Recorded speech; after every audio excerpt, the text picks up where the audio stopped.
at her for hugs and air kisses, all wearing short dresses and heels, their hair big and makeup impeccable. The exotic scents of Gucci and Yves Saint Laurent surrounded her as she embraced her friends. Callie still wasn't sure this divorce party was a good idea, but Christy had organized the entire event, from invitations to decorations, food and drinks.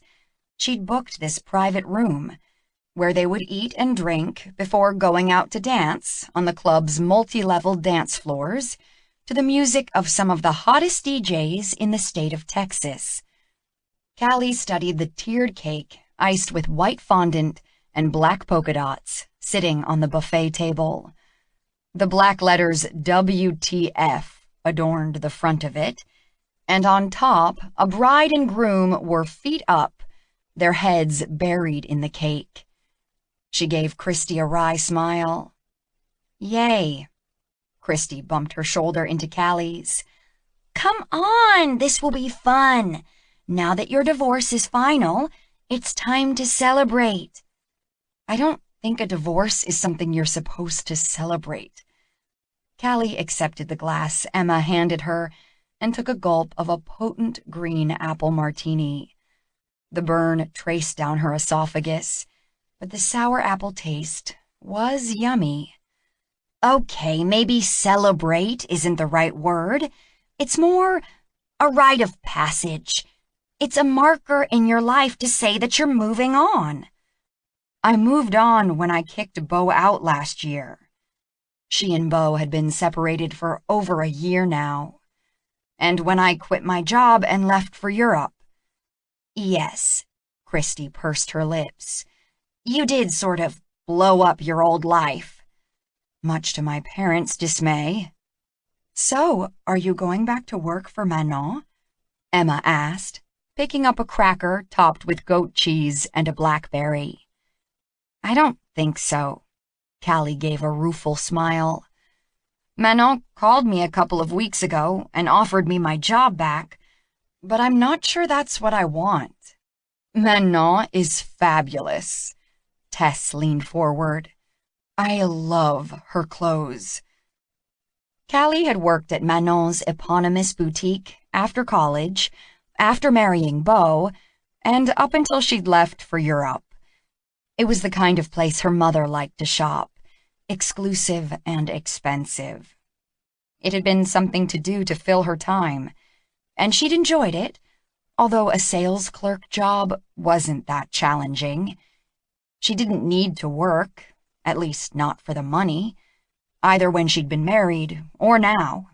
Her trust fund would amply support her, but she'd needed to do something with her life, and her college degree in art didn't lead to a lot of career opportunities. Now she didn't know what she was going to do. The girls chattered on, and Callie tossed back her first martini. She was going to need a few more to get through this party. Luckily, the bartender quickly had another one in her hand, which she accepted with a smile and a courteous thank you. "Did you really use Tinder to meet guys when you were traveling?" Charlotte asked.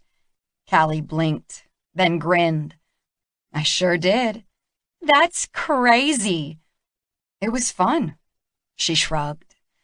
"I didn't know anyone in any of the places I went, so it was a good way to meet people. We'd hang out, they'd show me the sights, and then I'd move on. I got to know places so much better being with local people. They'd take me to little restaurants I never would have found on my own, or cool shopping areas that weren't all touristy. And I know some of them were hot guys." Tess winked and lifted her martini glass. Callie laughed. "Yes, some of them were hot guys." She and Beau had been together since her freshman year of college, so hooking up with other guys had felt weird, but like something she needed to do. Her heart may have been broken, or maybe not so much. She'd felt betrayed and hurt, for sure, but had she ever really loved Beau that much? Or had she just married him because everyone expected them to get married? Most of all, her parents. Marrying Beau had been the first thing she'd ever done that had made them proud. In any case, going out and having fun with other men, and yes, sleeping with them, had felt incredibly liberating. Because she'd been traveling, there'd been no expectation of anything more than fun. She'd met some great guys and had some amazing experiences, as far away from the state of Texas as you could get. Not that she didn't love her home state, and she loved Houston, but she'd spent her whole life there, doing what everyone else wanted her to do, trying to be what everyone else thought she should be.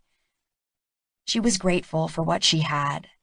A lovely home and enough money to do whatever she wanted. Good friends who'd supported her through the decisions she'd made over the last year, including the biggest decision, to end her marriage. She was a lucky woman. Right. That vast, empty feeling inside her intensified. More people arrived. Callie tossed back another martini, the faint buzz from the alcohol distracting her from the heaviness in her chest and the desire to flee. The manners and social graces drummed into her since childhood took over, and she smiled and made small talk and, along with Christy, ensured everyone had food and drinks and someone to converse with. Later, she danced with some girlfriends, shaking it to the cool tracks the DJ was spinning, laughing when she spilled her martini on the dance floor. Her mother would be horrified. She laughed at that, too. A guy made eye contact with her and moved closer. "You have a great smile. Dance?" "Sure." She didn't know him, but he was cute, and she was celebrating. So she flashed him another big smile and boogied out to the dance floor with him. She danced with other men and with her girlfriends. She drank every martini that was handed to her. Then it was time to cut the cake. "Where did you get this cake, anyway?" she asked Christy as she sliced into it. "Marlene's." Christy flashed her a guilty look. "Sorry, but I couldn't ask you to make your own divorce cake." Callie studied it critically. It was cute, but she could have done a much better job. After working for a few months at Duchesse, a patisserie in Paris, she'd learned a lot about baking and cake decorating, something that had always been a hobby. "That's okay," she said. "I'm sure it's awesome." She handed out pieces, then dug a fork into her own slice of cake. When she tasted it, she was even more sure she could have done better. The cake was bland and the texture too dry. The fondant icing was decent. She'd allow that. She politely said none of that, but Christy sighed as she tasted the cake. "Maybe I should have asked you to make your own cake. Yours are so much better than this." Callie smiled. "Why is divorce so expensive?" her friend Doug asked as he forked up cake. "Why?" a bunch of people asked in return. "Because it's worth it." Callie grinned at the dark humor. Emma swatted Doug's shoulder, smiling. "Okay, then, what's the difference between getting a divorce and getting circumcised?" Callie lifted her hand. I know. When you get a divorce, you get rid of the whole prick." Everyone roared. "You heard that one before," Emma pouted. "Yeah," Callie grinned. "It's still good." She danced again. The music got louder. The club grew warmer, and the flashing lights started to make her head hurt. She made her way unsteadily back to the private room they'd booked, using a hand to balance on various chairs, then paused at the bar to suck in a steadying breath. "Another martini, beautiful?" The bartender winked at her. "No, thank you." She managed her debutante smile. I think I need to get some air. Patio is out those doors. He gestured across the bar. Damn, that was far away. Focusing carefully on each step, she skirted the perimeter of the club to the open doors. Outside on the patio, a few people sat at small tables. She spotted an empty table in a shadowy corner, next to a big potted palm. There, she sank into a wrought iron chair and sucked in a breath of warm night air, then leaned her head back to gaze up at the dark sky. It was quieter here, the music a distant throb. She closed her eyes, then opened them when things began to spin. Whoa. She rubbed her forehead. Too many martinis. She was totally trying to drown out the fact that she was now divorced. A failure as a wife. A failure in life. A tear slipped out of one eye and slid down her cheek. Oh, damn. Hey, she started, and her head jerked up at the male voice. Her ex-husband's best friend, Cash Hale, stood near her. What are you doing out here all by yourself when there's a party going on in there? She blinked. Christy invited you? Yeah. He stepped closer. A big man, with the broad shoulders of the college football player he'd been. He still moved with athletic grace and confidence. Wasn't sure if I could make it, but here I am. Oh, well, thanks. It was probably weird that her ex's best friend was still friends with her. The things that had been hardest to divide up when she and Beau had separated were their friends. Callie had drifted away from some of their couple friends, who'd still included Beau in get-togethers, when Callie hadn't wanted to see him. But Cash hadn't let that happen. She would have been sad if he had, because she'd always liked him. Well, maybe not always. When they'd first met, she'd thought he was a bossy, standoffish control freak, who in turn thought she was a spoiled, superficial princess. Because he was Beau's friend, she'd spent more time with Cash and gotten to know him better. He'd had the patience to teach her to play pool when Beau hadn't. And she'd discovered that under his stony exterior, he had a sense of humor and a surprising protective streak as wide as a football field. And over the years, they'd become friends, too. Cash pulled out a chair and sat. I saw you come out here as I walked in. You okay, darling? I'm fine. It's my party, and I'll cry if I want to. I'm not crying. He lifted an eyebrow. She swiped her fingertips beneath one eye. Okay, just feeling a bit blue. Not really in a mood to celebrate. She grimaced in an attempt to smile. After a short silence, Cash said, Do you still love him, Callie? No. She shook her head. To be honest, I was thinking earlier that I'm not so sure I ever did love him. Course you did. She smiled. Yeah, I guess I did. Sort of. I don't know. But over the last year, I've done a lot of thinking about stuff. While you were in France, and Italy, and Greece? Yeah.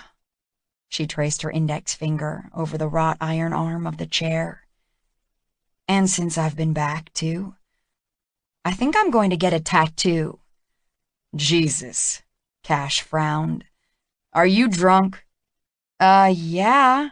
That's what a divorce party is for, right? Hell if I know. My mama will freak if I get inked. Maybe I should get a piercing, too. She tapped her chin. Where would be a good place to get pierced? Make sure you go somewhere reputable and clean. No, I mean on my body. You know, like my belly button or my nipples. Christ. Cash rubbed his face. And I need a new job. I need a whole new life. You are drunk. She laughed, feeling more at ease. I thought we established that. Uh-huh. I just don't know what kind of job I want, or what I can do. I thought Manon offered you your old job back. Yeah, but I'm not sure. Working in an upscale clothing boutique is what my mother thinks I should do. She sighed. I'm getting the feeling some of this is about rebelling against your parents. She snorted. You make me sound like a teenager. Just saying, darling. She sighed. Okay, maybe it is. I just... Her throat closed up. She rubbed her nose. I just want to be my own person. I just want to accomplish something. Something real.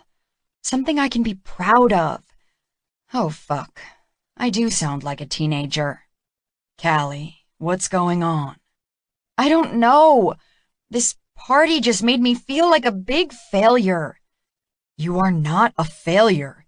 Your marriage ended because Beau fucked up. He wouldn't have done that if... She swallowed. Don't even say it. He fucked up. It wasn't your fault. She pressed her lips together, her throat aching. My parents wanted us to be married. They wanted me to marry a guy they approved of, and Beau was perfect. My parents have been together for 30 years. She sucked in a shaky breath. When I told Mama I was splitting up with Beau because he cheated on me, she told me that my daddy had had affairs with other women, and it was no big deal. You just ignored it and carried on and made everything look good. Cash closed his eyes, his mouth tightening, grooves deepening on his face. Jesus fuck. Yeah, I couldn't do that. She eyed him. Did you know Beau was cheating on me? His mouth thinned even more. Shit, Callie. Did you? Yeah. Why didn't you tell me? He's my best friend. It would be against the guy code. He frowned at his boots. I understand. Cash and Beau were not only buddies, they were business partners. They'd been close since they met in college, playing on the football team together.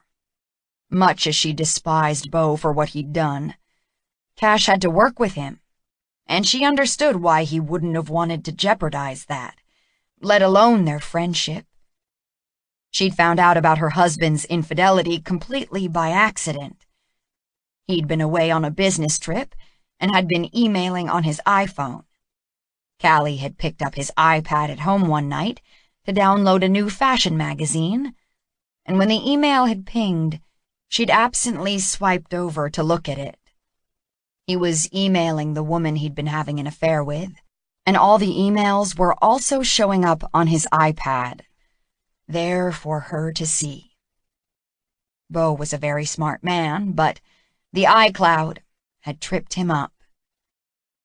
I think I should sell the house, too, she added. Cash's head snapped up. What? She shrugged. You're supposed to wait a year before you make any big decisions like that. It's been over a year.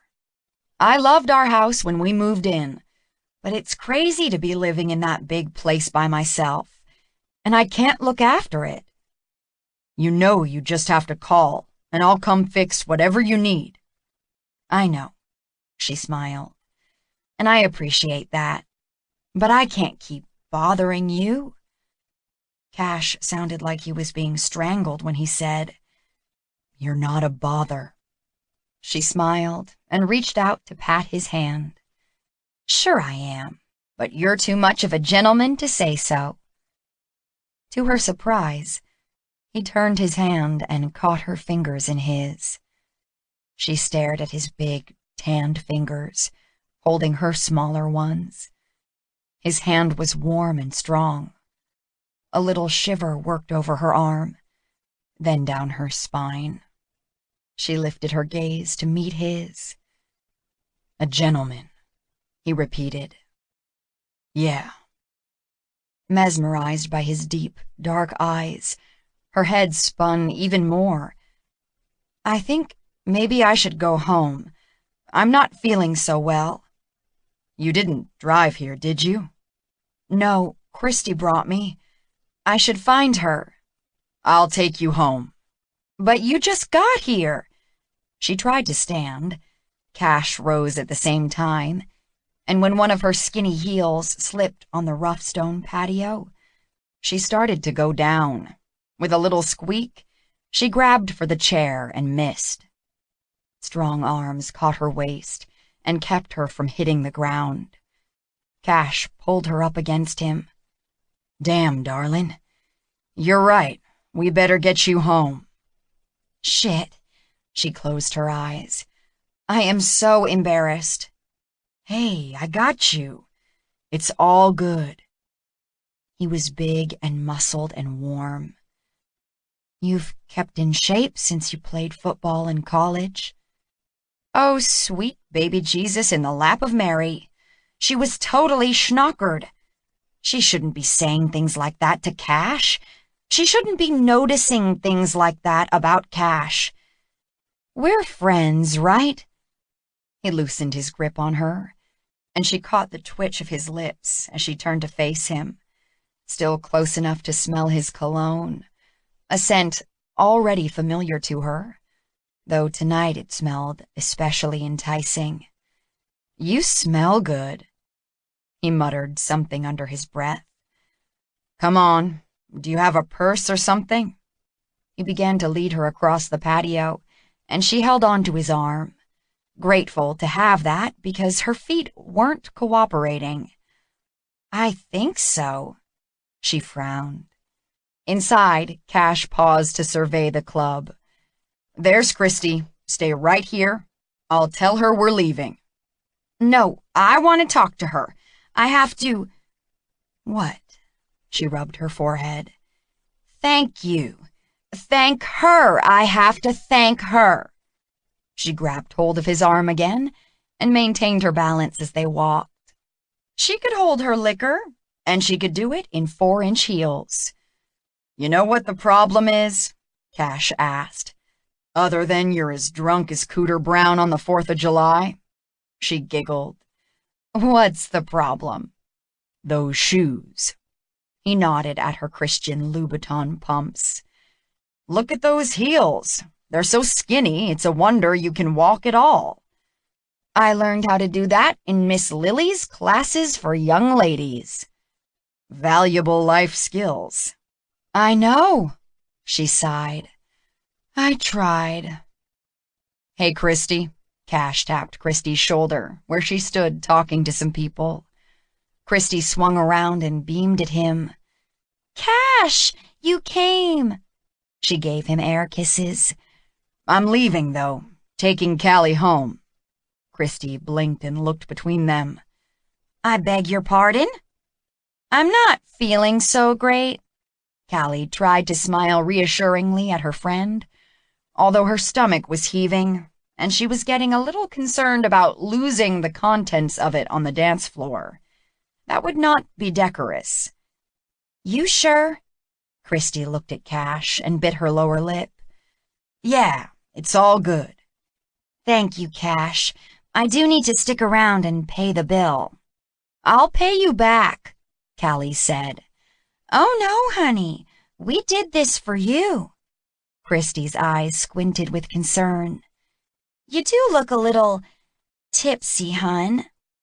Callie sucked her bottom lip briefly, trying not to sway on her heels. "I think I should be insulted." Christy turned her worried gaze back to Cash. "Don't worry." He clasped Callie's hand again. And damn, that felt good. "I'll make sure she's okay. Come on, little lush." He tugged her toward the private room. "I just thought of another one." Callie hiccuped delicately. Cash shot her a frowning glance. "Another what?" Joke. How do you know your wife is a good housekeeper? After a pause, he said, How? After the divorce, she keeps the house. She burst into a gale of laughter. Oh my fuck, he muttered. Get it? I'm a good housekeeper because I kept the house. She giggled again. We are so out of here. Chapter 2. Cash led Callie, still laughing her ass off at her own joke, to his truck, holding on to her to keep her steady, which wasn't easy on those crazy heels. Maybe he should have picked her up and carried her. Maybe he should never have gone out onto the patio to find her. Maybe he shouldn't have even come to this crazy party. As always, seeing Callie was both sweet and bitter. Suddenly, her giggles turned to sobs. Oh, fuck. I'm sorry. She gave a huge sniff. I'm a mess tonight. A gorgeous, sexy, hot mess. Yeah. It's okay, Callie. I've seen you drunk before. You have not? Yeah. Remember that long weekend on South Padre Island? Oh, right. And spring break in Cancun? You were the one who walked into the patio doors and nearly broke your nose. He stifled a grin. We're not supposed to speak of that. He opened the door of his vehicle and helped her inside. Once in the driver's seat, he sighed as she fumbled unsuccessfully with the seatbelt, then leaned over to fasten it for her. Her hair smelled like warm spices and vanilla, exotic, feminine, and hypnotic. He resisted the urge to bury his face against her long, silky hair as he fastened her seatbelt. Thank you. You're welcome. He shifted back to his side of the vehicle and started the engine. He kept an eye on her as he drove, hoping like hell she wasn't going to puke in his truck.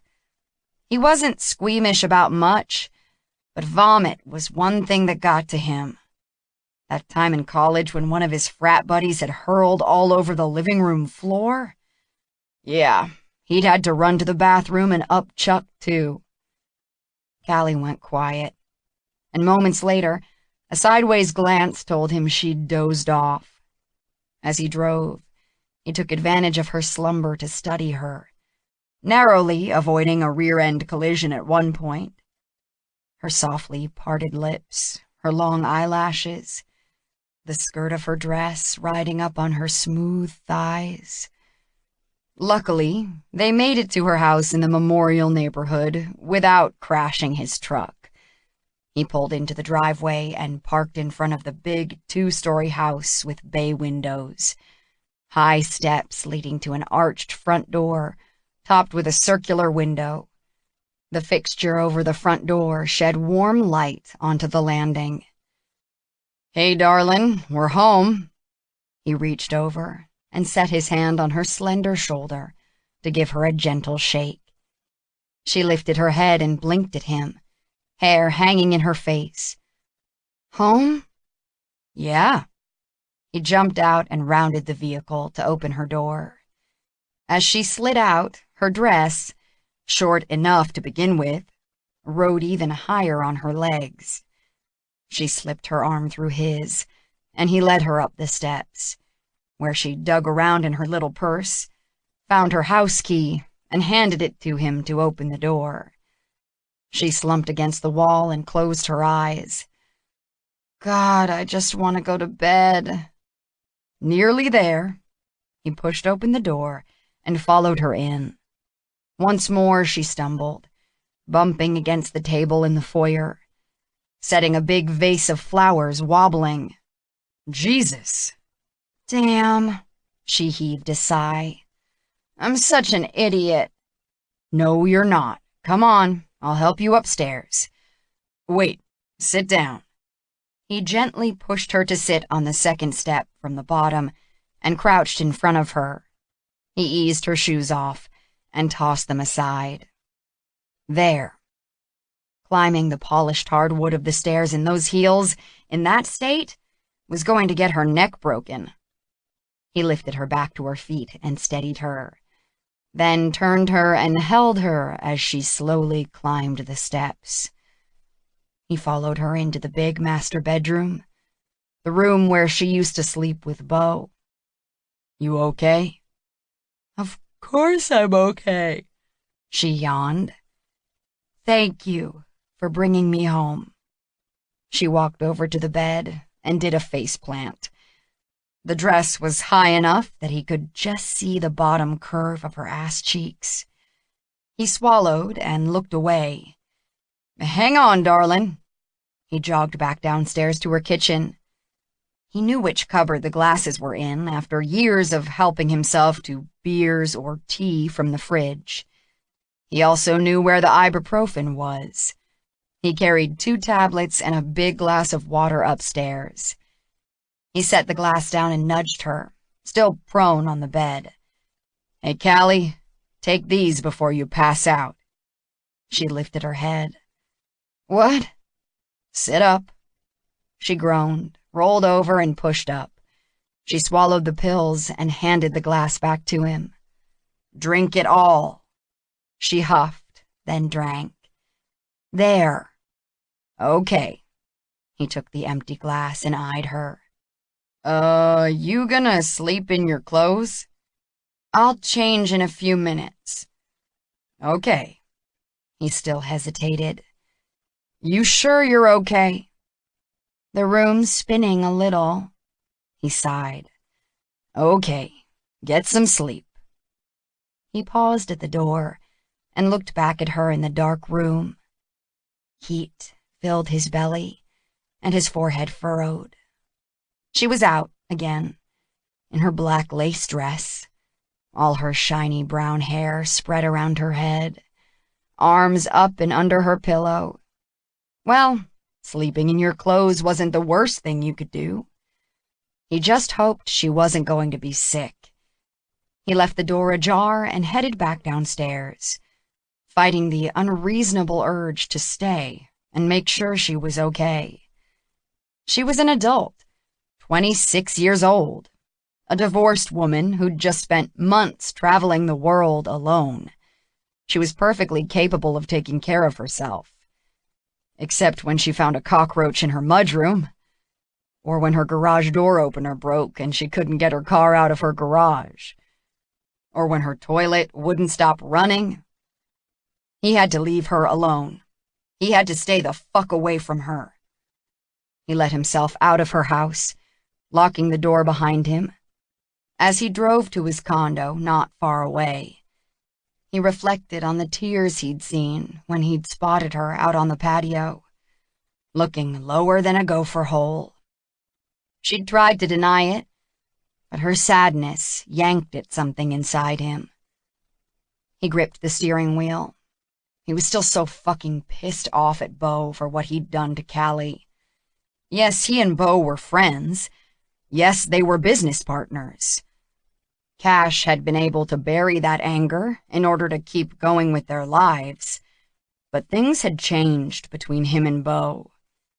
He'd known about his friend screwing around with other women. At first, he'd just suspected it, but then he'd caught Beau with a woman. Like Callie's mother, Audrey Sutherland, apparently Beau hadn't seen a problem with it and expected her to just carry on. As for why Cash hadn't told Callie, Christ. He rubbed his face with one hand, the other still on the wheel. There were about 1,000,000 reasons he hadn't told her, and they were all fucked up. The next morning, Cash woke before 8, even though he'd been out until nearly 2 in the morning. He just couldn't sleep much later than that, even on weekends. He laced up his running shoes and went for his usual Saturday morning run before the temperature and humidity got too high. Running and football had become his way of dealing with crap, and sometimes, when he pushed until his muscles burned and his lungs strained, maybe even a way of punishing himself. As his feet pounded the pavement, his thoughts went back to Callie. She was no doubt still in bed, and probably wasn't going to feel great when she did get up. He was going to go check on her. He blew out a particularly harsh breath. He could try to talk himself out of it, but it wasn't going to do any good. He needed to make sure she was okay. An hour later, he returned to his condo, dripping with sweat, some of the tension gone from his body. He showered, dressed in faded jeans and an old UT t-shirt, then made himself a bunch of toast and peanut butter, which he ate sitting at the kitchen island while scanning news on his smartphone. He'd promised his mom he'd come by her condo to figure out why her thermostat wasn't working, so he had to go there first. When he and Beau had started making serious money, he'd bought his mom a new condo not far from his place, where he could keep an eye on her. It was a huge step up from the crappy apartment she'd moved them to after his parents' divorce. "Hey, Mama," he greeted her with a hug. "Cash, come in. Are you hungry? I can make you something to eat." "Just had breakfast." He smiled at her. "So what's new?" Well, your sister has a new boyfriend." He frowned. "What? Who is it?" Ginny was a junior at Texas A&M.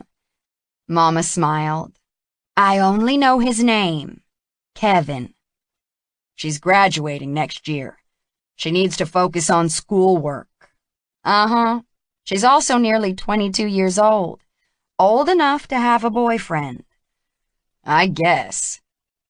Ginny had been 10, and he'd been 16, when their father had decided he'd rather be married to the woman he was having an affair with than to their mother, and had left. He'd moved to Dallas, and they'd had minimal contact with him since then.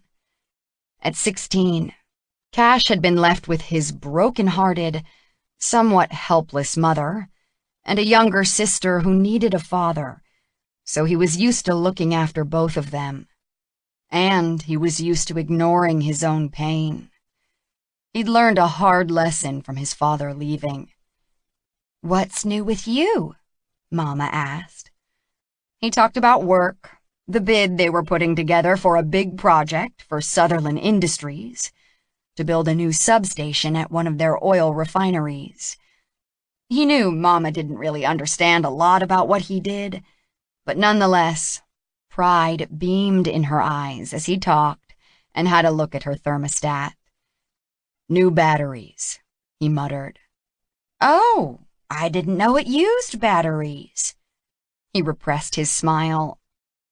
"Hey, your birthday is next month," he said. "Isn't this the big 50?" Mama laughed. She didn't have an issue with age. "Yes, it is." "What do you want to do to celebrate?" "Oh, we don't have to do anything."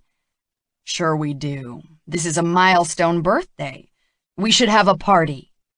"That might be fun." Cash liked the idea of a birthday party for his mom. He'd talk to Ginny, and maybe to Mom's friends Barb and Eleanor. Between them, they should be able to come up with a plan and a guest list. "But just a nice dinner with you and Ginny would be lovely. If she could come home for a weekend, maybe we could meet the new boyfriend." Great idea. Yeah, he'd want to check out this dude if Ginny was seriously into him. "Okay, that's fixed. Anything else you need done?" "There is one more thing. I bought a new set of shelves for the laundry room, and I started trying to put them together, but I got so frustrated, I gave up." There was always something else, but he didn't mind. It took him an hour to get the shelves put together and set up in the little laundry room. "You want me to get rid of these?" He indicated the old shelves she'd taken down from the walls. "Oh, if you could, that would be great." "Sure, I have my truck." He carted the shelves down and dumped them in the back of the truck. "Okay, Mama, I have to get going." "Where are you off to now? Please tell me you're not going to work." No, I'm going over to Callie's. Oh? Her eyes lit up with curiosity. She kind of tied one on last night, celebrating her divorce. He grimaced. Just gonna check on her. I see. We're just friends. I know. She held up her hands. Call me if you need anything. I will. Thank you, Cash. You come for dinner one night next week, okay? If you'll make your pot roast. He grinned. She smiled too. I can do that. After he left Mama's place, he headed to Callie's, mentally kicking his own ass the whole time. People survived hangovers, for Christ's sakes. He didn't need to be so worried about her. He made one stop on the way there, then rang the doorbell at nearly noon. She should be up.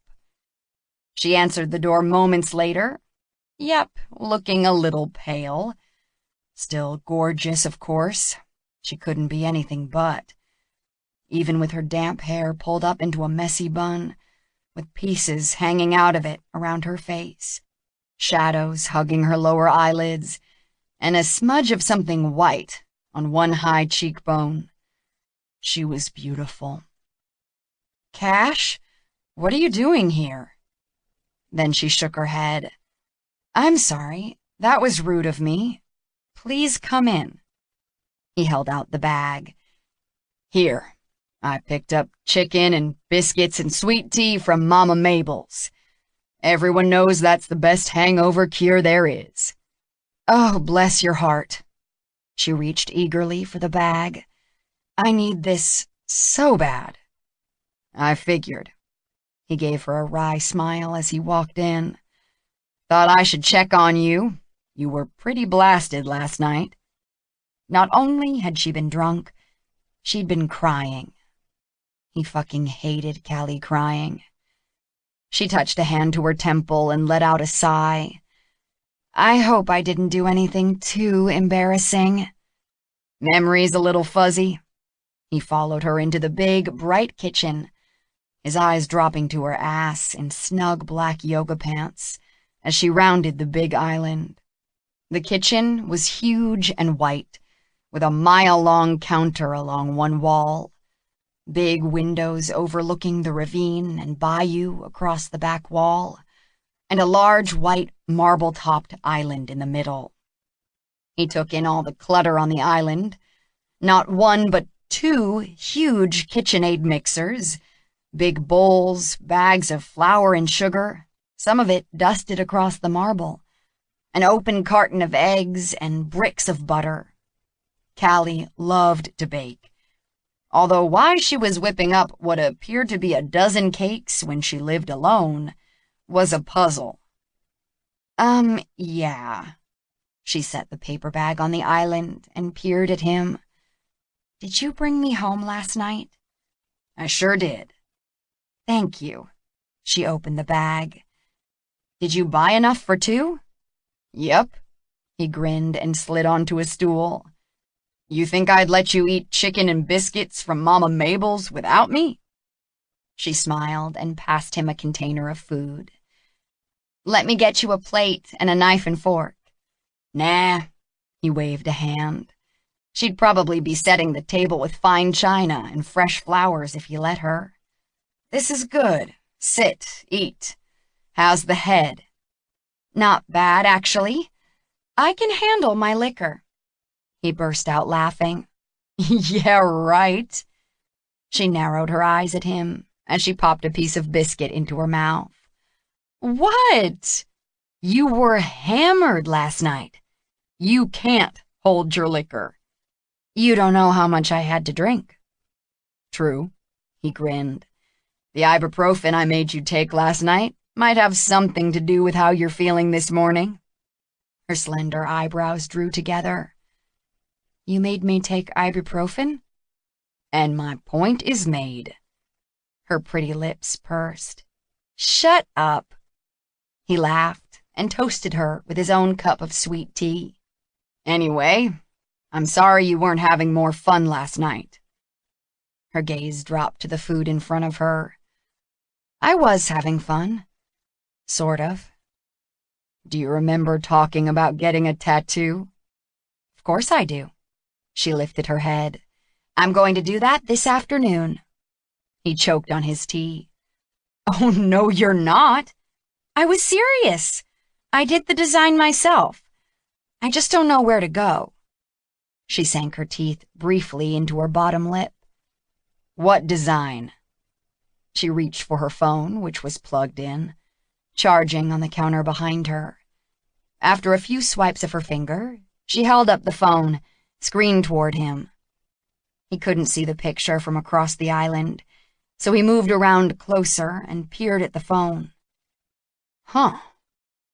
The image was a delicate flower outlined in black, with elegant flourishes. It's a lotus blossom. She made the image bigger with thumb and forefinger. It symbolizes going through a struggle and emerging stronger. When the lotus first begins to sprout, it's still underwater, in muck and dirt and surrounded by fish and bugs. But it pushes through those obstacles and frees itself from those ugly conditions, and then it blossoms and slowly opens in the sun. He stared intently at the phone, his body rigid. Fuck. Hearing her compare her struggles to that and talk about being free and blossoming made his gut ache. Finally, he nodded. I like it. Very appropriate. He was afraid to ask where she was going to put that tattoo.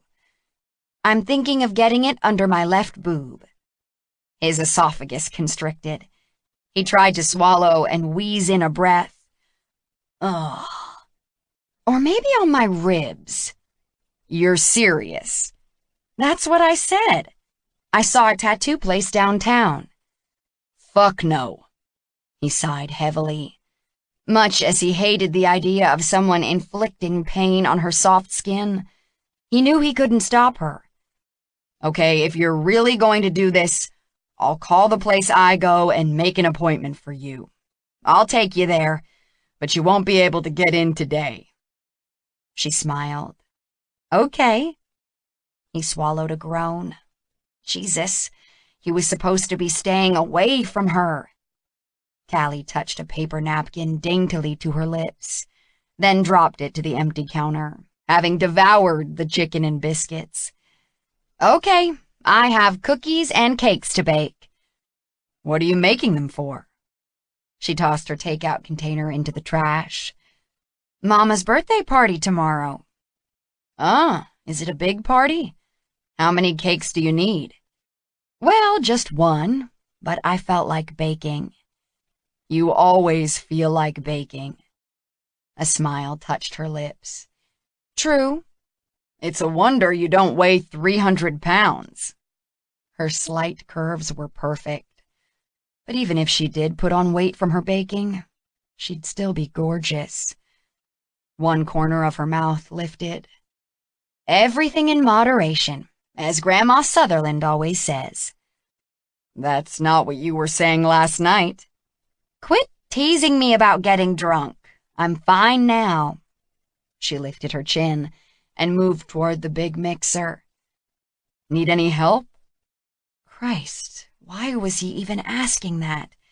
She didn't need his help, and he had no clue how to bake cookies. Also, he'd only come here to make sure she was okay, and she was clearly fine. Mostly. Sure, you could measure out 2 cups of flour. She nodded at one of the bags on the island. He washed his hands at the sink, then joined her to measure and mix and stir. What kind of cookies are you making? I'm trying something new. Cookie dough macarons. Damn, that sounded good. He had to admit he had a sweet tooth. And Callie did come up with some amazing creations. He let her tell him what to do, feeling weirdly comfortable despite being totally out of his element. It was nice in her bright kitchen on a sunny Saturday afternoon. Keith Urban playing through speakers mounted somewhere. Callie really did appear to feel okay, bopping a little to the music as she scraped down the sides of a big bowl with a bright red spatula.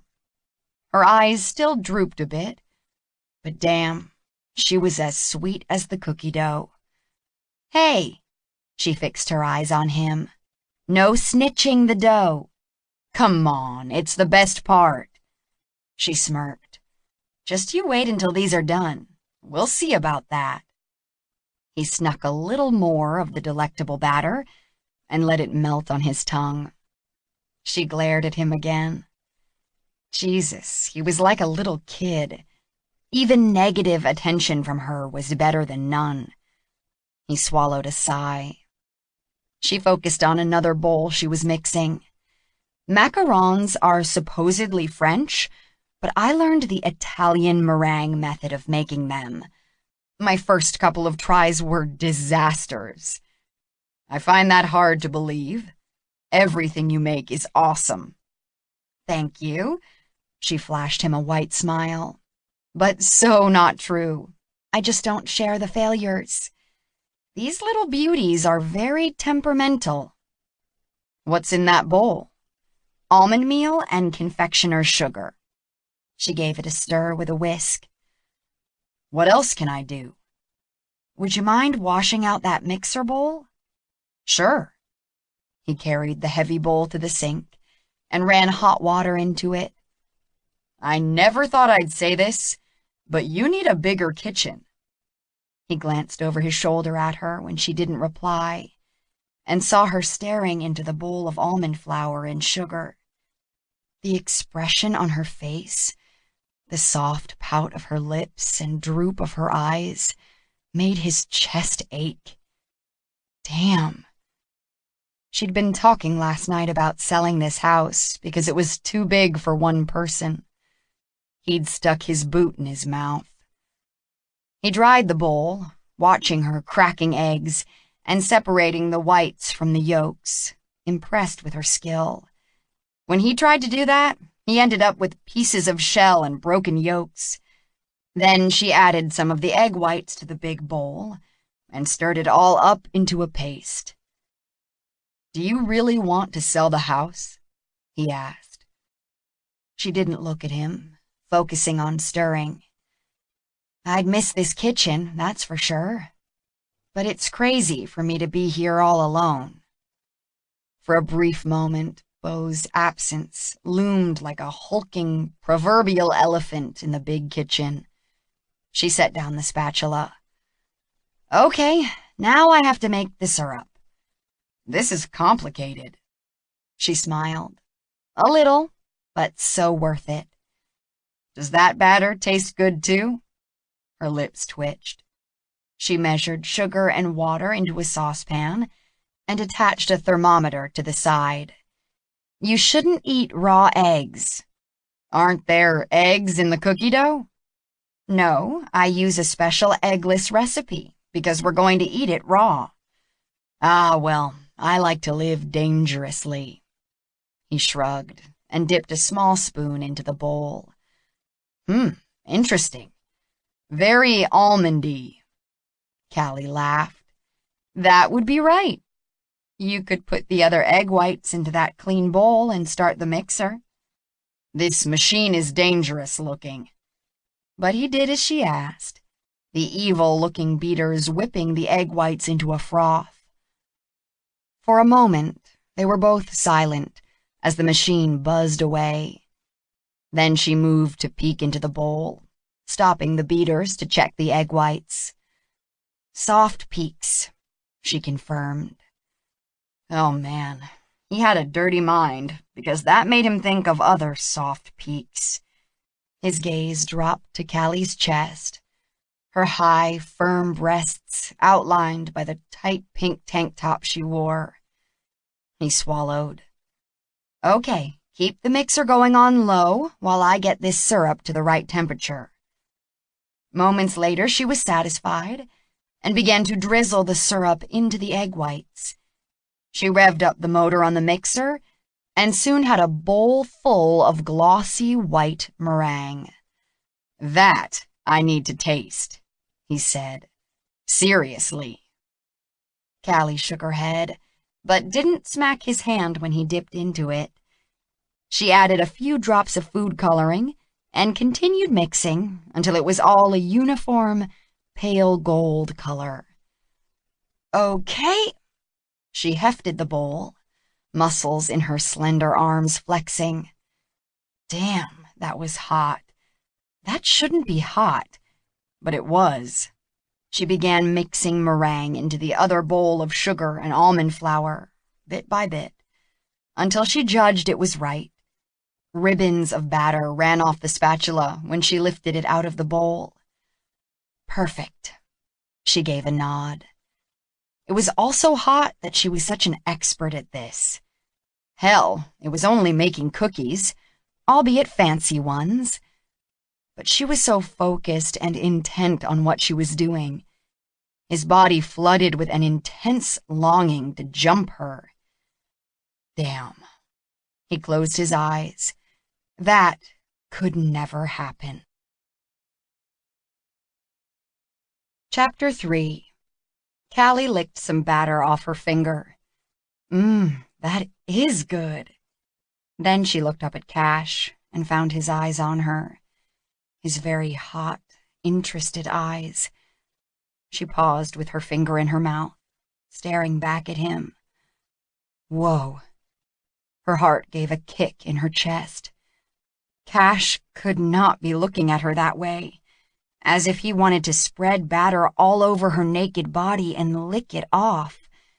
And she could not be thinking that she might like that.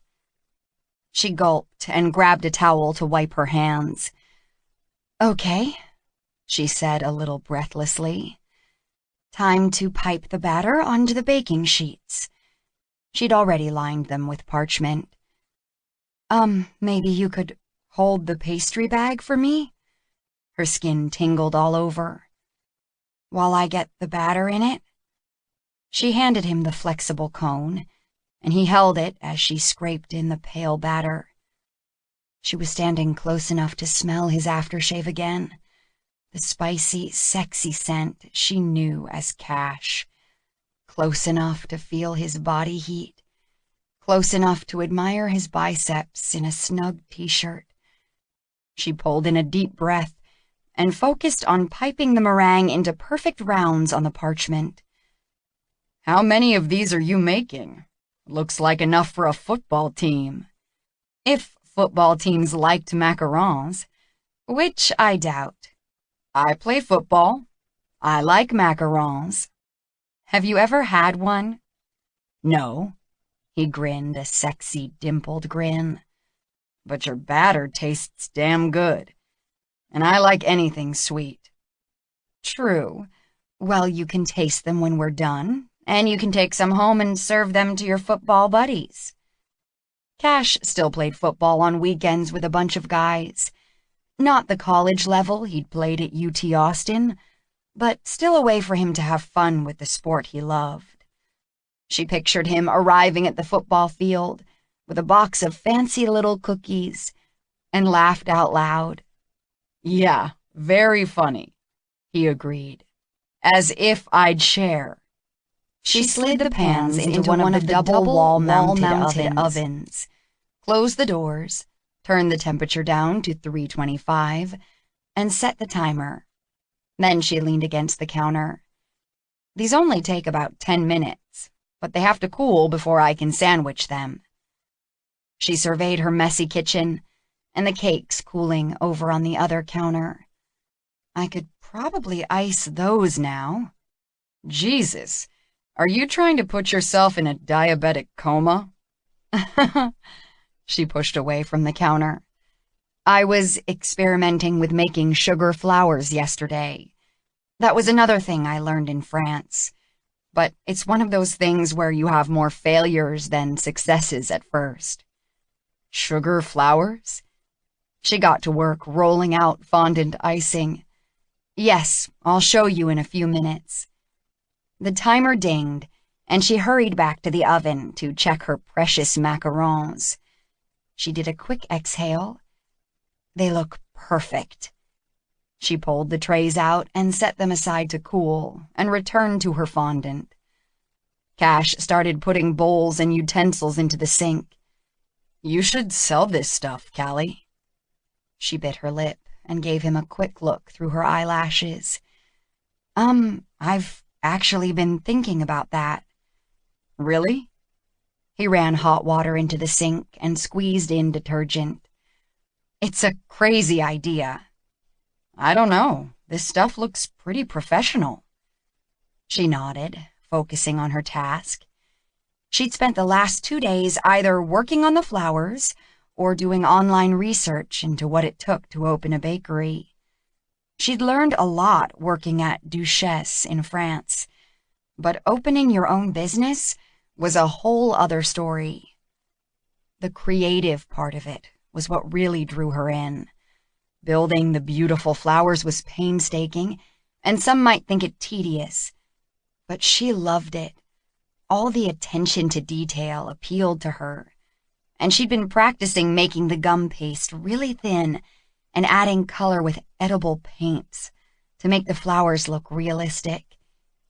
When she had the fondant covering both cakes smoothly, she crossed the kitchen to the dining table and carried a big plastic box over to the island. Cash moved closer, drying his hands, eyeing the box curiously. She removed the lid to reveal her flowers, carefully nestled in tissue paper. They were peonies in shades of pink, from pale pink to fuchsia, various sizes with delicate, shaded petals. "Holy crap," Cash said. "Those look real." She nodded eagerly. "They turned out pretty good." She pointed at one. "That one's not so great. I used a little too much paint. And this one's not quite right either." "Hell, they look perfect to me. You can actually eat those?" "Yes." "Wow." He met her eyes. "That's really amazing, Callie. You're an artist." She tipped her head and gave him a wry smile. "It just took me a while to figure out what my medium is. All those drawing and painting classes were fun, but I never got really into that stuff. For some reason, I love playing around with sugar." He smiled. "There you go." She began to assemble the flowers and leaves, arranging them on top of the fondant cakes, using the best ones together. She stepped back to eye the creation. "There. I hope Mama likes it." "Does she know you do this?" "No, I mean, she knows I like to bake. I always did, even when I was a teenager. She didn't really know what to make of it. I think she was afraid I'd get fat." She made a face. Mama was always on a diet, counting calories and working out to keep her slender shape. But both she and her mother had small bone structures and were naturally slim, so she'd never understood Mama's obsession with not putting on weight. "But I learned to do this stuff in Europe." "Well, I'm sure she'll love it." "I need to take a picture. Hang on." She arranged the cake so the light was right and took a few pictures. She'd post them on Instagram and Facebook later. "Okay, let's check those macarons." "Time to eat them?" "Nope. Now we put them together with the cookie dough." She carefully peeled each cookie off the parchment. One broke. "Damn, they're so delicate. I always lose a couple." The rest came off easily, though, and she piped cookie dough carefully onto the flat side of a macaron and topped it with another. She handed the first one to Cash. "Here, try it." He took a bite. It crumbled a little, but that was okay. He slowly chewed and swallowed, and she watched his face, her insides quivering as she shifted from one foot to the other. "Jesus, I think I just heard angels singing." Happiness bloomed in her chest. "Yay!" He popped the rest into his mouth. "Christ, why does it taste so good?" Lots of butter. He groaned. Great. Do I need to worry about my cholesterol? You're a young, fit man. I'm sure you don't. Yeah, he was definitely fit. Firm, muscled. Right now, I don't even care. Give me another one of those. She smiled and handed one over, then continued assembling. Oh, I just had an idea of what I could do with the leftover flowers. She paused, then reached for a plate. Carefully, she built a macaron tower, then topped it with some of the smaller, rejected flowers, adding one at the base. She stepped back. Nice, Cash nodded. It's not bad. But seriously, if I made the macarons bigger, like an 8-inch cake, layered them with filling, and decorated with flowers that matched, oh yeah. Excitement bubbled up inside her, like it did whenever she got a new idea. Oh, I want to try that right now. Think you've got enough sweets at the moment, darling? I know, she sighed. Maybe tomorrow. He burst out laughing. Oh, never mind. I have to go to my parents' tomorrow for the birthday party. She frowned. You don't look like you're jumping up and down about that. They still haven't forgiven me for leaving Beau. Jesus. She scrunched her face up into a smile. It's okay. I can handle them. I just hope they haven't invited him. Ugh, they have kept in touch with him. She eyed him. You know that? Yeah, Beau had lunch with your dad the other day at the Houston Club. Shit, she sighed.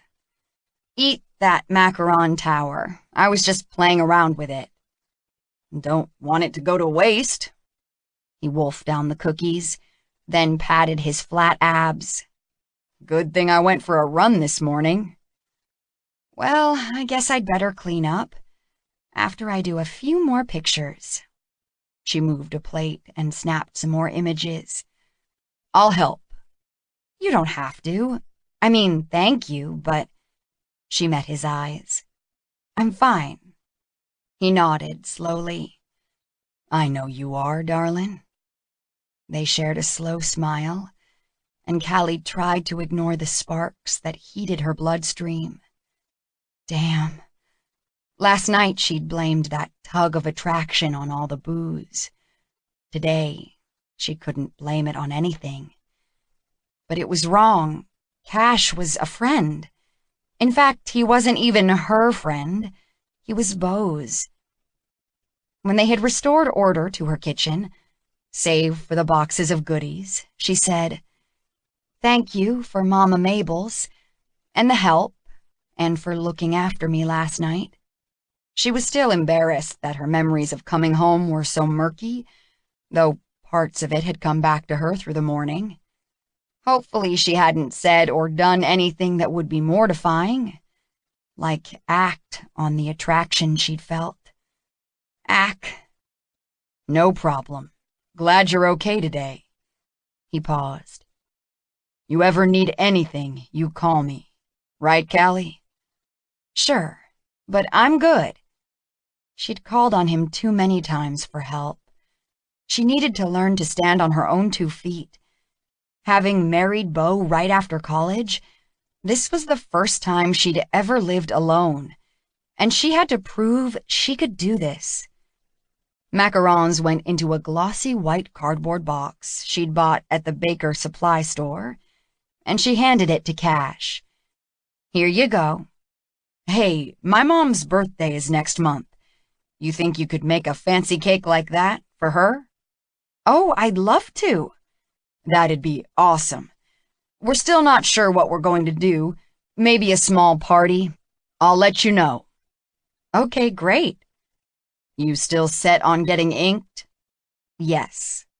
He shook his head but said, Okay, I'll make an appointment for next weekend, okay? Sure. Her smile felt glum. I don't have much else going on. He stood at the door, keys in his hands, watching her. Then he nodded. Okay then. Bye, darling. She waited in the open door and watched him walk down the driveway, bakery box perched on his arm, and climb into his truck. Then she closed the door and turned back into her big, empty house. Now it felt even emptier without Cash's big presence. She wandered back to the kitchen, which smelled like vanilla and sugar, two of her favorite scents. Her cake wasn't quite as perfect as she'd like it, but she knew it would impress people. Probably not her parents. If she wasn't married to Beau and a member of the Junior League and busy organizing charity balls, she wasn't a true Sutherland. "Happy birthday, Mama." Callie leaned in to air-kiss her mother's cheeks. "I brought you this."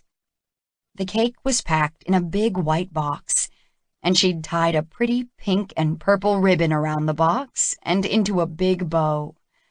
"I said no presents, honey." "It's not exactly a present. It's your birthday cake."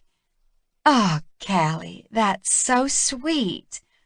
"I told Daddy not to buy a cake because I was bringing one. I can't wait for you to see it." She carried the cake into the kitchen of her parents' River Oaks home. "Who else is coming?" she asked. "Just family." Just family, huh? That meant a full house, given the size of their family. "Josh Jr.?" Mama continued. Of course, Josh was Daddy's mini-me. Working with him in the real estate development business, Daddy had taken over from Mama's family. "And Griff is coming?" "Oh my God, really?" Mama smiled, clearly happy to see her other son. "Yes, he flew from Florida just for the party." Mama and Daddy weren't happy Griff had taken off for Florida years ago, when they thought he should have been working in the family business. But Griff had always been the black sheep of the family. Callie missed him so much, but she understood his rebellion. Where she'd tried so hard to please Mama and Daddy, Griff had enjoyed pissing them off. She and Griff had a bond, a feeling of being on the outside of their own family, while Josh Jr. was the favored son. "And Aunt Emily and Uncle Jason are coming, and of course Grandma and Grandpa Sutherland." "I can't wait to see them. I love your dress," she said truthfully. The black and white print dress draped perfectly over Mama's slim frame. "Is it new?" "Yes, from Manon. She told me she offered you your old job. Are you going to go back there?" "I don't know. Probably not." "What would you like to drink, dear? We'll open the champagne later, but we can have a glass of white wine now if you'd like." "Sure." She could probably handle one glass of wine after her excesses the other night.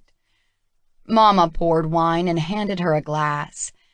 Then the front door opened and voices carried through to the back of the house. "Oh, someone is here. Excuse me." Mama's high heels tapped against the hardwood floor as she hurried off. "Hey, Cupcake." Callie turned to see her father enter the kitchen. He was handsome at 54, his still dark hair thick and shiny. His short beard and mustache were neatly trimmed, but his eyebrows were as wild as always. She smiled at the childhood nickname. Apparently she'd loved sweets since birth. She moved toward him for a hug. "Hi, Daddy." When she'd learned that he had cheated on her mother more than once, she'd felt let down and betrayed. She'd lost respect for her father. But she'd come to realize that while her parents had been together 30 years, they weren't exactly the poster couple for love matches. From some things her mother had said after she'd revealed that news, Callie now believed that her father had likely married Mama for her wealthy family's social and business connections. That seemed to work fine for Mama, too. But he was still her daddy, and she still loved him. I had lunch with Beau the other day. Dad poured himself a glass of bourbon. He says he misses you. Callie's eyebrows flew up, and she swallowed a sigh of annoyance. Too bad he didn't miss me when he was screwing around with all those other women. Language, young lady. Oh, please, Daddy. I could say much worse. Her jaw tight, she took a small sip of her wine. He was the perfect husband for you, Callie. She stared at her daddy. How could Beau be perfect when he was a cheater? But that just showed what her father valued in life. Beau's family connections and business acumen were apparently what mattered most. Even though lately she'd been questioning the extent of her feelings for Beau, nobody wanted to be cheated on. It was humiliating and insulting. It only reinforced her belief that she wasn't really worth loving. Her parents had basically ignored their children while they went about their lives, hiring expensive nannies and sending them to swish summer camps. She'd tried so hard to be perfect so they'd love her, and when she'd married Beau, she'd finally felt their approval. Her divorce put a sharp end to that.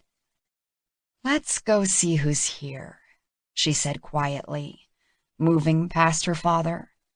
More and more people were arriving, filling the spacious living room with laughter and chatter. She greeted her brother Josh with a lukewarm hug, then turned to her cousins, keeping a smile firmly in place. When Griff walked in, she flew across the room to greet him. Callie! Her brother gave her a long squeeze. I've missed you so much, damn it! She sniffled and smiled up at him, her chest full of emotion. They'd kept in touch, but it had been too long since she'd seen him. Whoa, you need a haircut. He shook his head, grinning. He now wore his long blonde hair pulled up into a bun that she was sure Mama and Daddy despised. But she had to admit, it suited him. She gave his shoulder a punch and whispered, How could you leave me here alone with them? She rolled her eyes at their family. You can handle them. Plus, you left too, taking off to Europe all on your own. His eyes crinkled up at the corners. So I heard Christy threw you a divorce party. Yeah, crazy idea, but it was fun. How long are you staying? Just tonight. Damn, she pouted. That's way too short. Their conversation was interrupted by Mama hurrying over to greet Griff, and then Mama dragged him off to see Grandma and Grandpa Sutherland, who'd driven in from White Willow Ranch.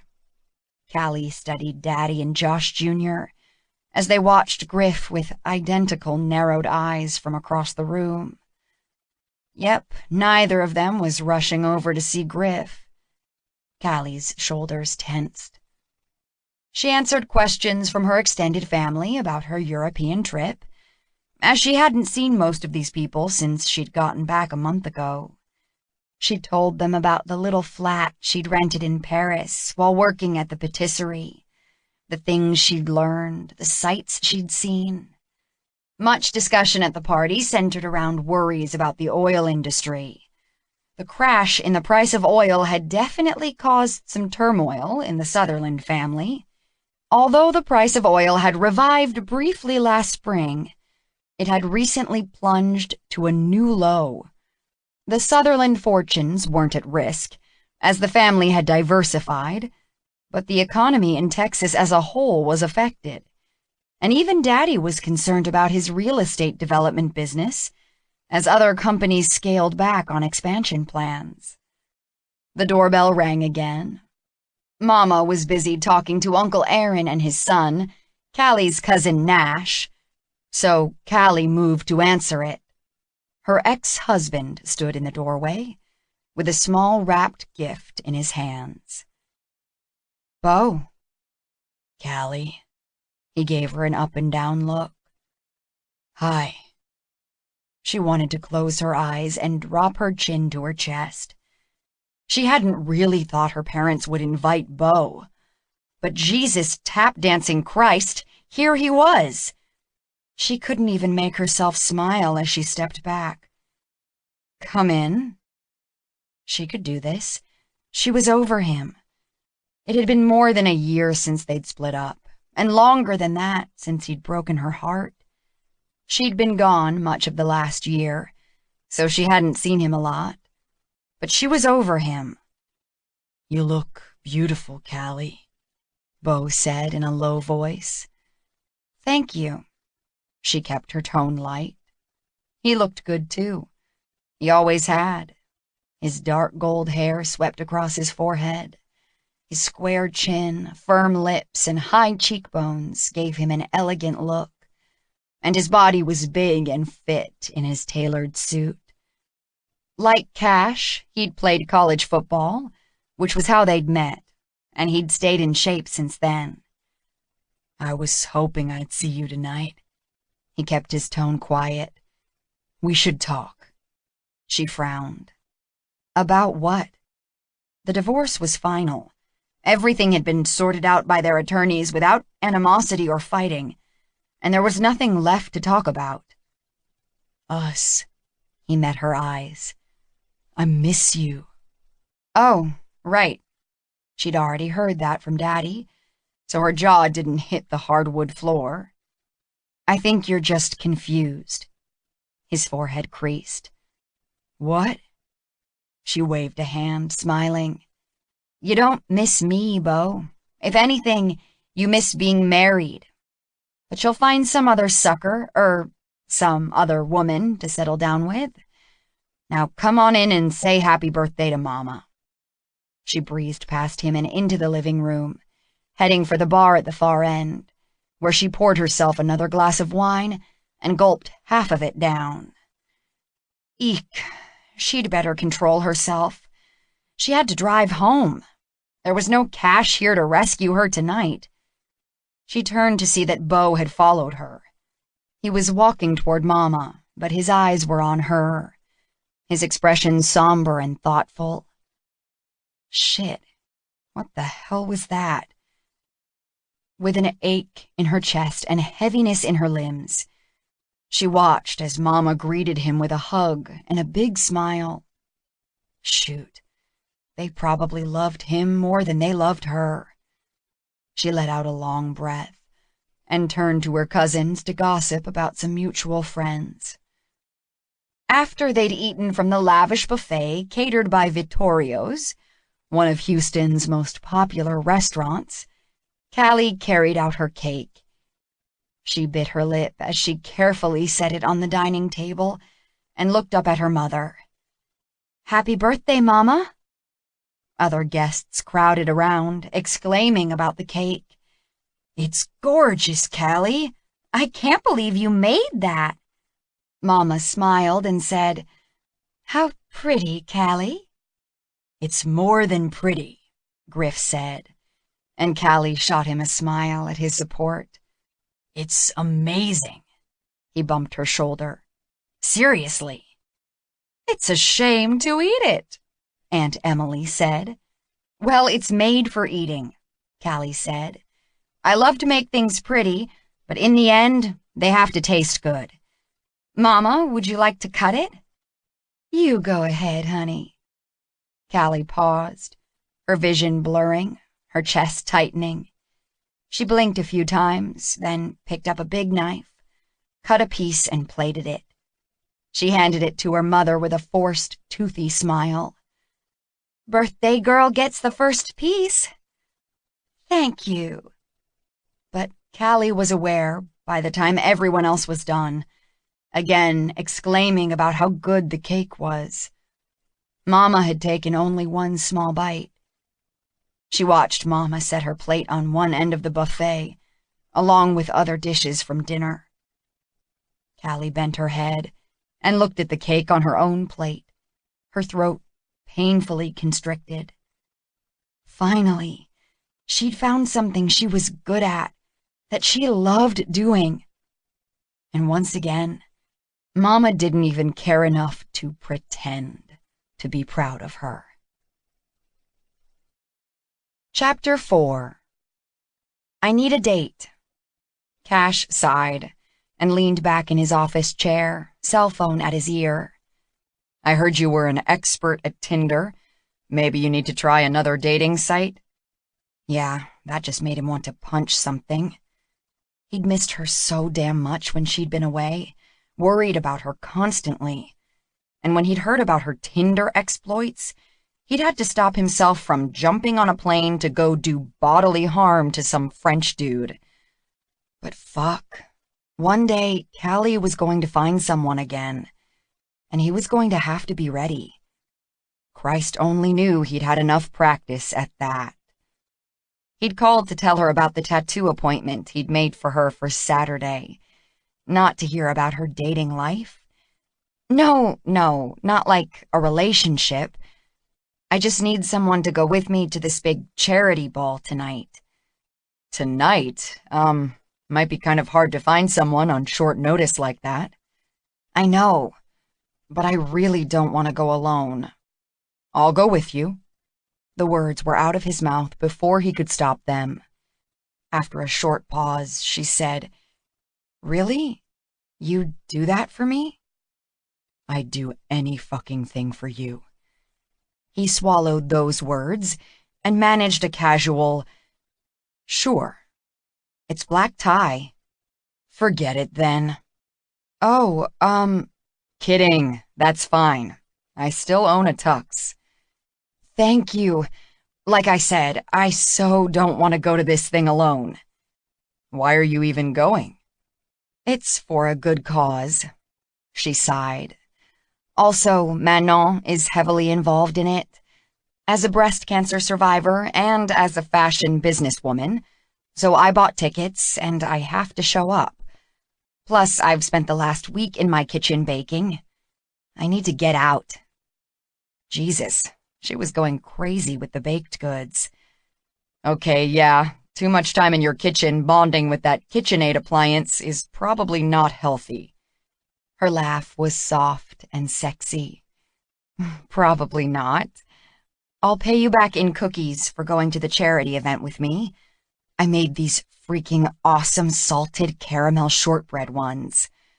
Oh, man. His mouth watered. I'm down with that. What time should I pick you up? Cocktails are at 6. It's at the Garden Oaks Country Club. Of course it was.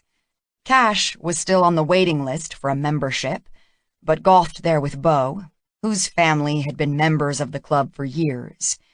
With its pricey membership fee and long waiting list to join, it was one of the most prestigious country clubs in Houston.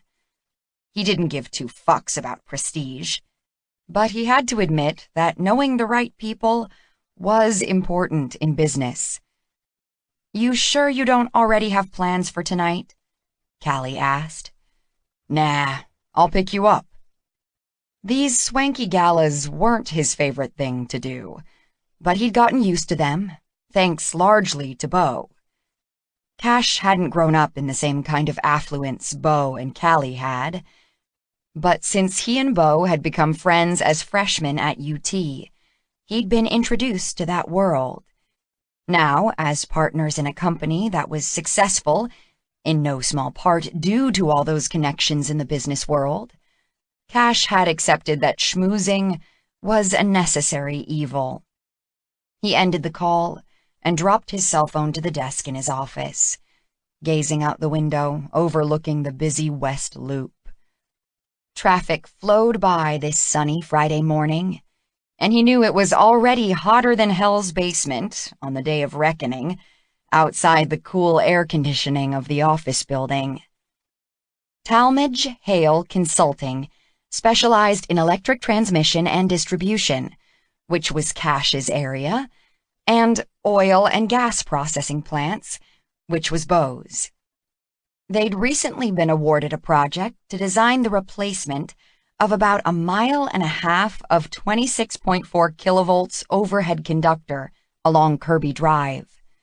The project also included the design for a lighting system to meet Texas Department of Transportation standards. This was another in a string of huge projects they'd successfully bid for over the last couple of years.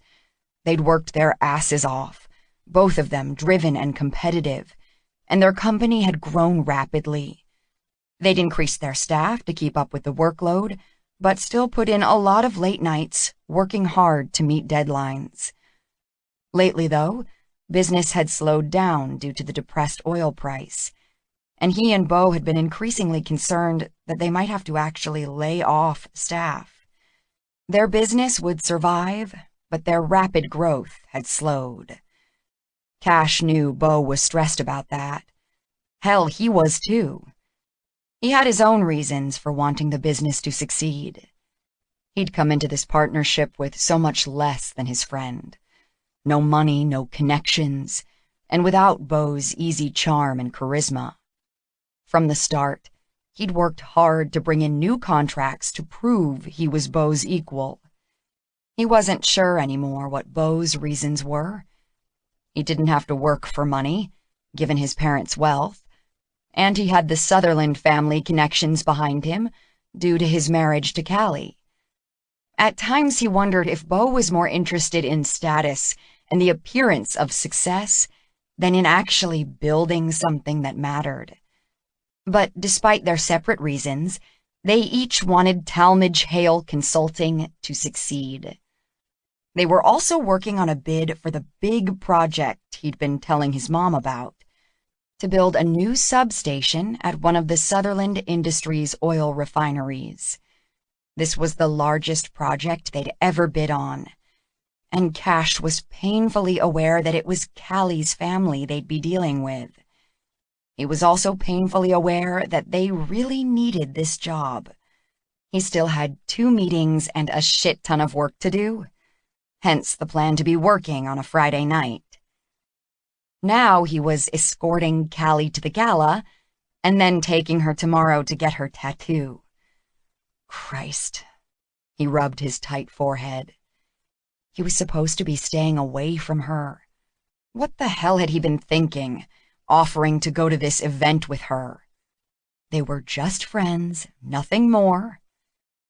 So maybe it was a little weird that they were still friends, since he was Callie's ex-husband's friend. But it wasn't weird that he felt protective of her and believed that someone should be looking out for her after Bo screwed her over. He focused his attention on work, attending the meetings, grabbing a sandwich to eat at his desk at noon, spending the afternoon at his computer working on the Sutherland Industries refinery bid, goals, deliverables, timeframes, and budgets. A couple of engineers stopped by his office late afternoon and interrupted his concentration. "Hey, Cash, it's nearly 5 o'clock, and it's Friday. We're heading over to Bar None for happy hour. Come on, man." "Jesus, it's 5 already?" Cash straightened. Damn, he had to get his ass home and into his tux. "Sorry, guys, got a date tonight. I have to head home and change." "Who's the date?"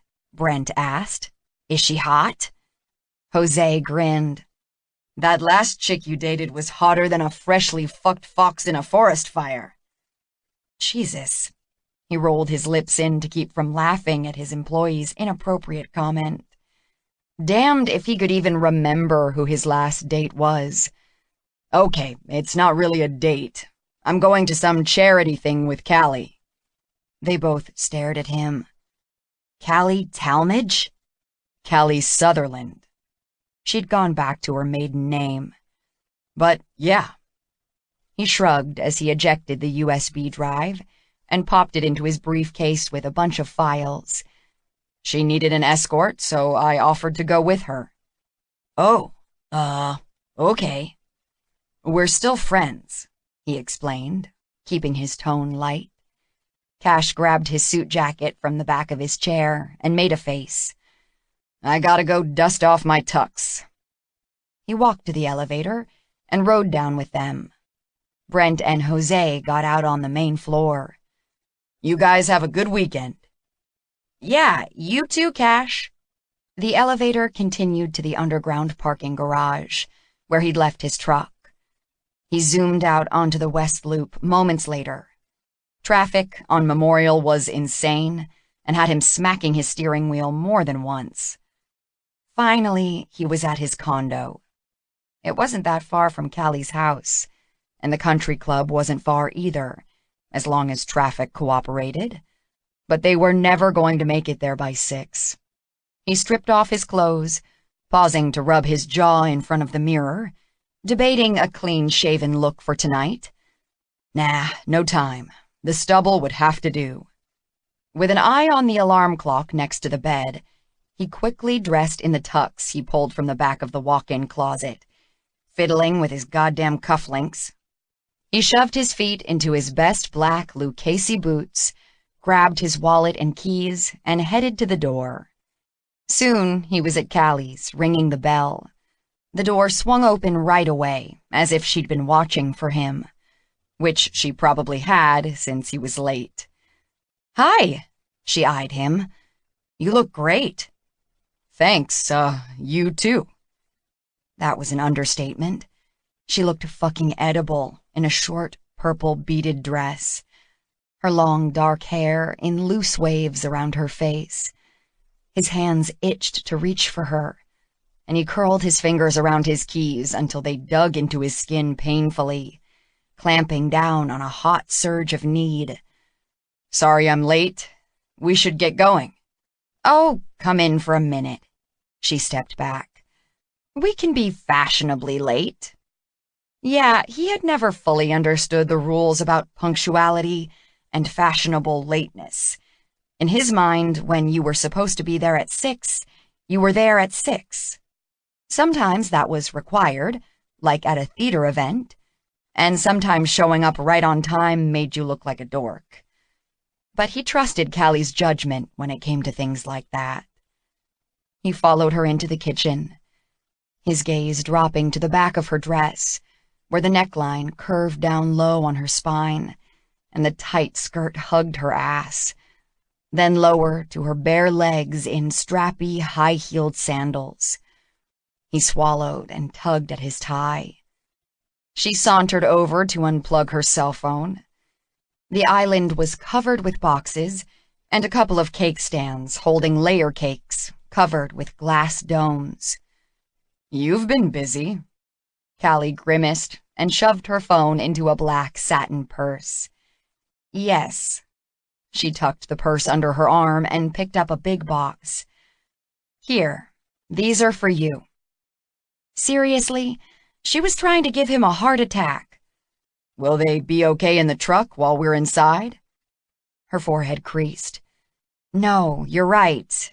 We'll just leave them here, and you can pick them up when you bring me home." "Sounds good. Want a drink?" She lifted a bottle of Maker's Mark. He spotted the glass on the counter with a trace of amber liquid in the bottom and a smudge of pink lipstick on the edge. Apparently, she'd already had one. "No thanks. I'll wait till we're there." She shrugged and splashed some bourbon into the glass. "Okay." She tossed back the contents of the glass and clinked it down on the marble. "Let's go." He grinned. "Liquid courage, darling?" Her smile was luminous. "Maybe." He pulled up in front of the country club and climbed out of his Ford truck. At one time, he might have been embarrassed at his unpretentious ride, compared to the luxury vehicles others were arriving in. But hell, now he had more than enough money to drive an Escalade if that was what he wanted. He just didn't choose to, and anyone who'd looked down their nose at him for that didn't matter to him. He left his door open for the valet, who climbed in to take the vehicle and park. He set his hand on the small of Callie's back as they entered the country club. She immediately saw people she knew and began the ritual of exchanging air kisses and compliments and "How's your mamas?" Cash shook hands as she introduced him. Then he ran into a client and made introductions.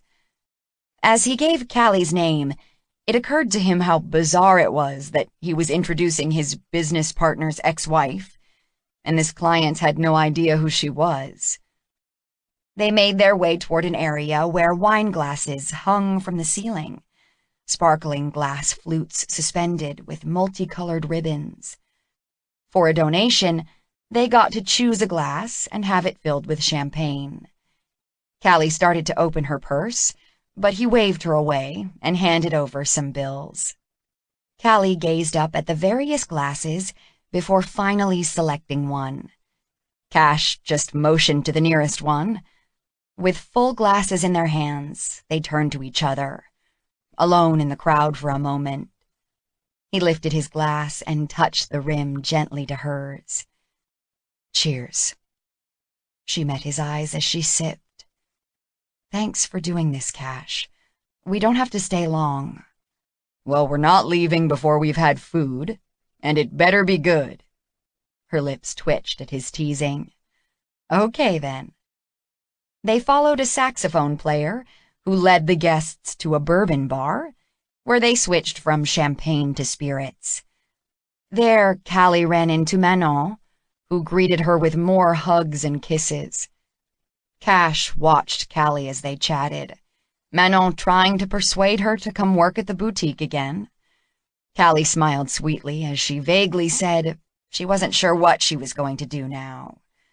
Then they ran into another of Cash's clients. He shook hands with Bob Cosmas, CEO of the Houston Health Center, and started to introduce Callie, but Bob said, "Hi, Callie. Nice to see you again. Is Bo here too?" Shit.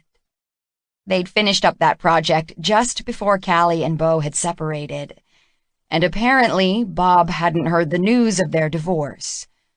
Cash watched Callie deal with the question with composure, although he did catch the faint tightening of the corners of her mouth. "No, he's not." She shook Bob's hand. "Actually, we're divorced." "Oh." Bob's eyes flickered. "I'm so sorry. I had no idea." Shit. He hated that she'd been put in this position. He wanted to jump in and protect her. But she handled the situation with her usual charm and grace. "No need to apologize," she smiled. "It happens." She turned her gaze to the woman with Bob. "Hi, Sarah. Good to see you again. How have you been?" Bob's wife's gaze bounced back and forth between Cash and Callie, curiosity evident on her face. Great, thanks. And your family? You have 2 boys, if I recall correctly." "That's right, and they're both well, too. I remember your oldest broke his leg playing football, but that was some time ago, so he must have made a full recovery." She continued chatting with the couple, making small talk, impressing him as well as Bob and Sarah with her sharp memory for details. No wonder Bo wanted her for his wife. Ugh. Cash closed his eyes briefly. He hated thinking snide thoughts like that about his friend and business partner. Callie was definitely an asset, with her beauty, charm, and social connections because of her family. But Bo was a fucking idiot if he thought that was all there was to her. Why would he fuck up such a good thing? He tried to focus on the conversation, but his insides were burning. Callie's poise and manners couldn't completely dispel the awkward tension that buzzed around them. Who knew what Bob and Sarah were thinking about why he and Callie were here together? They hadn't heard about the divorce, so obviously they weren't aware of Bo's cheating, and there was every chance they were making up some shit in their heads, like he and Callie'd had an affair or some other such bullshit. Moments later, Bob and Sarah excused themselves to go refresh their drinks, and he turned to Callie with a tight jaw. "I am so sorry," she said immediately in a low voice, setting a hand on his arm. A small current of electricity ran through him. "I didn't even consider what people would think, seeing us together." "Yeah." He clenched his teeth and gripped his drink to stop himself from touching her. "I wasn't thinking about that either." She eyed him. "Are you concerned?" He's a client. If you want, I'll go find him and tell him we're just friends. Fuck no. Callie flinched. I just mean, the more we go on about it, the more likely people will think we're trying to cover something up. I'm so stupid. She pressed the base of her thumb to her forehead. I never even thought about something like that. Callie, I don't give a shit what people say about me, so stop apologizing. It's you I'm concerned about. She gazed back at him, open-mouthed. What?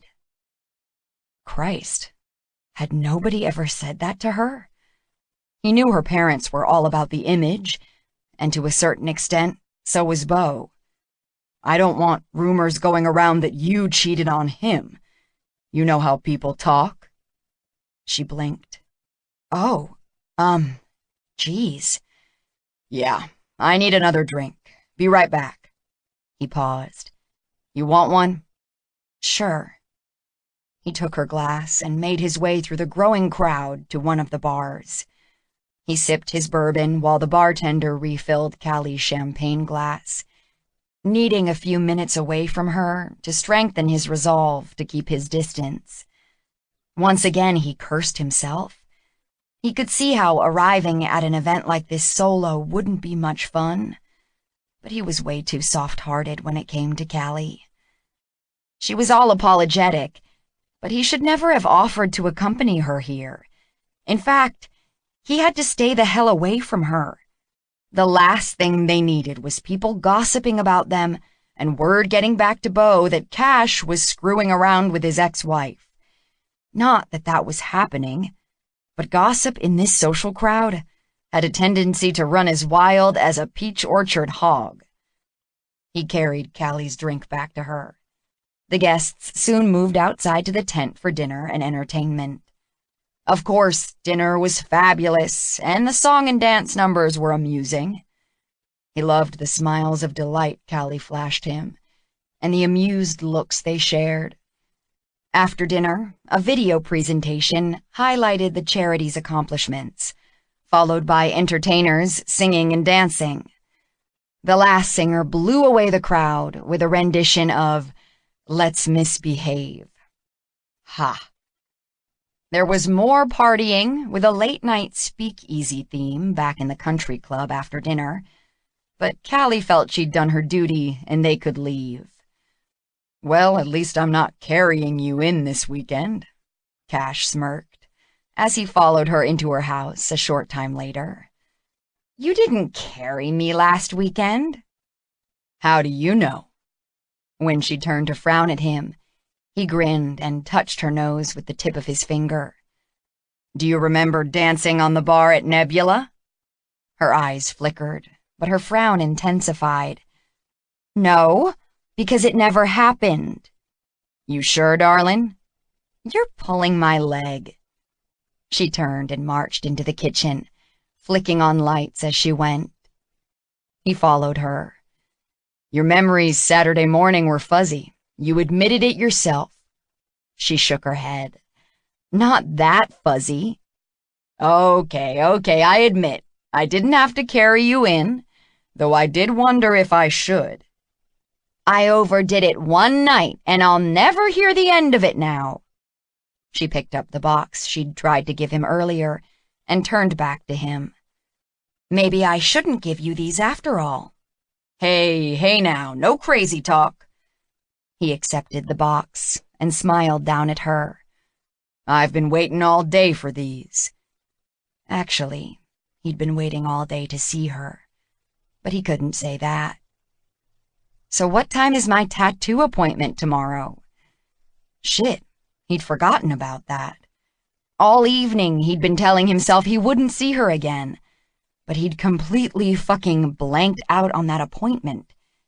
He considered how he might get out of it, but there was no way without looking like a dick.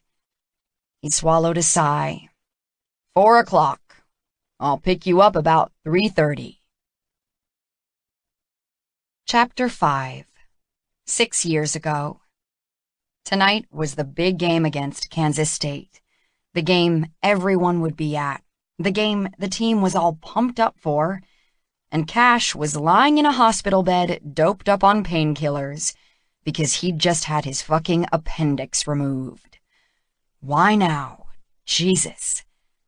He rolled his head on the pillow, the hospital bed raised so he was half sitting, and looked out the window.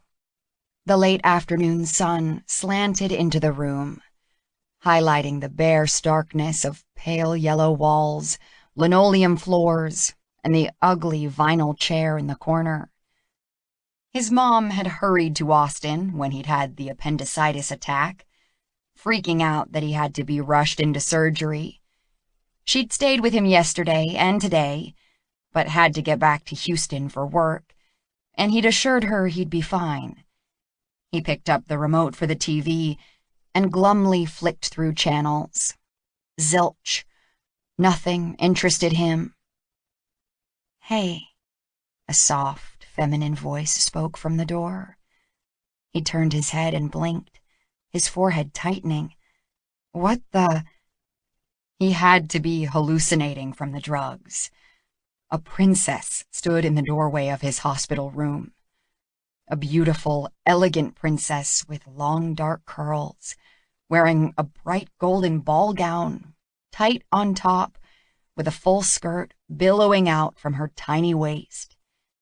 Pink flowers adorned the dress and her hair, and she wore matching gloves that reached up to her elbows. He blinked again. "It's me, Callie." She advanced into the room. "How are you doing?" His frown deepened. "Callie?" His best buddy's girlfriend. He still gazed at her in confusion. "What are you doing here? And why are you dressed like that?" She smiled and moved closer, seeming to float across the room in that big poofy skirt. "I came to see you. How are you doing?" she asked again. He rolled his head back and forth on the pillow. "I'm okay. Pissed that I'm missing the game." Her eyes softened. "Yeah. How long will you be in the hospital?" "I might get out tomorrow, or the next day." "Oh, that's good. Are you in pain?" Her eyebrows pulled down. A little. They're giving me good drugs." "Oh, that's good." "Why are you dressed like that?" Callie's family was rich as sin, and she was a pampered, pretty sorority sister who flitted through life surrounded by glitter and rainbows and smiling friends. But even she wouldn't dress like this to visit someone in the hospital.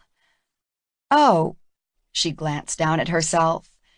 "I actually came to visit someone else. She's out in the hall. Could I bring her in?" What was happening here?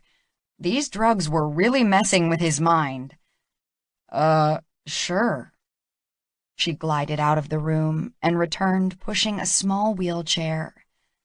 A girl with very short, wispy reddish hair sat in it. "This is Hannah, along with Disney princesses. She also loves college football. I told her a friend of mine was here, and she wondered if we could visit you." Still confused, he said, "Hi, Hannah. Nice to meet you." "This is Cash Hale," Callie said to Hannah. "He plays for the Longhorns." Hannah's eyes lit. "Are you the quarterback?" "No, wide receiver." She nodded eagerly.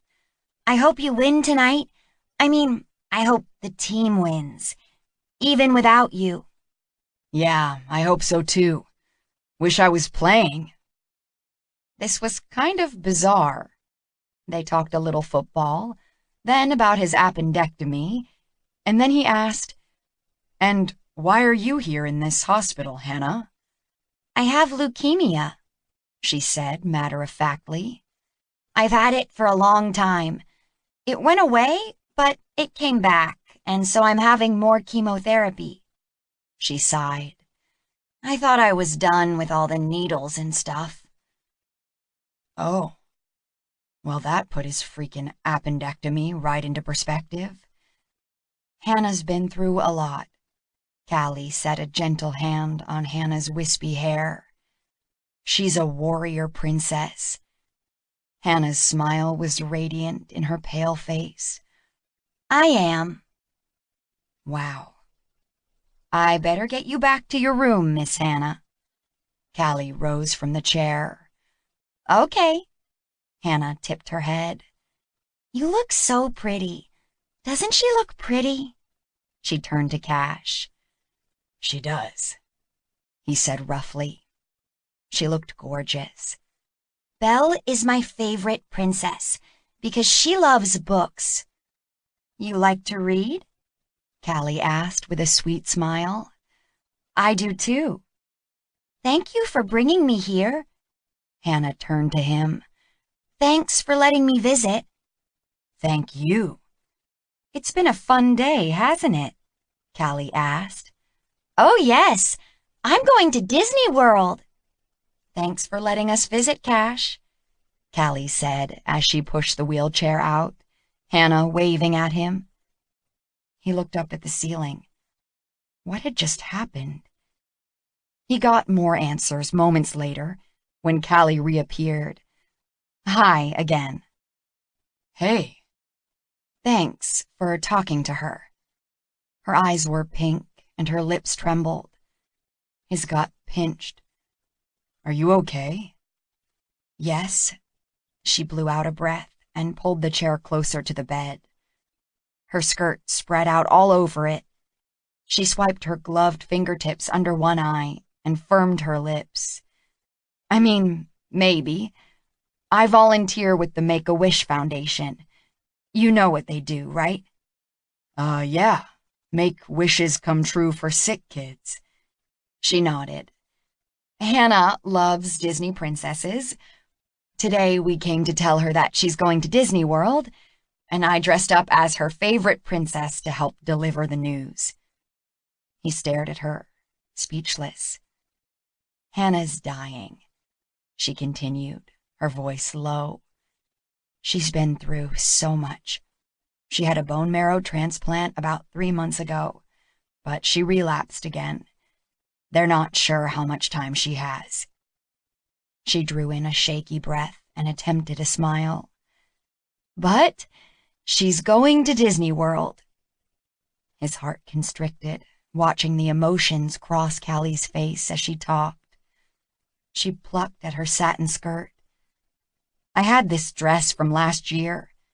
Once a year we do a princess ball to raise money for the foundation. Princess ball? Yes, she nodded. It's really fun. Little girls dress up and come meet their favorite princesses. We take lots of pictures, and they do crafts and get manicures. They love it, and we make a lot of money for the foundation. I see. She rolled her eyes. I know what you're thinking. I'm a princess every day. That's not what I was thinking. No? He cleared his throat, his muscles tensing. I was thinking that's really awesome of you to do that. Her eyelashes fluttered, and their eyes met. It felt like the air in the room changed, becoming charged. Thank you. I guess the princess ball is easier than meeting a kid who's dying. Her lips trembled again, and she nodded. Yeah, but I wanted to do it. It's important. When he'd first met Callie, they'd been learning about electricity in one of his classes. Electricity was a form of energy, the flow of charge carried by free-flowing electrons. You couldn't see electricity, but you could feel it. And around Callie, he felt something. A charge, a flow of energy. It seemed like there was an electric field around her. And just being in her presence was... Okay, he was a nerdy engineering student. Yeah, he'd thought Callie was a princess when they'd first met, and not in a good way. She was beautiful and glowing, always perfect and polished. And she came from a different social sphere than he did. Wealth and privilege and everything she could ever want. That didn't stop him from wanting her. Until she started dating his best friend, Beau. She was perfect for Beau, who came from the same kind of social background she did. Cash couldn't deny that. But as she hung out with them, and he got to know her better, he realized she wasn't the spoiled and self-absorbed princess he initially thought she was. Sure, she took a while to get ready to go out, and was a frequent customer at the glam bar, getting manicures and pedicures, but she was unassuming and friendly, warm and caring. And now he also saw she was brave. Seeing her with that sick little girl, being so warm and nice, dressing up as a princess to make Hannah happy, visiting the hospital, which was a crap place to be, and nearly in tears because a little girl she barely knew was dying. A strange sensation twisted in his chest. The affection he'd developed for Callie over the years, as well as the inconvenient physical attraction he'd always felt for her, now mixed with admiration. It all swelled up inside him and became something huge, intense, impossible. She was his best friend's girlfriend, and he was in love with her. Time stopped, and his world narrowed to a pinpoint of light as this realization struck him. He felt like he'd been tackled hard and slammed to the ground. "Are you okay?" He focused on her face, her eyebrows pinched together. "Yeah." "Is there anything you need or want?" "Oh, fuck." He stared at her, so pretty and sweet, gazing back at him with innocent eyes. "You, I need you. I want you." He was so screwed. "Why aren't you at the game?" he managed to croak. "Oh, I'll get there." She lifted a shoulder. "Want me to get you a Coke or anything?" He swallowed and curled his fingers into the hospital blanket. "I'm good." "I guess you won't be able to play for a while." "Yeah, they said a couple of weeks at least."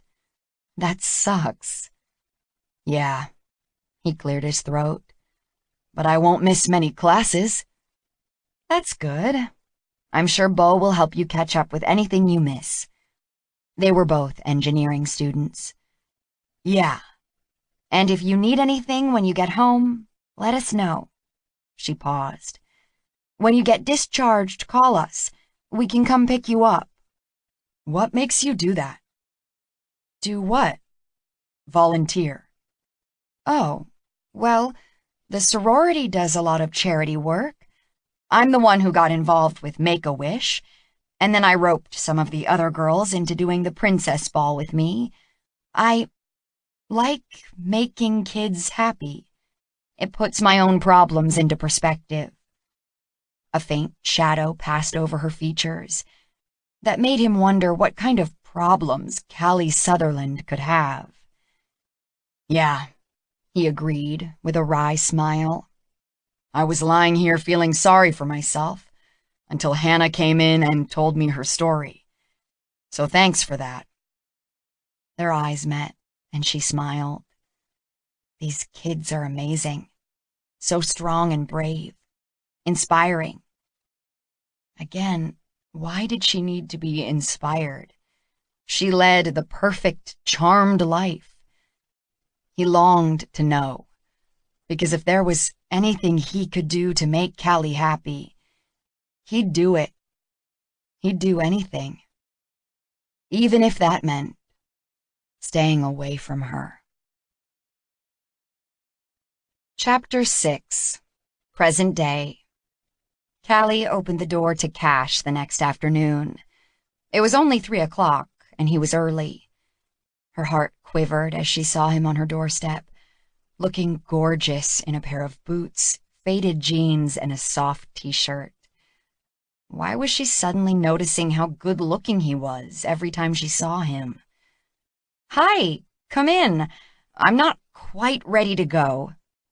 He eyed her as he walked into the house. "You look fine like that." "You know I can't go out looking like this." She touched a hand to her messy bun. "So I should come back in 2 hours then?" That wasn't the first time he'd teased her about being high maintenance. She lifted her chin. "Okay, you know what? I will go out like this. No makeup, hair a mess, wearing cut-off sweatshorts. Sure, why not? My mama would have a fit if she saw me, but we're not likely to run into her at Joe's tattoo parlor." A bark of laughter escaped him. "On top of which, she's going to have a fit anyway when she sees the tattoo." "She's not going to see much of it where you're planning to put it. Or is that the idea? Hide it from Mama. Maybe you're not such a badass after all." "Ha! Actually, I've changed my mind about where I'm going to get the tattoo." "Oh yeah?" His gaze flicked to her boobs, then back up right away. Her skin heated everywhere. "Yes, I'm going to get it on my finger." She pointed to her right middle finger, just above the knuckle. "Here."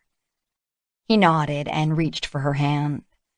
When he closed his strong, tanned fingers around hers, her belly fluttered. "How big?" "Just tiny." She drew her left index finger over the spot. "That'll actually look real pretty," he said slowly. "Thank you." She paused, looking down as he continued to hold her hand. "I'm going to put off the piercing, though." He dropped her hand, and his gaze snapped up to hers. "Piercing?" "Yes, maybe an eyebrow piercing, or a little diamond stud in one nostril." "The piercing would be less permanent than the tattoo. Just saying. If you change your mind, you can take out the little ring or whatever and let it heal up." He fixed his gaze on her. "The tattoo is permanent." "I know." Again, she firmed her jaw. "That's why I want one. I want a permanent reminder that I'm stronger because of adversity." Then she beamed at him. "Hey, be glad I'm not getting a tattoo that says, 'Marriage, the leading cause of divorce.'" He shook his head, smiling. "Thank fuck for that." Or, "I'm only upset I'm not a widow." His smile became pained. "Callie." "Hey, you have to keep a sense of humor, right?" "Right." He paused. "You know this is gonna hurt, yeah?" She clucked. "Seriously? You think a little prick is going to hurt more than a big prick?" His lips twitched, and he looked at his boots. "Good one." "Sorry, I know he's still your friend and partner." "Hey, I've called him worse names in my head.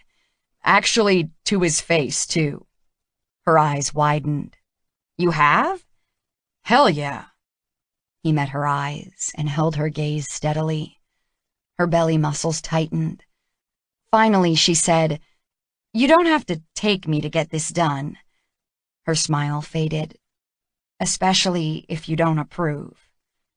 He lifted one shoulder. "Hey, it's none of my business if you get a tattoo or not. It's your decision. I just want to make sure you don't end up with some kind of monstrosity or an infection. At least I know Mystic Tiger is clean and everyone is competent." "Okay then, let's go." An hour and a half later, Callie walked out of Mystic Tiger with a bandage on her finger, her hand throbbing a little, kind of like a mild burn. On the sidewalk in front of the shop, she let out a little whoop of triumph and pumped her left fist into the air. Cash lifted an eyebrow at her. "I did it!" She grinned. "That was awesome! See how tough I am?" She gave his upper arm a punch, a little awkwardly because it was her left hand. "Always knew you were strong, darling. Just hope you don't regret this in the morning." She snorted. "Regrets are for horseshoes and hairdos." He choked on a laugh as they walked toward his truck. It hurt while he was doing it. She winced.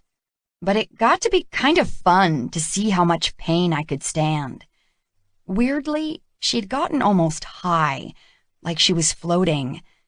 And even more weird, she felt turned on. Her inner thighs rubbed together as she walked, and her girl parts tingled. Whoa, her entire body was sensitized. "Should I take you home?" He jingled his keys. "Or you want to go get dinner?" Dinner sounds good, actually. I don't think I've eaten all day." "What?" He glared at her. "I was too busy baking. I had a couple of cookies." She shrugged. "But although I may have been willing to go to a tattoo parlor looking like this, I'm not willing to go out for dinner this way. We could go back to your place so you can change." She remembered last night and running into that client and his wife, who'd been clearly curious about why she was with Beau's business partner. "Nah, why don't we just pick up something and take it home to eat?" After a short pause, Cash said, "Sure." In his truck, they bickered over sushi versus pizza versus tacos. In the end, Cash let her have her way, and they drove to Tokyo Sushi in Rice Village. After they ordered, Callie wandered back outside and onto the sidewalk. The late afternoon heat surrounded her, and she strolled down the street, checking out the cute little shops. She loved the village, with its eclectic mix of boutiques and eateries. She passed a little wine cafe she enjoyed, and then a shop where she liked to buy yoga clothes. She paused in front of a building that was now vacant and studied the "For Rent" sign in the window. She tilted her head, unable to remember what used to be in this location. She pressed her nose to the glass to peer in, but it was hard to see anything. "What are you doing?" Cash's deep voice behind her made her jump. "Just nosing around. Do you remember what used to be here?" "I think it was a coffee shop." "Oh, that's right. I wonder why they closed down." He shrugged. "I think they've been closed a while. Come on, let's get our food. It's probably ready." They picked up their huge platter of assorted rolls, along with tempura vegetables and edamame. At home in her kitchen, she pulled out a container of food and set it on the island. "We're never going to eat all this. Don't underestimate my appetite." He patted his flat abs. "Oh, right, the winner of the Omega Chi taco eating contest. How could I forget?" She was oddly distracted by the sight of his hand on his abs, and that tingling between her thighs was still there. Her gaze wandered over his torso, and then lower to his low-rise jeans that were well worn, especially over the bulge behind his fly. A quivery sensation rippled through her belly. He grinned. "To this day, nobody has beaten my record." He lifted the plastic lid off a platter. Then his smile faded as he saw where she was looking. His eyes went heavy-lidded, and a muscle twitched in his jaw. Callie's face heated at being caught ogling him. Tension arced between them as they stared at each other, the moment dragging out a little too long. She whirled around to pull 2 plates from a cupboard. The air in the kitchen had gone static, and her lower belly tightened. "Want a drink? Beer?" "I could go for a beer." She opened the fridge and retrieved one, grabbing one for herself as well. Cash cocked an eyebrow as she handed him the bottle. She shrugged. "What? I can't drink beer?" "You can drink whatever you want, darling." She tilted her head. "Damn right I can." She didn't have to drink white wine and Cosmos and ladylike martinis. She'd drink Maker's Mark and Shinerbach any time she wanted. She handed him a set of chopsticks and pulled her stool up to the island. Soon, their plates were loaded with dynamite rolls, tempura yam rolls, and tuna maki. This is so good. She closed her eyes as she savored the bite of wasabi, mingled with the sweet shrimp and creamy avocado. She opened her eyes to find Cash gazing at her instead of eating. "What's wrong?" That static electricity buzzed between them again. "Nothing." He picked up a roll and dipped it into soy sauce, then popped it into his mouth. "How's your tattoo feel?" "The tattoo feels fine, but my body still feels weird." He frowned. "Your body feels weird?" "Yeah." She poked another piece of sushi, not meeting his eyes. Her lower belly ached with need. Her breasts felt heavy and her nipples tingled.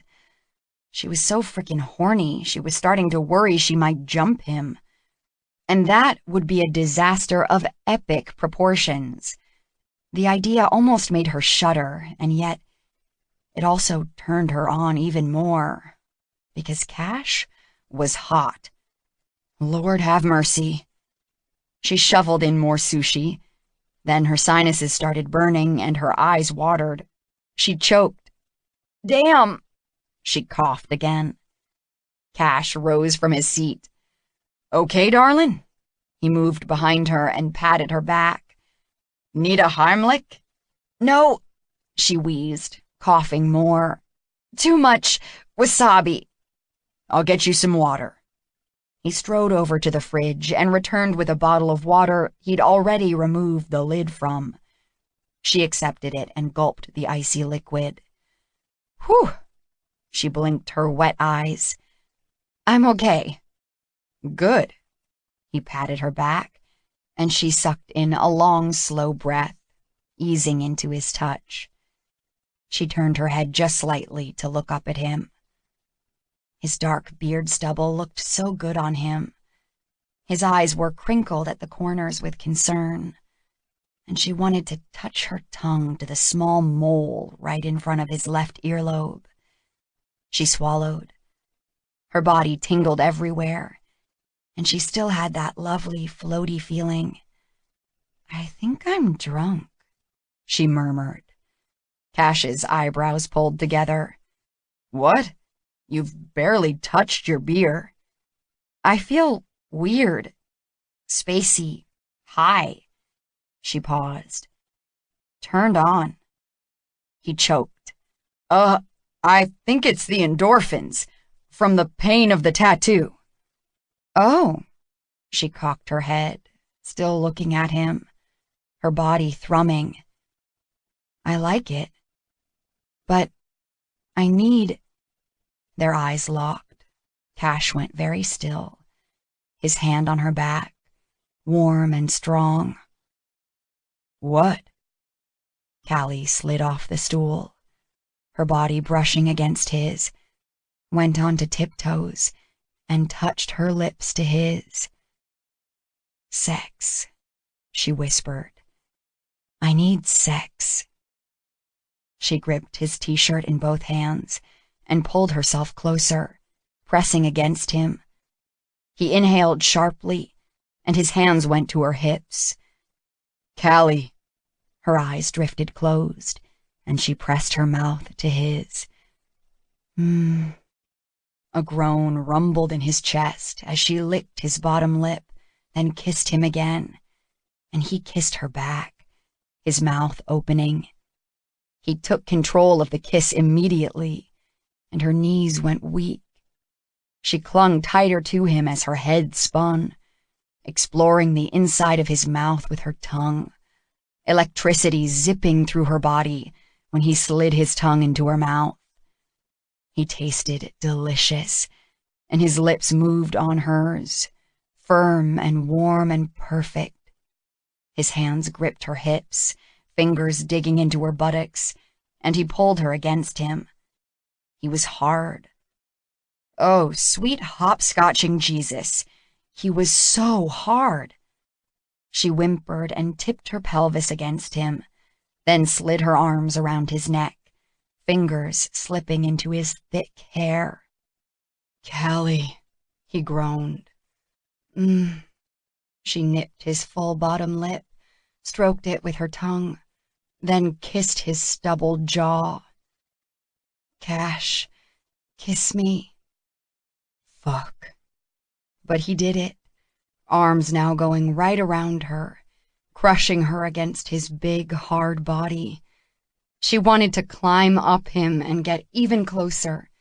She rubbed her aching breasts against his chest and found his mouth again in a long, deep kiss.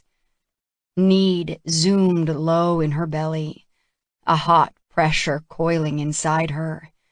She needed more, needed him.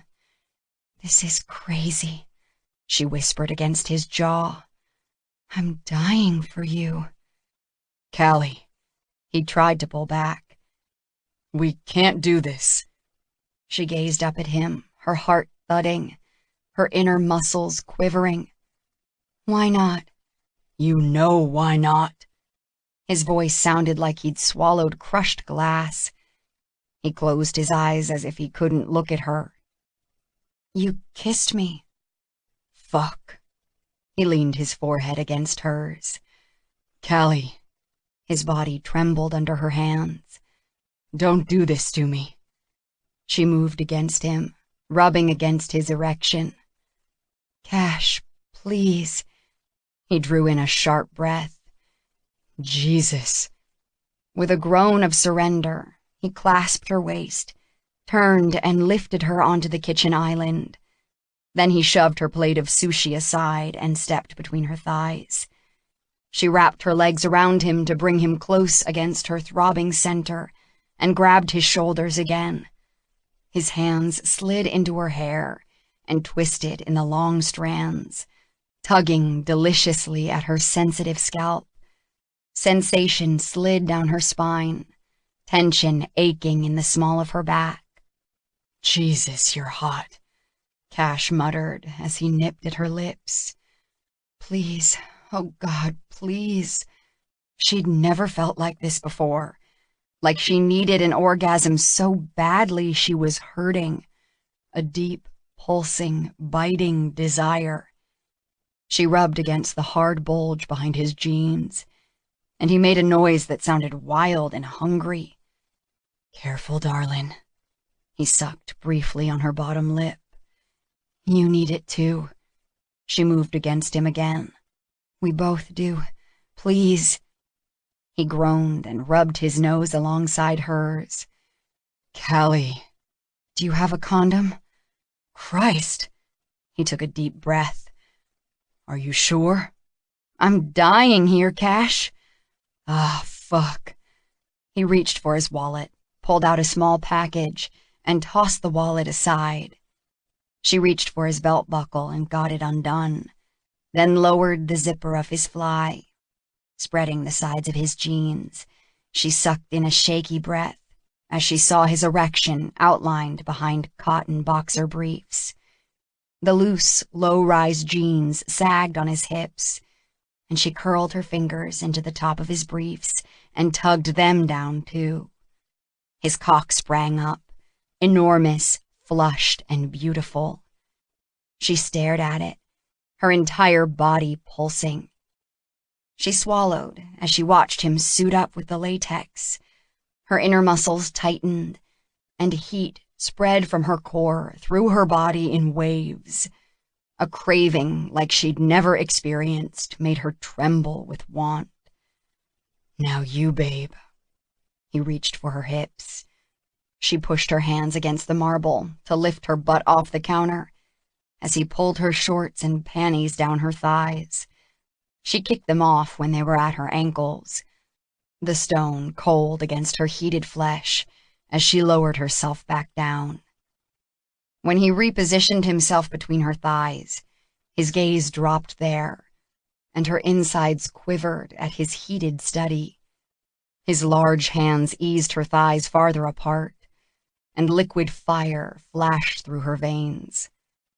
"Beautiful," he murmured, his eyes heavy-lidded. "So pretty."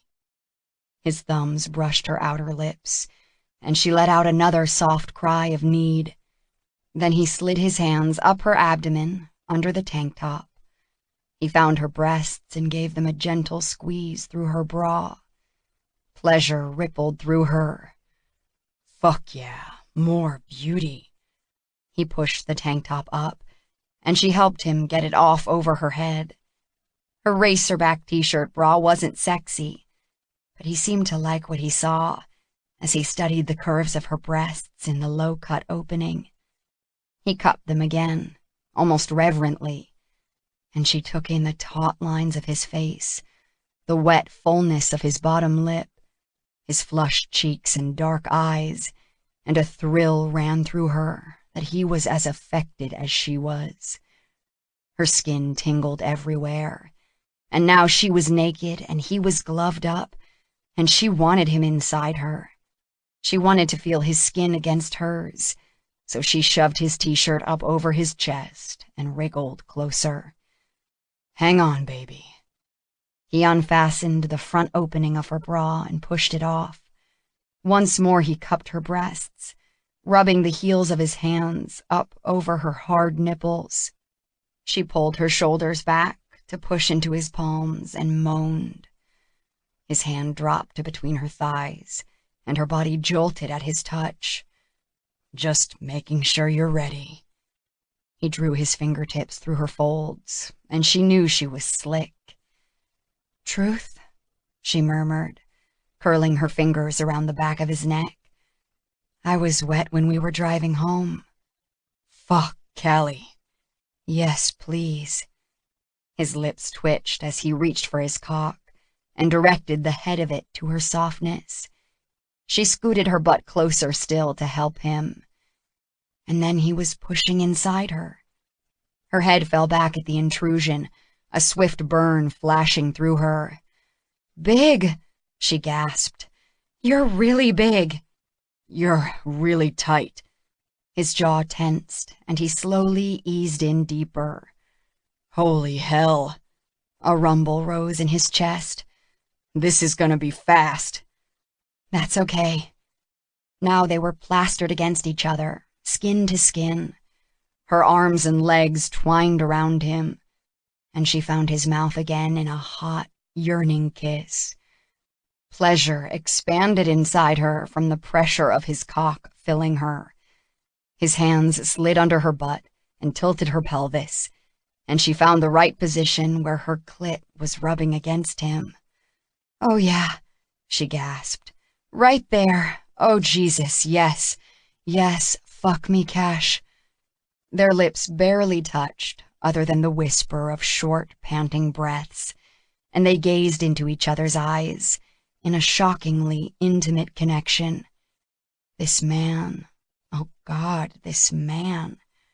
Everything wound tighter and tighter into a sharp peak of near pain. And then she shattered, shuddering and pressing through her climax. Pleasure washed through her, tingling down her thighs all the way to her toes until she was limp. Cash's eyes fell closed, his face grew tight, and his hands gripped her ass. Guttural noises rose from his throat, and then he came too, in hot, weighty pulses inside her. Jesus, he whispered a moment later, touching his lips to hers. Jesus Christ. She drew a breath in through her nose and pursed her lips into a gentle kiss against his. Yeah. Chapter 7. Fuck. What had he fucking done? He'd just fucked his best friend's ex-wife. Never mind that he'd been crazy about her for years. He couldn't have her. This was a nightmare. His body still shuddering from an explosive orgasm, Callie tight around his still hard dick. Cash tried to collect his wildly confused thoughts. That familiar feeling of self-loathing roared through him, tightening his quivering muscles and tensing his jaw. How could he feel so good and yet so fucking awful at the same time? "Wow," she whispered. "That was intense." That was fucking nuclear. Also, he might have pulled a hamstring. Jesus Christ. She petted his hair and the back of his neck, her face resting on his shoulder. His hand still held her sweet little ass, and god damn it, he never wanted to let go. He fought to get air into his straining lungs. Those endorphins are really something. One corner of his mouth lifted in a reluctant smile. Yeah, that was what this was. Hormones. That was it. He gave her ass a squeeze, then pulled his hands out, easing her butt to the counter. He drew back and looked at her. She lifted her head and met his eyes. "Oh no." "What?" "You look mad." "I'm not mad." He swallowed a sigh. "Yes, you are. Are you mad at me?" Her eyebrows pulled together. He kissed her forehead. "No, I'm mad at myself. I shouldn't have done that." That was putting it mildly. What kind of motherfucking shit for brains was he? Sleeping with his best friend's ex-wife? Jesus. There weren't enough curse words in the world to express his feelings of anger and disgust at himself. "We," she corrected, lifting her pointy chin. "We did it. It's not like you attacked me. I was the one who was, begging for it." Her cheeks went scarlet, despite her bold words. Clearly, this was not something Callie did often. "Okay, I'll give you that. It takes two to tangle, as they say." She smiled. "But you were under the influence of hormones, and I should have been the one who was strong enough to say no." Fuck. He'd been strong for so long. He almost couldn't believe he'd finally given in to it. To her. "I think there might have been some hormones affecting you, too." She stroked a hand over his chest. He stepped farther away and out of reach, every muscle in his body rigid. He hauled up his jeans and tucked himself back in, then tugged up the zipper. Her eyes clouded, then her eyelashes lowered as she reached for the tank top on the counter. She pulled it over her head, ignoring the bra, which was cruel because even with those perfect breasts covered, they were still tempting, her sharp little nipples poking through the thin cotton. Cash bent and picked up her shorts and handed them to her. She went to hop off the counter, but he clasped her waist and lifted her easily down. "Thanks," she murmured, separating a tiny pink thong from the shorts and stepping into it. The sight of that scrap of pink silk lit his blood on fire. "I'm sorry, Callie." Her eyes flashed. "Oh my God, don't apologize. That's the worst thing you can ever say to a woman after sex." "It is?" "Well, there might be some worse things, like, 'We have to hurry, my girlfriend's on her way over,' or 'That was better than a root canal.'" He rolled his bottom lip in against a laugh. "Jesus, I'm not saying it was bad. I'm just saying we shouldn't have done that. Bo, oh Christ." She covered her eyes with her hand. "Bo." She exhaled heavily. "I don't care about him." "Maybe you don't, but he's still my friend and business partner. And if he knew I'd just nailed you on your kitchen counter, he'd be... Fuck." His gut torqued with guilt. She gazed back at him, eyes full of remorse.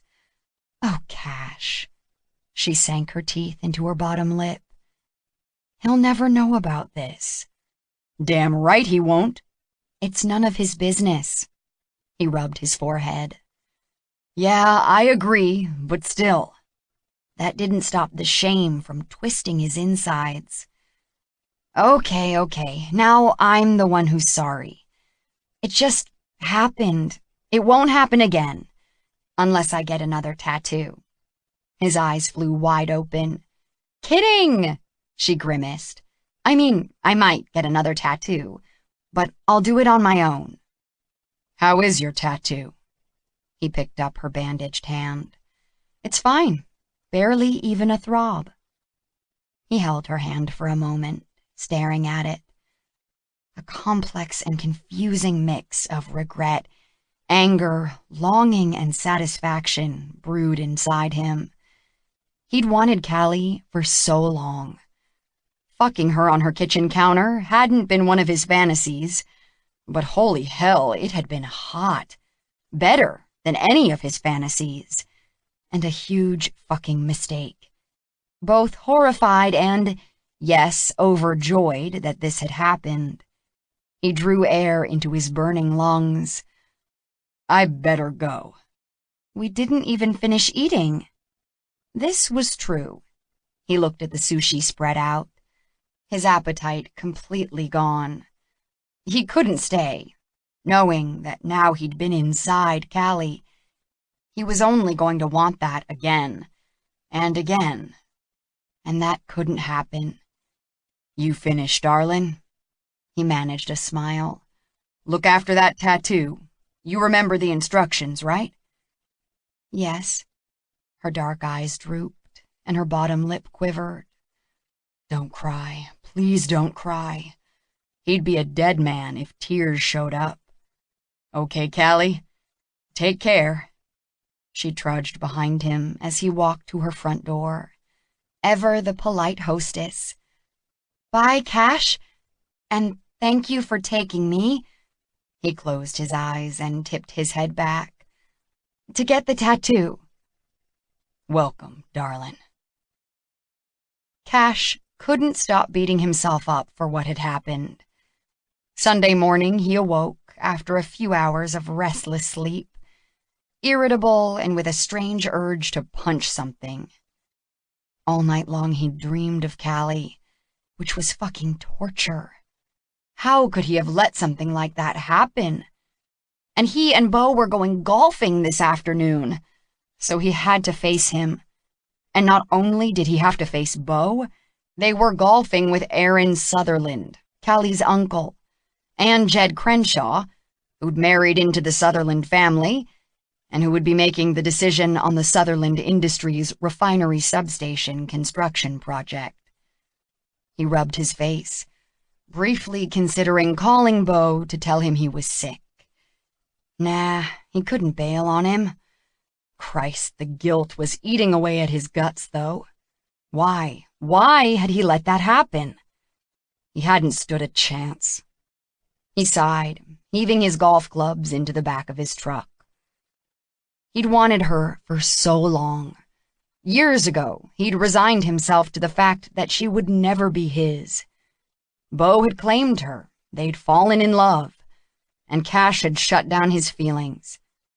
He'd hid his misery the first night she'd stayed over at their place, and the day she'd flashed her 2-carat diamond engagement ring in front of his eyes. He'd shut down his feelings for a lot of things, closing himself off to protect his miserable secret, nailing every other woman he could get into his bed, not to mention other places, was supposed to help him get over Callie.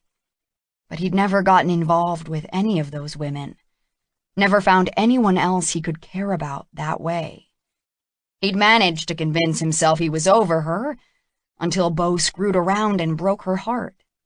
Then he'd known he'd been bullshitting himself, because he felt Callie's pain like it was his own.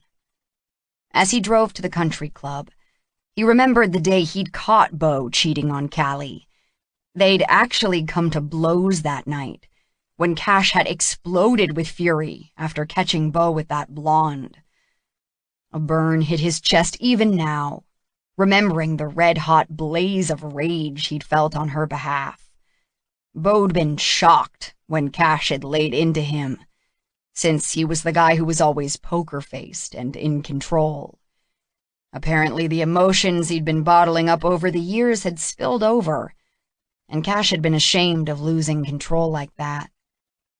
After he'd gotten over the shock of Cash losing control and punching him, Bo'd been pissed. He'd tried to make cheating sound like nothing, like everyone did it and it was no big deal. Oh man, if Callie were his, he'd worship her the way she deserved. He'd never cheat on her. It was a wonder he and Bo were still friends and partners after the fight they'd had. Maybe in Bo's world it was no big deal, but Cash remembered his mom's devastation and heartbreak when his dad had cheated on her. That shit was not right, and the fact that he cared so much about Callie had made it all the worse. "Jesus, what are you so worked up about?" Bo had asked him, rubbing his jaw where Cash had just landed a punch. They'd stood panting and glaring at each other. What could he say? Hands clenching into fists, his jaw tense, Cash had struggled for words. Finally he'd said, "Callie doesn't deserve that." Bo had lifted one eyebrow. "Why do you even care?" "She's a friend. All this time you two have been together, I've gotten to be friends with her." Bo nodded. "It's fine, Cash. She'll never know." Then his eyes narrowed. "Unless you tell her." Cash closed his eyes, gritting his teeth. "I'm not going to tell her." He'd regretted saying that many times, because Bo's cheating had continued.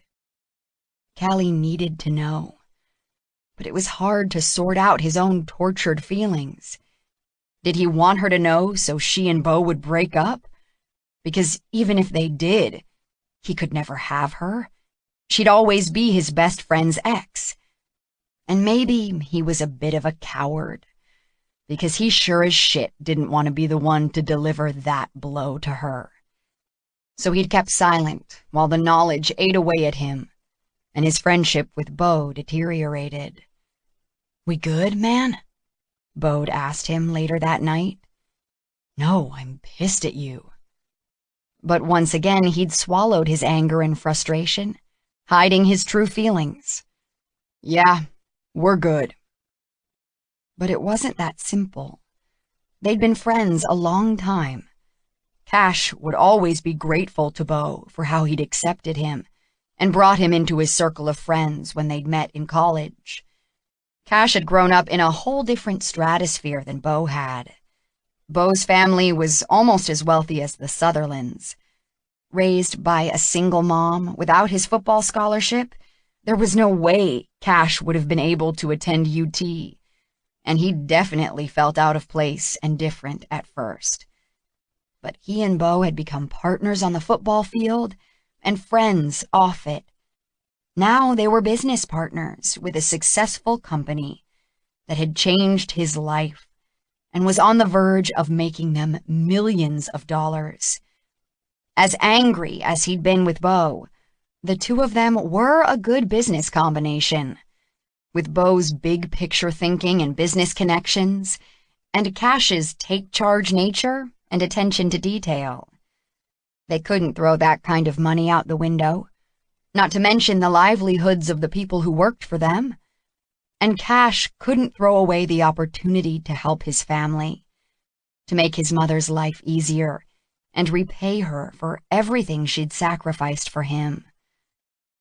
Damn. He shouldn't be thinking about that stuff when he had to go play nice with Bo and the Sutherland people at the country club.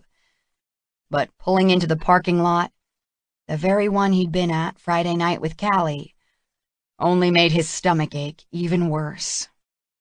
Somehow he managed to keep a smile on his face and greet Bo, Aaron, and Jed with appropriate words.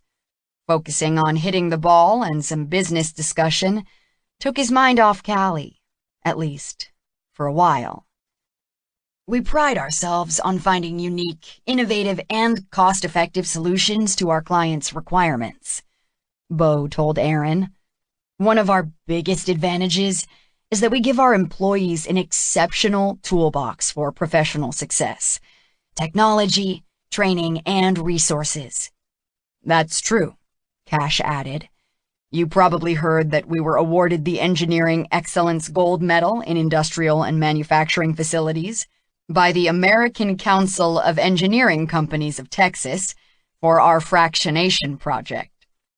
I did hear that, Aaron said. Congratulations. That's impressive. Around the 9th hole, Cash looked over at Bo putting, completely oblivious to what had happened between him and Callie. Apparently, Bo had never felt this intense, gnawing guilt, even when he'd cheated on his wife. In Bo's mind, he'd done nothing wrong. So Cash tried to talk himself into that mindset. He really had done nothing wrong. Callie and Bo were divorced. That meant they each could fuck whoever they wanted. That line of thought was all a complete waste of time when he and Bo ended up in one of the golf carts together, heading back to the clubhouse at the end of the afternoon. And Bo said, "I heard Callie's friends threw her a divorce party." Cash's insides seized up. "Yeah, that's bullshit." He bit the inside of his mouth. "Well, you are divorced." "Fuck. You go to the party?" "Christy invited me. I was only there for a few minutes." How much should he say? Bo could easily know what had happened. "Callie was a little drunk by the time I got there, so I drove her home." "You never told me that." Cash shrugged and steered the cart around a curve. "She was embarrassed, and it was no big deal." "I can't believe she was celebrating our divorce." Bo's jaw hardened. "I can't believe she won't talk to me either." "What do you want to talk about?" Bo sighed. "Her parents aren't happy with the divorce. I'm not happy with the divorce. I still don't get it." Oh, fuck. He was not trying to say he wanted to get back together with her, was he? Fuck me sideways with a chainsaw. Cash gritted his teeth. "You cheated on her, remember?" Yeah, they'd had this discussion before. Only then, he hadn't had a guilty conscience that made every muscle in his body tense to the point of pain. "Yeah, I remember." Cash pulled up and stopped the cart, ready for one of the club's attendants to take it. He had no idea what to say or where Bo was going with this, but what he did know was he didn't want to talk about Callie. Not to Bo. "Our divorce sure as hell better not have any impact on our getting this project," Bo added. "We can't afford to lose this job." Cash tensed. Was that what Bo was worried about? Losing the job because he wasn't part of the Sutherland family anymore? Shit, that was fucked up. "Aaron and Jed don't seem to hold any ill will because of the divorce." "Yeah, the Sutherlands still like me." Bo's cocky grin held a hint of worry. "And I keep in touch with Joshua." Cash nodded. "I won't let my relationship with her family die," Bo continued confidently. "They're too important to let go of." His gut turned to stone. "True. Come on, let's go buy Aaron and Jed some drinks and see if we can seal this deal." He followed Bo into the clubhouse. What the hell had she been thinking? Callie spent the rest of Saturday figuratively kicking her own ass for seducing Cash. Scorching mortification swept over her as she lay in bed that night, eyes closed, remembering how she'd come on to him so strongly. That was so not like her. And yet, her body still tingled and ached. She sucked briefly on her bottom lip, pressing a hand to her lower belly. What was happening? Cash had blamed it on endorphins, and there was no doubt she'd been feeling funny after the tattoo. But it was more than just hormones. It was Cash. She kept noticing things about him that she never had before. Or if she had, it had been in a different way. She'd always known objectively that he was good-looking, But now, every time she was around him, he made her knees go soft, her sex clench, her body quiver with awareness. And then he'd bolted. God. She squeezed her eyes closed tighter. How humiliating. He'd been so appalled and guilt-ridden, he couldn't get away fast enough. She shouldn't have done that. She didn't want to lose Cash's friendship, and she sure didn't want to jeopardize his relationship with Beau. She'd just have to ignore that tug of attraction, that weak-kneed, belly-heating pull she felt anytime she saw him, which she probably wouldn't after what had happened. He'd no doubt be staying far away from her, and she couldn't blame him. When Callie logged onto Facebook Sunday morning, she was surprised to see a private message from one of her UT sorority sisters, Melanie Walden, who she hadn't seen for quite a while. Callie, I saw the picture of the cake you made. I need to talk to you ASAP. Huh? Callie made a face and typed in a response. Hi, Melanie. What's up? Call me. She added her phone number. Her photos of her macarons and cookies and cakes had been getting lots of attention on Instagram and Facebook, which was cool. Today she was going to take more pics, but she was going to do it right, with appropriate lighting and background. She'd taken some photography classes in college, so she had a few basic skills. She'd been baking way too much lately. She knew that, but it helped soothe her. Maybe it was an escape, but she loved it. And creating something beautiful even, gave her a feeling of accomplishment that had been lacking in her life for so long. That feeling had never come from putting together an outfit for Lydia Carmichael or picking the perfect scarf to accessorize Carolina Ainsworth's new suit, or from being the perfect hostess when she and Beau entertained clients.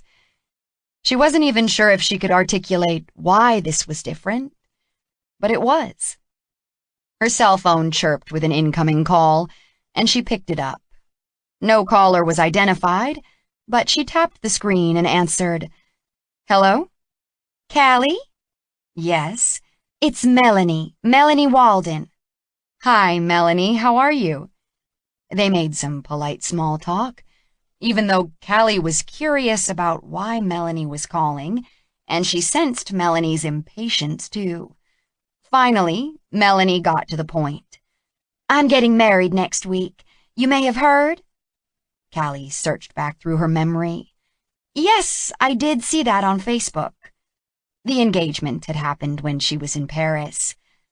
Congratulations to you and Boone. Thank you. Melanie paused.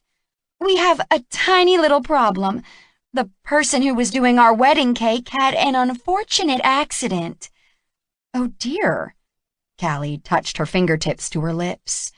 Yes, the poor thing got hit by a radio-controlled helicopter. Callie's head moved from side to side. What? She wasn't sure how to respond to that. Anywho, that's our problem. We have no one to make our cake, and the wedding is only a week away. Oh, Callie paused. Oh, you want me to make a cake for you? Yes. Melanie's voice went higher-pitched and breathy. We'd be forever grateful to you, and your cakes are so pretty. Would you do that? Sure, I could do that. She had nothing more important, and a whole week was long enough to do some fancy stuff. You need it for Saturday, I assume? Yes, we're getting married at the Houston Club. Did you have something particular in mind? You probably already had this planned with your cake baker. We did. I can send you the pictures I've saved so you can get an idea of what we wanted. Our colors are eggplant, baby blue, and gold. The bridesmaids are wearing blue dresses, and we're carrying bouquets of ranunculus, tweedia, and astrantia. Holy shamoly! She didn't even know what all those were. Do you have pictures of the flowers? Yes. I mean, not exactly what the bouquets will be, but I can show you. Wait, you can just go to my wedding Pinterest board and check it out. Everything is there, even pictures of some cakes I like. Oh, great idea. I'll send you the link. Okay, what kind of cake do you want? As in vanilla, chocolate, strawberry? Vanilla. Everyone likes vanilla. Okay, easy. Callie squirmed with excitement. This was a challenge, but a fun one. Let me have a look at the pictures. How much do you charge? Callie blanked. She had no clue how much to charge. How much was your other baker charging you? $1,500. Callie's jaw dropped. Jumping Jesus. Could she really charge that much for her cakes? I can do it for that, she said casually. Great! Thank you so much, Callie. You're really saving us. I didn't want to end up with some crappy grocery store cake or something. Callie laughed. No, we wouldn't want that. They finalized a few more details and then ended the call. Moments later, Callie's Facebook bleeped with another private message, the link to Melanie's Pinterest board. A few clicks later, she was studying the images. Melanie apparently had very specific ideas of what she liked, but this was helpful. Callie scrutinized the flowers. She could do that. Bah, she could do better than that. It was going to be a lot of work, but she was bouncing to get started. She sucked air into her lungs and let it out slowly, slumping into her chair. She'd learned that starting a business online was a cheaper way to get going. She wouldn't have the overhead cost of a lot of equipment or leasing space. Plus, she could start immediately while she found a place and got it ready. Maybe she could start with this and build up to having her own little shop if all went well. And now she had her first customer. Wow, maybe she could really do this. Chapter 8. Or maybe she was crazy. Callie was in her kitchen working on flowers for the wedding cake on Monday afternoon. For some reason, she really wanted to talk to Cash about her idea of starting her own business. He never laughed at her or made her feel inferior, even though he liked to tease her. But after what had happened on Saturday, she was not going to call him. Definitely not. She'd relived that hot encounter in her kitchen repeatedly, and every time she thought about it, she got wet all over again. Jumping June bugs, Cash was amazing. He was gorgeous and sexy and funny and she'd put him in a terrible position. Seeing how upset he was afterward made her regret what she'd done. Beau had been the last person she'd been thinking of at that moment, but she understood Cash's dilemma. How would she feel if Beau started messing around with Christy? Yuck, she would hate that. Mostly for Christy's sake, because she deserved better. But it would be totally awkward, no doubt about it. It could even ruin their friendship. Oh, God. Callie paused with her paintbrush poised above some sugar flower petals that she was carefully shading the edges of. Okay, it would be okay. She and Cash had had sex. Crazy, fast, impulsive sex. That was all it was, and it would never happen again. They were friends. Or maybe not anymore. Kind of hard to go back after that. Sadness hollowed out her chest. She liked Cash a lot. He'd been there for her since she and Beau had split, quietly supporting her and letting her know that even though her marriage was over, they could still be friends. And she'd totally messed that up. She painstakingly rolled out more gum paste into a thin layer. She'd gotten the eggplant color perfected after numerous trials and errors, and was preparing to build what would hopefully be the finished flowers for the wedding cake. Yes, she needed to talk to someone. But if it couldn't be Cash, then it would be Christy. She paused to pick up her cell phone and called her friend. "Hey, it's me." Hi, Cal. What's up? "I might be about to do something crazy." Ooh, I like it already. "Want to meet for dinner tonight?" Hell yeah. Where should we go? "How about the Wild Turkey?" You bet. Meet you there at 6. Callie worked the rest of the afternoon on her flowers, then cleaned up and changed from yoga pants and a t-shirt stained with food coloring into a pair of jeans and a tank top. A short time later, she cruised slowly through the parking lot at the Wild Turkey, one of the last classic ice houses left in the area, searching for an open spot. The lot was full of pickup trucks that reminded her of Cash. She squeezed her Beamer in between two Fords and jumped out. The low building needed a new paint job, and she already knew the inside did too. At this hour, the neon sign glowed faintly. Inside, she squinted into the darkness after the bright sunlight, pausing until her eyes adjusted, listening to Frankie Ballard singing "Young and Crazy."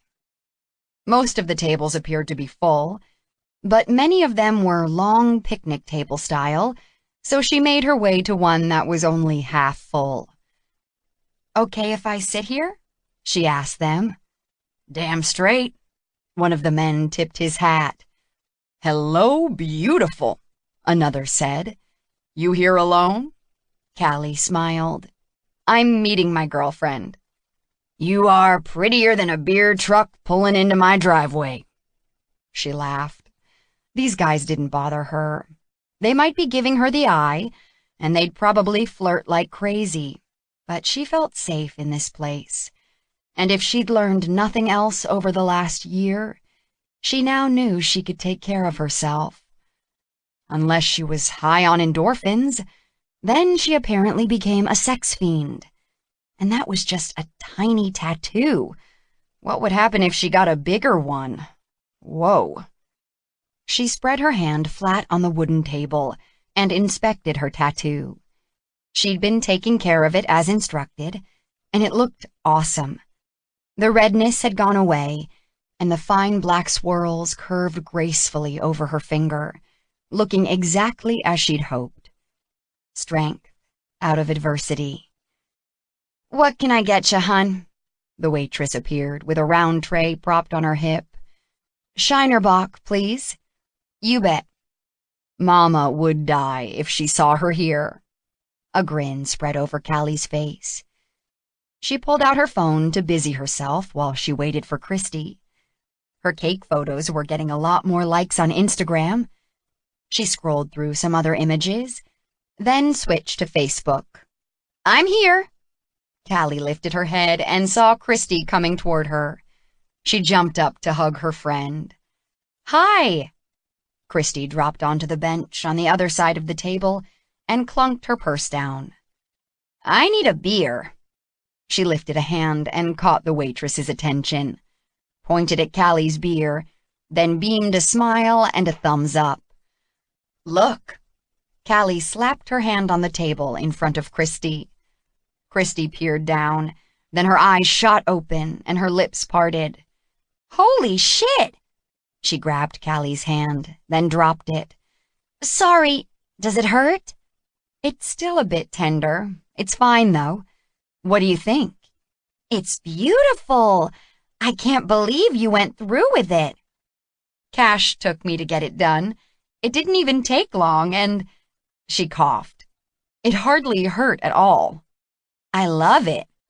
Christy met her eyes and smiled. Good for you. So is that what you meant when you said you were about to do something crazy? But no, you've already done it. The waitress set a full glass of the dark lager on the table. Christy picked it up and held it out, and Callie clinked her half-empty glass against it. So what other crazy thing are you about to do? Then Christy frowned. Please don't tell me you're getting back with Beau.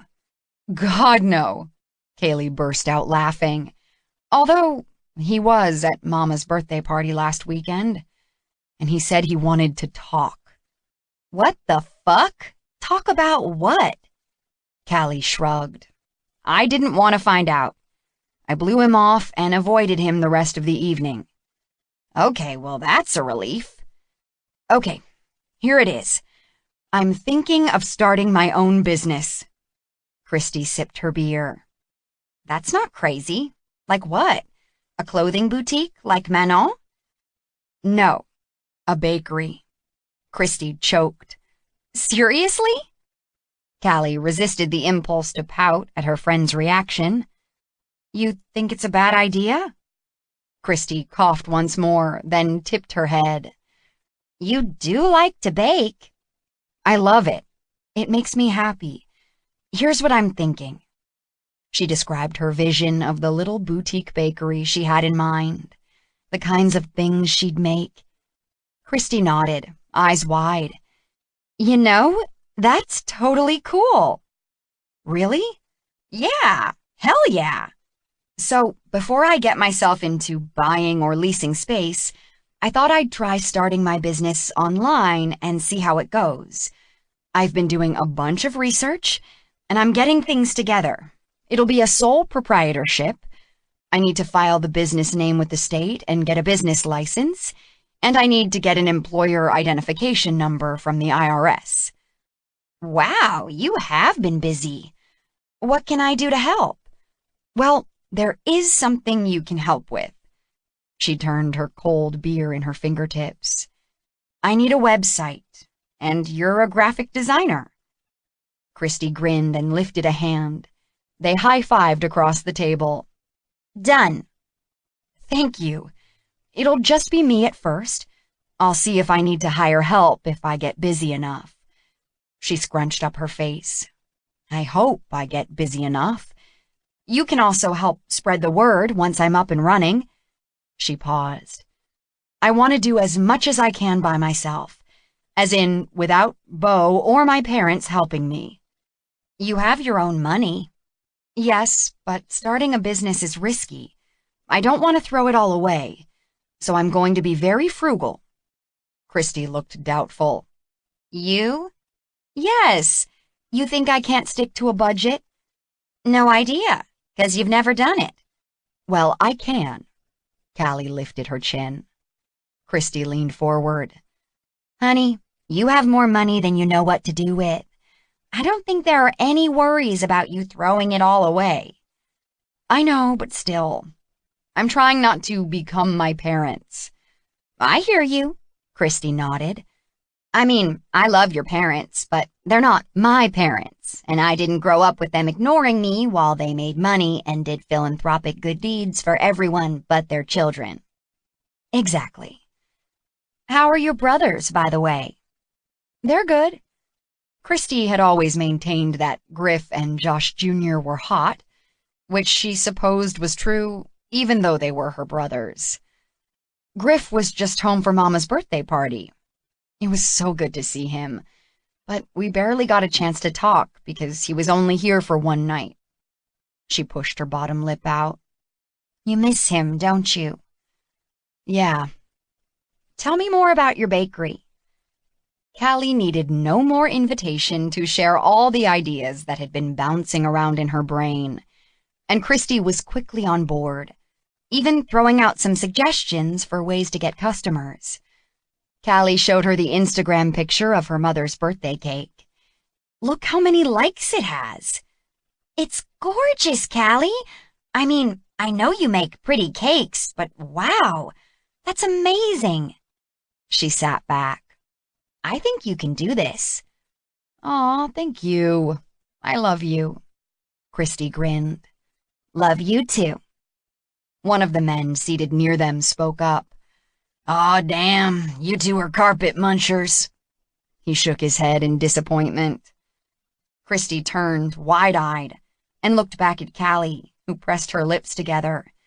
The term was offensive, but the man's disappointment was hilarious. I told you I was waiting for my girlfriend. A man can hope. They both giggled. Callie focused back on her friend. So, I even have my first client already. No way! She nodded eagerly. Wait, guess who? Melanie Walden. She told Christy what had happened. And she's willing to pay a fortune for it. Lord knows there are enough wealthy people in Houston who can afford to pay big bucks for wedding cakes, or birthday cakes, or macarons better than ones you can buy in France. Callie grinned. The waitress approached them, and they both ordered burgers and another beer, then resumed their talk. What about a name for the business? Christy asked. Have you come up with one yet? No, I had a few ideas, but I'm not sure. You want something cute and clever, or simple and classy? I don't know. I thought of Sweet Sensations. I think there's already a place with that name. How about Piece of Cake? Cute. Cake and bake, cake my day. Christy paused, tapping her chin. I know, Tears of Joy. Callie laughed. Okay, simple and classy it is. Well, it could be Callie's Cakes, Cakes by Callie. Not sure about using my name. How about just Caked? Callie considered that. I like it. There you go. You're welcome. They toasted with their beers. Okay, I have a name. Caked. Tell me what your vision is, like how you want it to look. Well, like the name, simple and classy, lots of white. Let me show you some of my pictures. She pulled out her phone, and Christy leaned over to look as she scrolled through images. Love the ones taken on the white marble, Christy said. That could be sort of a signature look. Yes.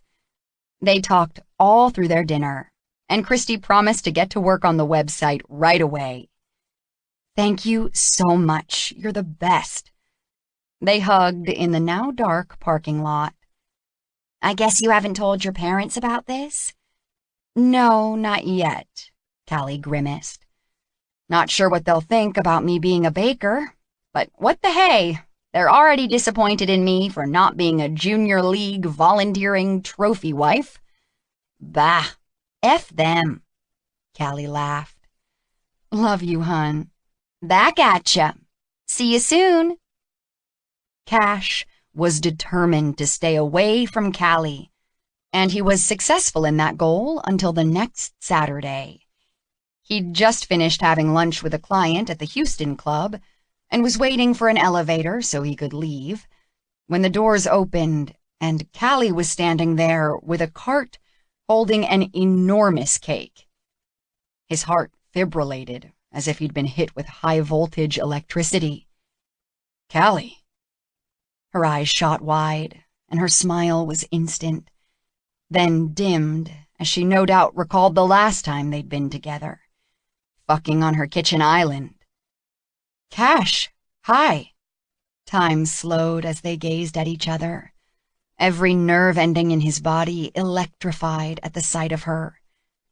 She stepped forward, and he reached for the cart to help her wrestle it out of the elevator.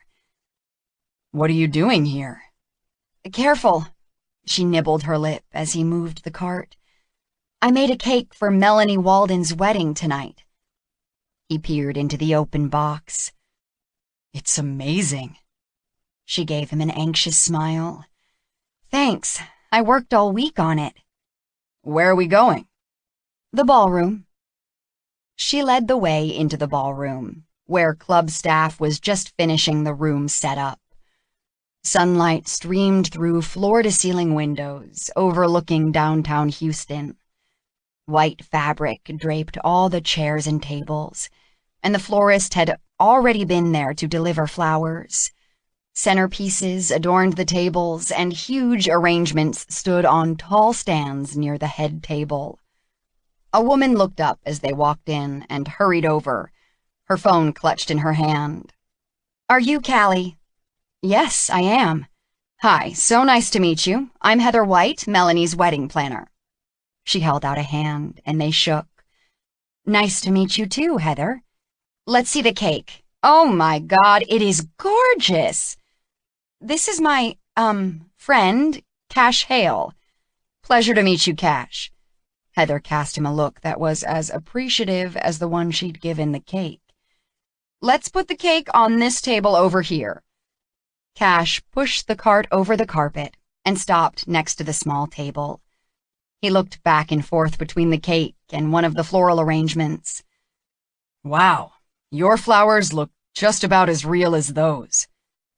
The multi-layered cake was iced with smooth, pale blue frosting, with big, dark purple flowers, smaller blue ones, and a few white blossoms cascading down around it.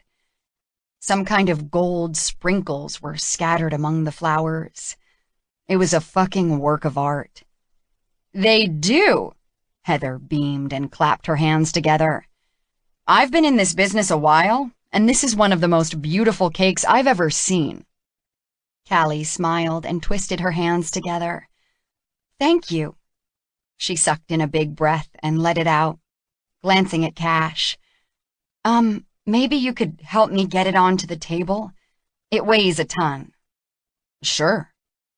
Between them, they opened the sides of the box, and Cash lifted the cake on its white stand, while Callie slid the flattened cardboard out from under it, then centered the cake on the table.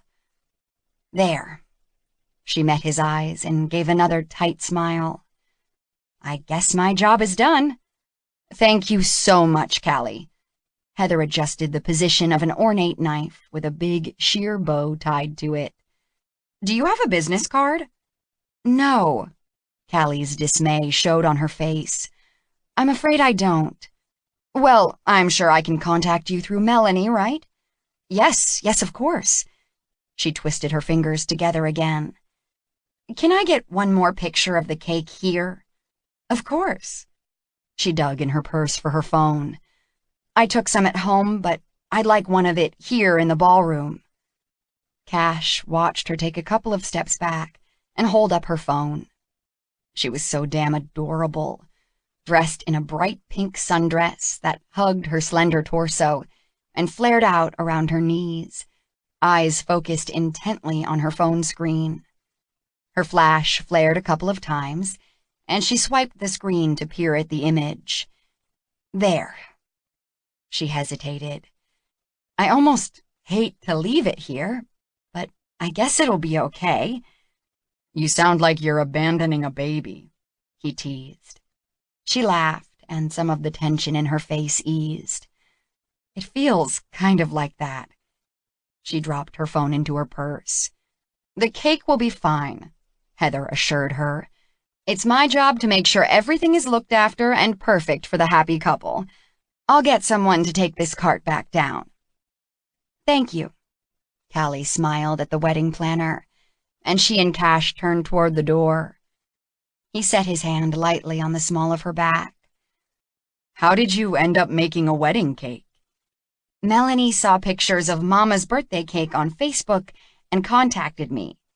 The person who was supposed to make their cake couldn't do it, and they needed someone at the last minute. I think she'll be happy. It's a shame to cut into it and wreck it, though. Well, it would be a shame not to, because it tastes amazing. He laughed. So, what are you doing here? Just had lunch with a client. On a Saturday? Sure. She sighed. You and Beau work such long hours. He shrugged. We wouldn't be as successful as we have been if we didn't. I suppose. They paused in front of the elevators, and he poked a button. Anyway, I love my job, so it doesn't feel like work sometimes. She nodded, looking thoughtful. Yeah, I get that. She paused. I need to get business cards. He lifted an eyebrow. Business cards? She asked for a business card. If I want to get more jobs, I need to have them to hand out. You want more jobs? Of course. The elevator arrived, and they stepped inside. Callie eyed him and nibbled her bottom lip briefly, as if she had something to say but wasn't sure if she should. "I want to start my own cake business." "Seriously?" He'd thrown out the idea casually that afternoon at her place. He hadn't realized she was really thinking of doing it. "Yes, I've been doing a bunch of research," she continued as they descended. "I'd love to have my own little bakery, like the one I worked in Paris. But I can get started baking out of my kitchen while I find a place and get it ready." Her eyes darted toward him. "That woman is a wedding planner, and if she likes my cake, that could lead to more business." "Yeah, I guess it could." His forehead tightened a little, contemplating Callie slaving away in her kitchen for hours on end. "You really love doing it that much?" She met his eyes. "I really do. And I think I'm good at it." "You are good at it? You think you can make a living?" Then he rolled his eyes. "Forget I said that. I'm talking to a Sutherland. You don't need to earn a living." One corner of her mouth lifted. "I don't need to, but I want to. I have the luxury of having the funds to start my own business. And believe me, I know most people don't have that. And I know how lucky I am. But I want it to be a success. I'm just kicking myself for not thinking about getting business cards made. I've started working on a website, though." He shook his head. "Really? You're doing it yourself?" "No," she laughed. "I thought of trying to do it myself, but I want something really nice and professional, and I need to be able to take orders online, so Christy is going to help me."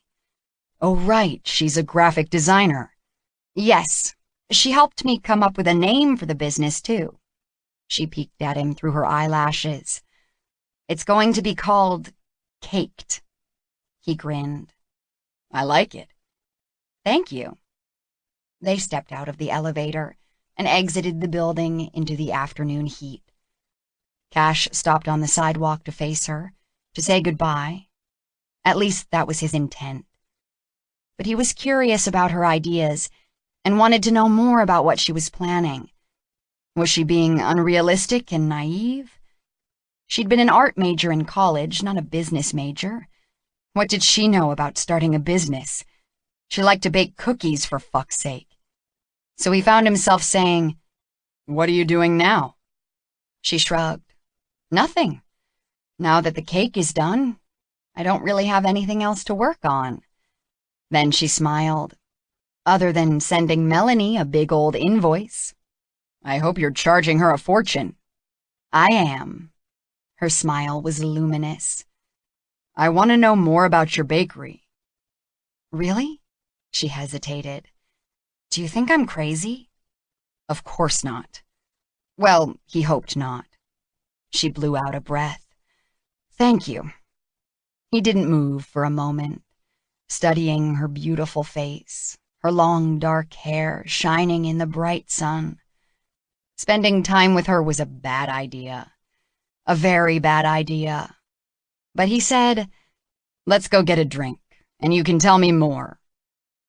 She didn't answer right away, and he knew she was having the same doubts he was. They were friends, and they had fun together, and he didn't want to lose that. But he also knew it was risky spending time with her. "We're friends, right?" She nodded, her eyes big. "Yes." She caught her bottom lip in her teeth briefly. "I'm sorry about what happened last weekend." She peered up at him through her eyelashes. "I just wanted to say that She swallowed. "It won't happen again." He gazed at her, his chest tight. That should make him happy. It didn't. Curse his depraved soul. He pulled in a long, slow breath through his nose, then nodded. She was right. It couldn't happen again. "Okay, let's go to the Wild Turkey." She gave a relieved little laugh. "I was just there the other day with Christy." Want to go somewhere else? No, that's good. Bo hated that place and refused to go there, so they weren't likely to run into him or any of his friends. Jesus, it was as if they were sneaking around behind his back, as if they were the ones who were cheating, when it was fucking Bo who'd done that. He didn't need to feel guilty about having a drink and maybe playing a little pool with a friend, even if that friend was his best friend's ex. Yeah, he could keep telling himself that, and he could keep telling himself Callie was just a friend. Chapter 9. 4 years ago. Cash linked his arm with Christie's and started down the aisle of Garden Oaks Baptist Church. The groomsmen were walking the bridesmaids down the aisle, and as best man and maid of honor, they were last, followed only by 2 of Callie's little cousins, acting as ring bearer and flower girl. "Are you okay?" Christie whispered, shooting him a sideways look as they walked. Yeah, he'd said that a bit too loudly. I'm fine. "You don't look great." He swallowed. Little hungover from last night. This time he whispered. "Ah." He helped Christie climb the oak steps at the front of the church in her high heels and moved to join his other friends next to Bo. They watched the little flower girl toss rose petals onto the floor as she walked, beaming down the aisle. The music changed, swelling and growing louder. The double doors at the back of the church were flung wide, and Callie and her dad appeared, framed in the doorway, in a moment that made his heart stop, then lurch into an uneven rhythm. God, she was beautiful. Her white dress was like another princess dress, the skirt floating around her. She carried roses in shades of pink that matched the bridesmaids' pink dresses. As she walked down the aisle, she glowed, smiling and glancing shyly from side to side at everyone who'd gathered there to witness her and Bo commit to each other. He looked at Bo, smiling with satisfaction as he watched his bride glide down the aisle. Cash wanted to punch him. Sweat broke out beneath his tux, and he closed his eyes briefly. He hated himself for how he was feeling. He'd hated himself for years now, secretly lusting after his best friend's girl. What kind of douchehole did that? Why couldn't he just get over this? She could never be his, and he needed to accept that. What he needed was another chug from the flask of bourbon in his pocket. His stomach was rolling with nausea, so that probably wasn't a good idea. He swiped at the perspiration on his forehead and attempted to smile. Callie arrived at the front and smiled at Bo. She handed her bouquet to Christie, turned, and met Cash's eyes, giving him a tiny smile before turning her attention to the minister. The minister started to talk, but he didn't hear a word of it. A knot burned in his stomach, and his breathing quickened.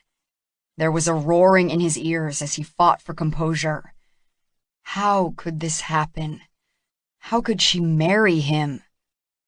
Anyone present who has just cause why this couple should not be united? He opened his mouth, his throat constricted. He exhaled a hard gust, fighting back nausea. He could not puke. He could not puke here at the front of the church in front of all these people. Through the buzzing in his ears, he vaguely heard Callie and Bo promise to have and to hold, in sickness and in health, for richer or for poorer, in joy and sorrow, forsaking all others, as long as they both shall live. He was actually seeing spots, his vision darkening now. Now he was worried he was going to pass out, just keel right over up here. Hang on, hang on. You may kiss your bride. With beaming smiles, the couple faced each other, and Beau bent his head and kissed her. Cash's jaw ached from clenching it. He'd seen them kiss before. More than once, he'd had to leave the room when they started making out. He couldn't handle it. But this kiss was the worst of all, because it meant the end. He'd never really hoped that Callie would ever be his, but at this moment he realized maybe he had. Maybe there'd always been a tiny seed of hopefulness that somehow, someday, fuck, he hated himself for that too. What kind of friend was he? When his dad had left them, he'd thought a lot about what kind of man could do that. He'd seen how shattered and lost his mom had been. He and his sister had been devastated too. He'd vowed to not be that kind of man. He wanted to be a better man. A man of honor. A man who did the right things. A man who was honest and moral. Coveting his best friend's girlfriend was not the right thing. He forgave himself for not being honest about that, because in his mind, never telling Beau or Callie the truth about how he felt was the right thing to do. But even having those feelings, that endless yearning, that painful craving, made him a dishonorable man, in his own estimation. He had to do better. He had to get over her. But first, he was going to get shit-faced drunk. Chapter 10. Present Day. Cash loved seeing the passion in Callie's eyes. Sitting across the table from her at the Wild Turkey, after following her to her place to drop off her car, he enjoyed the excitement in her voice as she talked about starting her own business. He didn't know why he'd been skeptical, or maybe concerned was the word to describe how he'd felt when she'd first mentioned it. But she'd done a lot of research. He'd never thought Callie wasn't smart, but he found himself impressed. And there was no doubt that this was something she cared about and had a talent for. He'd seen it himself, and had a weird feeling of pride at the amazing confections she created. Even today, when the wedding planner had been so complimentary, he'd felt a warmth expand in his chest and an urge to hug Callie. Fuck. So, I don't know if this will work out or not. She swirled the bourbon in her glass. But I'm going to give it my best shot. Does that mean selling the house is off the table? She wrinkled her nose. I guess for now it does. I don't think I can handle selling the house, finding somewhere new to live, and moving at the same time as starting a business. On the other hand, who knows how busy I'll be? But I do like having that big kitchen. Going to the house she had shared with Beau irritated him. He didn't want her to make rash decisions, but he'd kind of liked the idea of her moving somewhere else. And if he helped her find a new place, he could make sure it wasn't far from him. Selfish bastard. I don't think I'll tell my parents. Why not? She shrugged and dropped her gaze to her drink. They probably don't really care. Bullshit. She said nothing. Why would you say that? They're your parents. She'd never talked a lot about her parents to him. Obviously, he knew about her family. Everyone in Houston had heard of the Sutherlands. Callie's grandfather had built a huge oil empire years ago, and now her father's real estate development business was a part of the massive Sutherland conglomerate. He'd met her parents a few times when Beau and Callie'd been getting married, and a few times since then at charity functions or the country club. They didn't exactly run in the same social circles, except that Beau had kind of dragged him into those circles, especially when it came to business. He'd always been curious why that hint of sadness occasionally appeared in her eyes, when she'd seemed to have such a picture-perfect life. He knew she wasn't very close with her parents. "Tell me why you say that," he commanded, since she still hadn't said anything. She sighed. "My parents have never been very interested in their kids. You could ask my two brothers, and they'd say the same.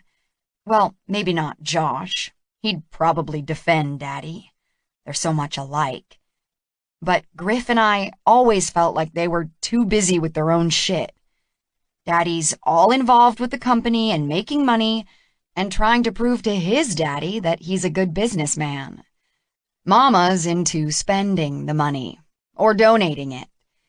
She does a lot of great philanthropic work." "That's admirable." "Sure, except she does it because it gives her status and prestige and connects her with other wealthy women. You'll never see her down on Dowling Street serving food to the homeless." He smiled wryly. "Okay, I get it. But they have to be interested in their kids' lives." "Only if we live our lives the way they want us to. You know they were unhappy when I left Beau." "Yeah. They thought he was the perfect husband for me. Mama wanted me to have a life just like hers." "With a cheating husband." He remembered the drunken conversation the night of her divorce party. "Yes," Callie sighed again. "I wonder if Mama has had affairs too. I just can't imagine. Well, we're different, obviously. Anyway, we had nannies who raised us while Mama and Daddy were busy with work and charities and extramarital affairs. We were pretty lucky, really." Cash snorted. "Really? We had good nannies, who I think really cared about us and taught us values. Well, there was that one girl who stole Mama's narcotic painkillers after Mama had one of her, procedures." She made a face, and Cash could guess what kind of procedures Audrey Sutherland had had. "Overall, we were lucky, but it's just not the same. When you're a kid, you want nothing more than your parents to pay attention to you and encourage you and love you." Her lips dipped at the corners, and he wanted to kiss them and make them turn up. "Shit," he muttered. "They love you, Callie." Her smile was wistful. "Well, maybe. Like I said, if we did what they wanted and lived our lives the way they expected, they loved us. But I tried so hard to be what they wanted, and it was never good enough for them. Finally, when Beau and I were dating, I got a little approval. Then he asked me to marry him, and Mama was over the moon. I think that was the only time I ever did something that made them happy." A rock materialized in Cash's gut. Sure, Beau was the one who'd made her parents happy. But that was all bullshit. Marrying someone they approved of was the only thing Callie'd done that made them proud? Bullshit. Callie was a sweet, talented, and loving woman, and her parents should have seen that from the time she was born. And they should have been on her side when it came to the split with Beau.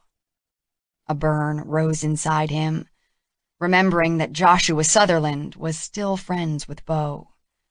He slammed a hand down on the wooden table, making the glasses jump. Callie started. "What?" He bit back the growl that rose in his throat. "Nothing." She eyed him nervously. Fuck that. He'd never hurt her. He ground his teeth, feeling helpless. The Sutherlands had been polite and accepting of him, but he was pretty sure he wasn't the kind of guy they'd be ecstatic about being involved with their daughter, especially since they were still unhappy about the divorce, which was just one more reason he should stay the fuck away from Callie.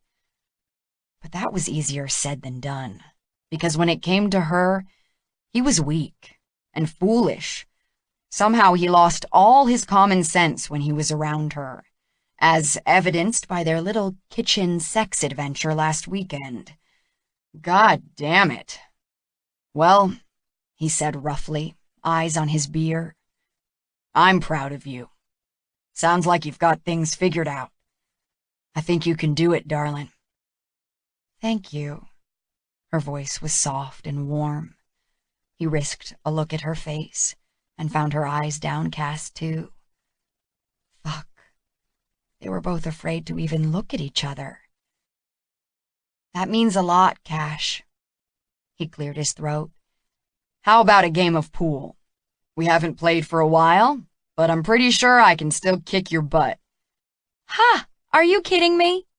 She slapped her hands on the table. You're going down, dude. Loser buys a round. He laughed and rose from his seat. He'd be buying all the drinks anyway. Bring it. The only reason she won was because he kept thinking about the hurt in her voice when she'd talked about her parents. He'd never known all that, and it totally threw his concentration off as they played. Here he'd thought she'd grown up the pampered, spoiled princess, and in a way she had, but he'd always assumed her parents had worshipped the ground she walked her designer heels over, because hey, who wouldn't? He did. He shook those thoughts away. Being with Callie was sweet torture, burning him up from the inside out, lusting after her, loving her, wanting her so bad, and knowing he could never have her. He wasn't sure why he kept tormenting himself by spending time with her, but being apart was even worse. The last week he'd obsessed about finally being inside her, and he was so ashamed and remorseful for how it had happened. She deserved much better than that. She deserved everything. Take that! She gave him a triumphant grin, stabbing her pool cue into the scarred wooden floor. He shook his head, smiling ruefully. Yeah, you won. Come on, next round's on me. They returned to the table and ordered another round. Then Cash excused himself to use the restroom. When he returned, he frowned at seeing two men sitting with Callie, one of them in his seat, the other practically on top of her. He paused beside his chair, folded his arms across his chest, and lifted his chin. You're in my seat, man. The guy glanced at him and shrugged. Don't get your shorts in a twist. Just having a word with this lovely lady. Callie pursed her lips and gave Cash a lift of her shoulders. I'm not drunk, the guy said to Callie. I'm just intoxicated by you. Cash's blood ran hot. Callie laughed, but he heard the tension in it. That's a terrible line. Does it actually work for you? The guy beside her smirked. Hell yeah. He shifted closer, as if he were smelling Callie's hair. Back off, man, Cash growled, lowering his arms. His hands curled into fists. The guy frowned at him. Yeah, you. She told us she's single. She's not single, she's mine, so back off. Maybe we should ask the lady. The dude in his chair leaned forward. You want us to leave, sugar? Callie didn't even hesitate, a worried look shadowing her eyes. It would probably be best. You don't sound very sure. The guy leered at her. Cash lost his patience. She's trying to be polite, asshole. He grabbed the guy by the back of the shirt and lifted him out of the chair. The guy sputtered and flailed his arms, trying to wrench out of his grip. Cash gave him a shove and released him. Now get the fuck away from her. Cash! Callie jumped to her feet, her eyes huge. The guy's face was now red, and he charged at Cash and took a swing. Distracted for a second by seeing Callie stand, Cash tried to evade the punch, but took it on the side of his head. Oh, fuck no. He drew back and threw a punch of his own. Hey, you can't hit my brother. The second guy leapt across the table, knocking over the empty glasses. One of them shattered on the floor. The other rolled across the table. Callie lunged and grabbed it, then actually tried to grab the guy jumping the table by fisting his t-shirt. Callie, get back! Cash, stop it! Oh my God! One dude grabbed him from behind, and the other was trying to punch his face. Jesus Christ. Vaguely aware of other bar patrons gathering around and some shouts, Cash shoved his elbow back into the ribs of the guy behind him. Once, twice. The guy grunted and dropped, and Cash laid a series of blows on the other man, blocking a shot with his forearm, then landing an uppercut that had the jerk falling to his knees. He whirled around in case the other man was coming at him again, but the bouncer and one of the big bartenders had the guy in a hold. Cash relaxed his arms, adrenaline rushing through his veins, making his skin tingle and his muscles tight. Another bartender pulled the other dude to his feet. The brothers glared at him. He looked at Callie, standing nearby with her hands over her mouth. Let's go, darling. Her eyes widened. He threw down a bunch of money, more than enough to cover their drinks and broken glasses, took Callie's arm and led her out of the bar into the late afternoon heat. He stalked through the parking lot toward his truck, yanked open the door, then lifted her onto the seat. Cash! She protested again. He paused, leaning his forearm along the door frame, his breath still coming in choppy bursts. She stared at him. Your lip. He touched his fingers to his throbbing bottom lip and drew them away with blood on them. Shit. His knuckles burned, too. He glanced at the blood there as well and shook his hand. Oh my God, Callie glared at him. What was that? That, darling, was a bar fight. He grinned. That had actually been kind of fun. It had been a while since he'd thrown down in a bar. That was not necessary. Sure it was. They were hitting on you. It was fine. I could handle them. Hey, I didn't start it. She sighed. I know, but when you got all caveman alpha, that's when the trouble started. He scowled. Caveman alpha? Yes. She rolled her eyes, sucked in a long breath, and let it out. Jesus, Cash, what is it with men? This is why the world is so effed up. Even if biology makes you the more aggressive gender, you can be better than that. Physical violence is never the answer. He sat back and let her words sink in. Shit, she had a point. I was trying to look after you. I don't need to be looked after. I can look after myself. Huh. I was just here the other day with Christy. Some guys were flirting with us, but it was fine. I dealt with it. Jesus. You're not going to that place with Christy again. What? You don't get to tell me what to do. And what the hell was that? Telling them I'm yours? He narrowed his eyes at her. Yeah, he'd said it, mostly in an effort to get those assholes to back off. He knew she wasn't his. Adrenaline and testosterone rushed through his bloodstream, and she was gazing at him with her beautiful big eyes, lips parted, and her breasts rising and falling on her chest. He tried not to look, but damn! The sundress showed off a lot of her smooth, golden skin, and there was cleavage and... Fuck. He wiped his mouth on his shirt sleeve, then reached for Callie and dragged her closer, slamming his mouth down on hers. A rush of blood scalded his veins, and lust punched him in the gut. She made a muffled sound of protest, fists gripping his t-shirt, but her mouth opened to his, and their tongues stroked together. His lips stung, but fuck it. that was nothing. His mouth moved on hers, fierce and greedy, and excitement pounded through him. They drew back and stared at each other. "What was that?" Callie whispered. "You're asking a lot of questions, the answers to which are pretty obvious," he said, a smile tugging his lips. "That, darling, was a kiss." She stared at him and swallowed. Her tongue touched her bottom lip, and he groaned and leaned in for another taste.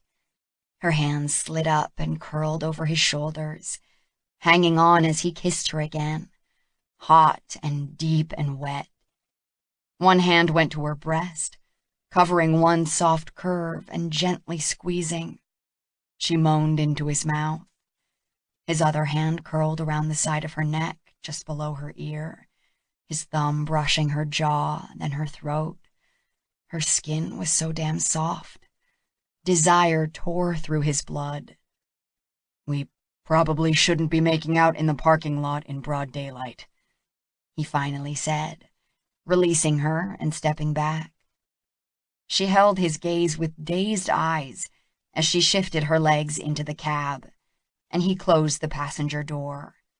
When he climbed in, she sat slumped in her seat, panting.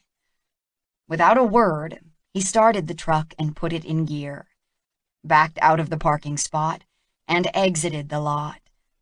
It wasn't far to Callie's place, and neither of them said anything, heat shimmering around them in the cab, despite the air conditioning. He jumped out as soon as he was parked in her driveway and hurried to help her out of the truck. Still not talking, she led the way to the front door, unlocked and opened it. He closed and locked the door behind them. She turned to him. "Come upstairs. I'll clean up your wounds." One corner of his mouth lifted. He liked the sound of that. "Okay." He followed her up the wide staircase, his hands itching to touch her. She led him into a bathroom. "Have a seat." She gestured at the closed toilet. He sat. She surveyed his injuries, then opened a cabinet and pulled out a couple of small packets of what appeared to be alcohol wipes and a tube of ointment. He tried to ignore her tits as she stood in front of him and ripped open a package. Then she laid gentle fingers beneath his chin to tip it up. She touched the cool cotton pad to his lip. He flinched at the sharp sting. "Ow. Come on, tough guy. If you're going to brawl like a sailor on leave, you can take a little sting." "I need you to kiss it better." She paused and gazed down at him, her lips curved, eyes warm. "I thought I already did that." His own lips lifted in a smile, his blood rushing hot at the memory. "No, I need a very specific kiss. Gentle. Right here." He touched the place where his lip was split. "Or am I bleeding?" He glanced at his reflection in the mirror. "Nope." He waited. She bent over and feathered a kiss over his bottom lip. Heat surged to his groin. "Better?" Some." He tilted his head and caught her mouth in a longer but still gentle kiss. "That's helping." She shook her head and opened another packet, then picked up his right hand. He looked down at her small, smooth hand, holding his big, hairy paw with abraded knuckles. Jesus, he was such a yahoo. He endured the sting as she cleaned off drying blood. It felt much nicer when she smoothed antibiotic ointment over his wounded skin. She was kneeling in front of him now and sat back. "I'm not sure if Band-Aids will stay on your knuckles." "It's fine, darling." He reached out with his left hand to smooth her hair back. "I'm fine, but thank you." "You were crazy as a loon, you know?" "Nah." Her hair felt so silky. He rubbed a strand between his fingers. "They were drunk and useless as a one-legged man at a butt-kicking contest. They were no threat. She burst out laughing. Something shifted in his chest. Callie. Chapter 11. Callie's skin tingled everywhere as she and Cash looked at each other. Then her breath caught in her throat when he reached for her and lifted her onto his lap. Straddling his thighs, she grabbed hold of his shoulders while his hands slipped down to her ass. Callie, he said again, and his eyes drifted closed as his mouth neared hers. Give me your mouth. She'd vowed this wasn't going to happen again. She knew it shouldn't, and yet the magnetism between them was irresistible, unstoppable. She was weak, so weak, but it felt so good. Giving into it, into him, felt right, necessary, inevitable. She closed her eyes and sank into the kiss, a long, hard press of his mouth on hers. She drew back. Careful, she whispered, touching a fingertip to his lip. Your lip. It's fine. God, just want to kiss you. And his mouth found hers again, opening, his tongue sliding inside. Heat rushed through her body, centering at her core. She curled her fingers into his muscles, rubbed her thumbs over the thin skin at his neck, then slid a hand into his thick hair. He shifted on the toilet seat and pulled her closer to him, a groan rumbling in his chest. His hands roamed over her body, her back, her hips, her waist. Bedroom. He stood, bringing her with him, and she gasped, tightening her arms and legs around him. His strength impressed her. Her heart fluttered and her blood ran hot. Last time I had you was in the kitchen. We are not doing that in the bathroom. He strode out of the bathroom and down the hall to her bedroom, clearly familiar with where it was. That night he'd brought her home and put her to bed. Oh God, if only she'd been more with it that night. Every nerve ending in her body tingled and stretched toward him. Her body craved his touch. Her mouth longed to taste him, and her hands itched to touch him everywhere. He easily carried her into the bedroom. He turned at the bed and sat, and she was on his lap again. Somehow he shifted them both back, so they were in the middle of her bed, her legs around his hips, her feet on the bed behind his back, the skirt of her sundress up around her thighs. Their mouths met again in a heated connection, tongues licking and tasting. She ran her hands up and down his arms, over powerful muscles and lean forearms. His hands in turn slid up and down her back, over bare skin, then down the fabric of the dress to cup her butt through it. His big hand squeezed there, sending delicious tingles through her body. She ached down low inside and shifted closer. His hands slid to her hips, gripping as if to still her. Easy, he murmured against her lips. You're such a hot little thing. She moaned. I am. I need you. His hands glided up to her waist, then her rib cage, holding her tightly as his mouth devoured hers. She wound her arms around his neck and gave herself up to the long, hungry pulls of his mouth. Throbbing sensations coalesced behind her clit, her lower belly tight. Their mouths parted, and their foreheads rested together. Her arousal pulsed through her body, her heart beating frantically, her skin burning with anticipation. She shifted on his lap, almost crazy with need for him. I don't think I've ever felt like this before, she panted. God, Cash, I need you. Are you aching, darling? He rubbed his nose alongside hers. Yes, God, yes. Her skin burned from her hairline to her toes. So fucking hot. His fingers curled into the bodice of her sundress and tugged it down. Show me those pretty tits. The dress was snug around her torso, so she reached behind her for the zipper. Let me. Cash drew down the zipper with a fast tug, loosening the fabric. He groaned. Christ, no bra?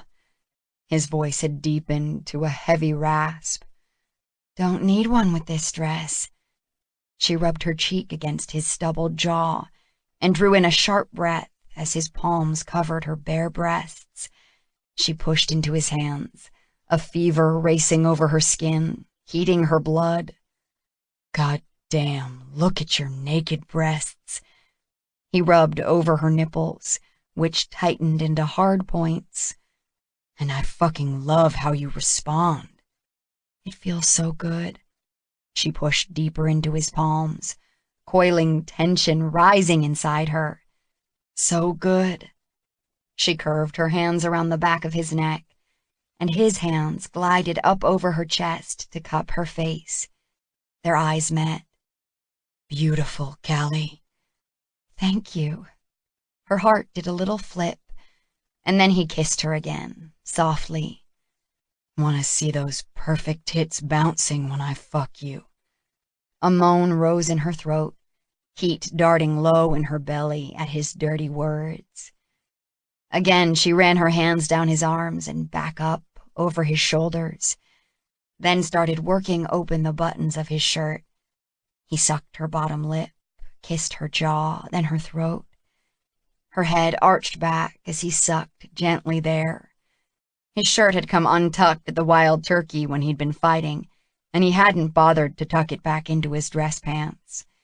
She shoved the fabric off his shoulders. Oh, there. She let out a slow breath, palms skating over his pecs and shoulders. Oh, yeah. He banded an arm around her back, one hand on her waist, and she rose up to press her breasts against his chest, now skin to skin. It felt so good, amazing, a sweet rush of pleasure right between her legs. He peeled off his shirt, and she swung one leg over to crouch beside him and work open his belt and dress pants. Callie, he groaned, falling back onto his elbows. She yanked down the zipper, and he reached for her breasts again, caressing them as she slipped her hand into his pants, palming his hard length through his boxers. An electric thrill raced through her at how he felt, hot and hard and vital. He made another low noise, and she leaned over to kiss him as she rubbed his cock.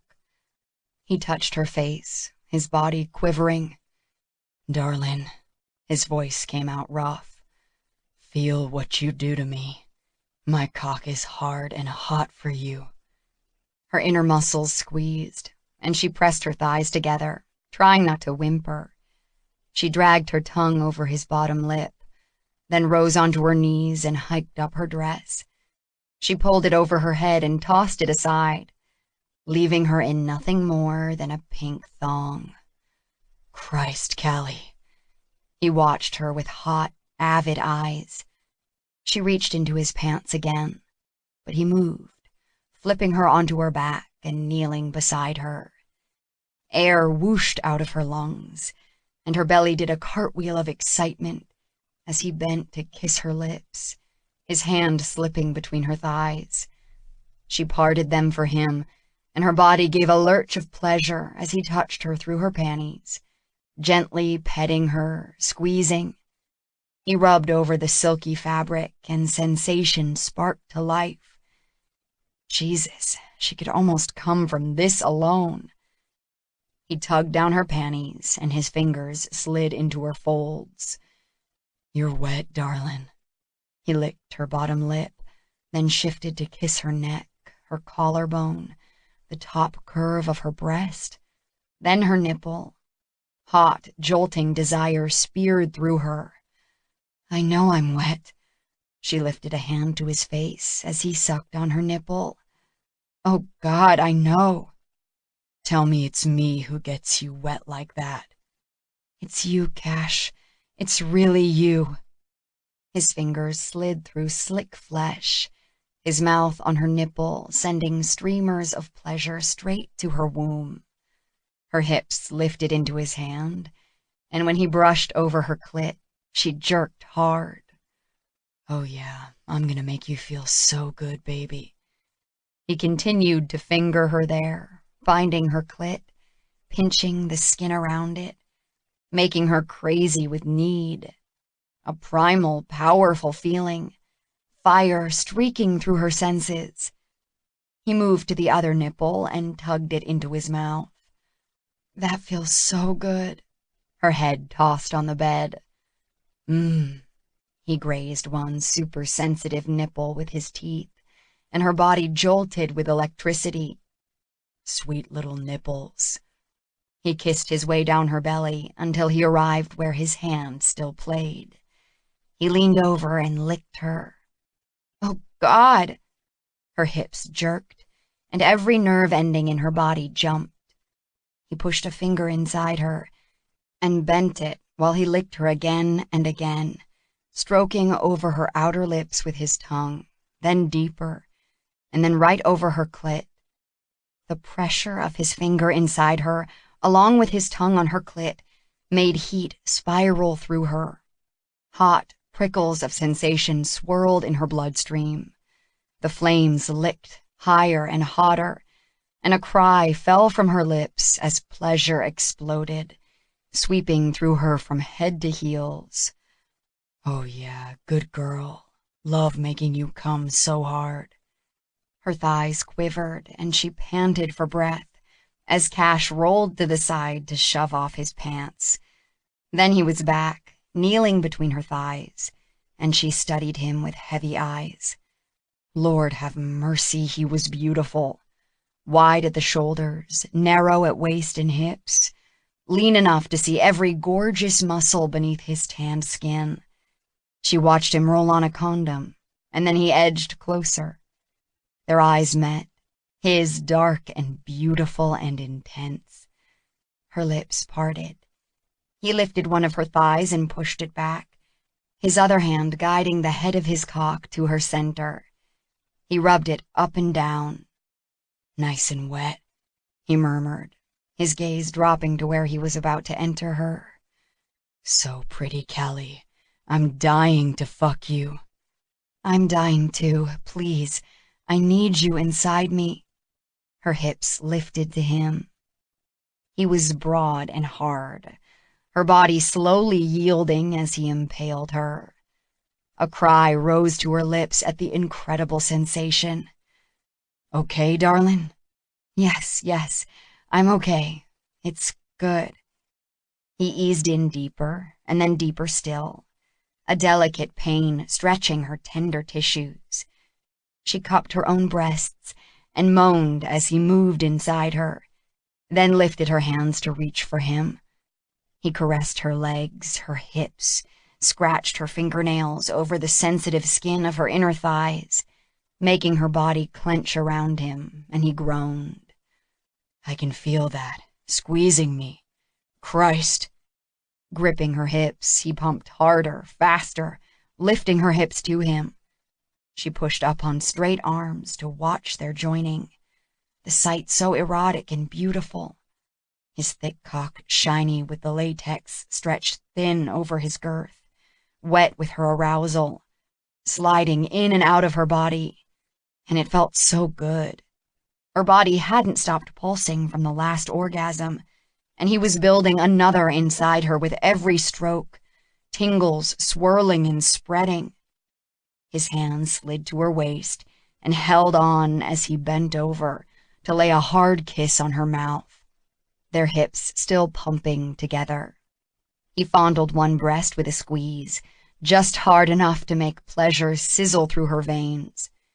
She fell back to the bed, and he stretched out over her to bury his face in the side of her neck. His raw groans sounded rough in her ear, his breath hot on her skin, and she wrapped her arms around his neck, breathing in his scent. God, he smelled good.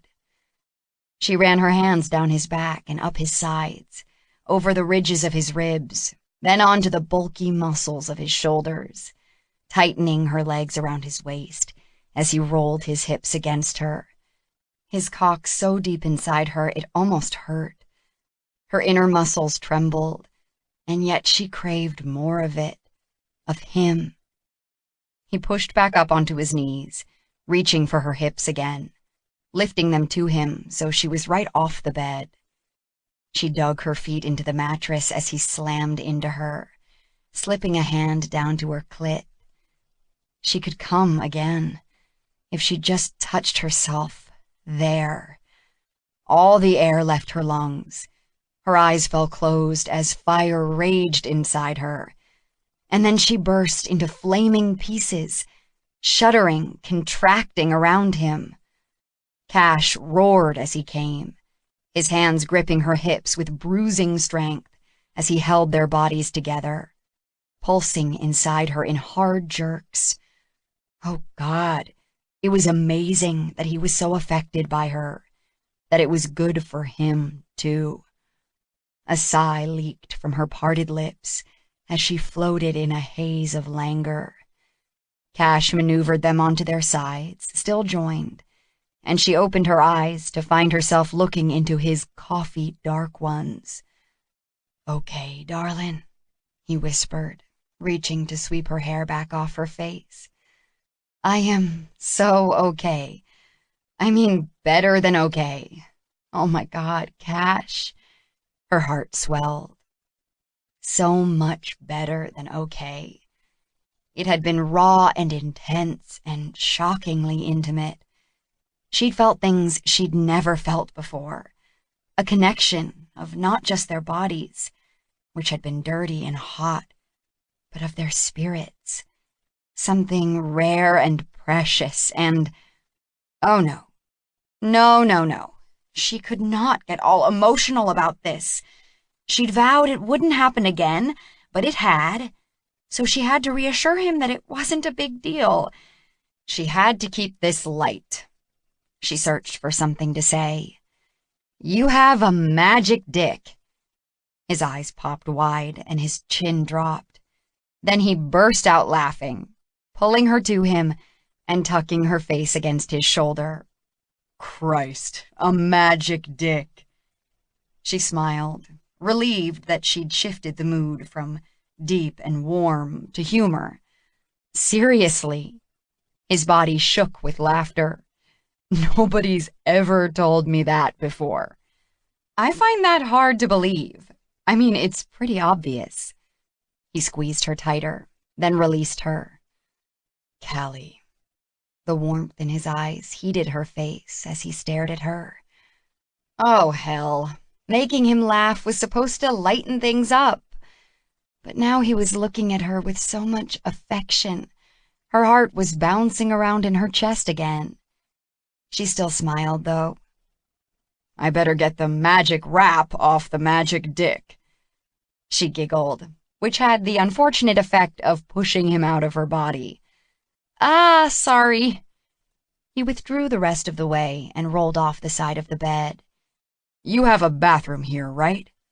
"Yeah," she waved across the room. "Over there." She watched him stride across her bedroom on long, muscular legs, his ass muscles bringing a sigh of delight to her lips. As she waited for him to return, uncertainty filled her. Should she get up and get dressed? Wait in bed for him? Now what? Arg. He'd felt guilty before about what happened. Now they'd done it again. She had to make sure he knew this didn't have to mean more than just sex. Explosive, eye-crossing, mind-bursting sex. She could handle this. It was a little early for bed. A quick look at the clock showed it wasn't even 6 o'clock yet.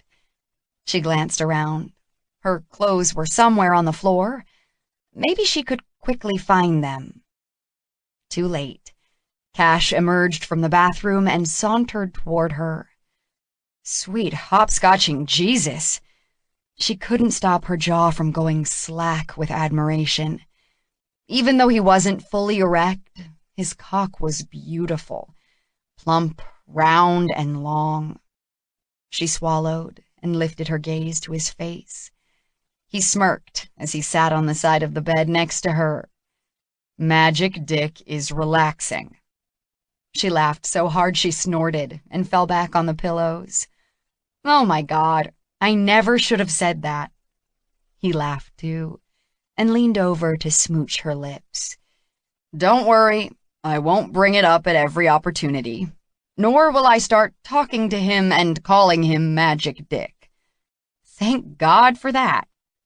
Her stomach chose that moment to give a loud rumble. He looked at her belly.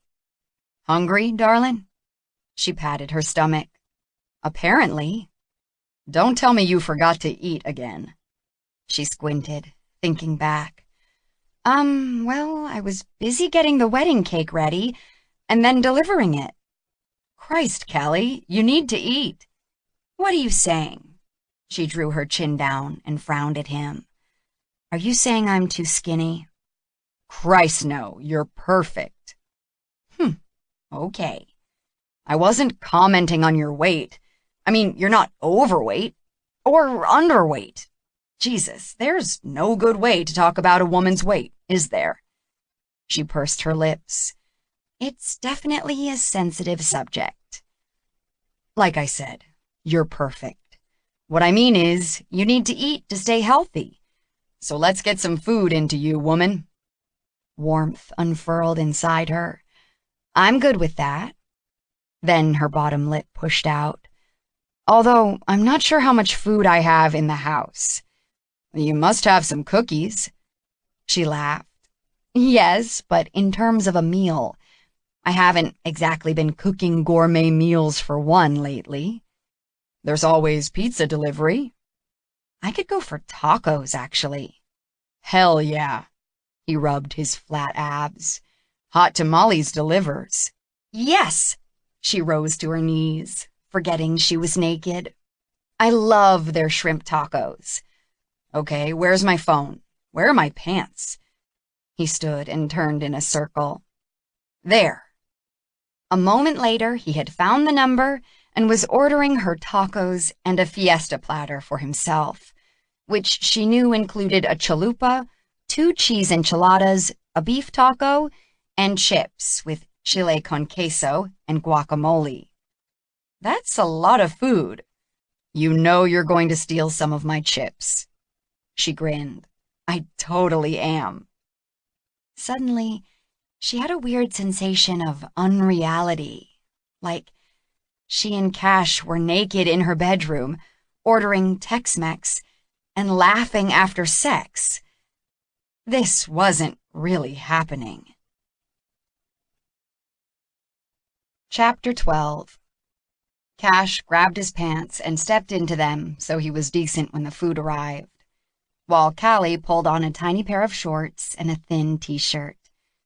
He tamped down the guilt that tried to rise up, unwilling to let it ruin what had just happened. How could something so good be bad? And he sure as hell wasn't going to run out on Callie again and hurt her feelings.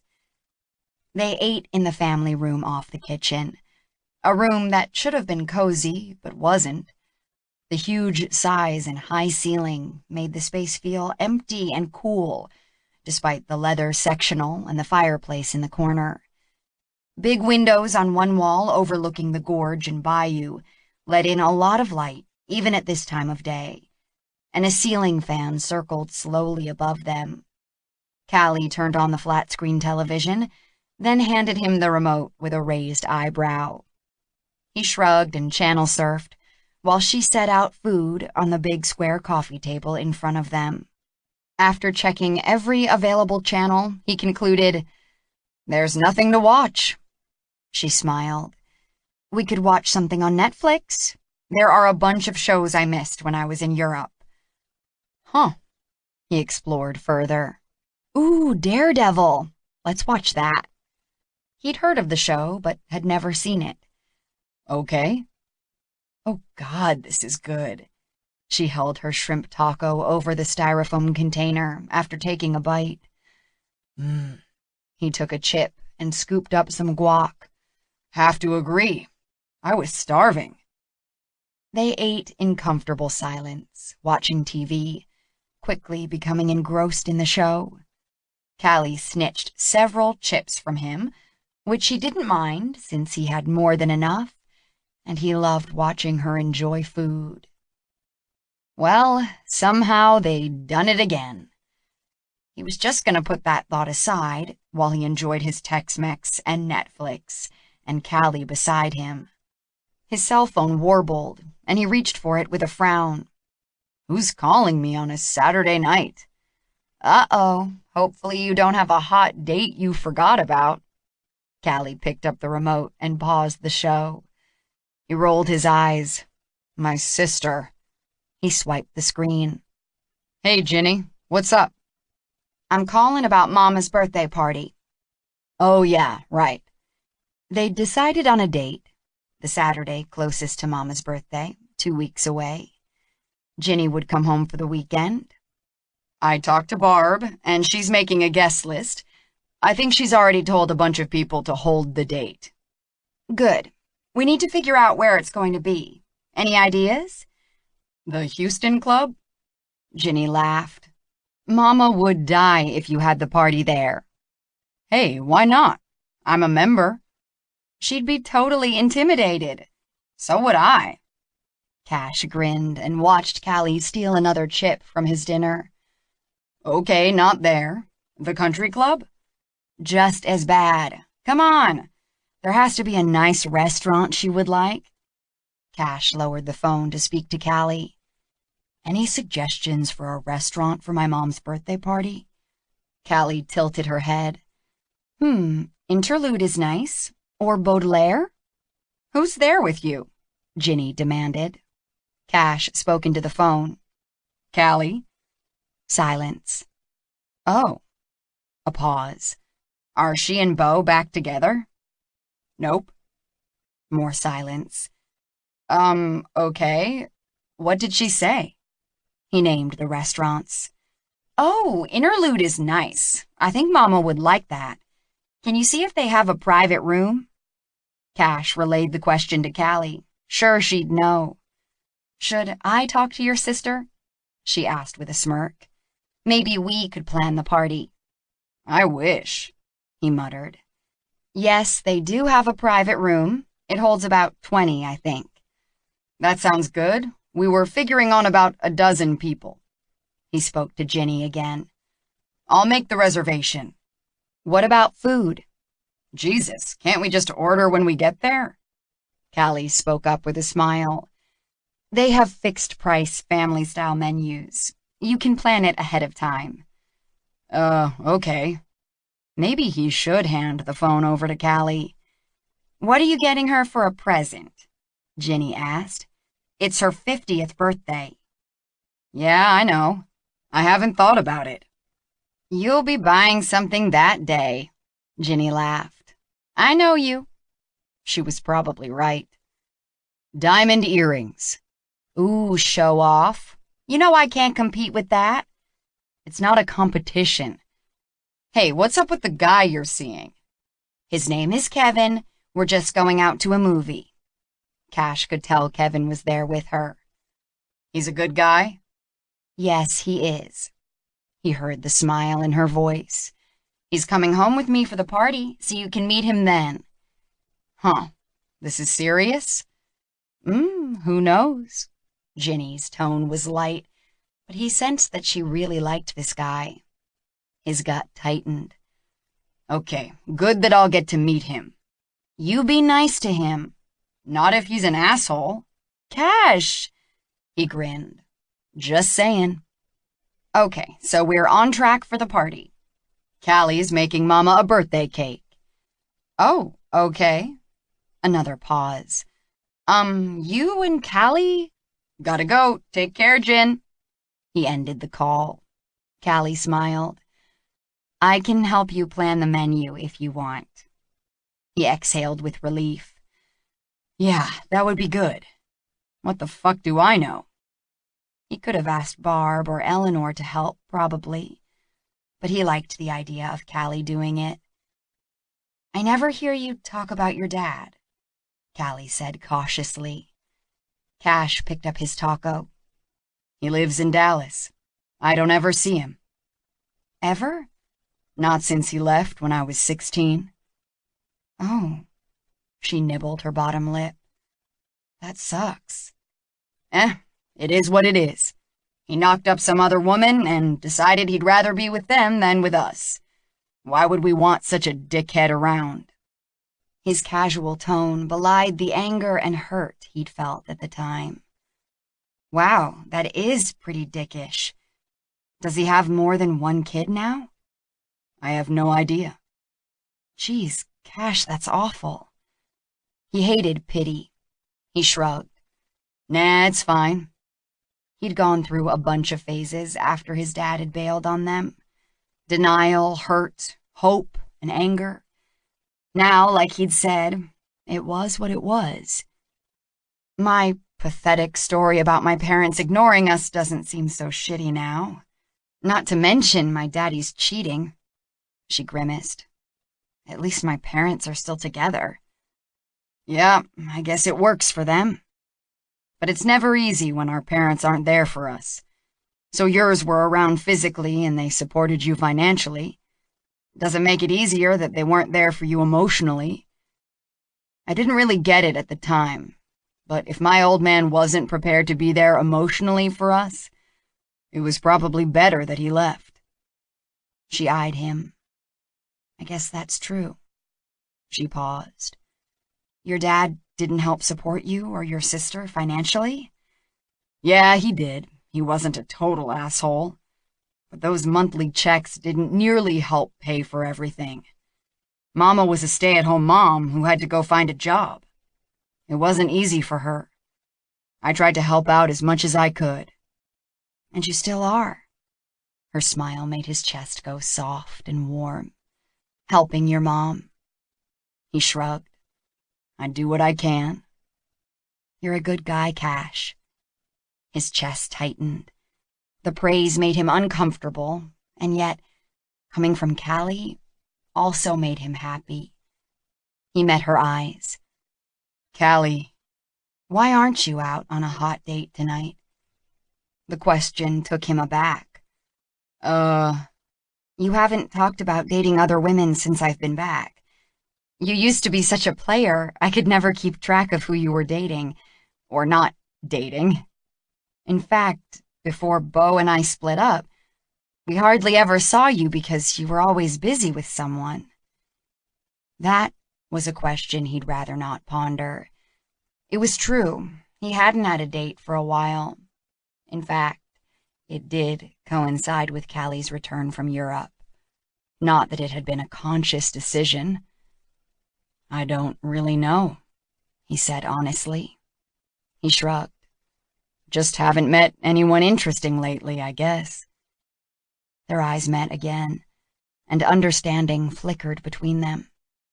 They both knew that whatever was happening with them couldn't be anything more than sex. Regret swelled hot inside him. It's okay, Cash. I told you before. Beau will never know about this. He nodded. That didn't make him feel any better, but he kept that to himself. Do you want me to leave? She shook her head slowly. No, I want you to watch the rest of Daredevil with me. They ended up watching 3 episodes in a row, and they ended up back upstairs in Callie's bedroom. Chapter 13. I guess we can't blame it on hormones this time, Callie said, lying in bed with Cash the next morning. Well, actually, it was afternoon.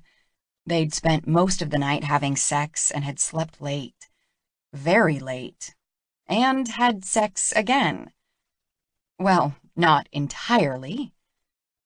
There was no denying that there had to be some kind of sex hormones that made her want Cash so badly. I can blame it on hormones. Cash rubbed her back. Testosterone and adrenaline from the fight. I never knew you were such a Neanderthal. Getting in a fight made you horny? Sure, it's biology. So you have no control over your animal desires. He laughed. Apparently not where you're concerned. She laughed too, then sobered, realizing he was serious. Oh, Cash. Yeah, I know. I was trying not to ruin the fun with a big, "What have we done?" speech. She peered up at him. You feel guilty, don't you? Not as much as I will in a couple of hours when reality sets in. Right now, I still feel post-orgasmically good. She smiled reluctantly. What do we do about this? He pursed his lips. Since I don't know what this is, I have no fucking clue. Callie's chest tightened. Yeah, she sighed. I don't know what this is either, I guess. Apparently, there was a shit ton of sexual chemistry happening between them. But it was more complicated than that. She genuinely liked Cash and considered him a friend. Although she'd always known he was smart and hardworking and loyal, he'd always been a pretty private guy. Now she was seeing how he cared for his family and how he'd been hurt by his dad. She was coming to understand why building the business was so important to him, and she admired that, more than she'd ever admired Beau.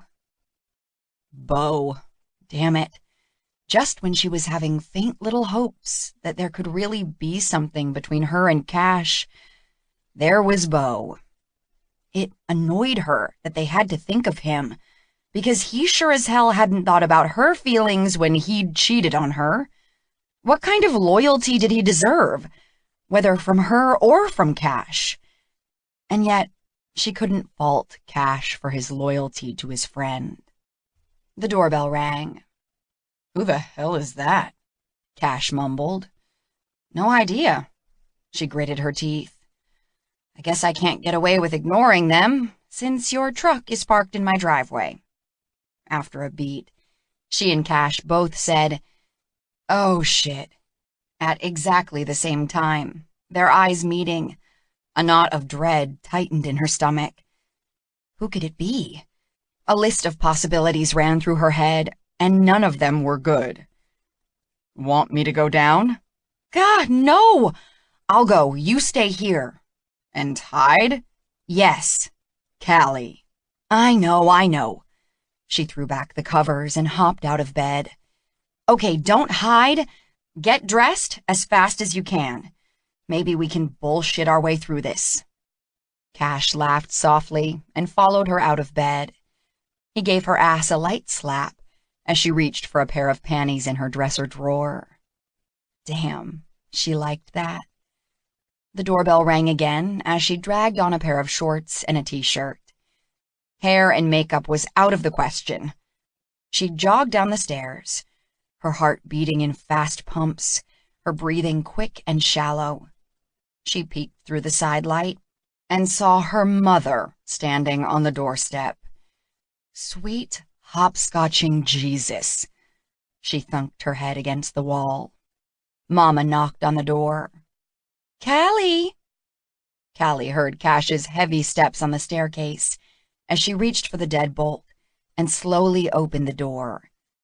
Heart palpitating, mouth dry. She glanced anxiously over her shoulder to make sure Cash wasn't there as she opened the door. Good morning, Mama. What a nice surprise.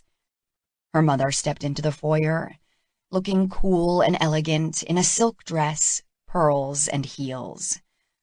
Why weren't you in church this morning, young lady? Callie sighed. It's Sunday? Callie! You haven't been to church once since you got back from your trip. She flicked a glance behind her again. I know. I'm sorry. For Mama, church was another social opportunity. She and Daddy belonged to Garden Oaks Baptist Church, and she was sure they attended services more for the prestige of belonging to that church and the social and business networking opportunities than to satisfy their spiritual needs. I've been praying, though. Right now, she was praying that Cash would stay hidden. She sucked briefly on her bottom lip, all her senses alert, her stomach fluttering. Mama shook her head and gave Callie an up-and-down look. I apparently came at a bad time. Whose truck is that in the driveway? Callie smoothed her hair back and swallowed. Mine. Cash spoke behind her. Mornin', Mrs. Sutherland. You look lovely today. Callie's heart gave a kick against her breastbone. She and Mama both turned to see Cash stroll out of the kitchen, drying his hands on a towel. Mama blinked and shot Callie a sideways glance, then quickly recovered and smiled. Why, hello, Cash, and thank you. Callie had a leaky tap. All fixed, by the way. He threw a charming grin her way. Anything else you need looked after while I'm here? Her head was a vacuum, her nerves jumping. I don't think so. Okay, I'll be on my way then. You call if you need anything else, you hear? He handed her the towel. Nice to see you again, Mrs. Sutherland. Callie nodded in dumbfounded silence, and Mama's gaze tracked him as he walked out the front door with a wave. Her fingers trembled on the doorknob as she closed the door behind Cash. Callie, what are you thinking? Her insides seized up. What do you mean? Looking like that with Beau's friend here? Your hair's a mess, you have no makeup on, and what are you wearing? Callie touched her tangled hair. Oh, right. Mama's eyes narrowed. Callie, what are you doing? What am I doing? Callie whirled and hurried into her kitchen to hide her burning cheeks. I'm making coffee. That's what I'm doing. Because I slept late, and I had that leaky tap, and I need coffee. Would you like a cup of coffee, Mama? No, thank you. We had lunch with the Wyatts after church. Ah. Callie gripped the counter, her back to her mother. Well, if you're here worried about my eternal damnation, you can see I'm fine. If you're on your way to burning in everlasting hellfire, it might not be just because you're not going to church. She sucked in a breath. What do you mean? The Wyatts were at a wedding last night. The Walden Bishop nuptials. Oh. Macy Wyatt heard that you made the wedding cake. Callie turned slowly. Yes, I did. Mama shook her head. You made the wedding cake? Yes. Oh, my God, how mortifying. What? Callie frowned. Why is that mortifying? Weren't you friends with Melanie Walden? Sort of. We weren't really close, but we were sorority sisters. She's 2 years younger than me. You should be invited to society weddings like that, not catering them.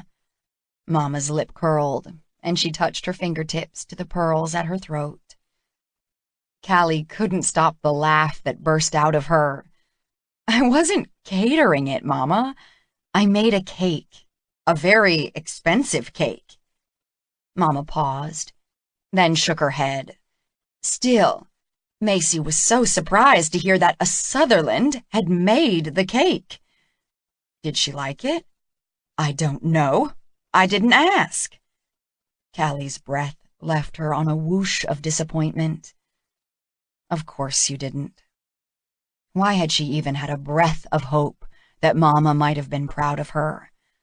But at least this had distracted her from the fact that Cash had been there. I'm starting my own bakery. Mama's jaw went slack, and she stared at her. "What did you say?" "I'm starting my own bakery. I'm going to make wedding cakes like the one for Melanie, and special cookies and French macarons."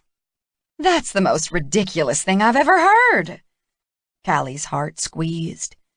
"Why is it ridiculous?" "Because you're not a baker, and you don't know anything about running a business." "Mama, I've worked in retail for years. I know a little about it. And I worked at Duchesse in Paris for nearly 6 months. I learned a lot there." "That's Paris, not Houston. Oh my God." Mama pressed her hand to her forehead. "What will people think?" Callie sighed. She'd anticipated that her parents wouldn't be supportive of the idea, but hadn't thought they'd be horrified. "Mama, I'm starting my own business. That's what people in this family do, right? That's how Grandpa made billions of dollars, and how your father made millions of dollars, and now Daddy is making millions of dollars." "A bakery?" Mama shook her head. "It just seems so menial. Do you have any maker's mark?" Callie gave her head a shake and set down her coffee mug. "Isn't it a little early for that, Mama?" "Nonsense." Callie moved across the kitchen to the glass-fronted cabinet where she kept her liquor.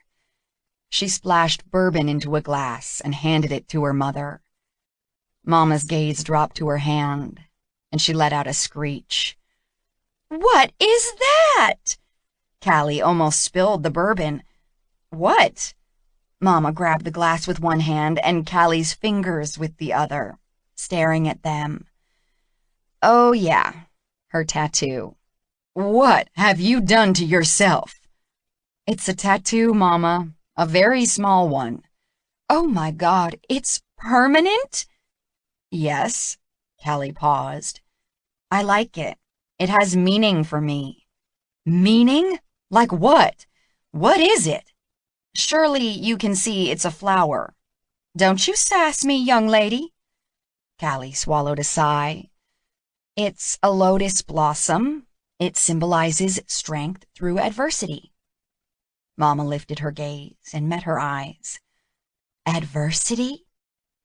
"Beau cheating on me? Our marriage ending?" She straightened her shoulders. "Figuring out what I want to do with my life. I'm a stronger person now." Mama dropped Callie's hand, and her own hand went to one temple. "Lord have mercy." "It's a very small tattoo, Mama. Lots of people have them."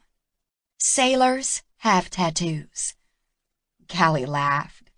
What could she even say to that? "Don't worry. Cash took me to get it done at a reputable place. I love how it turned out, and I haven't had any problems with it." She knew Mama wasn't really worried about those things, but whatever. Mama lifted the glass, peered at the amber liquid in it, then tossed it back. "Thank you." Callie grinned, but her smile disappeared when Mama said, "I'll talk to your father about this." "About what? My tattoo? It's too late to do anything about it." "About your bakery business." "Oh, well, sure, you can tell him about it. Your father's a successful businessman." Callie had just made that very point. She shrugged. "If he wants to see my business plan, he can come on over and inspect it." Mama's lips thinned. "I'm sure he will." She clinked her empty glass down on the marble counter. "Well, I'd better go, and I expect to see you in church next Sunday morning." Callie wasn't making any promises. She was pretty sure her relationship with God didn't depend on actually walking into a building. And she was also pretty sure that a lot of the people who did walk into that building every Sunday were not going to heaven. "I'll see, Mama. I've been really busy working on starting my business." "Sweet loving Lord," Mama sighed as she clicked out of the kitchen. "A bakery." Callie followed along behind her, and they exchanged a tiny hug before Mama stepped out the front door. "Bye, Mama." The door closed, and silence swelled around her in the empty house. Callie trudged into the kitchen and dropped into the chair in front of the desk she'd been spending so much time at. She stared sightlessly at the computer, her arms dangling at her sides. A feeling of sadness swept over her.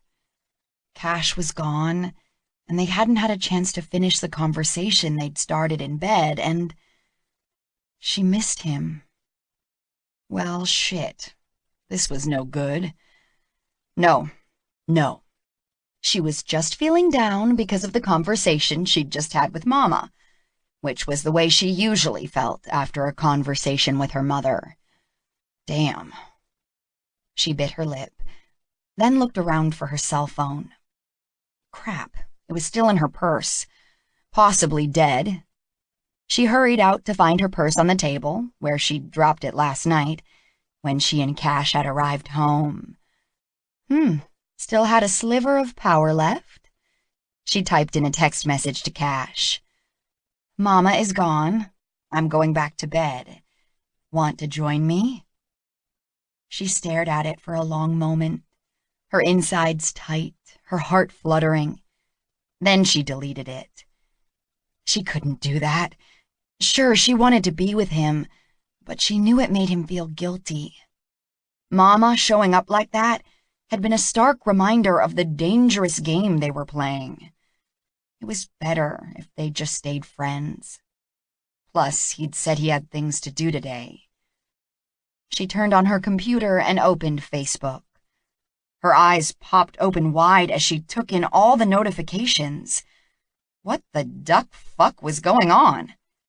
She started clicking, and her eyes stayed wide as she read all the messages, including one from Heather White, the wedding planner, asking for her website link.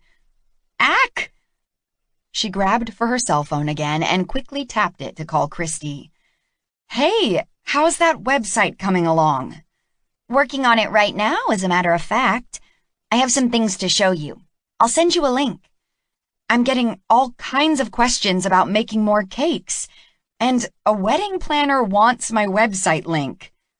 Holy shit! I know!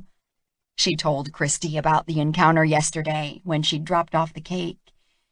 Well, the encounter with the wedding planner, not the encounter with Cash, or his encounter with the two idiots who'd been flirting with her at the Wild Turkey, or their, sexual encounters after that. She stayed on the phone as she clicked the links Christy sent her to see the design she'd come up with. Oh, it's beautiful.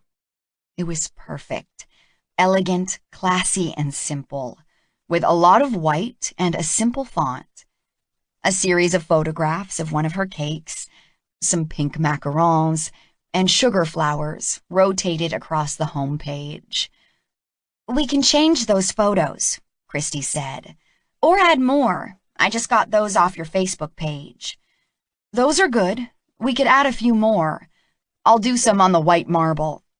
"I really like it, Christy." "Check the text on each page and let me know if you want any changes. Otherwise, we're good to go live." "Thank you so much. You're amazing. Oh, hey, I need business cards. Can you design some that look like the website?" "Sure, that's easy.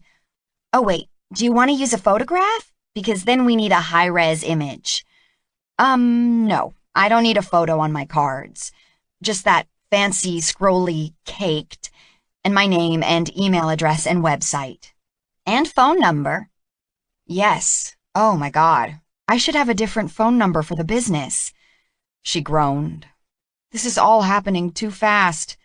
And not fast enough. "Okay, I'll work on it. Monday, you get your new phone number set up and let me know. And I'll add it to the design and get them printed." "Thank you." "You're welcome. This is fun." "You're so talented." "We each have our own talents," Christy said with a laugh. "Sounds like you might be busy baking cakes for the next while." Oh, I hope so. I mean, I'll probably bake cakes anyway, but it will be so much more fun to make and sell them and have people enjoy them. What she didn't say was it was so nice to be validated, to be recognized for something she'd accomplished, something she might be good at. She started replying to messages, fingers flying over the keyboard. She didn't respond to Heather, preferring to wait until she could actually send her a link, but the other queries she could get started with. For wedding cakes, she needed to do an individual consultation anyway, as each cake would be customized. It would be nice to have a shop where she could meet with clients to take down their ideas, sketch out her ideas, and even have cake tastings. But she could do that here for the time being, or by email or over the phone. She'd been studying other bakery sites and had drafted out the process she wanted to follow. She'd make it work until she had her own little space. Chapter 14. Cash left Callie's place with a casual smile on his face, which disappeared the minute the door shut behind him. Fuck, fuck, fuck, fuck. In his truck, he started the engine, then slammed a hand down on the steering wheel. Fuck again. His hand still hurt from the fight yesterday, and now more pain radiated up his arm. He shook off the pain, cursing himself. They'd nearly been caught in bed by Callie's mother. He didn't give a shit about that, other than, well, there were a lot of reasons he had to give a shit about it. It was hard to think of what had happened between them last night, and this morning, as a mistake, because, holy hell, it had been fucking amazing. It had been everything he'd ever dreamed of. No, more than he'd ever dared dream of. Even allowing himself to dream of her was terrifying in its risk. Being with Callie had been heart-tripping and mind-scrambling and soul-scorching. It was almost hard to believe it had really happened. After years of longing, hopeless lust, and restless misery.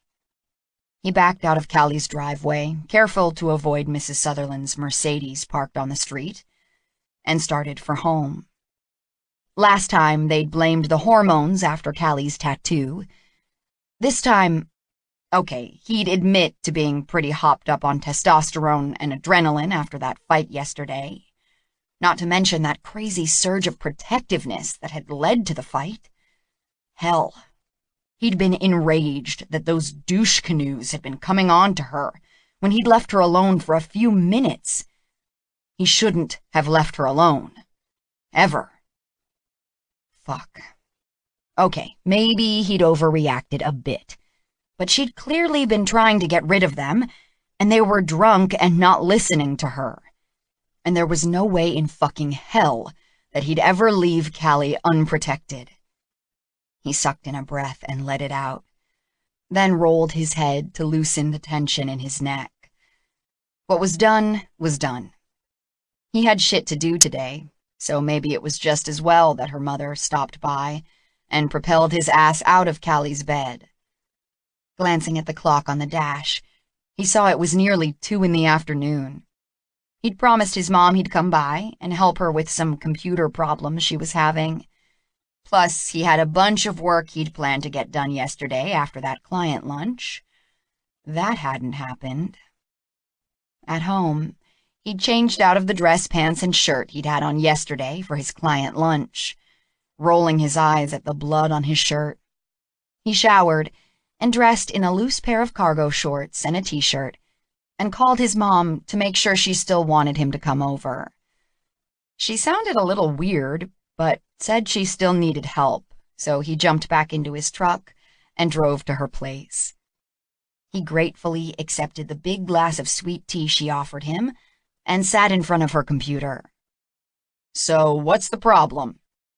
My internet browser is all messed up, and I can't figure out how to fix it. Cash smiled and started clicking.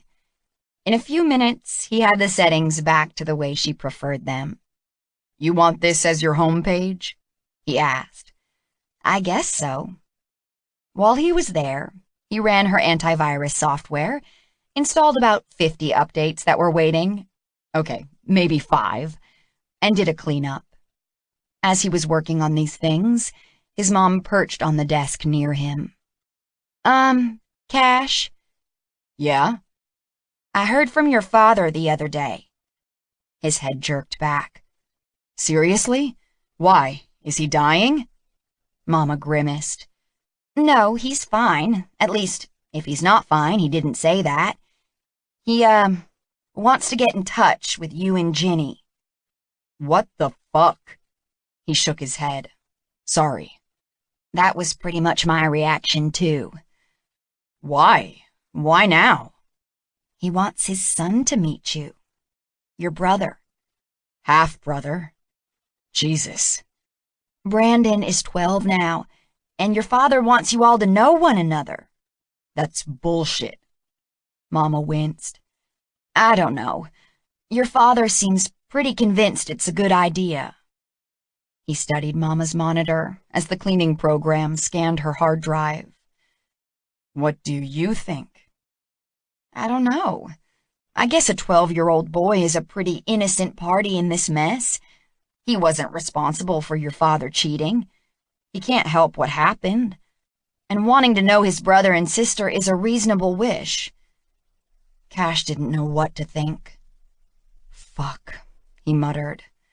I have no desire to meet him, and I have no desire to see Dad again after all these years. He's been out of my life for a long time. I know that, and I understand. She paused. I can tell him that if you want, or I can give him your email or phone number, and you could tell him that yourself. I don't want to talk to him. Even as he said the words, he realized how childish they sounded. He was 28 years old, man enough to talk to the father who'd walked out on them and tell him how he felt about this fuckery. But hell, give him my number. He can call me if he wants. He doesn't need to drag you into it. He didn't know how else to reach you. Jesus, a Google search would bring up my name and the company. He could have called me at work or emailed me through the website. Ah, you're right. She nibbled her bottom lip. So why'd he contact you and not me? What's happening with his marriage? I don't know. He better not be thinking he wants to get back together with you. I hardly think so after all these years, and he gave me no hint of anything like that. Okay, then he's just stupid. Cash. He shrugged and clicked the mouse to delete a bunch of cookies. Whatever. Have you told Ginny? Not yet. He sighed. You want me to? No, I'll do it. I'll call her tonight. I just talked to her last night. She'll be home in 2 weeks for your birthday. Well, give him my number and tell him to leave you alone. She huffed out a laugh. Okay, I'll do that. Believe me, I'm not interested in seeing him either. But he's your father, and you do have a brother. Okay, half-brother. And I didn't want to make that call for you, so I said I'd talk to you. Done. His gut twisted into knots at the idea of talking to his father after 12 years of never hearing from him. Asshole. How could he even think of trying to have any kind of relationship at this point? He turned and fixed his gaze on his mom. You okay? Did he upset you? Her face softened, and she smiled. I'm fine. What do you want for your birthday? Nothing. There's nothing I need. I know, but what do you want? You bought me this condo. You certainly don't need to spend more money on me. Okay. Diamond earrings it was then. I think your computer is all set now. Thank you. Will you stay for dinner? I wish I could, but I have a ton of work to do. I intended to do it yesterday, and then I got sidetracked. She grinned. By a girl? He shook his head. If he admitted that, Mama would be all over it like a duck on a June bug. Just stuff. Darn, he grinned. I know you go out with a lot of girls, but I never get to meet them. He kept his tone light. Guess they weren't special enough. Hell, he'd fucked around a lot, mostly trying to forget Callie. It had never really worked. And now that he'd slept with her, how the hell was he ever going to get over her? Christ, he'd well and truly screwed himself. He rubbed his forehead. What's wrong? Mama gazed at him with her eyebrows pulled together. Nothing. He forced a smile. Nothing at all. Okay, I'm out of here. Don't forget the big birthday bash coming up. He headed to the door. It's going to be so much fun. Are you sure you don't want me to do anything? Nope, we've got it all under control. Bye, Mama. He gave her a quick hug and headed out. His thoughts immediately went back to his father.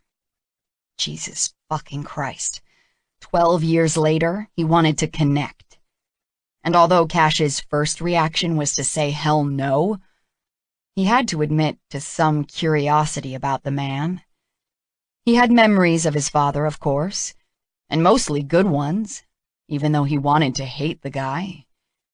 He still had dreams about his dad that seemed so real, bizarre dreams that made no sense given how life had gone.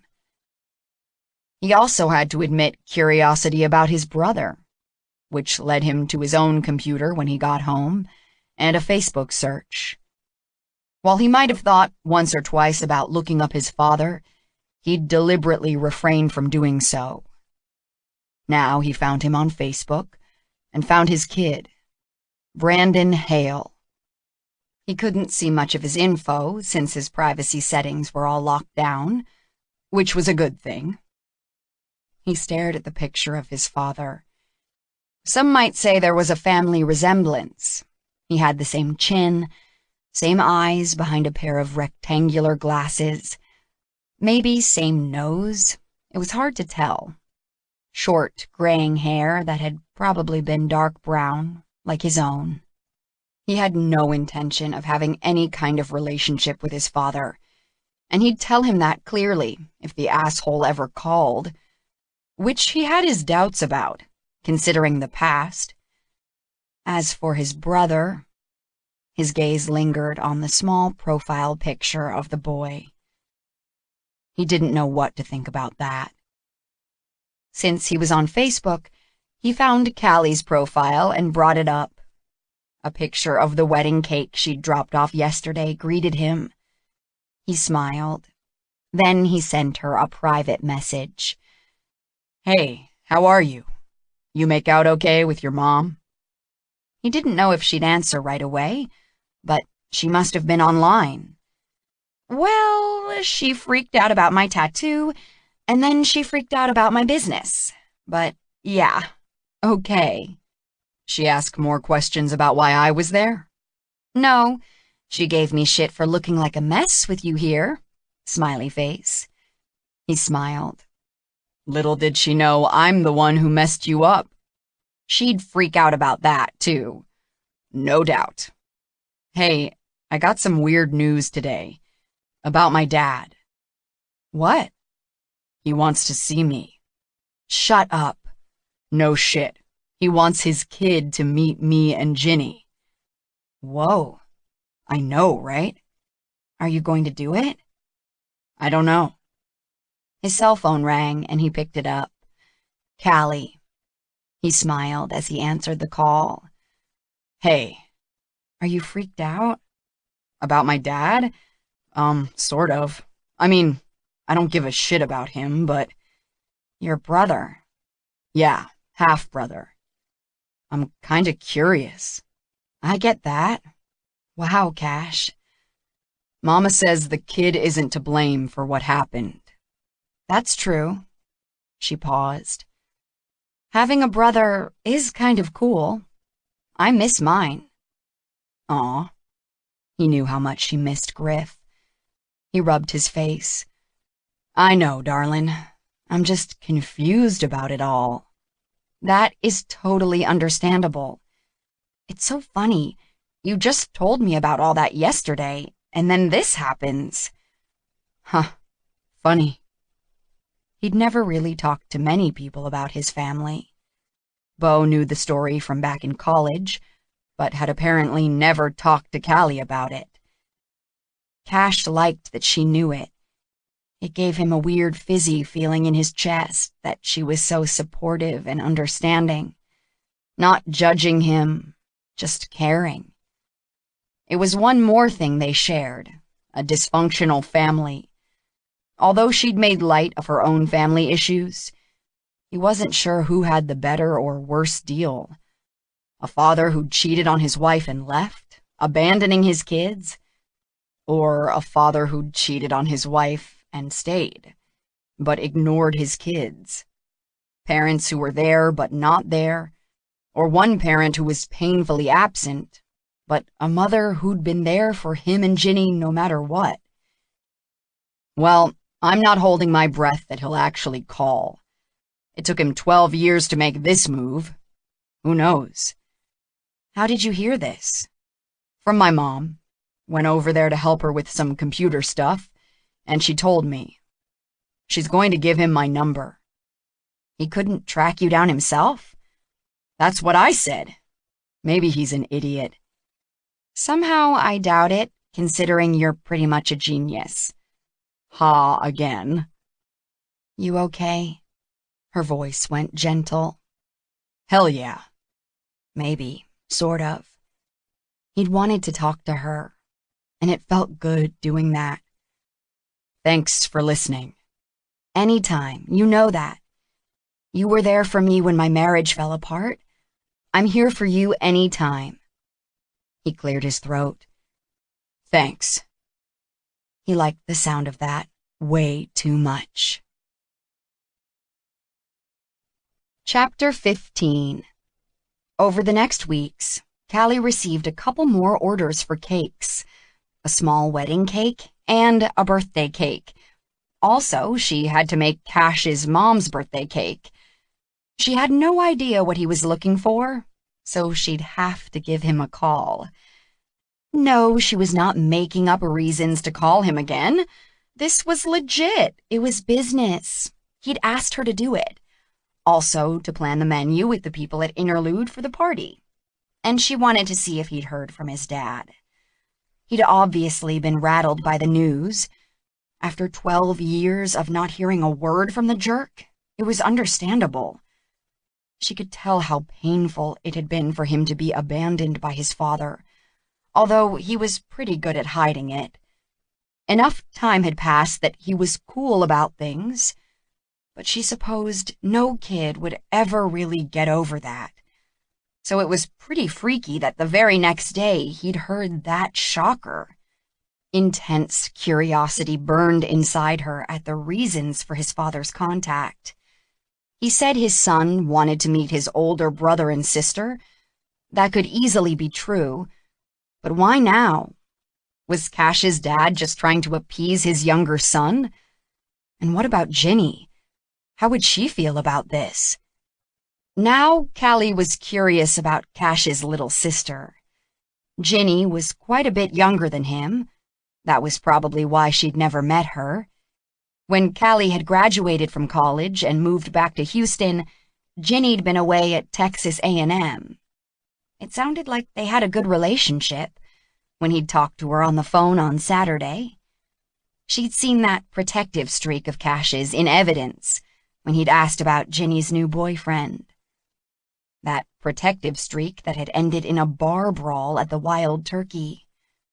Her heart turned over in her chest, remembering that. He was crazy, but he'd been looking out for her. She didn't need looking after, but damn, she had to admit she'd liked it. She consulted with the clients on the 2 cake orders, sketching out ideas, as well as more of the necessary evil business stuff that had to be done. The baking was the fun part of the business, but she was well aware she'd have to be businesslike about this if she wanted to succeed. She and Christy talked and emailed back and forth a few times, tweaking the website, getting her email running, and business cards made. When a third order came in, she started laughing. Damn, she was really going to do this. One evening later that week, she had an experiment in the oven. Cookie shots. She'd shaped the cookie dough into small cups and planned to fill them with liqueur-flavored buttercream. Hopefully it would work out okay. Then her doorbell rang. She answered the door, wiping her hands on the big white apron she'd taken to wearing. "Daddy!" Her gaze went past him to see Bo standing behind him. Her stomach dropped. "And Bo, what a surprise!" She kept her tone cordial, but inside, her heart galloped like a horse at Sam Houston Race Park. What the hell were they doing here together? They stepped into the house. Daddy kissed her cheek, and she greeted Bo with a cool smile. "Feels fucking weird ringing my own doorbell," Bo muttered. "It's not your house," she snapped back. "It's my house, remember?" Then she pulled in a deep breath, trying to stay calm. She curled her fingers into her palms. "We didn't come here to rehash the divorce settlement," Daddy said. "We came to talk to you about your crazy idea to open a bakery." Callie sighed. "Mama told you." "Of course she told me. Callie, what in blazes do you think you know about running a business?" She tried not to flinch, even though it felt like she'd been slapped. Here we go again. She turned her back on them and hastened into the kitchen to check her cookies, using the moment to fight for composure and blink back tears that threatened. She peered into one of the ovens. Still a minute or so left. She straightened and faced the two men who'd followed her. Bo looked around. "Wow, this place is a mess." Another slap. Her chest tightened, but she lifted her chin. "Again, not your house. And I'm working." "Callie," Daddy said, "I know you have your trust fund and you can do what you want with it, but I don't want to see you throwing your money away." She frowned. "What are you talking about?" "I assume you're using your trust fund to finance this crazy business idea?" "No." She shook her head and crossed her arms to hide her shaking hands. "I'm not. Not right away, anyway." Daddy stared at her. She ignored Bo, who was peering into a box of sugar flowers she was working on for the next wedding cake. "You're not?" Daddy crossed his arms too, frowning. "I'm not. I mean, I may need to use a little, but I'm just starting out, and I have most of what I need. I've had a few small business expenses, and I need to buy supplies, but that's not like millions of dollars or something." She rolled her eyes. "I'm setting up online, and I'll see how it goes. If I get busy enough, I'd love to find a little retail space where I could sell my baked goods." Her father shook his head regretfully. "What's happened to you, Callie? You used to be such a sweet, obedient girl." For a few seconds, she couldn't speak. Pressure built in her chest, squeezing the air out her lungs. Yes, she used to be a sweet, obedient little girl, because she thought that was how she could win her parents' love and affection.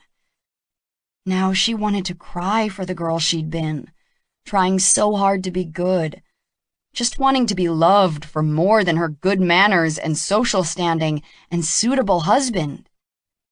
No more. She wasn't that girl anymore. She fought to keep her voice steady. "I used to be what you wanted me to be, Daddy. But that wasn't really me, and I wasn't really happy. Now I'm doing what I want, and I'm having fun." She swallowed. "I'm accomplishing something all my own." "You upset your mama the other day, with your tattoo." "What?" Bo's head jerked around. "Tattoo?" Callie rolled her eyes. And missing church, Daddy continued, and then starting this business without even telling us. Now her entire body trembled with pent-up frustration. She'd never in her life gone against her parents' wishes. She'd always tried to please them, hoping and hoping for their approval and affection. The fact that they were disappointed in her yet again might have been enough to crumble her at one point in her life. But where had trying to please them ever gotten her?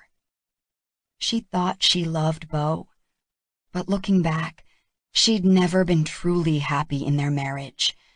She'd been doing what her parents wanted, and what Beau wanted, putting on a smiling face, going to her fun little job, doing charity work, hosting dinners, charming clients.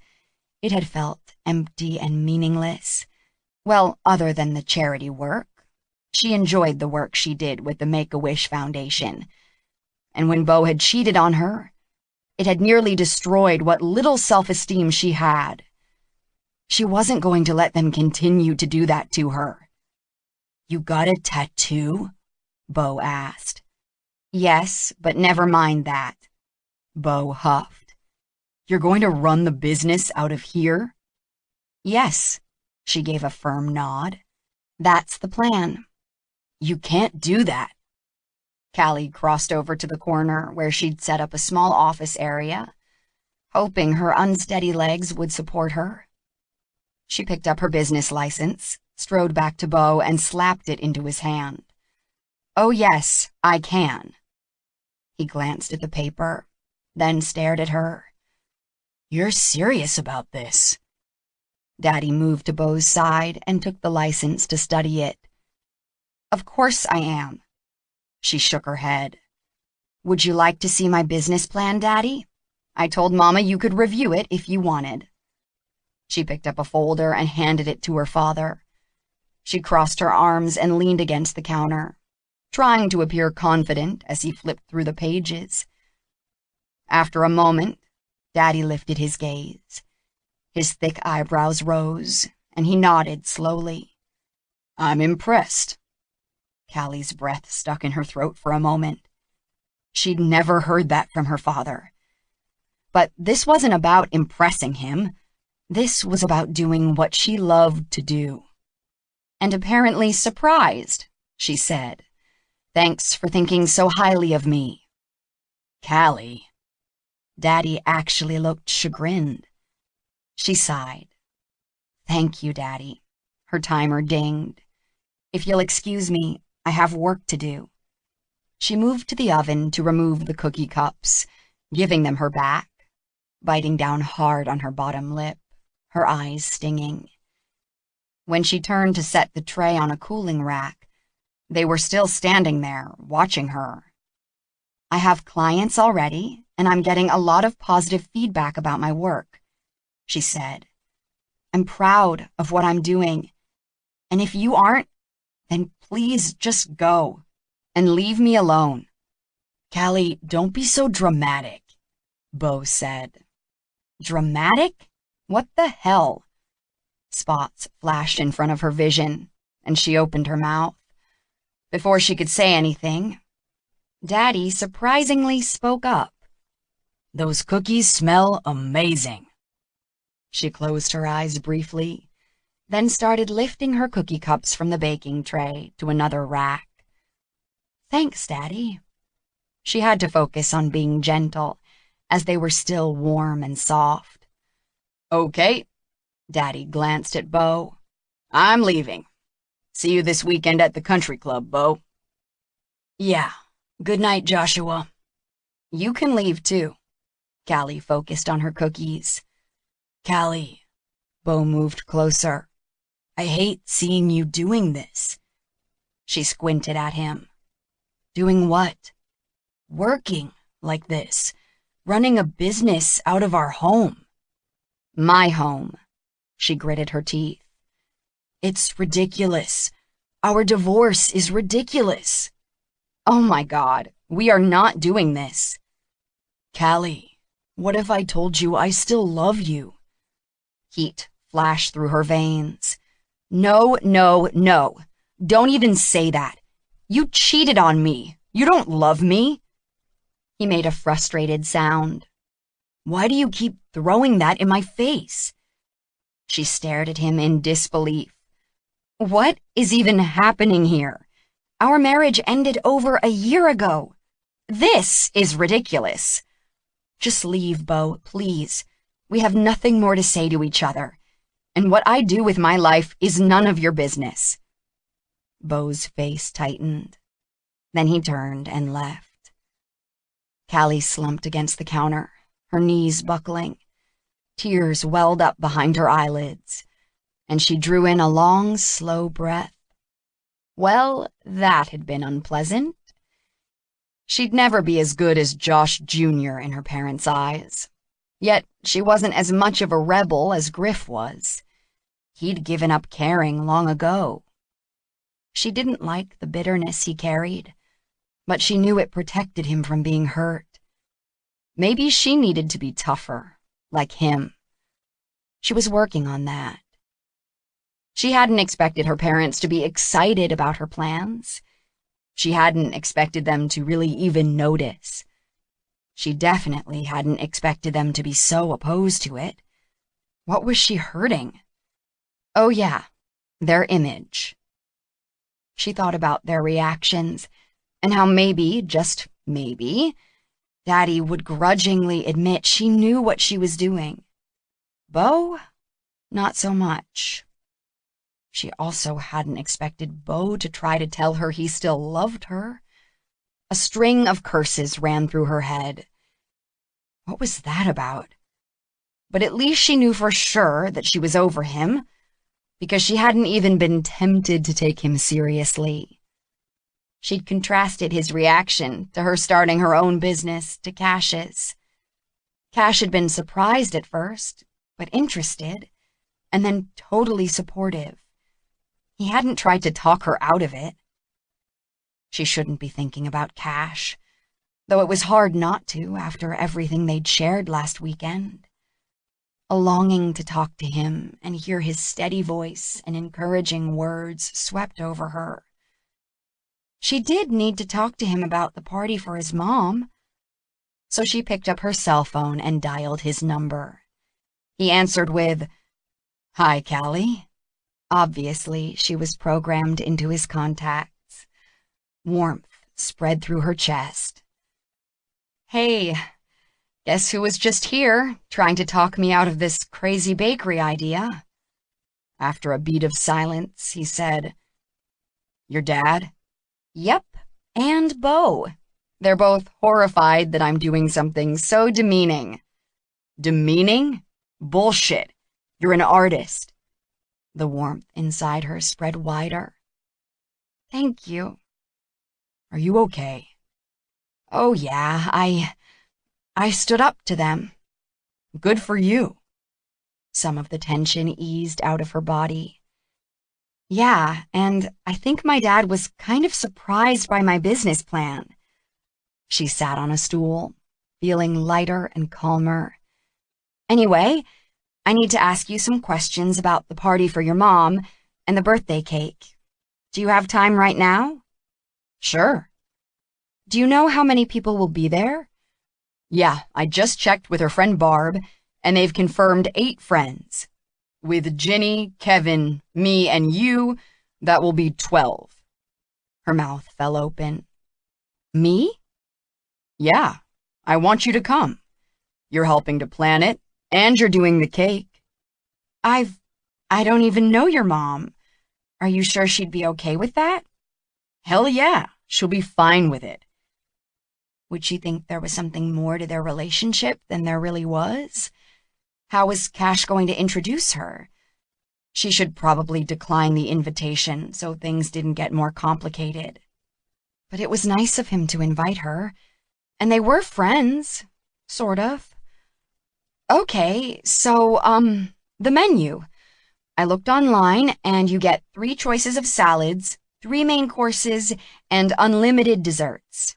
Except I'm bringing the cake, so when I talked to them, they said they'd give us a choice of 3 starters as well in the fixed price. Is there anything in particular your mom likes?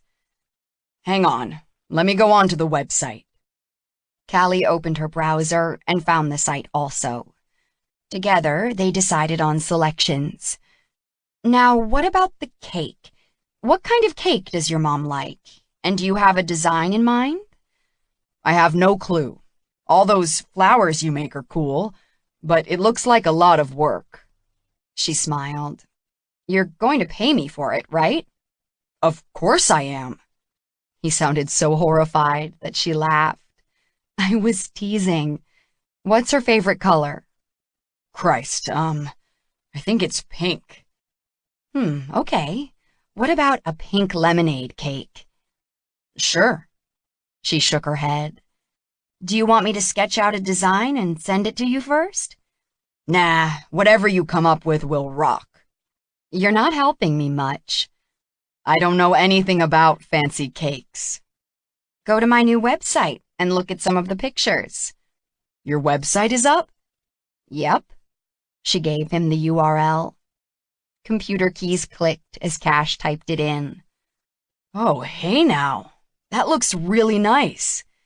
Thank you. You can click on the Photos tab and see some pictures. I see. He went silent momentarily. Okay, so that wedding cake you made last weekend was pale blue. Was that blue velvet? No, the cake was vanilla. If I make a pink lemonade cake, I'd ice it in pink with pink flowers. Okay, like the one you made your mom, only pink. Well, it'll be smaller because there are only 12 people, whereas my mom's party had 50. Oh yeah, for sure we don't need it that big. Okay, just be creative and make something beautiful. She laughed. Okay. She paused. Have you heard from your dad yet? Nah, who knows? He could have been blowing smoke up. Well, he may never call. I guess. They chatted a while longer about various things. Callie updating him on business progress, him telling her about a big project they were working on a bid for, although he didn't share a lot of details about it. Well, I'd better get back to my cookie shots. Your what? Cookie shots. She described them to him. I think they're cool enough to fill now. Oh man, that sounds good. I hope so. I made a lot of them. I'm not even sure what to do with them all. This is when I need a little shop, so I could sell them and get feedback. Yeah, that would be good. Her heart climbed up her throat and lodged there. Again, he wasn't belittling her or trying to talk her out of her dream. Her eyes stung at the fact that Cash supported her, when her own family didn't. Okay, she choked out. I'll talk to you soon about the party. She ended the call and sucked in a long, slow breath, then moved to the counter to pipe filling into one of the small cups. She popped the first one into her mouth. Damn, that was freaking good. What was she going to do with all these cookie shots? Cash got home from the office the next day at nearly 7, tired and hungry enough to eat his boots. He flicked through the envelopes that had been in his mailbox. Crap, crap, and crap. Tossed them aside and headed to the fridge for a beer. His doorbell rang, and he paused, head inside the fridge. He pulled out a bottle, set it on the counter, and headed to the door. Callie. Christ. Callie. He opened the door because... Callie. Hey. She held up a box. Cookie shots. He shook his head, smiling. Awesome. I'm starving. She walked in, but frowned. Why are you starving? Just got home. Haven't had dinner yet. Well, cookie shots can't be your dinner. It can be my appetizer. Let me at 'em, darling. She held the box out of his reach, which made him laugh. You have to eat a meal first. Have you eaten? Yeah, I had a salad at home. A salad. He shook his head. You need more than that? I have leftover pizza. Sounds delicious. He grinned, opening his fridge door. He withdrew the box of Giuseppe's pizza. You want a piece or not? Sure. She leaned against the counter that separated his small kitchen from the dining area. His kitchen that was about 1/10 the size of hers. What kind is it? They're special. Ham, pepperoni, mushrooms, green peppers, and olives. Ugh, I hate olives. Right. We'll pick the olives off your piece. He remembered that from a time in college they'd all been out for pizza. Probably not long after she and Beau had started dating. He sighed as he slid a pan with the pizza into the oven. You need to turn it on, Callie said. I know that, darling. He punched the buttons to turn on the oven and set the temperature at 450. You're supposed to turn it on and let it warm up to temperature before you put the food in. What difference does it make? The food's still going to get warm. It'll take longer if I wait for the oven to get hot. Also, at that temperature, it's likely to burn. You should turn it down. Callie, he walked to the counter, placed his hands flat on the granite, and leaned over so they were nose to nose. Shut up. Their eyes met, and awareness snapped between them. Her lips twitched. Just trying to help. He breathed in her sweet vanilla and brown sugar scent, leaned in a little closer, and kissed her, catching her bottom lip in his teeth. She sucked in a breath through her nose, and the heat around them intensified. I think you were just trying to annoy me, darling. He licked over that plump lip, then drew back. Something to drink? I was about to have a beer. Sure. I'll have a beer. He pulled another bottle from the fridge, popped the top, and poured it into a glass for her. He slid it across the counter. Still looking a bit dazed from the kiss, she picked up the glass and took a gulp. And another. I need to change. He tugged at his tie to loosen it. Be right back. Sure.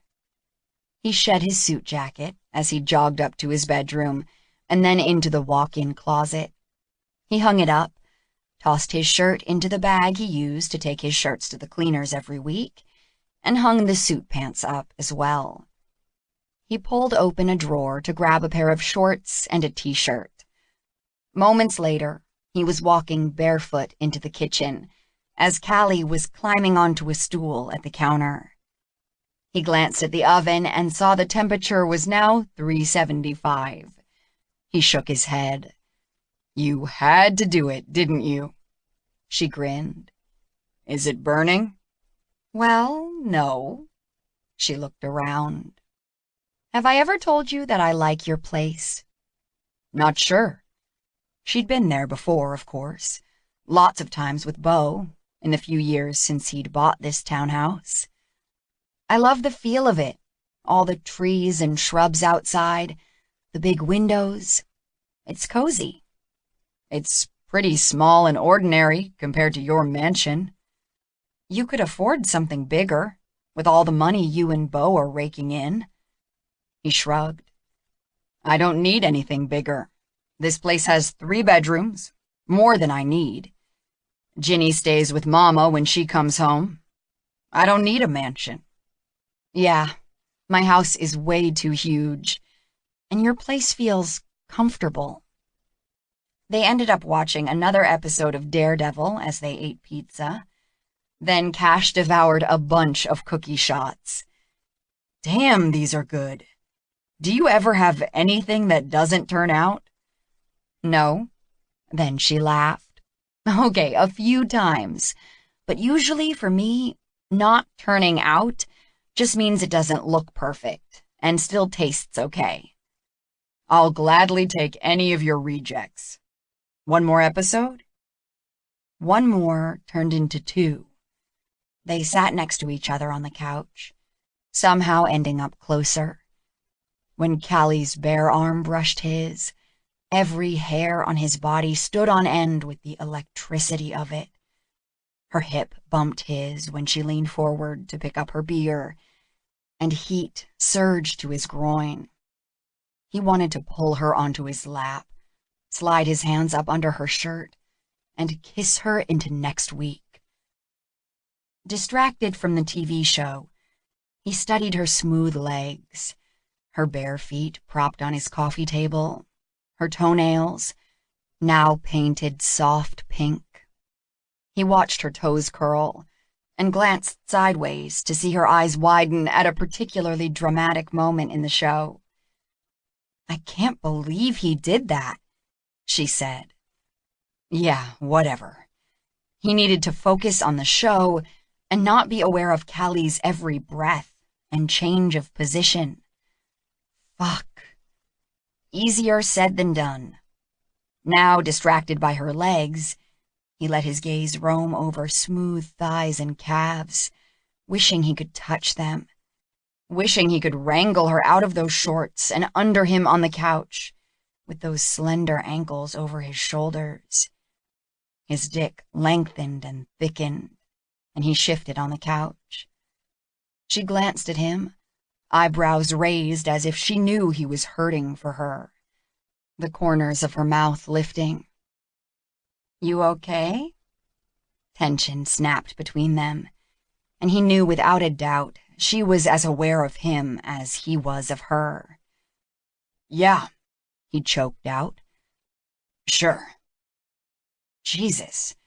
How was he supposed to admit he was turned on just by sitting beside her on the couch and looking at her bare legs? The show ended and Callie groaned. "Damn, it's nearly 11. I don't want to stop watching, but I'd better get home." Hell, that made him want to weep with frustration, his erection painful. He turned to her, still hopeful that maybe she'd decide to jump him now that the show was over. But no, she stood. Then she stretched, which made her t-shirt lift up and reveal a strip of skin just above the low-rise waist of her shorts. Cash's mouth watered with the urge to press his mouth right there on her firm stomach. He swallowed, his dick aching, his hands itching to touch. "Hands off. Hands off." "Thanks for the cookies," he managed to say in a calm tone as he stood too. "You're welcome." She moved to pick up her purse and car keys, pausing near the door. "I guess I'll see you next weekend, at your mom's party." "Yeah, I'll talk to you before then. We'll figure out a plan." "Sounds good." They eyed each other for a long, wordless moment, heat expanding around them. He knew they were thinking the same thing. They both wanted more, but they were uncertain of exactly what their relationship now was. Finally, Callie broke the silence. "Good night, Cash." "Night, darling." He watched her from the door to make sure she was safely in her car. Crickets chirped in the shrubbery, the night air soft and damp. Then her taillights disappeared around the bend in his street. Chapter 16. Cash was picking her up at 6, although their reservation at Interlude wasn't until 7. She buzzed around her kitchen, nerves fluttering wildly in her belly, making sure the cake was perfect and ready to be transported to the restaurant. It was different than other ones she'd done, so she hoped Cash liked it. More importantly, she hoped his mom liked it.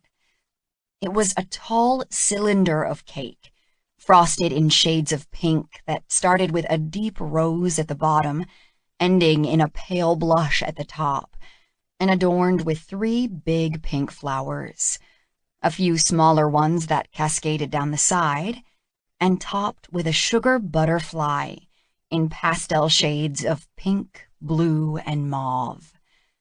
She clasped her hands together as she studied it and scrunched her face up with excitement. Okay, she needed to get herself ready too. She still hadn't decided on a dress, although she was all showered, shaved, and silky with her favorite body lotion, her hair blown out smooth. She ran upstairs on bare feet and hopped from foot to foot in front of her closet, where she'd hung two dresses, the black halter-style dress and the red one with the shoulder cutouts. She pursed her lips. Black was safe. You could never go wrong with black. The red was gorgeous, but tonight was definitely a little black dress night. A sophisticated, fade-into-the-background night, as opposed to a stand-out night, since she didn't know anybody who was going to be at this party other than Cash. She shrugged out of her robe and slipped on a sheer black thong and black strapless bra, then shimmied the dress down over her head. She reached for the zipper and got it halfway up her back when it stuck. Well, crap. She tugged at it in vain and finally gave up. She'd have to get Cash to help her when he got there. He was always helping her. She thought she was helping him by making this cake, but she wasn't entirely sure he wasn't helping her by hiring her to do it. She was just starting out in her business. Although she'd had a few orders right away those first weeks, last week she'd had not a single one, and she was starting to worry that maybe her initial confidence had been misplaced. She grabbed a pair of strappy black sandals and a pashmina for later, in case it was cool when they came home, and ran lightly back down the stairs. She was halfway down when the doorbell rang. Pausing, one hand on the rail, she sucked in a breath at the way her heart leapt in her chest, then continued down at a slower pace. She opened the door to see Cash wearing a pair of narrow black dress pants and a fitted charcoal striped shirt with the cuffs turned back. Dark stubble shadowed his jaw. He looked so stylish and sexy, she wanted to whimper. "Hi, come on in," she chirped, trying to sound casual and together. "Wow," he said. "You look amazing." Her heart quivered. "Why, thank you. You look good yourself." His hot gaze swept up and down her body, and her skin heated. "Would it be inappropriate to tell you how fuckable you look?" Her girl parts squeezed. It might be, but since there's nobody here but us, I'll tell you that you look pretty fuckable too." His smile went dirty. Excellent. And she knew what he was thinking. When she'd left his place that night after their Daredevil binge, they'd both wanted sex. She'd been hyper-aware of him beside her on the couch the entire evening, and the sexual tension shimmering between them had been undeniable. But she'd made herself walk out, because they couldn't go there. Tonight might not end like that, and she had to admit her panties were getting damp already thinking about it. I have a little problem." "So do I," he muttered, glancing down. "Only it's not so little." She blinked, her belly doing a flip. A surprised laugh burst from her lips. "What's your problem, darling?" "My zipper is stuck." She pivoted to show him her back. He sucked in an audible breath. "Jesus." He stepped closer, and she felt his body heat. Then rough fingers brushed her skin as he worked at the zipper. Awareness slid over her skin. A sharp tug had the zipper free, and he slid it up. "Thank you." He cleared his throat. "You're welcome. So where's the cake?" "Right here." She led the way to the kitchen and gestured. "Damn, Mama's gonna love that." "You think?" "Oh yeah. Where's your bill for it?" "I'll PayPal it to you." "Aren't you all professional?" His eyes held a teasing glint. and the corners of his mouth lifted. "Yes, I am."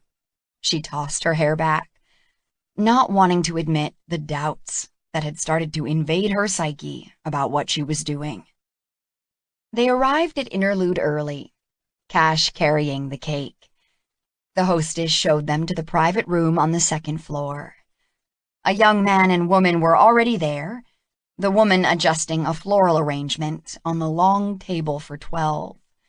She looked up and smiled. "Hey, you're here. Wow, is that the birthday cake?" "No, it's a hat," Cash deadpanned. The girl made a face, but grinned, hurrying over to look more closely. "That's gorgeous." She turned to Callie. "You must be Callie. I'm Ginny Hale." They shook hands. "Nice to meet you, Ginny. And this is my boyfriend, Kevin." She shook hands with Kevin, too, a young man with dark gold hair, funky glasses, and nice shoulders. "You're so talented," Ginny said. "This cake is a work of art. I can't believe we're going to eat it." Callie smiled. "Thank you." A server from the restaurant appeared. "Hi there, I'm Nala, and I'll be looking after you this evening. Would you like us to keep the cake in the kitchen until you're ready to eat it?" Callie glanced at Ginny and Cash. Cash shrugged. "Why not keep it out here? It's too pretty to hide." "We can all drool over it while we're having dinner," Ginny said. "Absolutely," Nala said. "We can set it over here." The private dining area upstairs was lovely, with reclaimed wood floors, taupe walls with white painted woodwork, and subtle lighting. Nala took drink orders. More guests arrived. Hugs and kisses were exchanged, and introductions were made. Then Mrs. Hale arrived with her friend Barb and Barb's husband, Tom.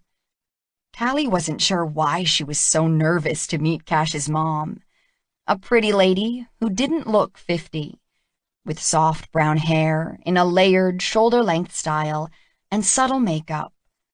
She was tall, a good 5 inches taller than Callie, and wore a simple pink sleeveless dress.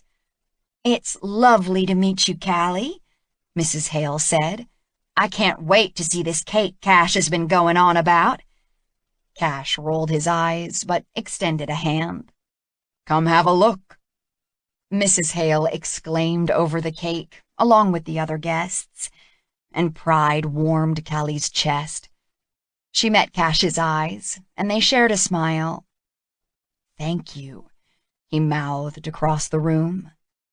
Nala handed Mrs. Hale an empty flute. "We have a bottle of Cristal for y'all." Mrs. Hale's eyes widened. Callie was glad Cash had suggested that. Nala popped the cork and poured some into Mrs. Hale's glass, then served everyone else the sparkling wine. "You two have gone to too much trouble," Mrs. Hale told her son and daughter. They just waved a hand. "I hardly did anything," Ginny said. "Cash and Callie did it all."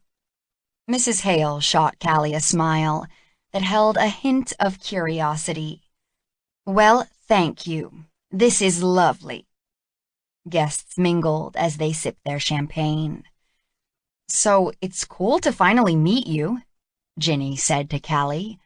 "I've heard Cash mention you, of course." Callie smiled. What was Ginny thinking? This was potentially awkward.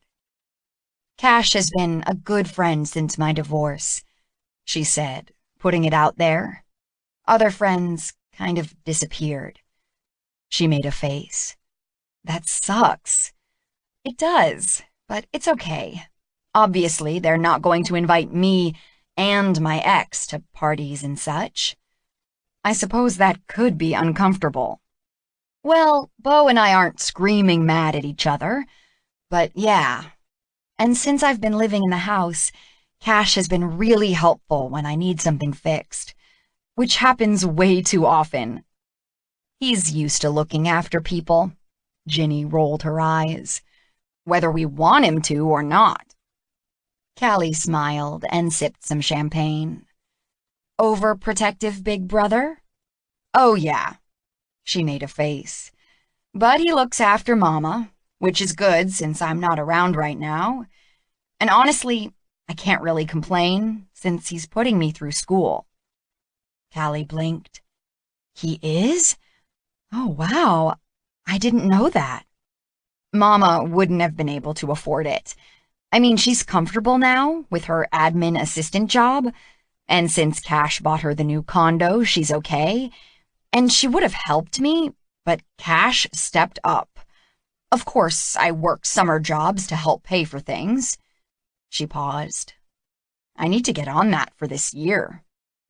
He bought his mother a condo and paid for his sister's college education, while he lived in a modest place of his own and drove a Ford pickup. Kevin joined them then, and Callie tuned out their affectionate banter as she let this knowledge sink in. She watched Cash on the other side of the room, talking to his mom's lady friends, charming them with his bright smile and gleaming eyes, leaning in to listen to something Barb said, then laughing. She observed the pride in his mom's face as she looked at him. Oh, God. Callie's ribs squeezed tight. She gulped some champagne, finishing her glass. "More champagne?" Nala appeared with a bottle. "Thank you." She'd liked Cash for a long time, as Beau's friend, and then as her friend. But now, this huge, swelling feeling inside her felt like a lot more than friendship. Everything around her faded away into blurred darkness and muted noise, and she stood alone, contemplating what was happening inside her. This immense feeling, how much she cared about him, how much she admired him, how he did so much for others, and how much they obviously loved him too. How he made her feel so good about herself, and how she wanted to give that back to him. She couldn't be falling in love with Cash. Sweet loving Lord, that would be so bad. Not only was he off limits, she was on a mission to prove that she could be an independent woman and accomplish something of value. She shook her head and returned to reality as Cash spoke to the group. "If everyone wants to find their seats, we're ready to start dinner." Callie saw that Ginny had set out name cards, printed on pretty pink stock. Mrs. Hale was seated in the middle of the long table for 12, with Cash on one side of her and Ginny on the other. Callie found her seat next to Cash, and he held her chair while she slid into it. "Thank you," she murmured. The evening passed quickly, with delicious food, conversation, and laughter. The courses were served family style. Platters of chicken with basil and garlic, gnocchi, and a creamy risotto that were passed around so everyone could sample the various dishes. Mrs. Hale had been firm that she wanted no gifts, so once the table had been cleared, the cake was served with coffee and tea. The restaurant cut the cake and plated it, and Callie smiled to see Mrs. Hale's serving at the biggest flower and the butterfly. Once more, she was pleased when everyone complimented her on how good the cake was. After dessert, the guests lingered at the table, some drinking coffee, others finishing the bottles of wine. When things started to wind down, she rose from the table with the others, saying goodnight to those leaving. Cash's mom moved closer to her, away from the rest of the group. "Thank you again for the beautiful cake." "You're very welcome. I'm glad you liked it." "Cash talks a lot about you." Callie blinked. "He does?" Mrs. Hale smiled. "He does. Well, we're, friends." Even as she said the words, she knew they didn't sound convincing. So he says. You know, Cash has very strong feelings about loyalty and honor. Callie gazed at Mrs. Hale. I know. What was she getting at? But I would hate it if his honor kept him from being happy. He deserves that. Speechless, Callie let Mrs. Hale give her a hug, then move on to say goodnight to other guests. She wasn't sure what that had been about, but the love and pride Mrs. Hale felt for her son was evident. That was what a mom should be, loving and supportive. It was also heartwarming watching the private jokes and gentle teasing Cash and Ginny and their mom shared. Nala approached Callie. I understand you made the birthday cake. She turned, still a bit muddled about what Mrs. Hale had said. Yes, I did. Do you have business cards and a website? I do. Thank God. She handed a couple of cards over. My boss was crazy about the cake, Nala said. He wants to know if you make other things as well. Yes, I do. Cupcakes, of course. Fancy cookies, macarons. We host a lot of private functions here. We'll definitely keep you in mind for our clients. Thank you so much. Well, that was good. We're taking Mom home, Ginny said when all the other guests had left. You ready, Mom? I sure am. That was so much fun. She gave Cash a hug, then turned to Callie and hugged her too. Again, lovely to meet you and get to know you better, Callie. Her gaze flicked to Cash and then back to Callie's face, her eyes alight. Hopefully, I'll see you again soon. Uh-oh. Mrs. Hale did think there was something between her and Cash. And she'd be right, but, oh God, that huge but was her ex-husband. Cash drove her home. When he pulled into her driveway, he jumped out as usual to get her door and help her from the truck. At her front door, they paused. She turned to face him and their eyes met. A muscle twitched in his jaw and heat built between them. Once again, temptation battled with good sense. Those feelings that had swelled up inside her earlier, so huge and fierce, made her long for him. Only he could ease the ache inside her. She wanted to give in to it, even though she was afraid of where this could lead. She didn't want him to leave. Coming in? She asked quietly. If I come in, I'm not leaving until tomorrow. She licked her bottom lip, and his eyes flickered. Good. Christ, Callie, are you sure you're okay with this? What if your mom comes by again? Or someone else? I don't care. Do you? He groaned. Apparently not as much as I should. She unlocked the door, and he followed her into the dark house.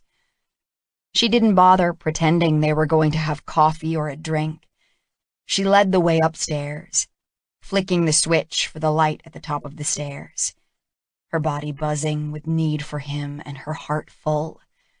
His steps were heavy behind her, and she sensed his nearness, but he didn't touch her. Yet. In her room, she turned on the tall floor lamp in the corner and turned to face him. He was already taking off his clothes, shedding his shirt, then undoing his pants.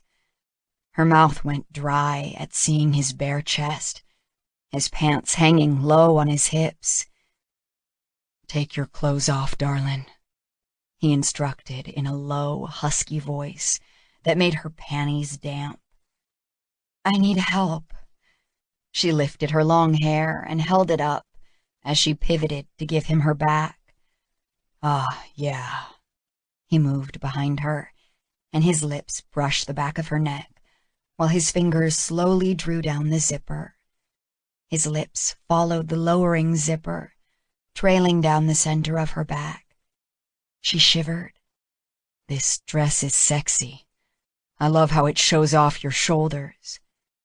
He crouched behind her and opened his mouth on the small of her back in a long kiss, then rubbed his stubbled jaw there. An insistent ache built between her thighs. She pushed the dress down her arms, and Cash helped it all the way down to her feet. She went to turn, but he stopped her, his hands on her hips, his mouth feathering kisses over her low back, then even lower, below the string of her thong panties. He cupped her ass, nibbled and kissed. His fingertips teased the crease where cheek met thigh. A moan leaked from her lips as his touch had heat washing through her body. A dreamy, floaty feeling made her knees wobble. She let out a soft sigh of pleasure as he continued to stroke her, fingertips dipping between her thighs, so close to where she ached to be touched. Then he rose slowly, kissing his way back up. When he placed his lips on top of her shoulder, he unfastened her strapless bra, then reached around her to pluck it away and toss it aside. His hands cupped her breasts from behind. "Such pretty tits." He gave a gentle squeeze. "Soft."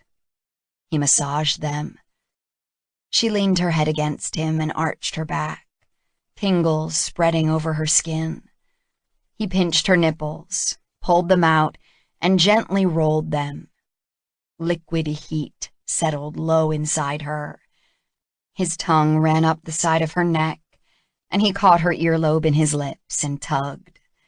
Ripples of exquisite pleasure ran through her. "So hot, darling, so pretty, and you smell amazing." He took a deep breath, squeezing her breasts again. She could hardly breathe. Her heart was beating so fast, her body electrified. "You're good at this," she managed to say. I like this." One hand slid down her abdomen, excruciatingly slowly, fingertips lingering at her belly button, then going lower, cupping her through her sheer lace panties. "Hot." He rubbed over the lace. "I can feel how wet you are right through your panties." His voice had gone dark and thick. Her eyes closed, and her pelvis pushed into his touch. His body was hard against her back, including his cock. "You want my hand between your legs?" I thought so." He sucked the skin on the side of her neck and slid his fingers between her thighs. She pulsed against his hand as he stimulated her with gentle pressure. His arms tightened as her body began to shake, her hips moving, hot pinpoints of sensation building inside her. God, she didn't want to come already, but she couldn't stop it. She went over, shuddering in his arms, a cry spilling from his lips as pleasure ripped through her. "Oh, God, Cash!" He kissed her shoulder again, holding her tight, her legs so weak and shaky, she likely would have fallen if not for him. "Beautiful, darling." He picked her up and carried her over to the bed, then laid her down on it carefully. She was trembling and limp as she watched him get rid of his pants, boxers, and socks with quick movements. When he kneeled on the bed beside her, she reached for him, curling her fingers around his jutting cock. He groaned. She watched herself slide her hand up and down. "God, you're beautiful," she whispered. "Thick, pulsing in my hand." She brushed her thumb over the wet tip. "I want to suck you." "Oh, Christ." He moved closer on his knees, reaching for her face. She turned her head and drew his cock to her mouth. She licked over the smooth head, swirled her tongue around and around, lower and lower. Her hand slicked up the moisture from her mouth and continued to jack him as she opened her mouth wider and took him inside. One hand tightened in her hair, and he braced the other hand on the headboard. His hips moved as he gently pushed into her mouth. Christ, that feels good. Your hot little mouth on my dick, and watching you. She lifted her gaze to meet his eyes blazing and focused, his jaw tight, his lips firm. The intimacy of locking eyes while she sucked him had more heat sliding between her thighs. God, she could come again, just from this. Okay, darling, we have to stop. She gave a little shake of her head, not releasing him, continuing to slide her lips up and down. Callie, Christ, is that what you want? Me coming in your mouth? Her answer was a small movement of her chin and a flutter of her eyelashes. She reached between his thighs for his balls and cupped them. Their round fullness filled her palm, and she gently squeezed. Oh, fuck.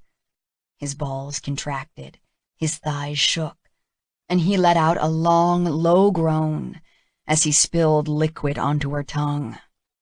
She took it all, swallowing, sucking, and when he went still, tenderly licking. Fuck me, he gasped. Callie, beautiful girl, hot fucking girl, you're amazing.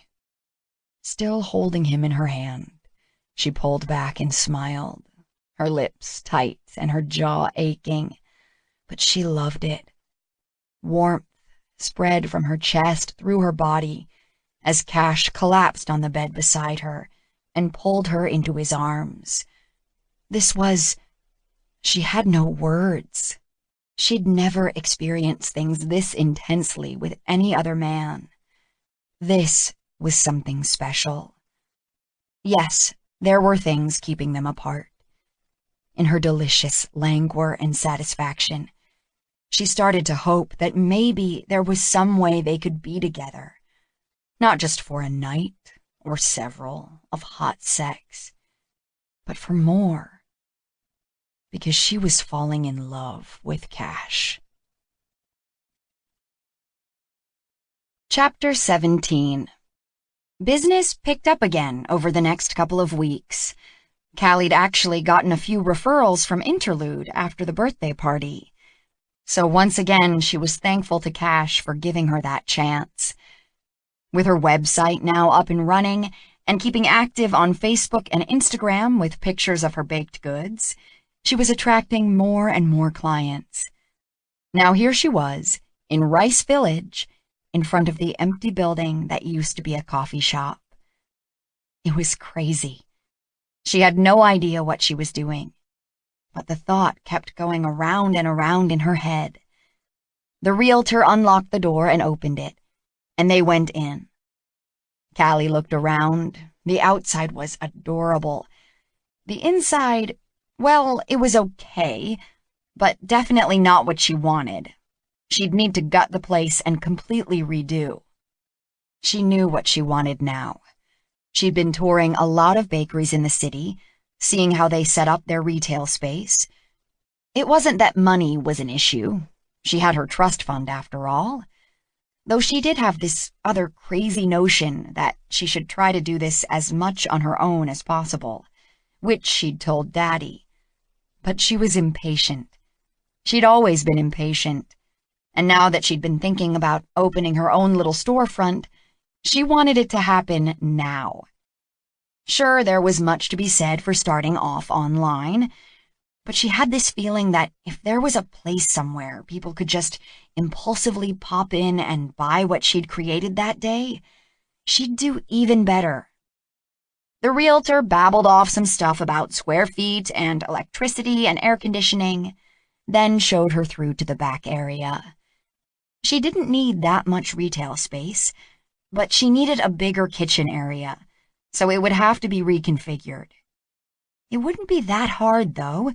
She'd have to find a contractor, maybe a designer. No, she wanted to design it herself. And she had some design training, so that shouldn't be a problem. She just needed someone to make her vision a reality, as quickly as possible. She had to push back the surge of energy that made her want to jump into things now. She discussed rent with the agent, tried not to let her excitement show, and sounded non-committal as they finished their viewing of the space. "I wouldn't wait too long to decide," the agent said.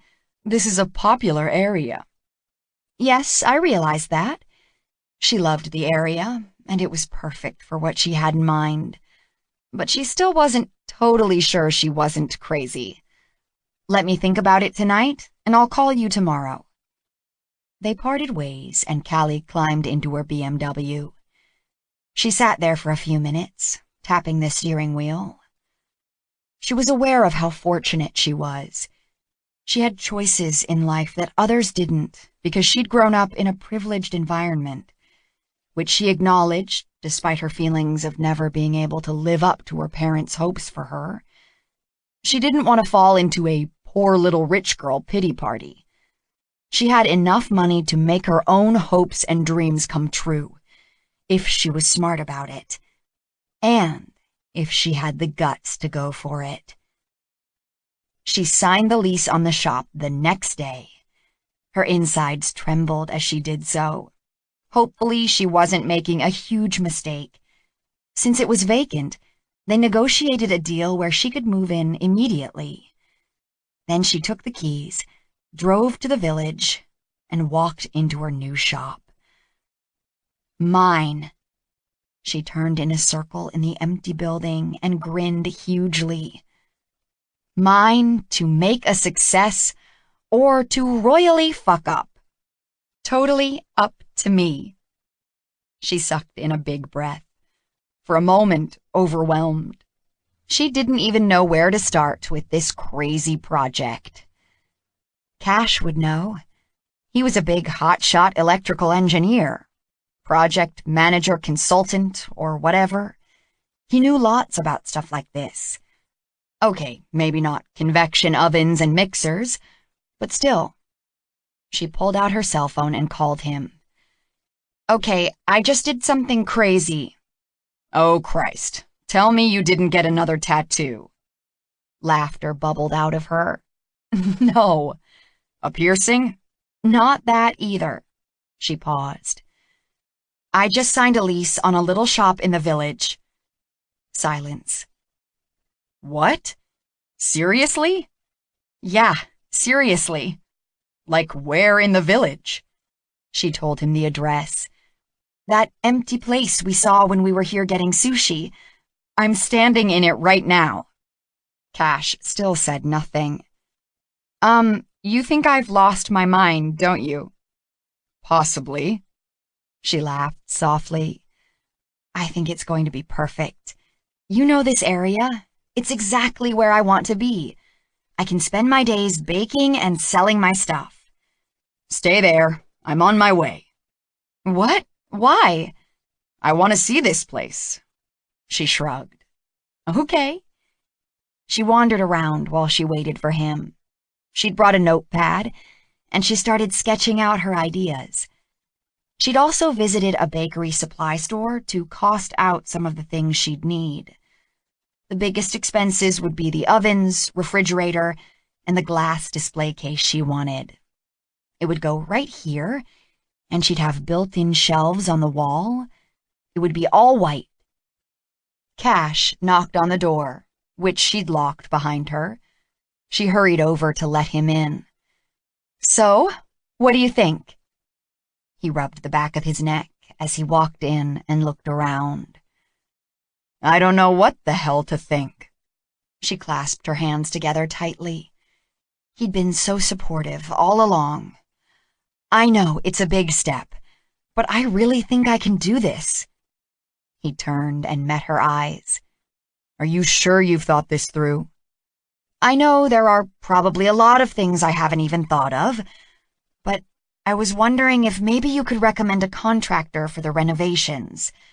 Someone who'd be like a project manager." He sighed. "Yeah, I can probably get a few names for you." Thank you. I want to do some of the work myself, because I do want to keep my startup costs low. Daddy's worried I'm going to blow through my trust fund. Somehow I doubt that's possible. She grinned. Probably not, but I could make a sizable dent in it if I went crazy. Her smile faded. I'm not going to go crazy, Cash. His face softened. I know you aren't. Show me around. She took him on a tour of the small shop, explaining what she wanted. Then she glanced at her watch. Oh, crap! I have to get going. I have a tasting at the house at 6 o'clock. Tasting? Cake tasting, for a wedding cake. The bride and her mom are coming to taste different cakes to see what they want. So you baked a bunch of cakes for them to try? Yeah, small cakes. I charge them $40, and then if they order a cake over $500, I refund it. So people don't come just to eat free cake. Ah, makes sense. So get back to me about a contractor. She picked up the key and her purse from the floor. ASAP. I want to get going. Yes, ma'am. He followed her out onto the sidewalk, and she carefully locked the door. She smiled up at him. I'm so excited about this. I see that, darling. She threw her arms around his neck and hugged him. Thank you. His arms came around her, too, and it felt so damn good to be held against him. She pressed a fast, hard kiss to his mouth. Sorry I have to go. No worries. I'll call you tomorrow. He kept his word, and Callie proceeded to call the names of the contractors he'd given her. Now, on top of baking, she had a million other things to do. It felt good to be busy. She was learning a lot.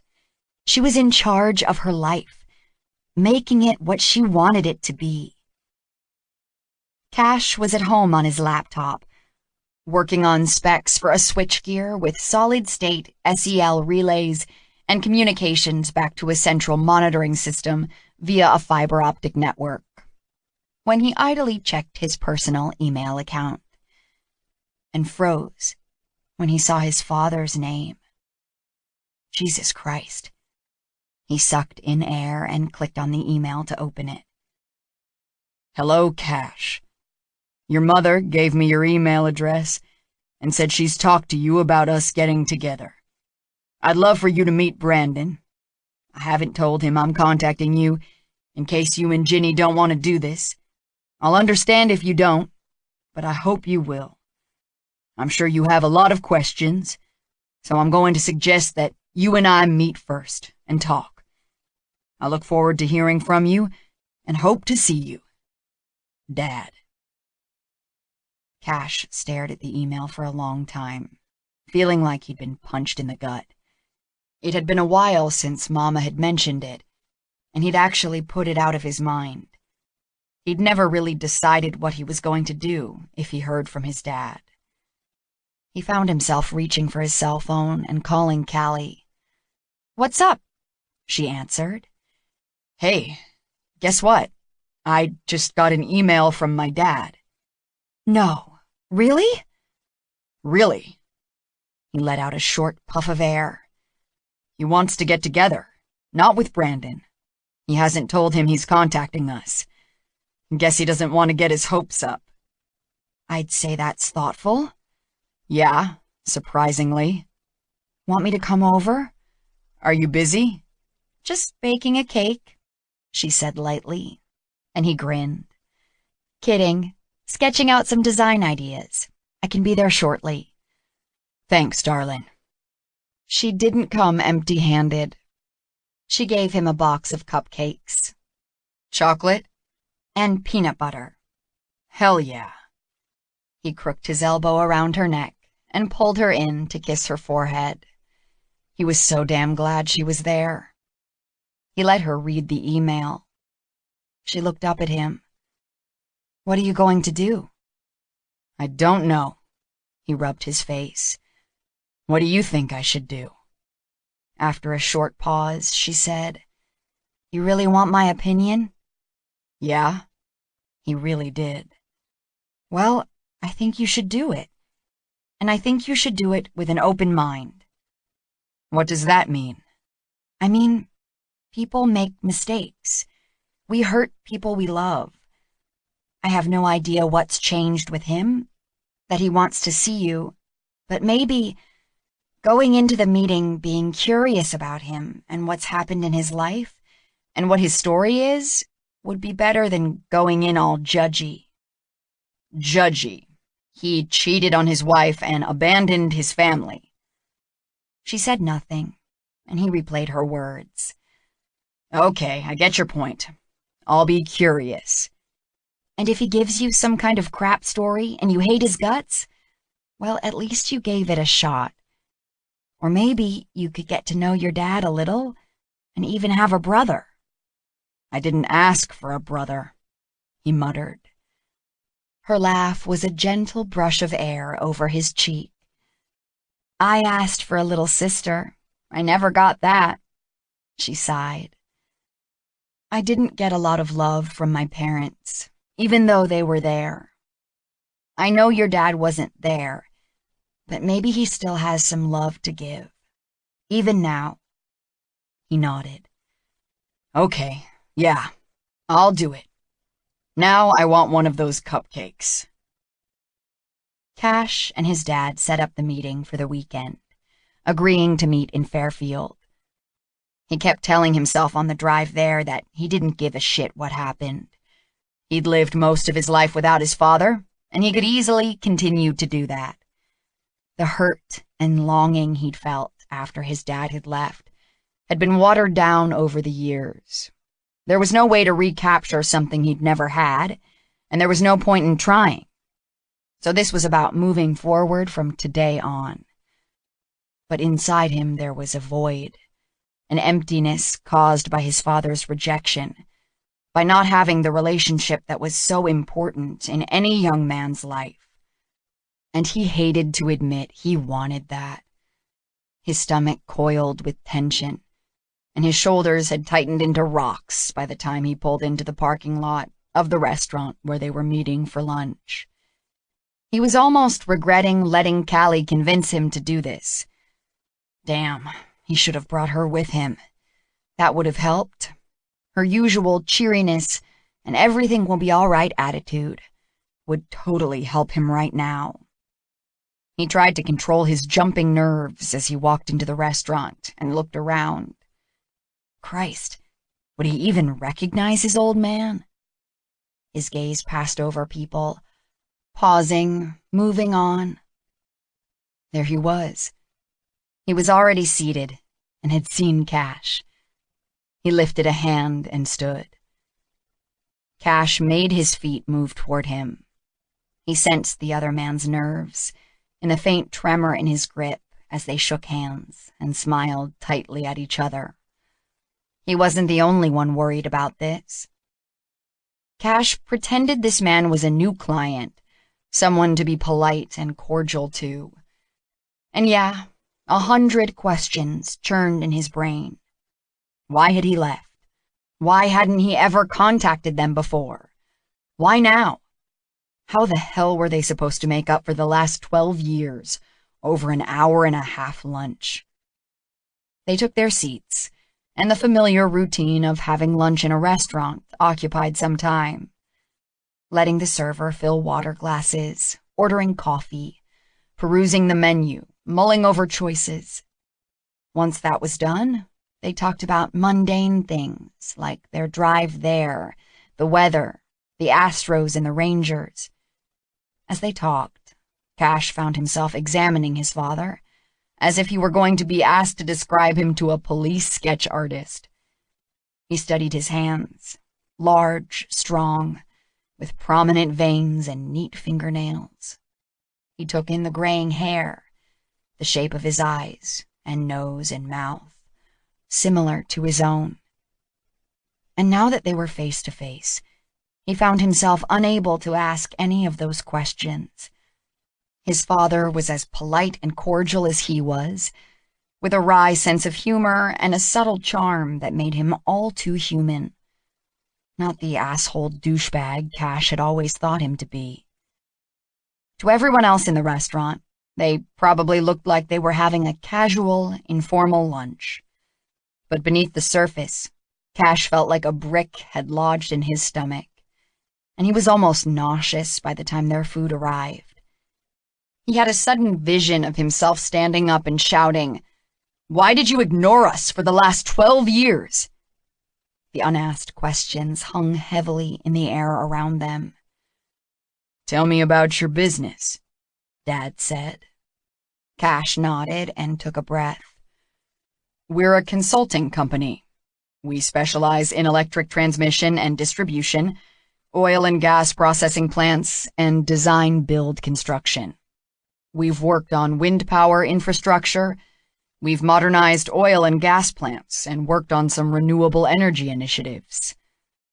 Okay, yeah, he wanted to impress his father, to show him that he may have abandoned him, but he was doing just fine. Better than fine.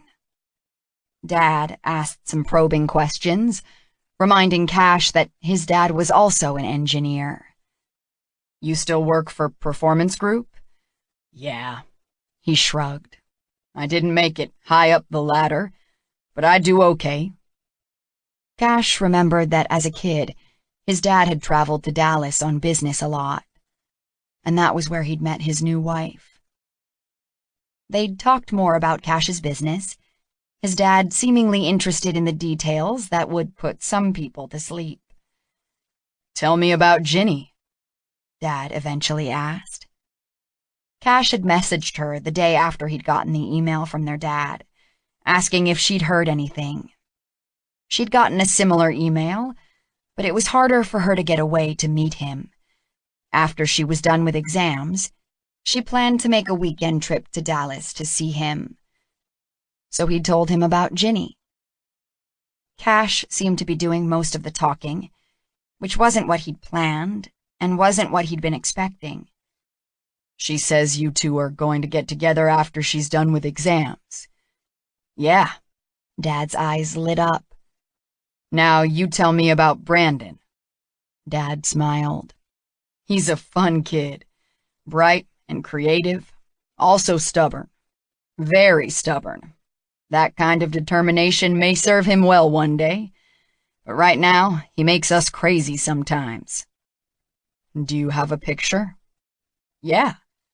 Dad pulled out his phone and swiped the screen a few times, then held it out. Cash nodded at the picture of the smiling boy. "I think he looks like you." "I think so too," Cash reluctantly agreed. He met his father's eyes and let the question shine in his own. Dad sighed and looked away. "I want you to know it was never because of you," he said quietly. "Or Ginny. I loved you both." Bullshit. He stopped himself from saying the word out loud, but that was how he'd always felt. His dad had cared more about her than he had about them. It was hard not to take that personally, to not feel that you weren't enough. "But I didn't love your mom anymore. I met someone else. It was different. I never knew until I met her. You want to hear all this?" "I'm not sure." Cash's guts twisted. He assaulted his steak sandwich with his knife and fork, his gaze fixed on it. "I had to be with her," Dad said simply. "I don't know what else to say.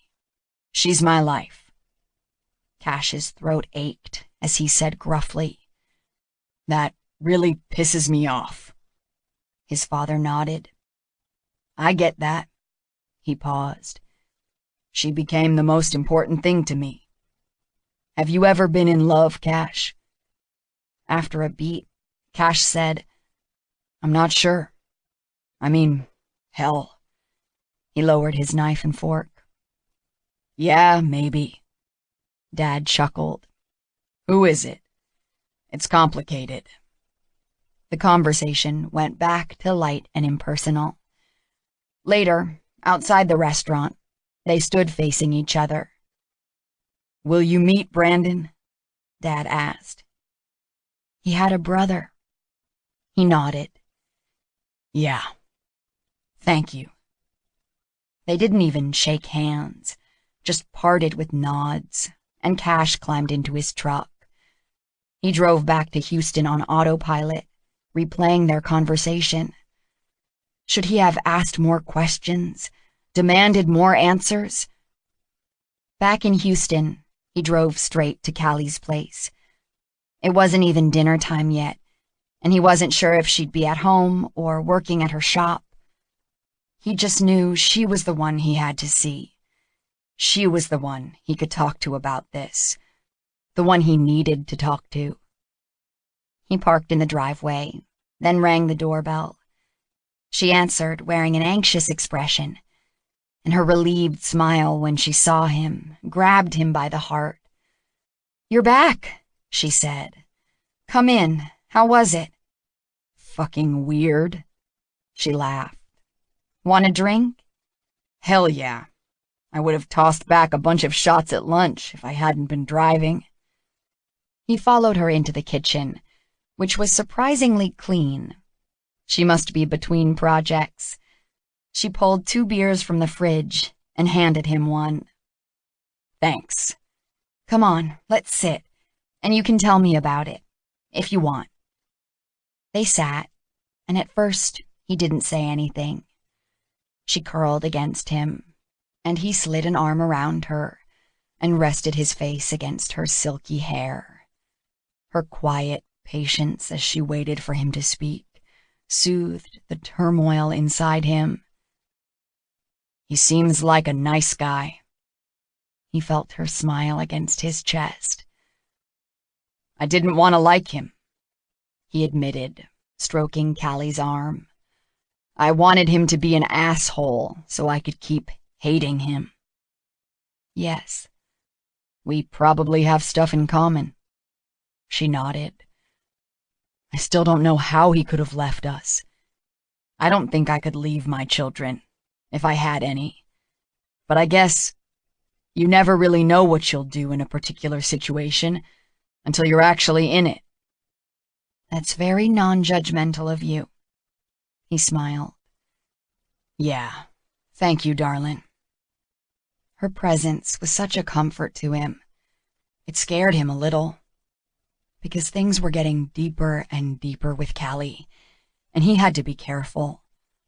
Remembering how much it had hurt when his dad left him made him afraid that when things ended with Callie, he might not survive. Chapter 18. Cash arrived at his friends Chris and Rachel's home the next Friday night for their engagement party.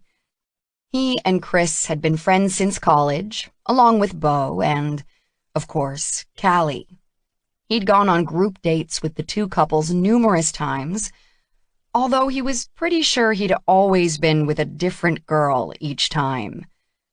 No wonder Callie thought he was a player.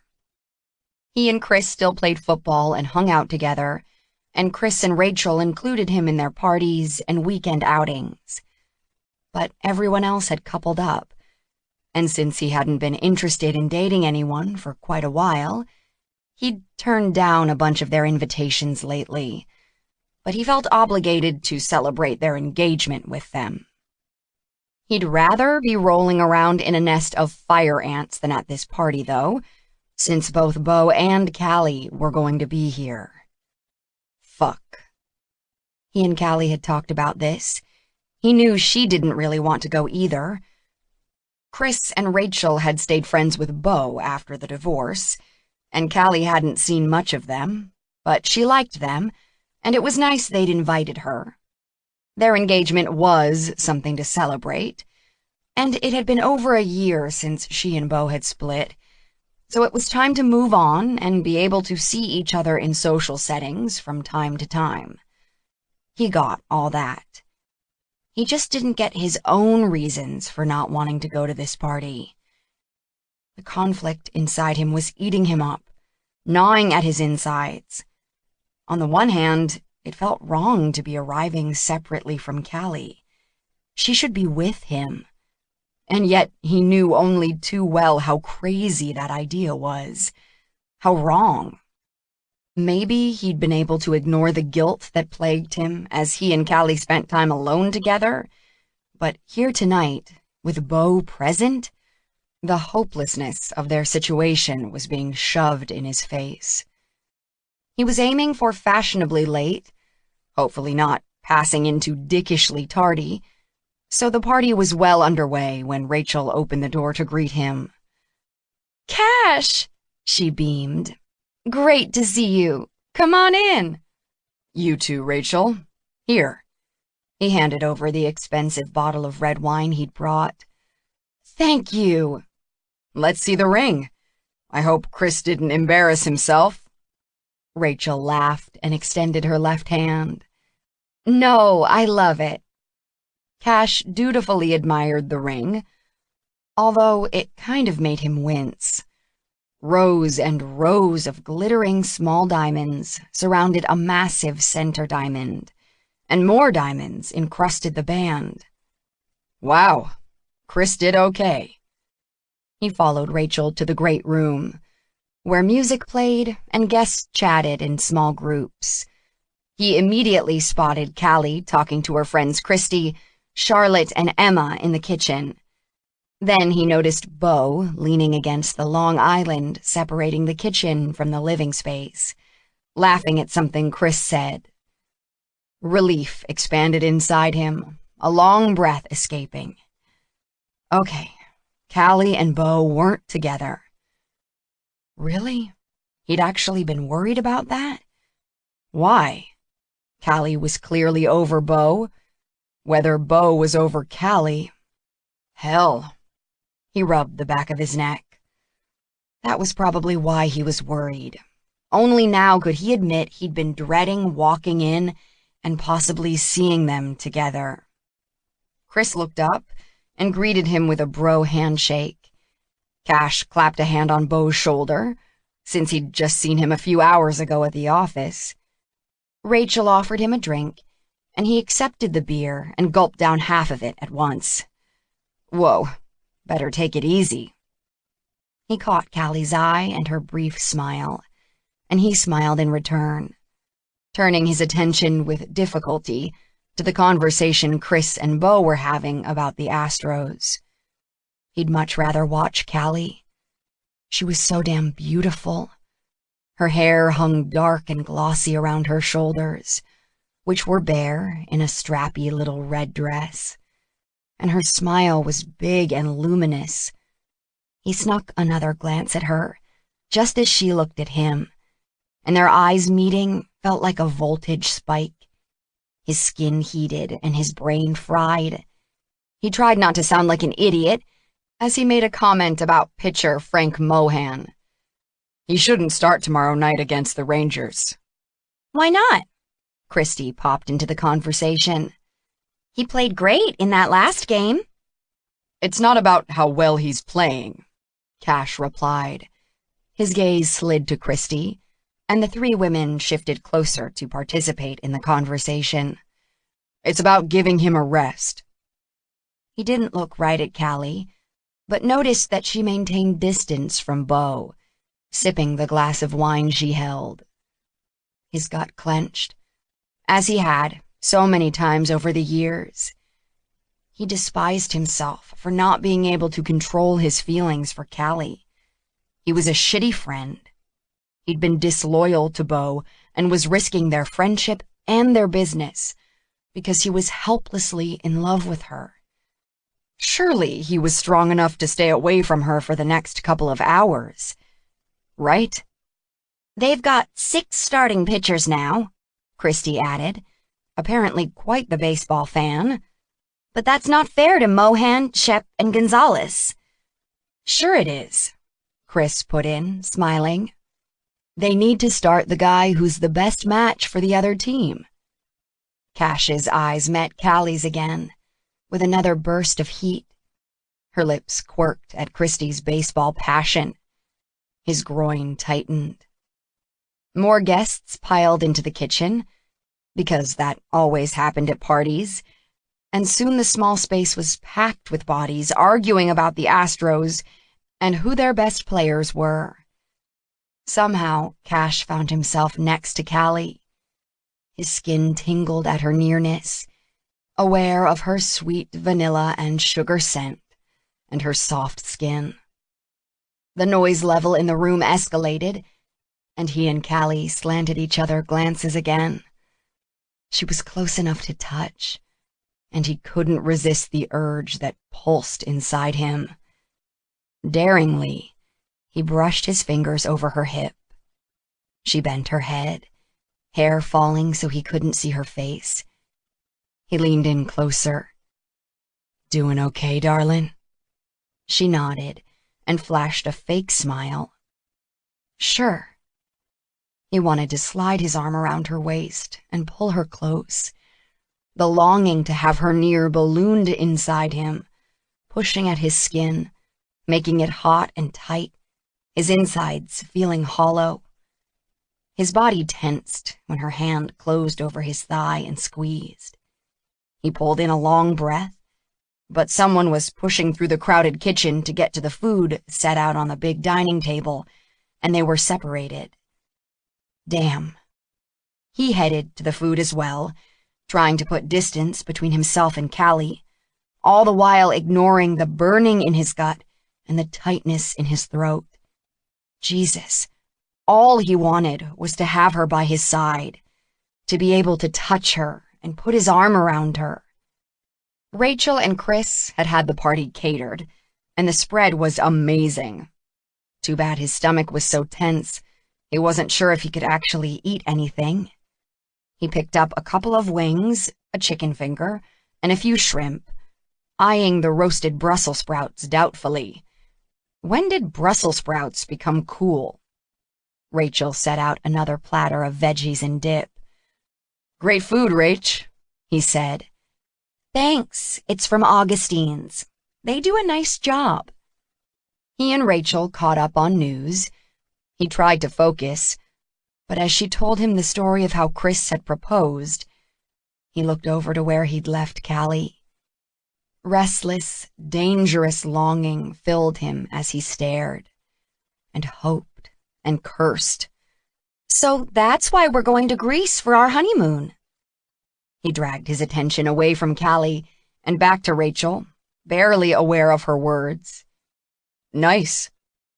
He listened to more travel plans, and when he glanced back at Callie, she'd moved, now standing at the far end of the island, and she was talking to... Fuck. No, it wasn't Beau, but some other dude was clearly hitting on her. Cash frowned as he bit into a chicken finger that tasted like cardboard. Who the hell was that? Every muscle in his body tightened. He watched Callie laugh and toss her hair back. The guy stared down at her with admiring eyes, moving closer. Oh, hell no. Something blazing hot surged through him as he watched that asshole flirt with Callie. And she was flirting back, for fuck's sake. What was that about? Heat boiled in his belly. "Excuse me," he said to Rachel, and she blinked at his abrupt interruption. He strode across the big space, avoiding bodies, homing in on Callie like a target. He stopped next to her and gave her a tight smile. "Hey." Her eyes flickered, but she smiled back. "Hey, Cash, do you know Jackson?" "Nope." He narrowed his eyes at the other man and thrust a hand out as Callie introduced them, giving the guy's hand a brutal squeeze. "Good to meet you." Not. They made some stilted small talk until the dude finally sensed Cash's hostility and excused himself. "What was that?" Callie whispered to him, scowling. "What?" Cash swallowed a mouthful of beer, the tension in his muscles easing. "You were rude to him." "Nah." "Cash." She gave him a warning look through her eyelashes. "Fuck, Callie," he muttered. "I couldn't stand watching you flirt with him." "I was not." "Yeah, Darlin, you were. Well, it didn't mean anything. I can't exactly flirt with you. God damn it. He closed his eyes, feeling like hot knives were twisting in his chest. People are looking at us, she hissed. Shit. He swallowed through the baseball lodged in his throat. They couldn't risk people talking. If anyone thought they were together, they'd jump to the conclusion that it had been Callie who'd cheated on Beau. He couldn't endanger her reputation like that. But need and want and goddamn burning jealousy still throbbed inside him. This is fucked up. He kept his voice low. She pressed her lips together and looked into her wine glass. I know. I'm sorry. Don't apologize. He gritted his teeth. He wanted to claim her as his, openly, publicly, forcefully. He caught Rachel eyeing them from the other side of the room. Damn it. The hunger simmering inside him roared up into something huge. Follow me to the bathroom, he said in a low voice. In a few minutes. He strode down the hall and into the bathroom, closing the door behind him. He stood, hands curling into fists in the quiet room, his heart banging. This sucked. Would she come? He leaned his ass against the marble vanity and crossed his arms, staring at the fluffy gray bath mat, trying to relax and not feel like a giant dick. His body buzzed with tension. A soft knock on the door had his head lifting. He cracked open the door, saw Callie, opened the door wider, and yanked her in. The door clicked shut again, and he hauled her into his arms. Cash. He crashed his mouth down over hers in a hard, desperate kiss. She moaned and wound her arms around his neck, pressing into him, soft breasts against his chest, her thighs against his. He gripped her ass and pulled her tighter against his aching dick. Their mouths moved together, tongues licking, both of them making impatient, needy sounds. God, Cash muttered, hands sliding over her sweet little ass cheeks. God, Callie. The chemistry between them was undeniable. But damn, for him, it was so much more. And it was getting harder and harder to keep his distance. He was starving for her, so fucking desperate to own her. He was taking this reckless risk. He spun her around and lifted her to the vanity. Her pretty lips parted in a gasp. He shoved her skirt up her thighs, then parted and stepped between them. Cash. Yup. He bent his head and opened his mouth on her shoulder, kissing his way to her throat, then lower to the shadow of cleavage revealed by her dress. He licked her skin, and her fingers tightened on his shoulders. God damn it, I need to fuck you. You know that, right? Right? Right, she breathed. I know. He wrenched the bodice of the dress down and bared one breast, round and tipped with a hard nipple. No bra, he murmured. Thank Christ. He licked her nipple and then took it into his mouth, tugging with his lips. She hissed out a sound of arousal and hooked her ankles behind him. She arched her back, pushing her breasts out, and he sucked deeper, then grazed her nipple with his teeth. Oh, God. He pressed his throbbing erection into her damp softness, and she pulled him tighter with her legs. After he'd spent a few minutes worshipping her sexy tits, he slipped his fingers down between her thighs and gently eased her panties to the side. Wet heat met his fingertips, and a growl rose in his throat. Oh, yeah, darling. I'm aching for you too, Cash.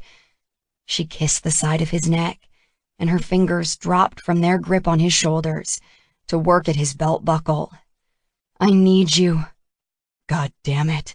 I'm going to show you need. I'm going to show you so hard you'll barely be able to walk out of here." Her gasp inflamed him even more. He yanked his wallet out as Callie opened his pants, found the condom, and ripped it open. Their hands fumbled together as they urgently tried to roll it onto his stiff shaft. He met her eyes as he found her entrance with the head of his cock. Heat flared between them. Callie caught her swollen lower lip between her teeth, her eyes warm and slumberous, her cheeks pink. "Do it," she whispered. "Hell yeah." He pushed inside her tight heat. "God damn, you feel good." She hung onto his shoulders again, head dropping back, hair hanging low. "Oh yeah, so good." They moved together, fast, urgent, swallowing the greedy noises that rose in their throats, aware of their friends in the house, the risk they were taking, adding to the urgency of his desire. Their hands gripped each other, and he kissed her jaw, her cheek, her mouth, rubbed his nose alongside hers as he moved inside her, hands on her ass, holding her as he thrust in and out. Their breaths quickened. His balls drew up tight, heat powering through his body. He planted his feet, his pants drooping down over his clenched ass cheeks, thighs flexing. "Mine," he muttered the word against her lips. "Mine, Callie." Christ, he shouldn't have said that. He couldn't say that. She couldn't be his.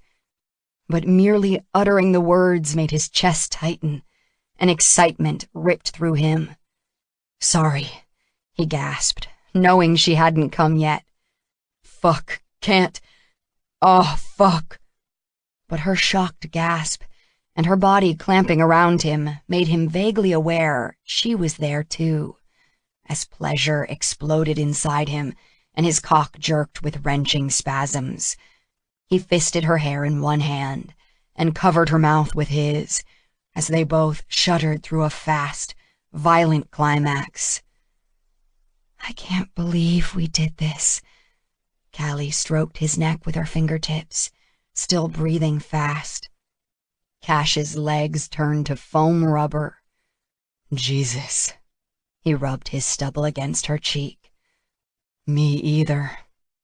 Some kind of wild surge of possessiveness had driven him to drag her into the bathroom and take her, mark her as his own. He lifted his head and with horror saw pink marks on her shoulders and the tops of her breasts, whisker burns and love bites. He closed his eyes. "Please tell me you have a sweater here." She dropped her chin to look down at herself. "Oh." When she lifted her eyes and met his, they stared wide-eyed at each other, and then to his complete relief, she started giggling. "You are such a caveman. I can't believe I never knew this about you." He chewed his bottom lip, unwilling to tell her he'd never acted like this with any other woman. He'd never gotten into a bar fight over a woman either, although he totally would throw down to protect someone if need be. But this? Yeah, he was completely fucked up over this woman. "I do have a sweater," she said softly, petting his shoulder through his shirt. "Let's get out of here. We've put in an appearance, admired the rock, congratulated the happy couple. Let's go back to my place." "We can't leave at the same time." "I know. Fuck. I'll go first. You wait a while." She gave him a slow smile. "Okay." Saturday afternoon, a couple of weeks later, Callie and Christy were at the shop painting. Gallons of white paint sat on drop cloths, and sweat ran down Callie's face and between her breasts despite the air conditioning. She rolled another coat onto the wall, while Christy used a brush to cut into the edges. Callie's phone buzzed. She grimaced at her paint-spattered hand, wiped it on her shirt, and slid the phone out of the back pocket of her jeans to peer at the screen. "Cash," she murmured. She answered with a smile and a warm glow in her chest. "Hey." "Hey, darling, how's it going?" "Good. We're getting lots done." She blew out a breath. "I'm all hot and sweaty." "Just how I like you. Only I like you hot and sweaty underneath me." She gave a low laugh. "I like that too." She caught Christy's bugged-out eyes and quick frown at her flirty tone. "Ulp." She blinked rapidly. "You hungry?" You mean for food?" Now he chuckled. "Yeah, that's what I meant. I can bring you burgers or sandwiches or something." "Oh, that would be great. And something cold to drink." "Christy still there?" "Yeah, for a while longer." She held the phone away from her mouth and looked at Christy. "Want some lunch?" "Sure." Christy stared back at her, eyes round with curiosity. "Okay, bring something for both of us," Callie said into the phone. "Be there in half an hour or so." She ended the call and slid the phone back into her pocket. She pulled in a deep breath, preparing for questions. "Okay, Cal, what's going on?" She smiled at her friend. "I knew you were going to ask that." One of Christy's eyebrows rose. She crossed her arms and cocked a hip. "You and Cash?" Yeah, sort of." "Sort of?" She grimaced. "We've kind of been sleeping together for a while now." "Since when?" "Since the day I got my tattoo. I had a weird reaction to the pain, and we ended up having sex." Christy dropped her arms. "I don't even know what to say to that." I know, it sounds bizarre, but apparently all the endorphins from the pain can make you feel sort of high and horny." She let out a nervous laugh. "Okay, I'm not sure I buy that, but even if I did, that explains that time. But there have been more?" "Yes," Callie sighed. "Jesus, I don't even know what to tell you. Cash is all loyal to Beau, so we can't really be together.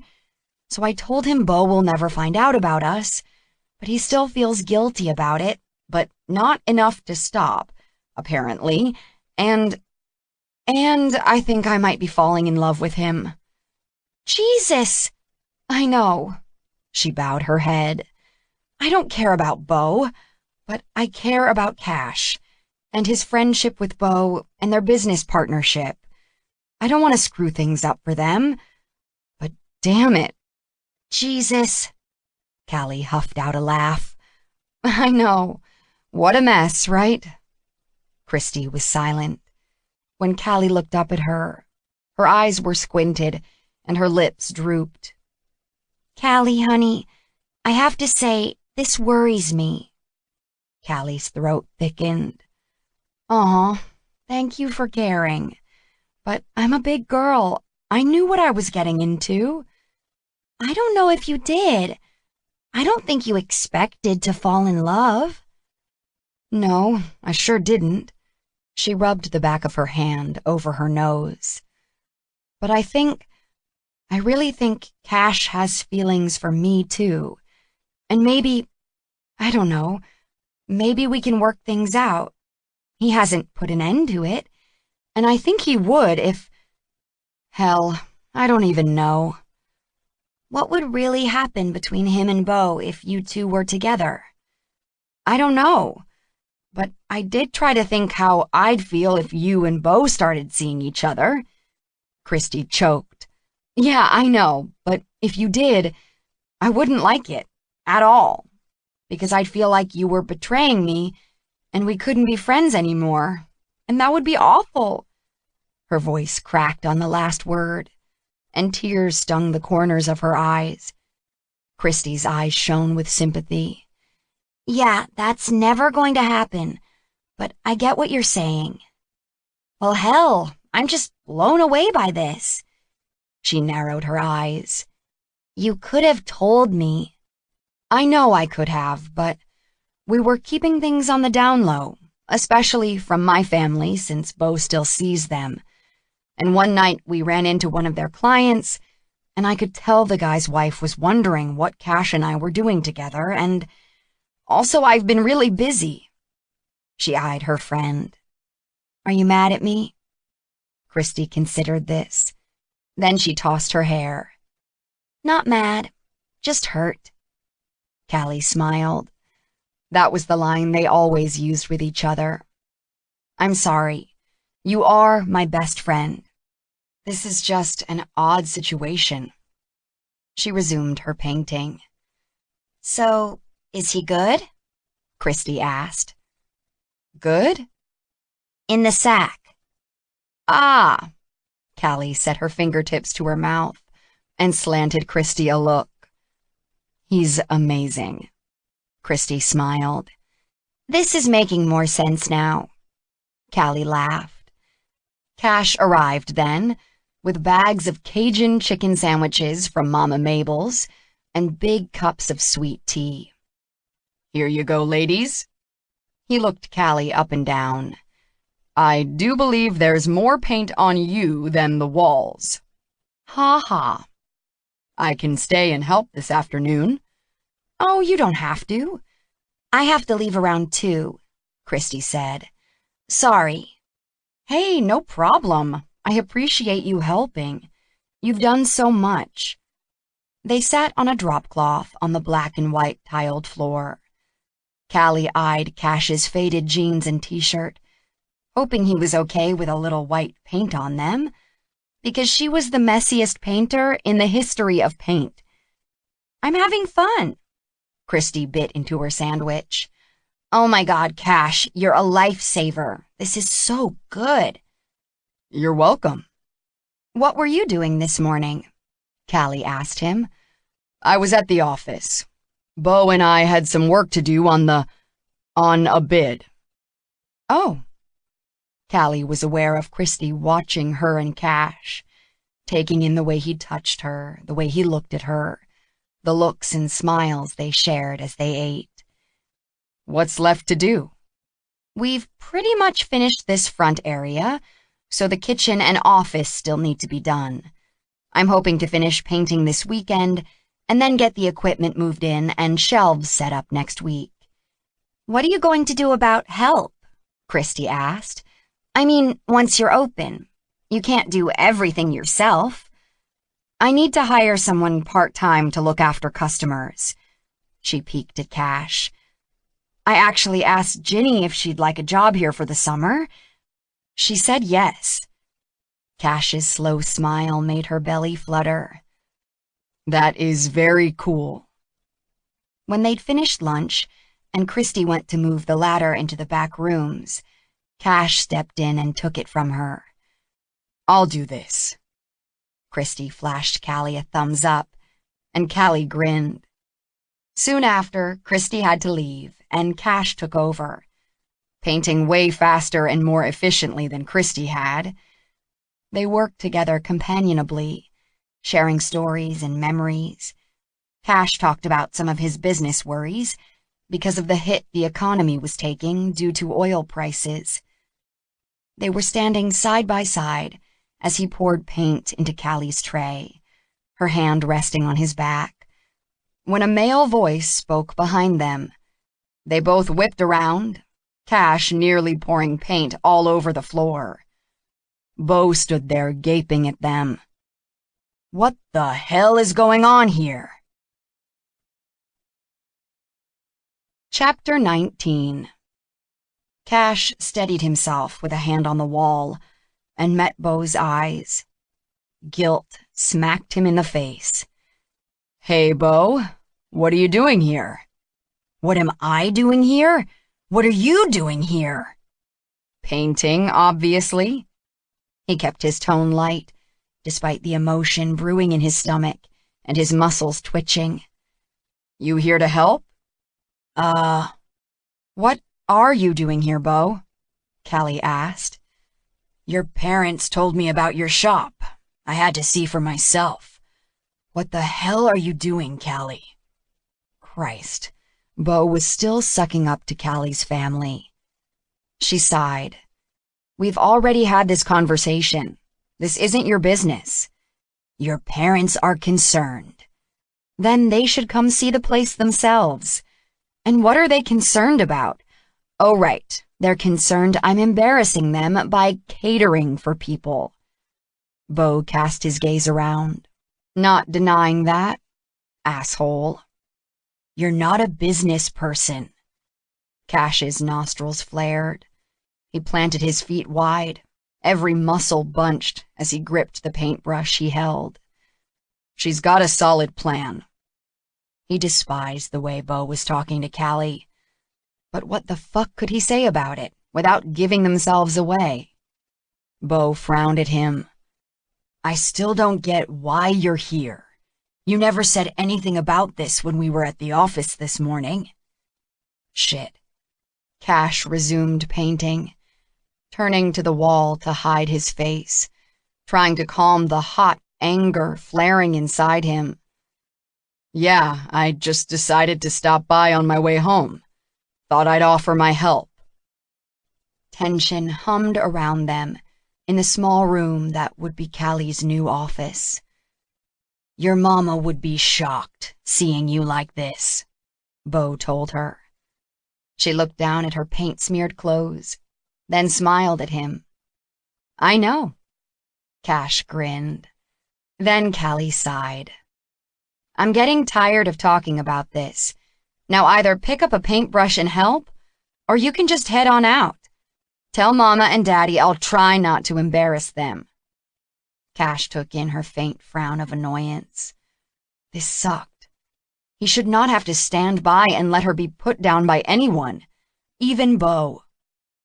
I'm not exactly dressed for painting. You've probably never picked up a paintbrush in your life, Callie added. Cash hid his wry smile. That was probably true. Of course I have, Bo scowled. But I'd sure rather pay someone to do it. See, I'm being fiscally responsible. Bo stayed a few minutes longer, watching them work. Then, with a shake of his head, he said, Well, I tried. After he'd gone, Callie said, I guess I should have locked the door after Christy left. Cash blew out a breath, some of the stiffness easing out of his muscles. It's okay, Callie. I'm sorry. I hope he's not pissed at you for helping me. Cash found that the prospect of that didn't dismay him as much as it once would have, or should have. He remembered the words he'd mumbled to Callie that night at her place, that he wanted to keep her. He remembered telling her in Chris and Rachel's bathroom that she was his. He remembered his dad asking if he'd ever been in love. Lately, he'd been imagining a future with Callie, because honestly, imagining a future without her was bleak, excruciating hell. It made him want to shout and rage and break things with his bare hands. But he shouldn't be thinking about that. He was crazy and stupid to even entertain those kinds of ideas. Monday morning, Cash and Bo met again about the Sutherland Industries refinery substation project to finalize the last details of their bid. Cash sensed Bo's tension. I don't like that arc flash analysis software, Bo said. Why not? Bo shrugged. I don't know. Well, that's a good reason. Cash paused. What crawled up your ass? Bo ran a hand through his hair. I'm frustrated about things with Callie. Cash's insides froze. What does that mean? It means I want her back. Time slowed, and the office blurred around him. Seriously? You want her back? Hell yeah. The divorce was a mistake. She was all dramatic about what happened, but it didn't have to end our marriage. You hurt her. Bo's eyes narrowed. Why do you care so much? She's a friend. Right. That's what you said before. He studied Cash's face. You went to her divorce party.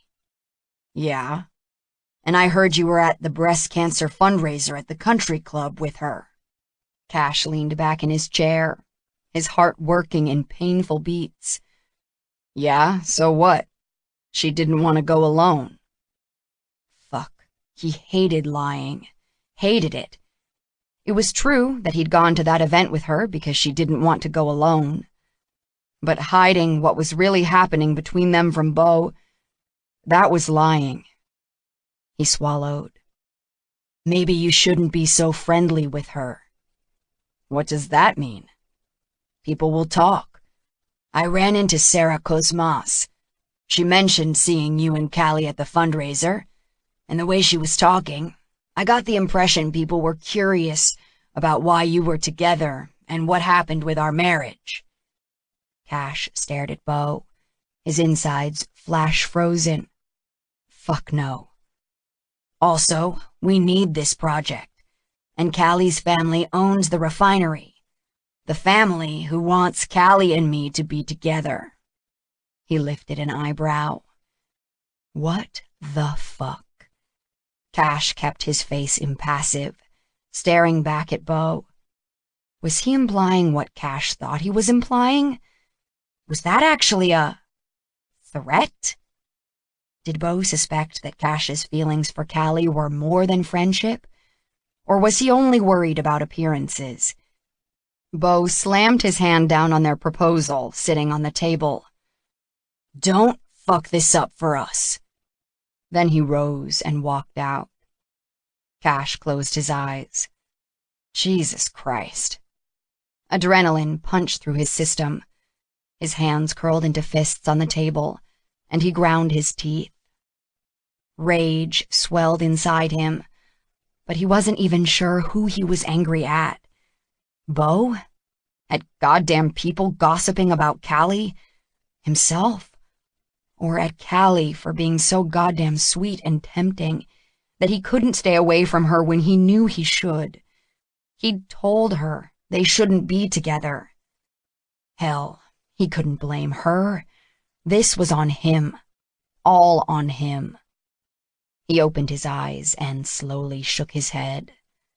It pissed him off that Beau was warning him to stay away from Callie, but it also pissed him off that Beau had a point. People were talking. The last thing he wanted was Callie's reputation to be stained, especially when she was the innocent party in what had happened between her and Beau. And it pissed him off that Beau had a point about them needing this job. The people who worked for them needed this job.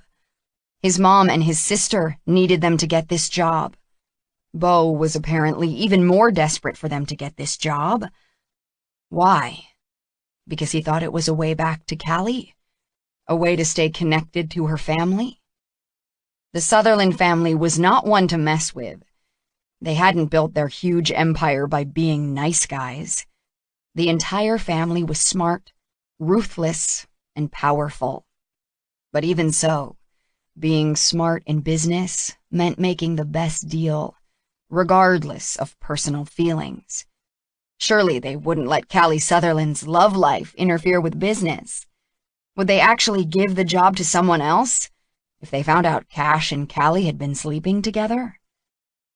What the hell was he supposed to do now? He and Callie had been spending more and more time together. He'd been helping her get the shop ready. They'd been spending a lot of nights, either at his place or hers, and Ginny was starting her summer job working for Callie next week. The idea of ending things made his gut churn and his chest burn. It made him want to punch someone. Hey, Cash? Jose poked his head into his office. You coming to our meeting? He tamped down on the emotions raging inside him, gave his head a shake, and glanced at his watch. Christ, sorry. Be right there. Okay. He had to clear his mind and focus on work. He set their bid on his desk. He'd take it over to Jed Crenshaw's office later this afternoon. one day ahead of the deadline. Right now, he had to focus on this status update meeting for the new transmission line project. Somehow, he made it through the day, but he'd promised Callie he'd bring over Chinese takeout tonight, and they could watch more episodes of Daredevil. She'd been working so hard the last few weeks, getting everything ready at her shop. How much of this urgency to get the shop open had to do with proving to her parents that she could do this, even though she said she didn't care what they thought. Whatever her motivation, her work ethic and determination impressed him. When she wasn't painting or building bookshelves, she was baking unbelievable cakes and cookies, and people were buying them like crazy. He sat in his truck in front of Moon Empire Restaurant, his head leaned back. He couldn't cancel on her now, could he? Should he? Christ. Helpless frustration rose inside him. He was screwed, whatever he did. His chest tight and belly muscles rigid, he tried to breathe normally, slowly. In, out. Damn. Okay, she was expecting him with Chinese food. He'd do this and figure out something. Somehow. He went inside and ordered spring rolls, dumplings, sesame chicken, and fried rice. And some shrimp lo mein, he added. He waited for the order, passing the time by scanning emails on his phone, replying to a couple of business ones. He swiped the screen to bring up Facebook. And of course, the first thing he saw was a photo of one of Callie's cakes. Amazing. He studied the image. Not only was the cake beautiful, with delicate flowers and what looked like pearls adorning it, but she was a pretty good little photographer. He smiled, scrolling through all the comments complimenting her. He was so fucking proud of her he could burst with it. He gathered up the paper sack full of steamy, delicious-smelling food and carried it out to his truck. Soon he was pulling into Callie's driveway. She'd given him a remote for the garage door, and he used it to enter the garage and park. This had been their solution to anyone from her family, or God forbid, Beau, dropping over unexpectedly. He entered her kitchen from the garage with the key she'd also given him. Yeah, this was getting way too serious. For once, she wasn't in the kitchen. "Hey, Callie, I'm here with the food." "Be right down," she called from upstairs. He started unpacking cartons of food, setting them on her island. A moment later, he heard her light steps running down the stairs, and she appeared in the kitchen. "Hi." Her dark hair was damp around her shoulders, and she had no makeup on. She wore a pair of jeans rolled at the ankle and a flowy tank top. Her smile glowed. She was gorgeous. His breath stuck in his throat. How could he do this? How could he end things with her? "That smells fantastic," she added. He forced a smile, his stomach burning. "It does. You hungry?" "Starving." Probably another day she'd forgotten to eat. She needed him around to feed her and make sure she didn't starve. Another bad thought.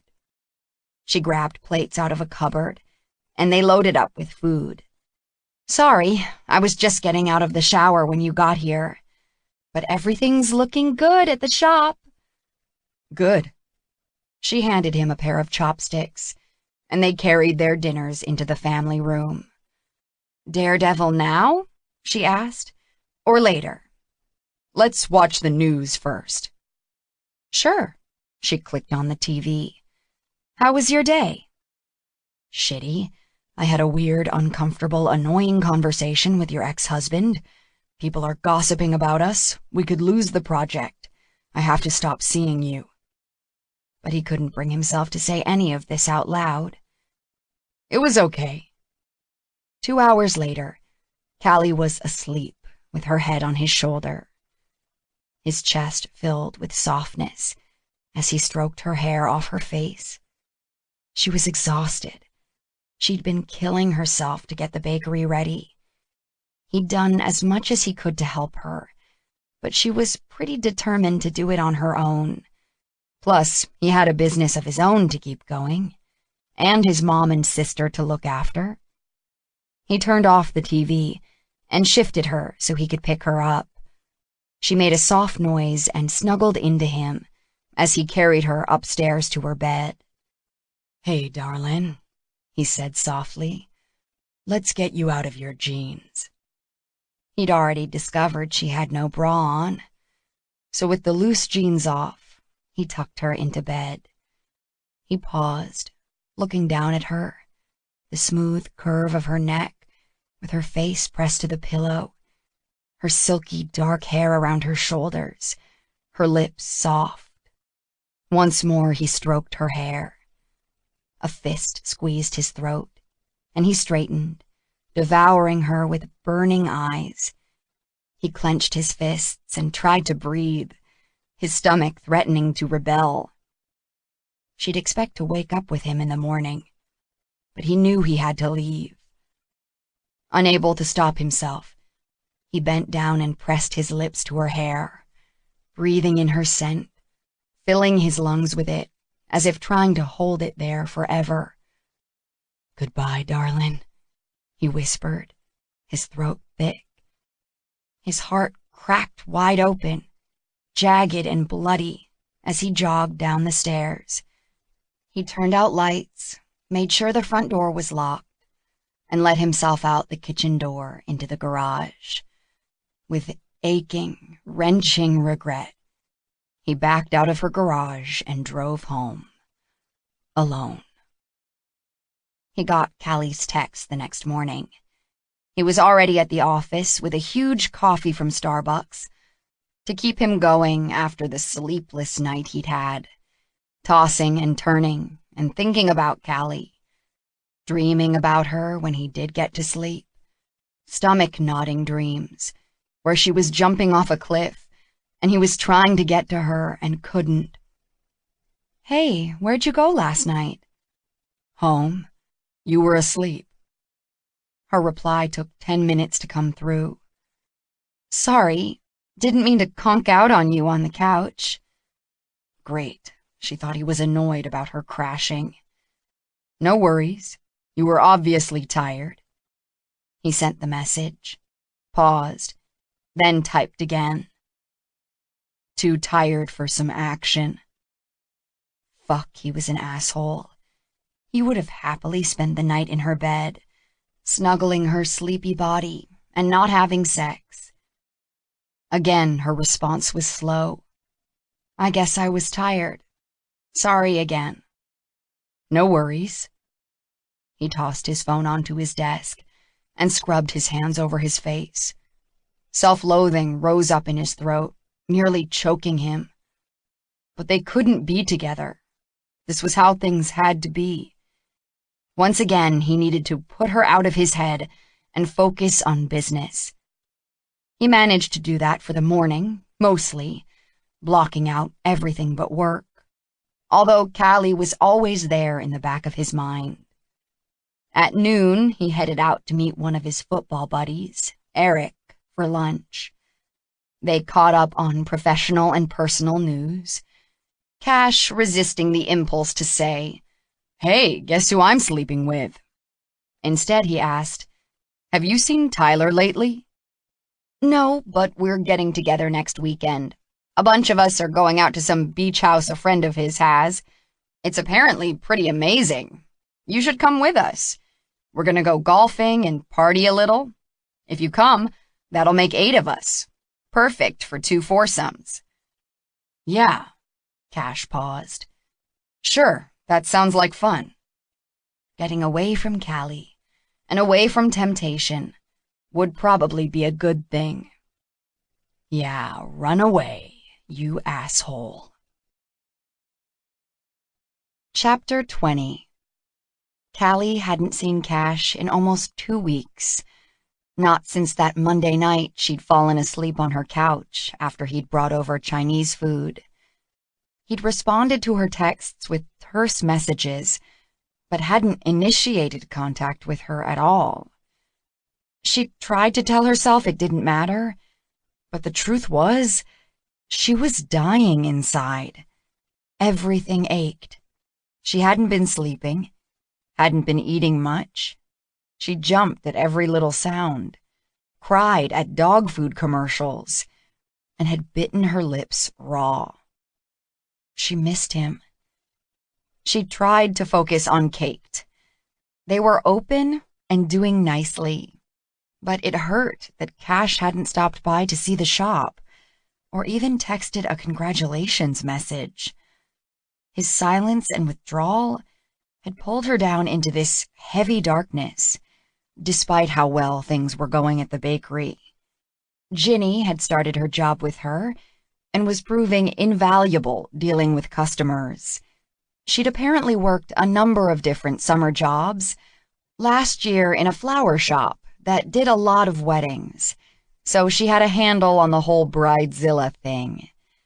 She was a big help, but having Cash's sister there every day was also a bitter reminder that he wasn't. They weren't open long hours, only noon to 6, Tuesday to Friday, and 10 to 5 on Saturdays. But Callie got there early every morning to do her baking. It should have been fun deciding what kind of macarons she'd make that day, or what new cookie creation she'd come up with. But with every day she didn't hear from Cash, she had to battle the blade twisting in her chest and the overwhelming, paralyzing feeling that without him, none of this mattered. It had to matter. This was what she'd wanted, what she'd worked so hard for. She had to get a grip on her emotions. If she let her feelings for Cash interfere with her business, she'd lose everything. So she kept going. She posted on social media, cheerful photos of the daily specials, and some days there'd been people outside the door at noon waiting for them to open, which was very cool. But every night, physically tired and emotionally drained, she collapsed on her couch at home, and her thoughts returned to Cash. What had gone wrong?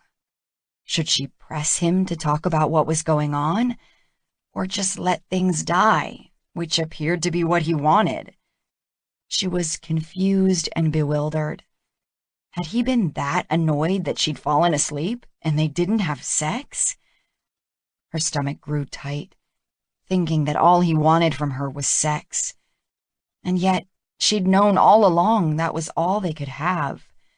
She was the one who'd made it clear at the start it would be just sex, nothing more, and Beau would never know about it. Except, she'd fallen in love. She was an idiot. She'd always known there could never be any long-term relationship between them. How could she have been so damn stupid to start hoping there could be? Cash was so loyal to Beau, and she knew better than ever how important Talmadge Hale Consulting was to him. Of course, he would never choose her over Beau and the business that helped support his family. Story of her life. Scalding tears threatened, but she fought them back, not wanting to give in to the growing despair, afraid that if she did, she'd never battle her way out of it. It was awkward seeing Cash's sister every day and pretending things were fine. Exhausted from all the work she'd done on the shop, stressed about sales, and hurt by Cash's distance, she couldn't bring herself to ask Ginny what was going on with him. After all, she was unaware they'd been sleeping together and were more than just friends. So Callie kept a smile in place and determinedly avoided any mention of Cash. "It amazes me how good you are at this," Ginny said one day, watching Callie making gum paste violets. "They're so perfect." Callie forced a smile.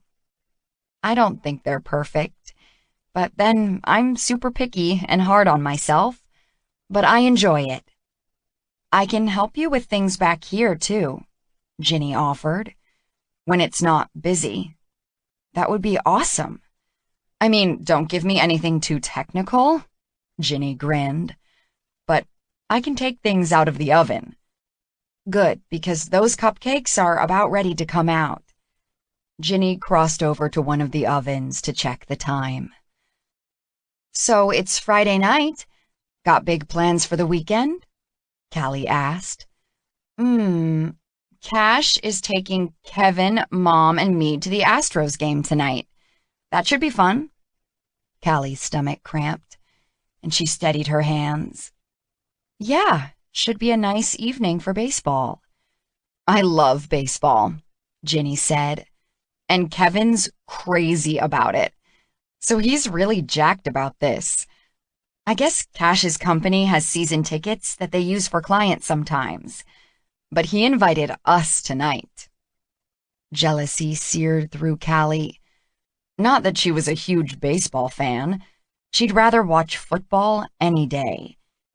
But she wanted to be the one Cash invited to ball games, or anywhere. Sadness swelled in her throat, and she blinked back tears. How about you? Ginny asked. What are you doing this weekend? She swallowed a sigh. My friends invited me to go to the crab festival at Crystal Beach tomorrow, but of course I'm working, so first I said I couldn't go. Aw, that sucks, Ginny frowned. I guess that's the downside of having your own business. True. She wasn't in the mood for having fun anyway. But my friend Christy offered to wait until 5 when we close here, so probably I'll go with her and we'll spend the night there. They got a suite at the Seagrass Inn. Oh, great. That sounds like fun. Callie gave a lopsided smile. Yeah. Sure, fun. But she needed something to take her mind off Cash, so she was grateful Christy had offered to wait for her. I haven't been to the crab festival for a few years. Ginny opened the oven door as the timer went off and peered inside. I remember it being great, though. Damn, now I want to go. Callie smiled. Well, you could always go tomorrow night, too. Or there's Sunday. Right now, Caked wasn't open Sundays or Mondays. She reserved Mondays for the business stuff, doing the hated bookkeeping, ordering supplies, and working on cake designs. She'd see how busy things got and whether it would be worthwhile to open those days. But even though she wanted to be busy to distract herself, she needed at least one day off. Christy picked her up at home at 6 o'clock Saturday evening. She'd just had time to close the shop and zip home to change. She had a small overnight bag packed and a bag with several bottles of wine. Okay, let's hit the road. Christy picked up the wine. If traffic's okay, we should be there before 8. Sorry to make you wait for me. It's fine, Cal. Charlotte and Emma went earlier and got us checked in at the hotel. They'll probably be drunk by the time we get there. And full of gumbo. Christy laughed. That too. They hit I-10 and sped east through the city, talking about all kinds of things and listening to music. As they neared Mont Bellevue, Christy shot her a look and said, Everything okay? Yeah, why? You seem a little down. Business is going well, right? Yeah, it's going great. Some days I'm selling out of stuff before we close. That's awesome. How's your new sales girl working out? Ginny's great. She sighed and looked down at her hands and tried not to burst into tears at Christy's questions. Oh, Christy, her voice quivered. I think I'm in big trouble. What's wrong? Alarm raised Christy's voice, and she shot Callie a sideways glance. She told Christy about Cash's withdrawal. I don't understand what happened. Christy was silent, then said quietly, But you knew you two couldn't really be together. Anguish squeezed her lungs. I know, but... She nibbled her thumbnail. You fell in love with him. She nodded morosely. Maybe he decided to end things before Beau found out. Callie's eyes stung, and she squeezed them shut. But still, we were friends. Who were banging each other's brains out. Callie choked on a half laugh, half sob. Sort of, yeah. I was getting this feeling that maybe it could be more than that. That maybe it was more than that. I don't know. It's just weird that he answers my texts with just a few words and lets my calls go to voicemail. Well, the best way to know what's going on is to ask him. Callie chewed her bottom lip. I know, you're right. I guess the truth is, I'm scared. Scared that he'll say, yes, it's over? Yeah. Her heart constricted, and she pulled in a shaky breath through her nose. This was what I was worried about, Christy murmured. Shit. She reached out and gave Callie's forearm a squeeze. I don't know what to say, hun. I only saw you two together that one day, and it wasn't for long, but he did seem really into you. He's such a Southern gentleman, I guess, is how I'd describe him. I know he doesn't come from the same social circles as Beau and your family, but he seems like a great guy. Callie's throat squeezed. He is a great guy. But it is awkward, him being Beau's friend. She paused. Do you think Beau would ever accept you and Cash being together? Callie's lips pushed out. I don't know. Yeah, she did know. Beau would be pissed. I need wine. Hang in, hun. We'll be there soon. Maybe tequila is what you need. That too. When they neared Crystal Beach, Christy said, Text Charlotte and tell them we're almost there. I know the room number, but we don't have keys. Callie tapped in a message. Okay, they're going to wait in the room for us, and then we can all go out together. Perfect. Emma threw open the hotel room door when they knocked. Welcome! We have crabs. Callie grinned. I certainly hope not. All four women laughed as Christy and Callie carried their bags into the suite. Clearly, you ladies have already been partying. Emma grinned. You bet. Come on, let's go. There's a two-step contest tonight. Who are we going to dance with? Christy lifted a perfectly groomed eyebrow. Emma gave her a look. I think we can find some partners. Callie sighed, then pasted on a smile. Sounds like fun, but I'm starving. And she needs tequila. Emma turned and hefted a bottle of Patron from the dresser with a triumphant grin. Shots all around. Callie smiled despite the sadness that weighed her down. She loved her friends. If anyone could cheer her up, it was them. A few shots later, Charlotte said, Come on, we'll go get Callie and Christy crabs, and then we dance. The festival was in full swing, with music and food and dancing.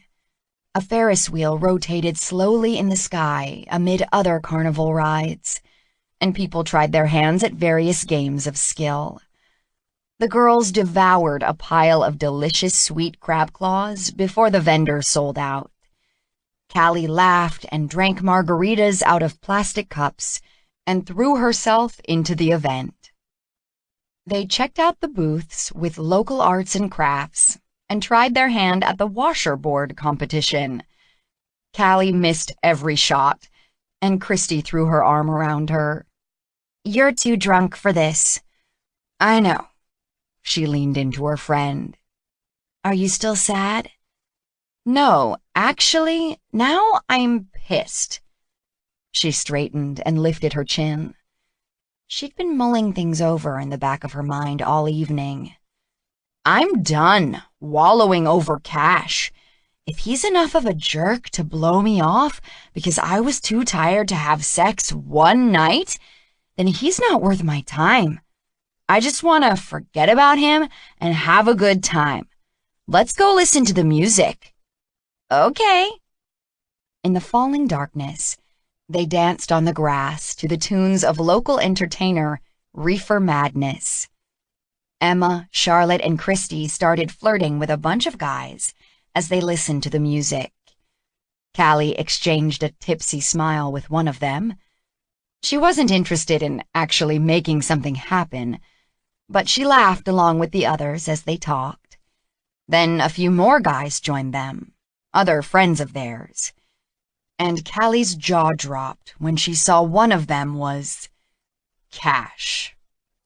Her breath caught in her throat, and her heart slammed against her ribs. Her insides immediately went so tight, she was afraid she was going to throw up all the seafood she'd just eaten. He had a plastic cup of beer in his hand, wore a loose plaid short-sleeved shirt over cargo shorts, and leather sandals. His face was tanned, like he'd spent the day outside.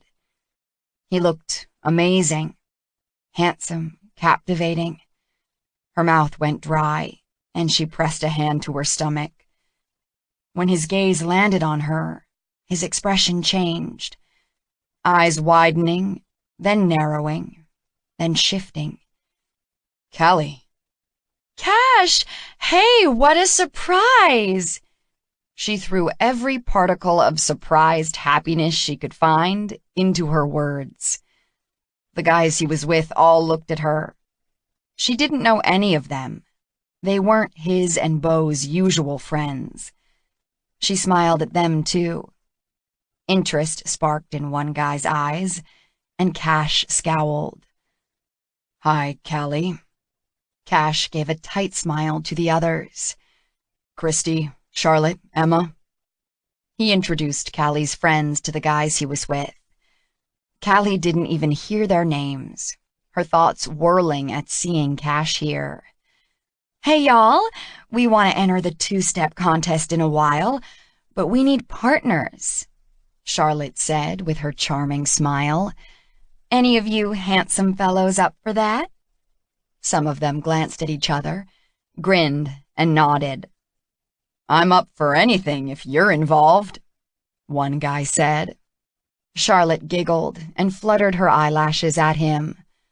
I'm a pretty good two-stepper, he continued, and swept Charlotte into his arms to dance a few steps, twirling her around expertly. She laughed breathlessly when he stopped, setting a hand on his chest. You are good. That's what my last girlfriend said. He waggled his eyebrows. Laughter rose in the group. Callie tried not to look at Cash, keeping a smile fixed on her face. It took everything she had to appear unaffected by his presence. As some sexy banter ensued between her friends and these guys, she stared into her margarita glass. Awareness of Cash made her skin prickle all over. Her heart continued to thud erratically. Christy nudged her and murmured in her ear, You okay, hun? She gave a tight nod and guzzled down the rest of her margarita. Oh, Lord. The festival was spinning a little around her. She may have overdone things just a teensy bit. I need another drink. Okay, so bad decision, but whatever. It got her away from the crowd of good-looking guys, and more importantly, away from Cash. She headed toward a drinks tent, a wee bit unsteady. She smiled at the guy working and requested a margarita. Make it a double. She reached for the money she'd stuffed into her little crossbody purse, peering at the bills. Callie. Her head jerked up at Cash's voice next to her. She swallowed, then beamed a smile. Hey, so surprising to see you here. Yeah. His eyebrows pulled together. You okay? You seem a little... Drunk? Hell yeah. That's what the crab festival is for, right? She paid for her drink and grabbed it. Cheers. When did you get here? Cash asked, his forehead still furrowed. I don't know, around 8. Christy picked me up after work. Hey, I have a job. I had to work until 5. I know you have a job. His face softened. How's it going at Caked? She narrowed her eyes at him, anger flaring inside her. Haven't you heard from Ginny? She works there, you know. His eyes flickered. I know. Because you haven't bothered to stop by or ask me anything about how it's going. His face tensed again. But whatever. She shrugged and guzzled her lime and tequila beverage. Wow, you could really taste the cheap tequila in this one. I know you were pissed when I fell asleep on you that night and we couldn't fuck. He winced. Callie. She waved a hand in a sloppy gesture. No, don't worry, it's fine. I get it. I apologized. I wasn't mad about that, he began again. It kind of seemed that way from the text you sent the next day, and it kind of seemed that way because I haven't seen or heard from you since. She couldn't prevent the bitterness that saturated her voice. She lifted her chin and met his eyes head on. She let the anger burn through her, needing that to stop her from throwing herself into his arms. Asshole. I'm not mad, I'm just... He rubbed his face. You're just blowing me off. A guilty look made his gaze drop briefly, and his lips dip. She smiled tightly. Don't worry, Cash. I get it. I knew what was happening with us. It could never go anywhere. And I'm just not... Her throat squeezed, and she couldn't actually get the words out. I'm just not good enough.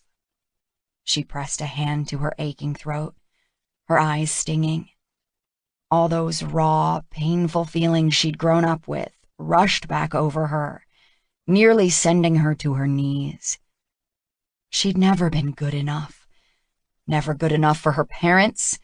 They cared more about image and money than about her. She remembered longing to hear words of praise for the good report cards or the award she'd won for her art. Longing just to hear the words, I love you. She hadn't been good enough for Beau. He'd cheated on her with someone else. Their marriage a humiliating failure.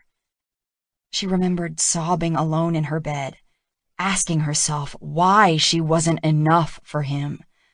What was she lacking that he'd had to find it with another woman? And now she wasn't good enough for Cash.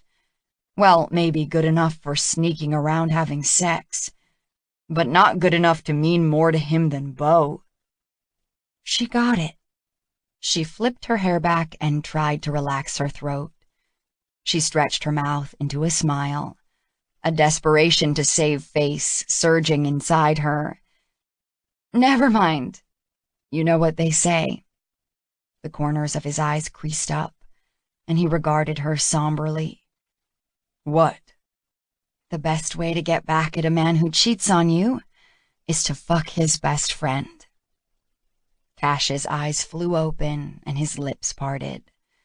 Then his eyes narrowed, and his lips tightened into a thin line, his jaw rock hard.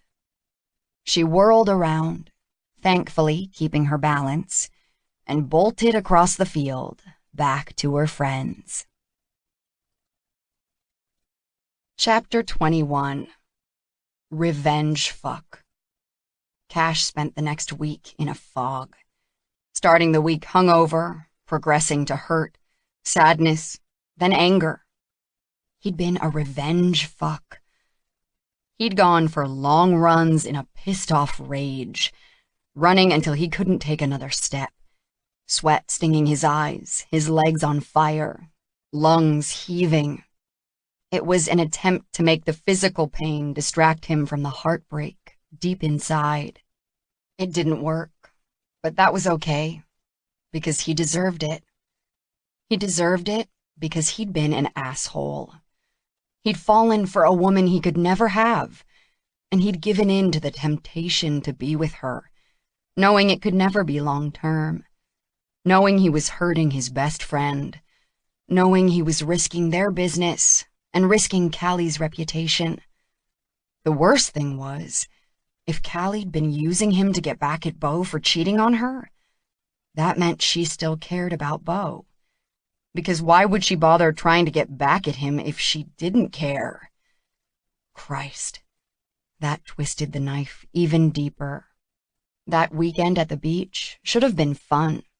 Hanging out with his football buddies and a few other guys, golfing, trash-talking, eating seafood, and drinking beer. The beach house was impressive, big enough for 8 guys to stay there comfortably, near enough to the ocean to hear the waves. So maybe he hadn't been totally into it, but he'd tried. Friday night at the Astros game had been torture, listening to Ginny go on and on about the bakery and how amazing Callie was, and how much fun she was having working there. When he'd arrived at Crystal Beach Saturday, he'd tried to take his mind off Callie by getting to know the guys and drinking a lot of beer. He'd been mostly successful until he'd run into her at the crab festival. She'd been all sexy in her short little cut-off jean shorts, showing lots of tanned leg, and a lacy white top falling off one smooth shoulder. Her smile had beamed, even though he could tell she'd been drinking, and she wasn't exactly pleased about seeing him. And then she'd made that comment, and figuratively held up her hand, dropped the mic, and walked away. It still burned inside. Beau walked into his office. "Okay, let's have a look at the RFP for the new transmission line." Cash tried to corral his thoughts. Picking up a file folder and his coffee, he rose and rounded the end of his desk. He dropped the folder on the small table in his office and sat, hoping he could focus enough to make sense as they talked business.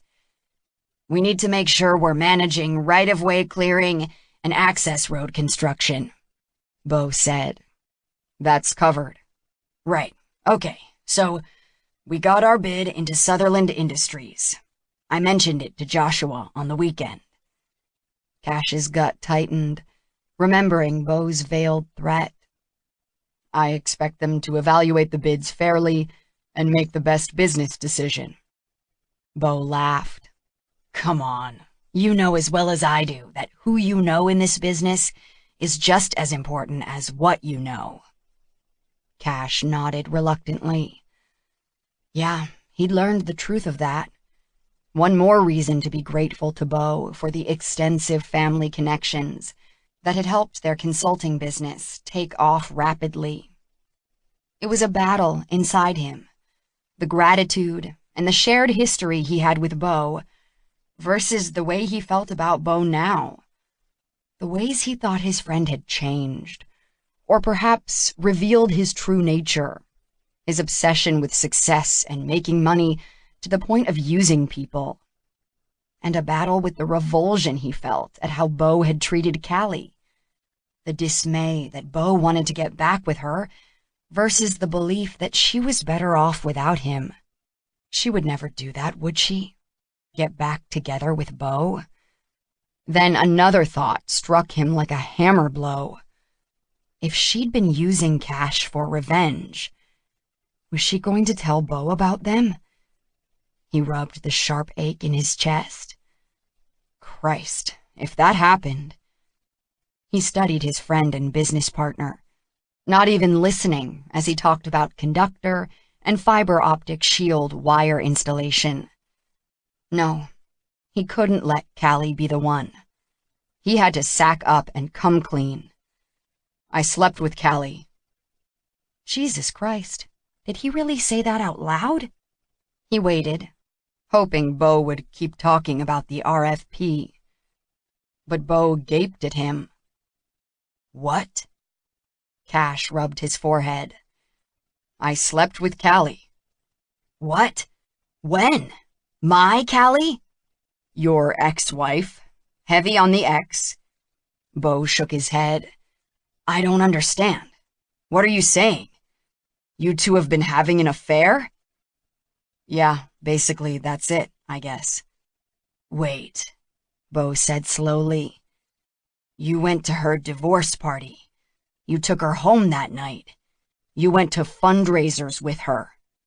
Just one. Bo jerked his hand. You were there, helping her paint. Her mom said you were at her place one Sunday morning, fixing a leaky tap. You were there because you slept with her. He made a low noise that sounded like a growl. What the fuck, man? Cash swallowed. Why'd you do that? The tight look of anger on Bo's face had Cash's palms sweating. But he couldn't keep up the pretense any longer. He exhaled heavily. The truth is, I've been crazy about Callie forever. He held up a hand. But you were the one dating her, so I shut that down. I'd never ever go there. But I got to know her, hanging out with you, and I got to like her as a friend. And moved in on her as soon as we were divorced? No. Cash's word was emphatic. No, I did not. She went away to Europe. When she came home, she needed help with some things at the house. I do that for my mom all the time. It seemed normal to me. She was a friend, and you weren't there to help her. But I wasn't moving in on her. Bo's lips flattened as he listened. What are you saying? She was the one who put the moves on you? Cash gave a dry chuckle. Funnily enough, that is what happened. He rubbed his eyes. Long story. I'm sure you don't want details. Fuck no. Spare me the details. Jesus Christ, you fucking asshole! Bo lunged out of his chair, grabbed Cash by the shirt, and jerked him up out of his chair. Cash didn't even try to defend himself when Bo punched him in the face. Stars exploded in front of his eyes, and burning pain rocketed through him. I deserved that, he wheezed. But when Bo drew back to hit him again, he threw up an arm to block him. He tried to shove him away. Jesus, he didn't want to fight with his friend. But Bo swung, and rage burst through him like a bonfire. Yeah, he deserved to be punched for sleeping with his friend's ex-wife. But Bo fucking deserved to be punched too, for how he'd treated Callie. Cash landed a blow on Bo's jaw. That's for fucking cheating on her, asshole, he shouted. Bo tried to punch him back. A flurry of arms punching and blocking ensued. More pain stung Cash as Bo landed another hit. Cash grabbed Bo's shirt, and they spun around, knocking over a chair. Then they gripped each other and hung on, and Cash laid one more blow on him. That was for just being the one who'd gotten Callie. Fucker.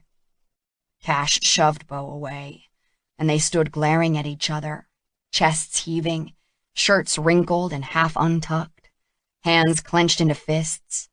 His knuckles throbbed. Here's the kicker, he snarled. She was only using me to get back at you. He grabbed his suit jacket off the back of his desk chair and strode out of his office. It wasn't even noon yet, but he left the office, jumping into his truck and roaring out of the parking lot onto West Loop. He had no idea where he was going. In fact, he probably shouldn't be driving, as he made a lane change without shoulder checking, resulting in another vehicle swerving out of his way and laying on the horn. Callie felt like a zombie, dead on the inside, moving and walking and talking, but completely detached. She forced herself to get up in the morning and go to work. She made cakes. She talked to people on the phone. She took pictures of her macarons, adding pretty little details like flower petals and fresh strawberries, and posted them on Instagram and Facebook. None of it mattered, but she pretended that it did. She pretended to Ginny that everything was fine. She went out with Christy, Emma, and Charlotte for dinner and a movie, and acted like everything was fine. She held a cake tasting for Arlen Reyes, the daughter of the mayor of Houston. She and her fiancé came to the shop, and Callie served them the 3 different types of cake they'd narrowed it down to. They decided on banana cake and ordered a 5-tiered design that was going to cost them $1,500. They wanted stunning and impressive, and Callie finally felt something. A flicker of excitement at the challenge of coming up with something that would dazzle them. Okay, maybe she was still alive. She had to dig herself out of this black hole and focus on her business, and her friends, and the family that totally ignored her business. She was in the back, carefully assembling cookie sandwiches one afternoon, piping pink strawberry-flavored buttercream onto strawberry-flecked sugar cookies, when she heard a voice she recognized out front reply to Ginny's, "How may I help you?" "We're looking for our granddaughter, Callie Sutherland," the gravelly male voice said. Callie's head whipped up, and she dropped her piping bag to rush out front. Sure enough, Grandma and Grandpa Sutherland stood there in her little shop. Brightness among all the white. Grandpa's smile beamed in his short white beard and mustache, his still thick white hair, shining in the sunlight pouring through the front windows. "Callie!" Grandma smiled at her. "Come here, child. I need a hug." Callie hurried over with a smile. Nobody would ever guess Grandma's age. With her trim figure, glossy light brown hair cut in stylish layers, and smooth skin. "What are you two doing here?" "We came to see what you're building here." Grandpa gave her a hard squeeze. "Heard you started your own business." Callie grimaced. "I bet you heard that from Mama and Daddy." "Yes, indeed. We were curious and kept asking questions, and your mama didn't seem to have a lot of answers, so we came to see for ourselves." "Look at these cookies." Grandma bent to peer into the glass display case. "They're beautiful." "Do they taste as good as they look?" Grandpa asked. Callie nodded at Ginny, who reached in and pulled out a couple of the salted caramel shortbread sandwiches and handed them over. They each took a bite. Grandma's eyes closed. "Oh, my stars! This is the best cookie I've ever had." Grandpa nodded enthusiastically and devoured his. "I agree."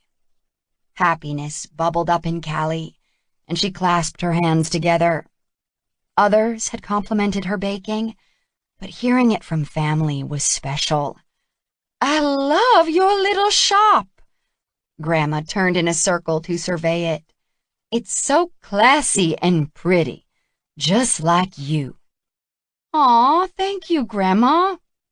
Pleasure warmed Callie inside. She hesitated. "Mama and Daddy didn't send you here to talk some sense into me, did they?" Grandma frowned. "Certainly not." "Okay, whew.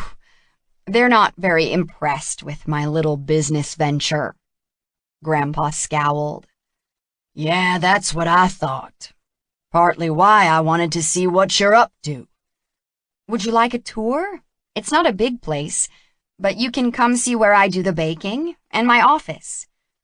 More customers entered the store, and Ginny took care of them while Callie showed her grandparents her kitchen and office. "Are those strawberry cookies?" Grandpa asked. "Yes, strawberry shortcake sandwiches. I'd try one of those. But you need to watch your blood sugar, Grandma gently reminded him. Bah, I'll skip my dessert tonight. You weren't getting any dessert tonight. Callie smiled, uncertain if she should give her grandpa another cookie. You two could share one, she suggested. Great idea. Grandma sighed after taking a bite. Sweet Lord, I didn't think anything could be better than that last cookie. Callie beamed. So, business is good? Grandpa fixed a sharp gaze on her. Or is this just a fun thing for you? It is fun. I love doing it. But I intend this to be a successful business. I'm working hard at it. And so far, yes, business is good. That's my girl. Grandpa nodded. When your mama and daddy seemed so disapproving, I wanted to see what's going on. They seem to think you shouldn't have to dirty your little hands with menial work. Well, actually, I have to keep my hands pretty clean. There are food service regulations. Grandpa chuckled. You know what I mean. But a little hard work never hurt anyone. I didn't get where I am today by sitting around thinking about it. I know that, Grandpa. I don't mind working hard when it's something I enjoy. And I'll still give back. I have some ideas for working with different charities once I get a little more established. Good for you, Grandma nodded. You're a Sutherland. Mama and Daddy don't seem to understand this is my passion, Callie added, a wistful note creeping into her voice. I wish they... Well, never mind. Callie, she met her grandma's warm, soft eyes. You're a strong woman. You've proved that over the last year or so. Kicking out that cheating husband of yours, traveling the world, now starting your own business. Don't let anyone hold you back from doing what you want to do, from being the person you need to be. People who really love you will support you no matter what. People who don't support you, you don't need in your life. Grandma shook her head. It pains me to say that about family. On the other hand, I do believe your parents love you and want the best for you. It's just that their idea of what's best might not be the same as yours. You need to decide what you want from life. Callie'd heard the stories about Grandma in her younger days, how she'd been a free spirit, and that was what had attracted Grandpa to her. Grandpa was an oil man who'd worked his way up from the oil rigs to build the Sutherland Industries empire. And Grandma had been with him all the way, through some wild times. When they'd become wealthy and respected, Grandma had adopted a persona of a sweet Southern lady. But everyone knew that beneath the gentle exterior was a wise woman who knew what made people tick. Thank you, Grandma. Her voice came out husky. Your support means a lot to me. Grandma waved a hand. Look around you. Look at what you've created. You're talented and smart and strong. Not to mention cute as a bug's ear. Of course we support you. Well, not if you were really doing something stupid here and setting money on fire, Grandpa added. But it looks like you've got a handle on things, Callie, my girl. I'm impressed. Thank you, she said again, her chest filling with warmth. Do you want some cupcakes to take home? Grandma and Grandpa argued for a moment over that, Grandpa wanting to buy a dozen of everything, Grandma trying to rein him in. In the end, they left with a dozen cupcakes, insisting on paying for them. Let's get out of here before someone sees me carrying this girly box, Grandpa growled, picking up the glossy white box of cupcakes, tied with a pale pink and white polka-dotted bow. He bent and kissed Callie's cheek. "Bye, sweet thing. Proud of you." She watched the old couple leave the store, smiling, her heart squeezing with love and admiration for them. Chapter 22. You need to decide what you want from life. Callie made her way into her office, her throat aching, and lowered herself into her chair. She'd been trying to do that, trying to start a new life, single and independent, accomplishing something she was proud of. Her grandparents' pride and love made her feel like maybe she wasn't a complete failure. Yes, she wanted to prove herself. Yes, she'd wanted to accomplish something. But then she dared to want even more. To want Cash's love. She'd known it was going to come. His rejection. Because it always did. She should have known better than to think she could ever come first with someone. Her heart felt like it was shrinking in her chest, and it was hard to breathe. But despite her hurt and anger, she was ashamed of how she'd acted toward Cash. He'd chosen Beau and their business over her, but she understood why. He was a good man, the best, loyal to his friend, loyal to the people who worked for him, loyal to his family. Because she'd been so hurt, so ashamed of being not good enough once again, she'd lashed out at him. How could she have been such a bitch and such a coward? Her eyes stung and she squeezed them shut, almost gasping with the pain that shafted through her at the thought of how hurtful she'd been toward Cash. She had to go to him and apologize, to tell him that she hadn't slept with him out of revenge, and she'd only said that out of hurt and confusion. He didn't deserve that. She had to tell him the truth. Fear gripped her with icy fingers. God, making herself that vulnerable was terrifying. But telling the truth, so that Cash knew she hadn't used him, mattered more than her own fear and insecurity. She had to make that right, at least. She didn't know if he cared about her or not, but the fact remained that he didn't want a relationship with her because she was Beau's ex-wife.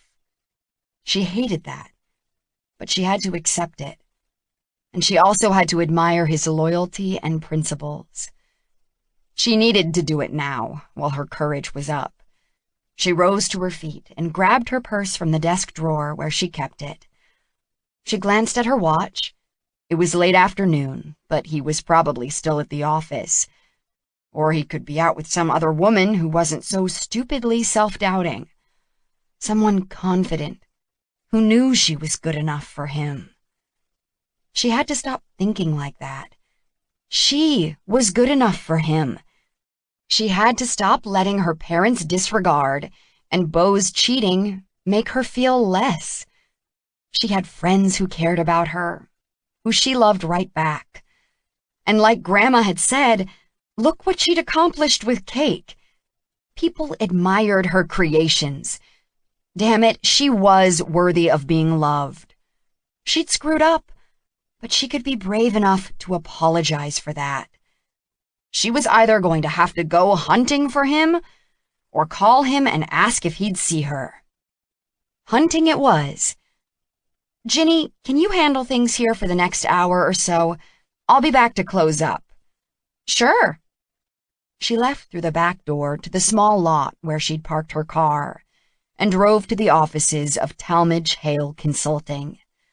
When she saw Cash's truck parked in the lot behind the building, her hands started shaking. She nibbled her bottom lip as she entered the building and rode the elevator to the third floor. She entered the reception area through the glass door. Shannon, the receptionist, smiled at her a little quizzically. Hi, Callie. Are you here to see Beau? I think he's gone for the day. Actually, I need to see Cash. Shannon blinked. Well, sure. He's in his office. Thanks. She hurried past the reception desk and down the hall. She'd been to the office many times, although not for a while, and knew exactly where Cash's office was. The door was open, and she paused there to gather her courage. He sat at his desk, frowning at his computer. His tie was gone, if he'd had one on that day. His dress shirt open at the throat, the sleeves rolled up. His hair was tousled, as if he'd been running his hands through it, and tension tightened his jaw and mouth. "Cash?" His head jerked up. She took 2 steps into the office, her insides quivering. She swallowed. "Can I talk to you for a few minutes?" He leaned back in his chair, his face impassive. Their eyes met and held. Tension sparked.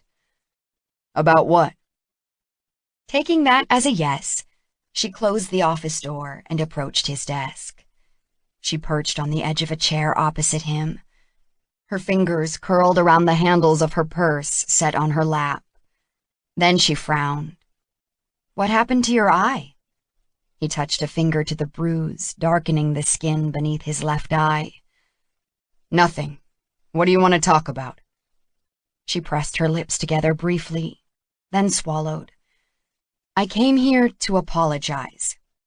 His eyes barely flickered, and he said nothing. "I want to apologize for what I said to you that night at the Crab Festival. It wasn't true.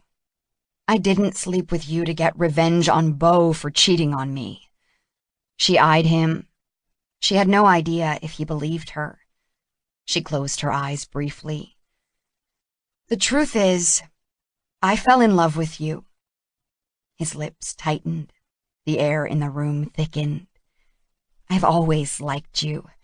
Well, at first I thought you were a standoffish jerk who disapproved of me, but when I was with Beau, I got to know you better, and I got to like you as a friend. After Beau and I divorced, I still liked you. And then after we slept together, I guess it's a cliché, but my feelings changed." She paused, her throat so dry she could barely swallow. She coughed. "You know what my life was like growing up.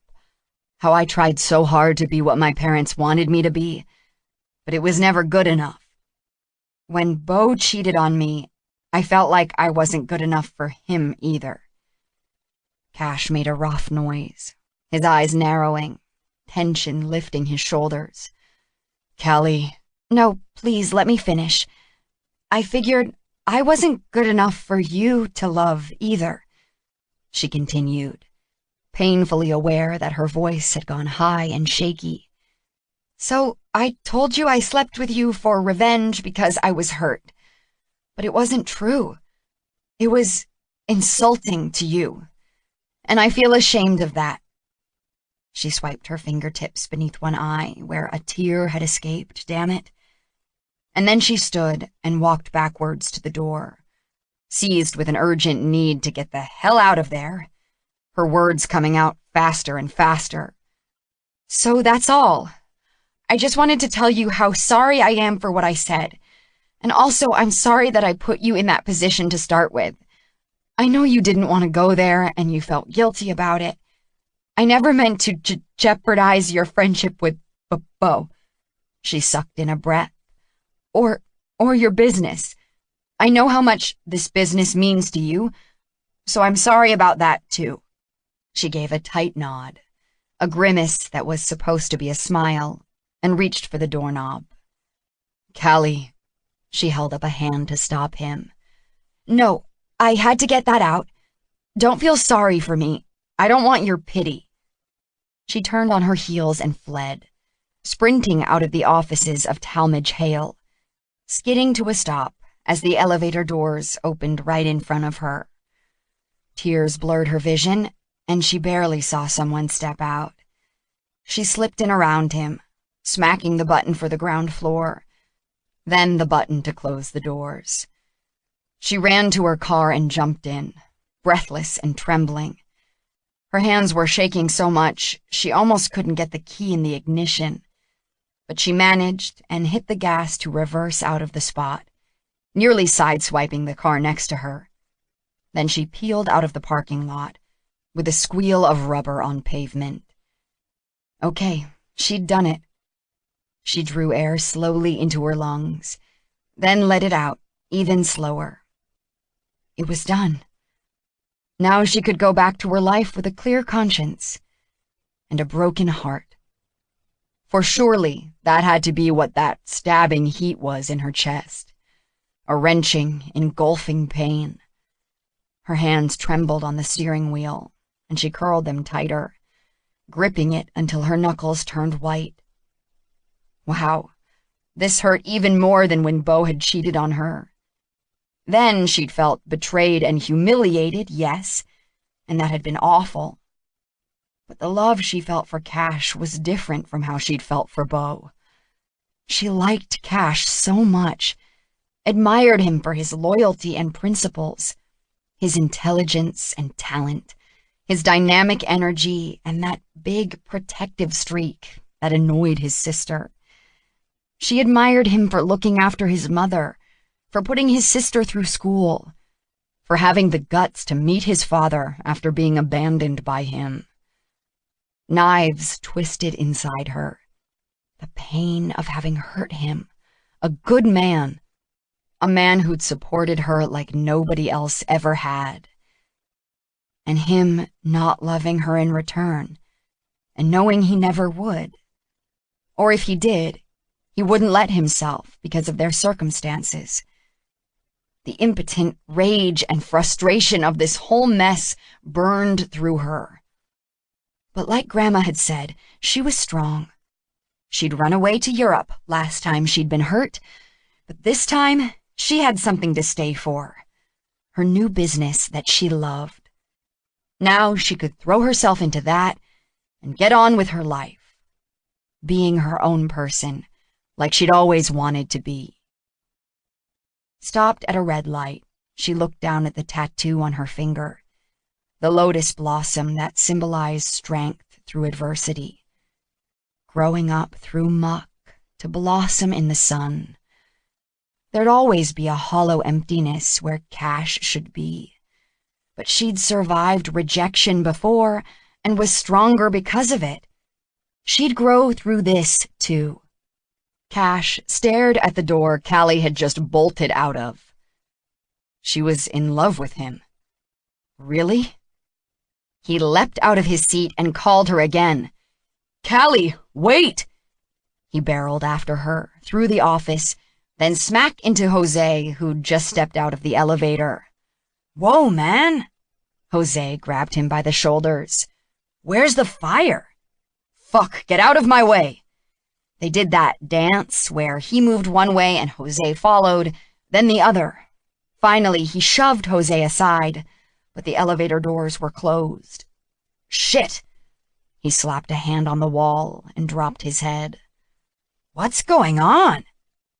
Ignoring Jose, he turned and bolted down the hall to the stairs at the end.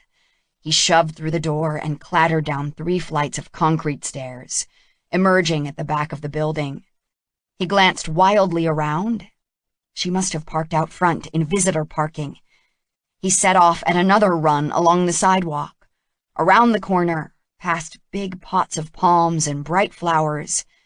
As he rounded another corner to the front of the structure, he saw Callie's car squeal out of the parking lot. "Fuck!" He paused, hands on his hips, panting. He dropped his head forward. She loved him. He almost couldn't believe he'd really heard her say that. He'd sat there in stunned silence, listening to her. Christ, did she really love him? He closed his eyes at the elation that burst like sparklers in his chest. He needed to get to her, to tell her he loved her too. Urgency gripped him, and he started toward his truck. Wait, he had no keys. Jesus! He jogged back into the building, this time taking the elevator. On the ride up, his happiness dimmed. He'd hurt her. She said he'd hurt her, And he had, badly. Not only by acting like he didn't care, by pulling away and letting her think all he'd wanted was sex. But most importantly, he'd hurt her by not putting her first. He'd loved her forever, and he'd lost her because he'd been too stupid to put her first. He was a fucking idiot. He walked back into his office at a slower pace. For months, he'd been racked with guilt about what he and Callie'd been doing, worried about being loyal to his friend and business partner. So he'd messed around with Callie, knowing they shouldn't, but unable to stop himself because, God help him, he loved her more than anything. And in the end, he'd hurt her out of allegiance to his friend. As he stepped into his office, he thought about his father, about their meeting and the things he'd said. He sank into his chair, staring blindly at his desk. Maybe love and fidelity weren't as black and white as he'd always thought. Thinking about his own feelings for Callie and the guilt he felt because she was Beau's ex-wife made him wonder how complicated his father's feelings for his new love had been. Had he fallen out of love with Mama and into something deeper and more powerful with Brina?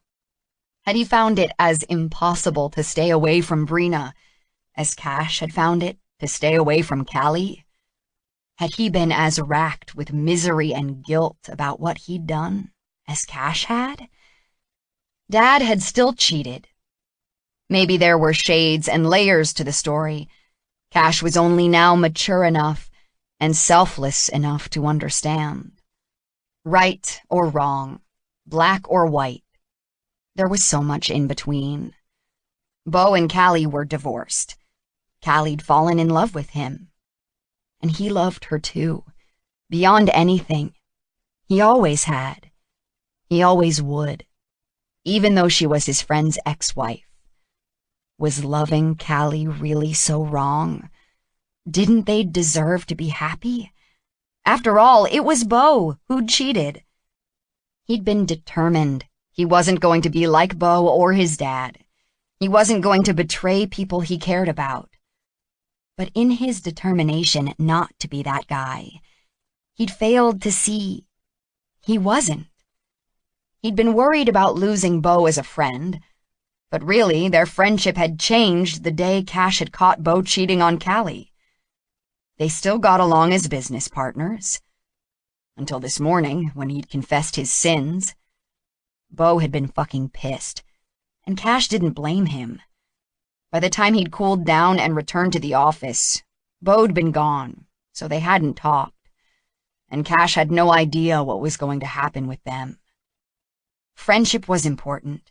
Business was important. Loyalty was important. But Callie was the most important thing of all. She deserved to be put first. His gut churned, remembering what she'd said. Nobody had ever put her first. Not her parents, not Beau, and now not him either. God. He tipped his head back, his chest burning. How could he show her how important she was to him? He'd already confessed to Beau, and their friendship was probably history. He had to go to Callie, but there was one thing he had to do first. Callie was about to lock the door and flip the sign to closed when Beau walked into caked. Great, just what she needed. She reluctantly introduced him to Ginny, who recognized the name, her eyes widening. "We need to talk, Callie," Beau said. Ginny shot Callie a look. "Kevin's picking me up right at 6. We're going to a concert. I hope that's okay." Callie smiled at her, even though it would have been great to make up an excuse for Ginny to stay. "That's totally fine, Ginny. See you tomorrow." She locked up the shop and turned the cute sign on the door from open to closed. With Ginny gone, she turned to face Beau. "I've told you before, we have nothing to talk about." "Yeah, honey, we do." Her senses went on alert at the gentle tone of his voice. This was different. Cash told me about you too. Her eyes flew open wide, and she took a step back, bumping into the counter. What? He spilled his guts. Not sure why. He told you? She still wasn't sure exactly what Cash had said. How much should she admit to? Yeah. She studied Bo. Are you upset? I was fucking pissed as hell, if you want the truth. Oh no. Cash's black eye. Had they fought? Her heart thumped. Oh God, Bo, did you hit him? Yeah. He grimaced. Don't worry, he hit me back. He winced as he fingered his jaw. He let me get in one good shot, probably because of his guilty conscience, but he's apparently been keeping a lot of anger bottled up inside, because he laid in on me too. He sighed. And I deserved it. He eyed her. I'm sorry I cheated on you, Callie. Oh. Her eyes widened. He'd never said that to her. Never. Callie, do you love him? She swallowed and twisted her fingers together. I do. I didn't mean to fall in love with him, but I did. She paused and whispered, I'm sorry, Bo. His face tightened, but he shrugged. I get it. Was this some kind of weird dream? He thinks you were using him to get back at me. She rolled her lips in, guilt stabbing at her for what she'd said. That's not true, is it? No, she admitted. He nodded, looking almost sad. I didn't think so. He's crazy about you two. She snorted. Yeah, right. All he wanted was sex. He got pissed off one night because I fell asleep on the couch, and he had to go without. And I haven't heard from him since.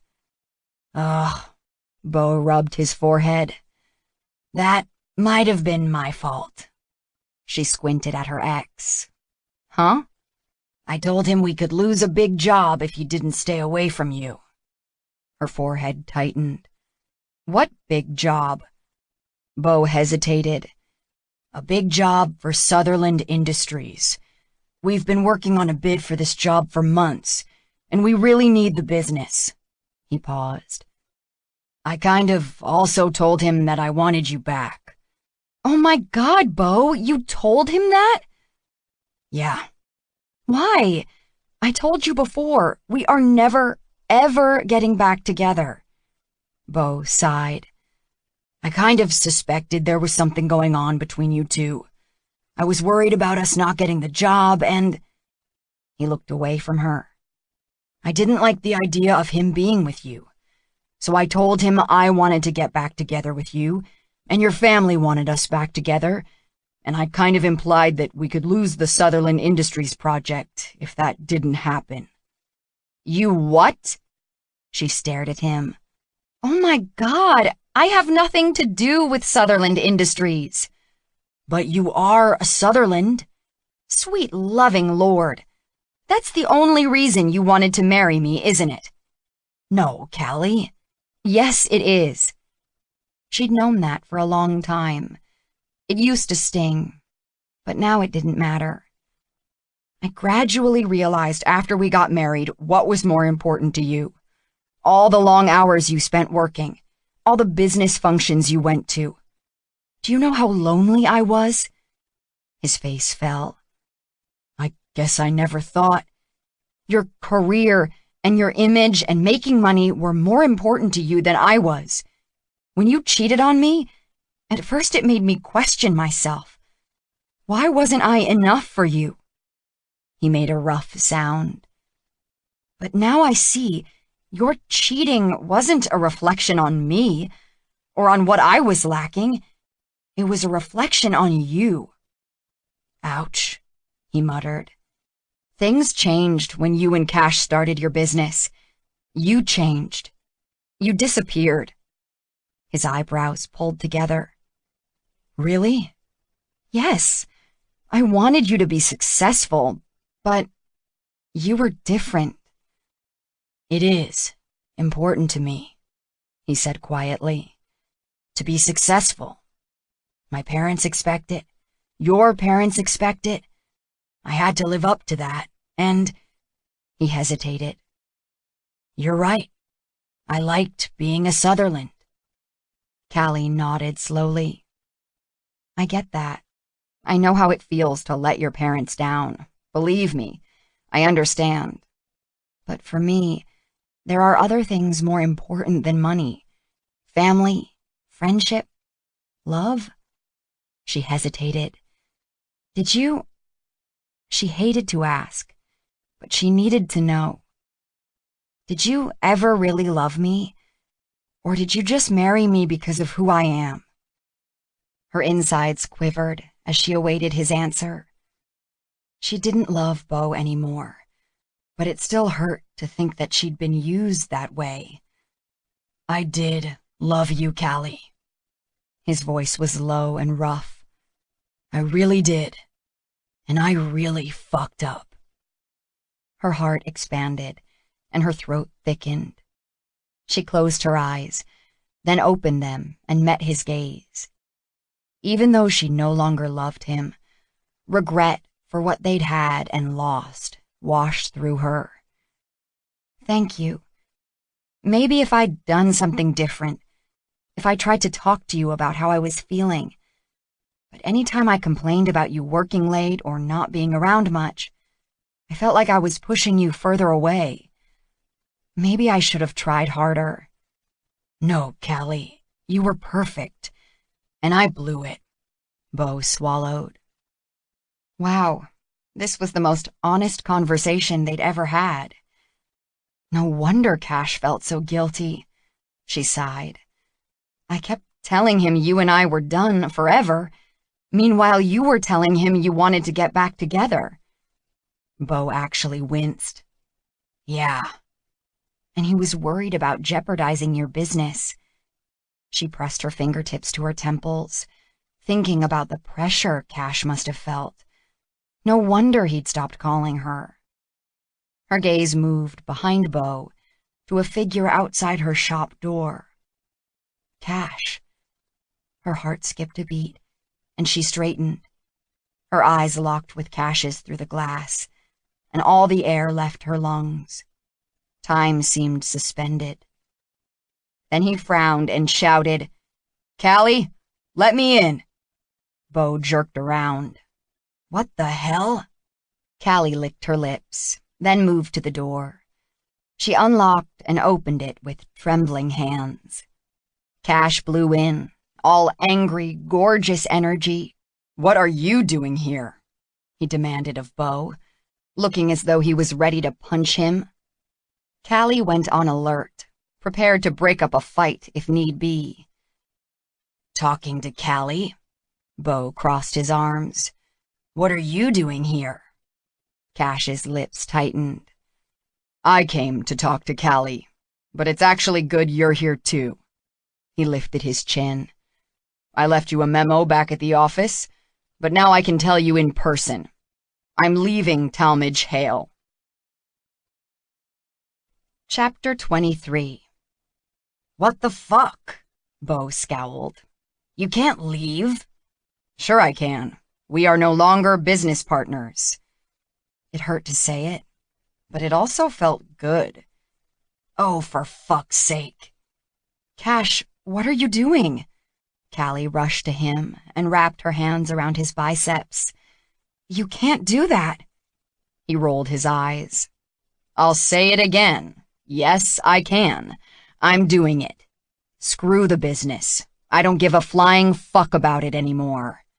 That's bullshit, Beau snapped. Of course you do. Callie. Cash turned to face her. I love you.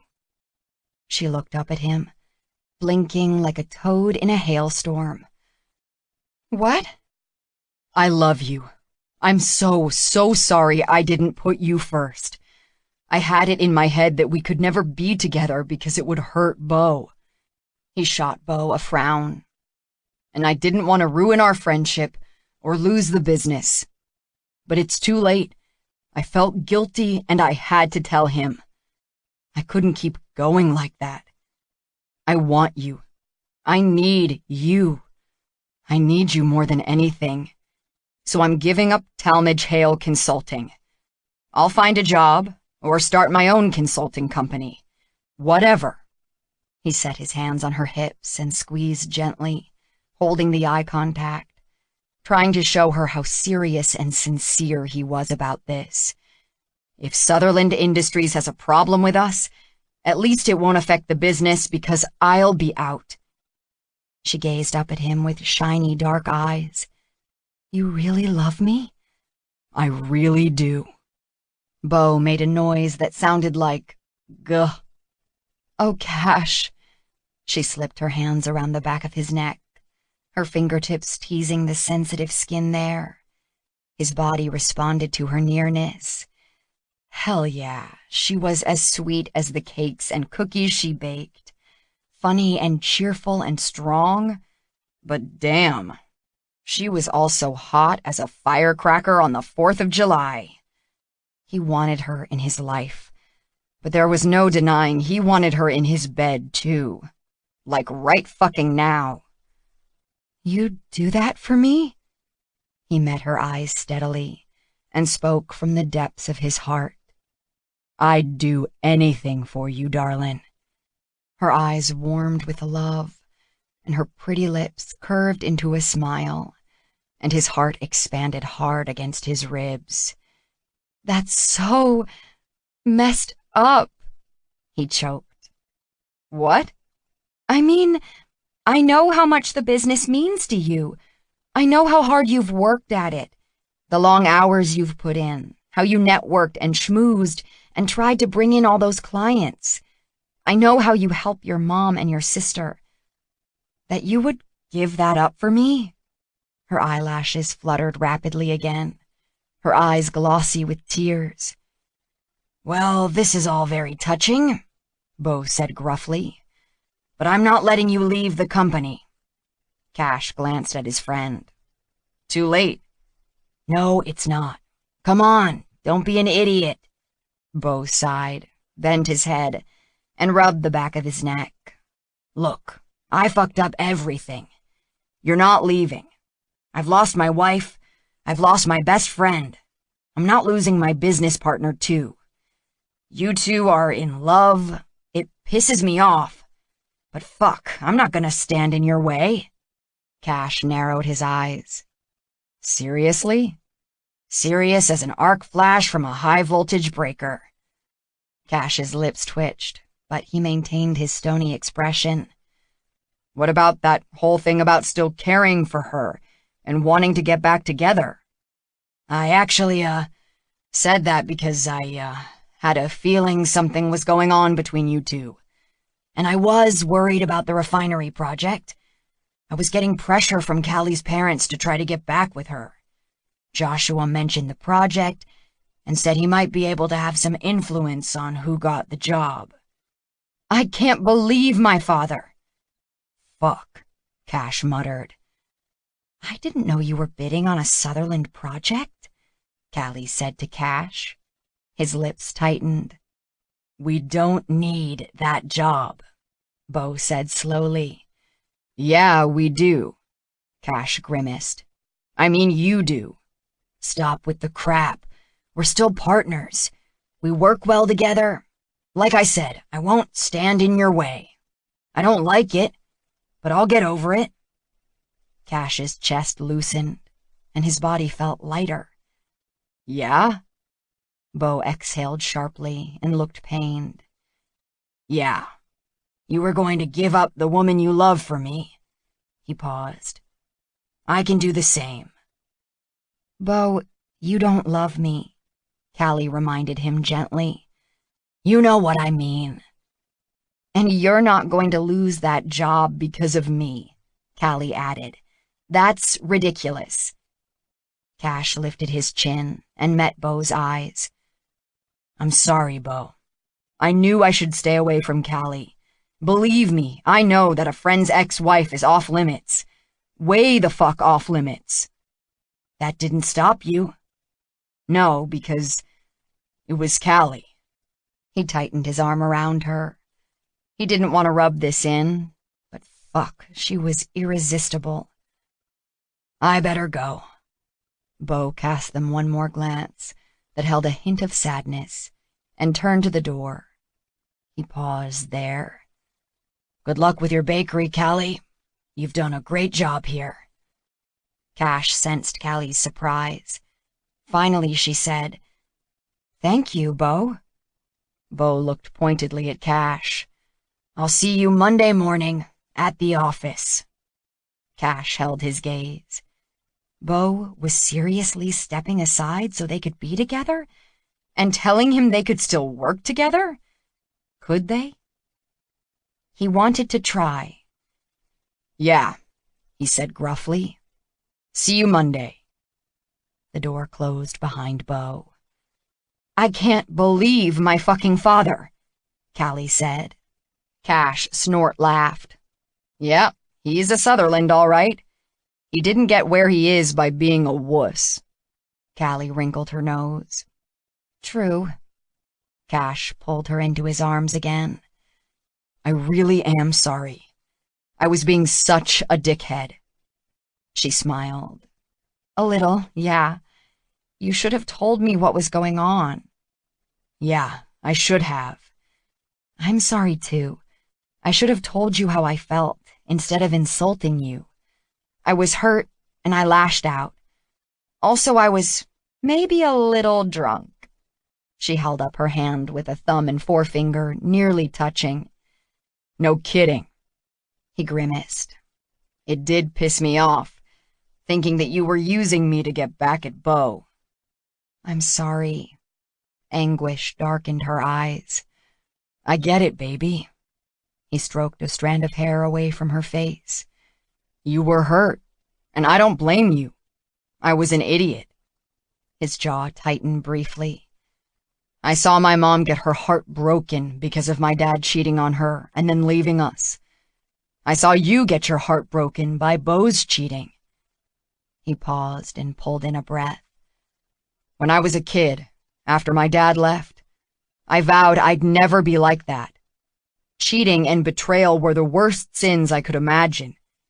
I promised myself I would be loyal to people I cared about, and I'd always try to do the right thing. But I was trying so hard to not be my dad, or Bo, trying to be loyal to everyone. And in the end, I hurt you because of it, when you're the one who most deserves my loyalty. She sucked in a shaky breath. I love you for that loyalty. It makes you the man you are. Christ. He closed his eyes. Gratitude for this woman and her forgiveness and unconditional love sweeping through him. I'm not always good at talking about my feelings. She went onto her toes and kissed his mouth. Soft, warm lips brushed over his. You're good at other things. And damn, baby, I want to do those other things to you hard. He kissed her again. Fast and dirty. She moaned, and he rubbed his nose alongside hers. Yes, please. Been too long. His hand slid down to her ass and pulled her up hard against him. His dick ached, and he pressed it against her softness. Missed you so much. She wrapped her arms around his neck, and their mouths met again in a long, deep kiss. He licked inside her mouth, tasting her sweetness. Oh God, Cash, I missed you too. Probably shouldn't do this right in the windows of your shop. She gave a low laugh. Probably not, but there are no windows in the back. He hoisted her up, and she wrapped her legs around him. He strode around behind the counter and glass display case and pushed through the white, louvered swinging doors into the kitchen. It smelled fantastic, like cake and vanilla and chocolate. The counters were clean, just mixers and bowls still sitting there. presumably ready for Callie to start creating in the morning. He sat her down on a marble slab and kissed her again. Their mouths devoured each other. He cupped her face in both hands to kiss her, then slid one hand around the side of her neck, his thumb rubbing her jaw, then closing so gently over her throat. Her jeans-clad legs hugged his hips, her ankles crossed behind him, and again his dick strained to press into her. God damn, Callie, I almost can't believe this. I know, she moaned as his lips traveled over her jaw, then her throat.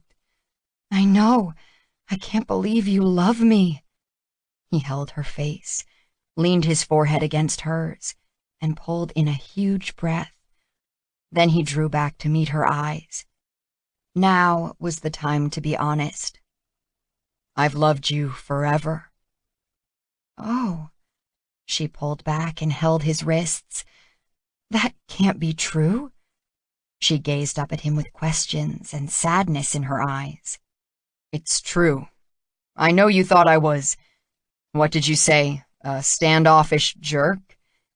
When I said I wasn't good at talking about my feelings, I couldn't, because I've always had this huge, painful secret. What? That I was in love with you, my best friend's girl. Time slowed, and the air thickened around them as she absorbed this. He watched her face change as she processed exactly what that meant. Oh, she sucked briefly on her bottom lip, and a tear leaked out of her eye. Oh, God, I'm sorry. Fuck no, don't be sorry. Shit happens, and there's a reason for it. That was all in the past, and holy shit, they were together now. I fell in love with you. It happened sort of gradually, and I didn't even realize it.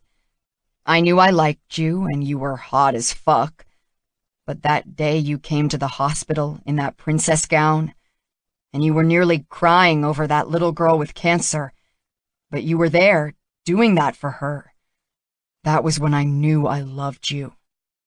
She sniffled in a shaky breath. Oh, God. I never wanted you, or Beau, to know how I felt about you. It was dishonest, but I told myself it was better to be dishonest about that than to hurt Beau and lose your and Beau's friendship. So I pretended. He swallowed. For years. She gazed up at him, eyes shining.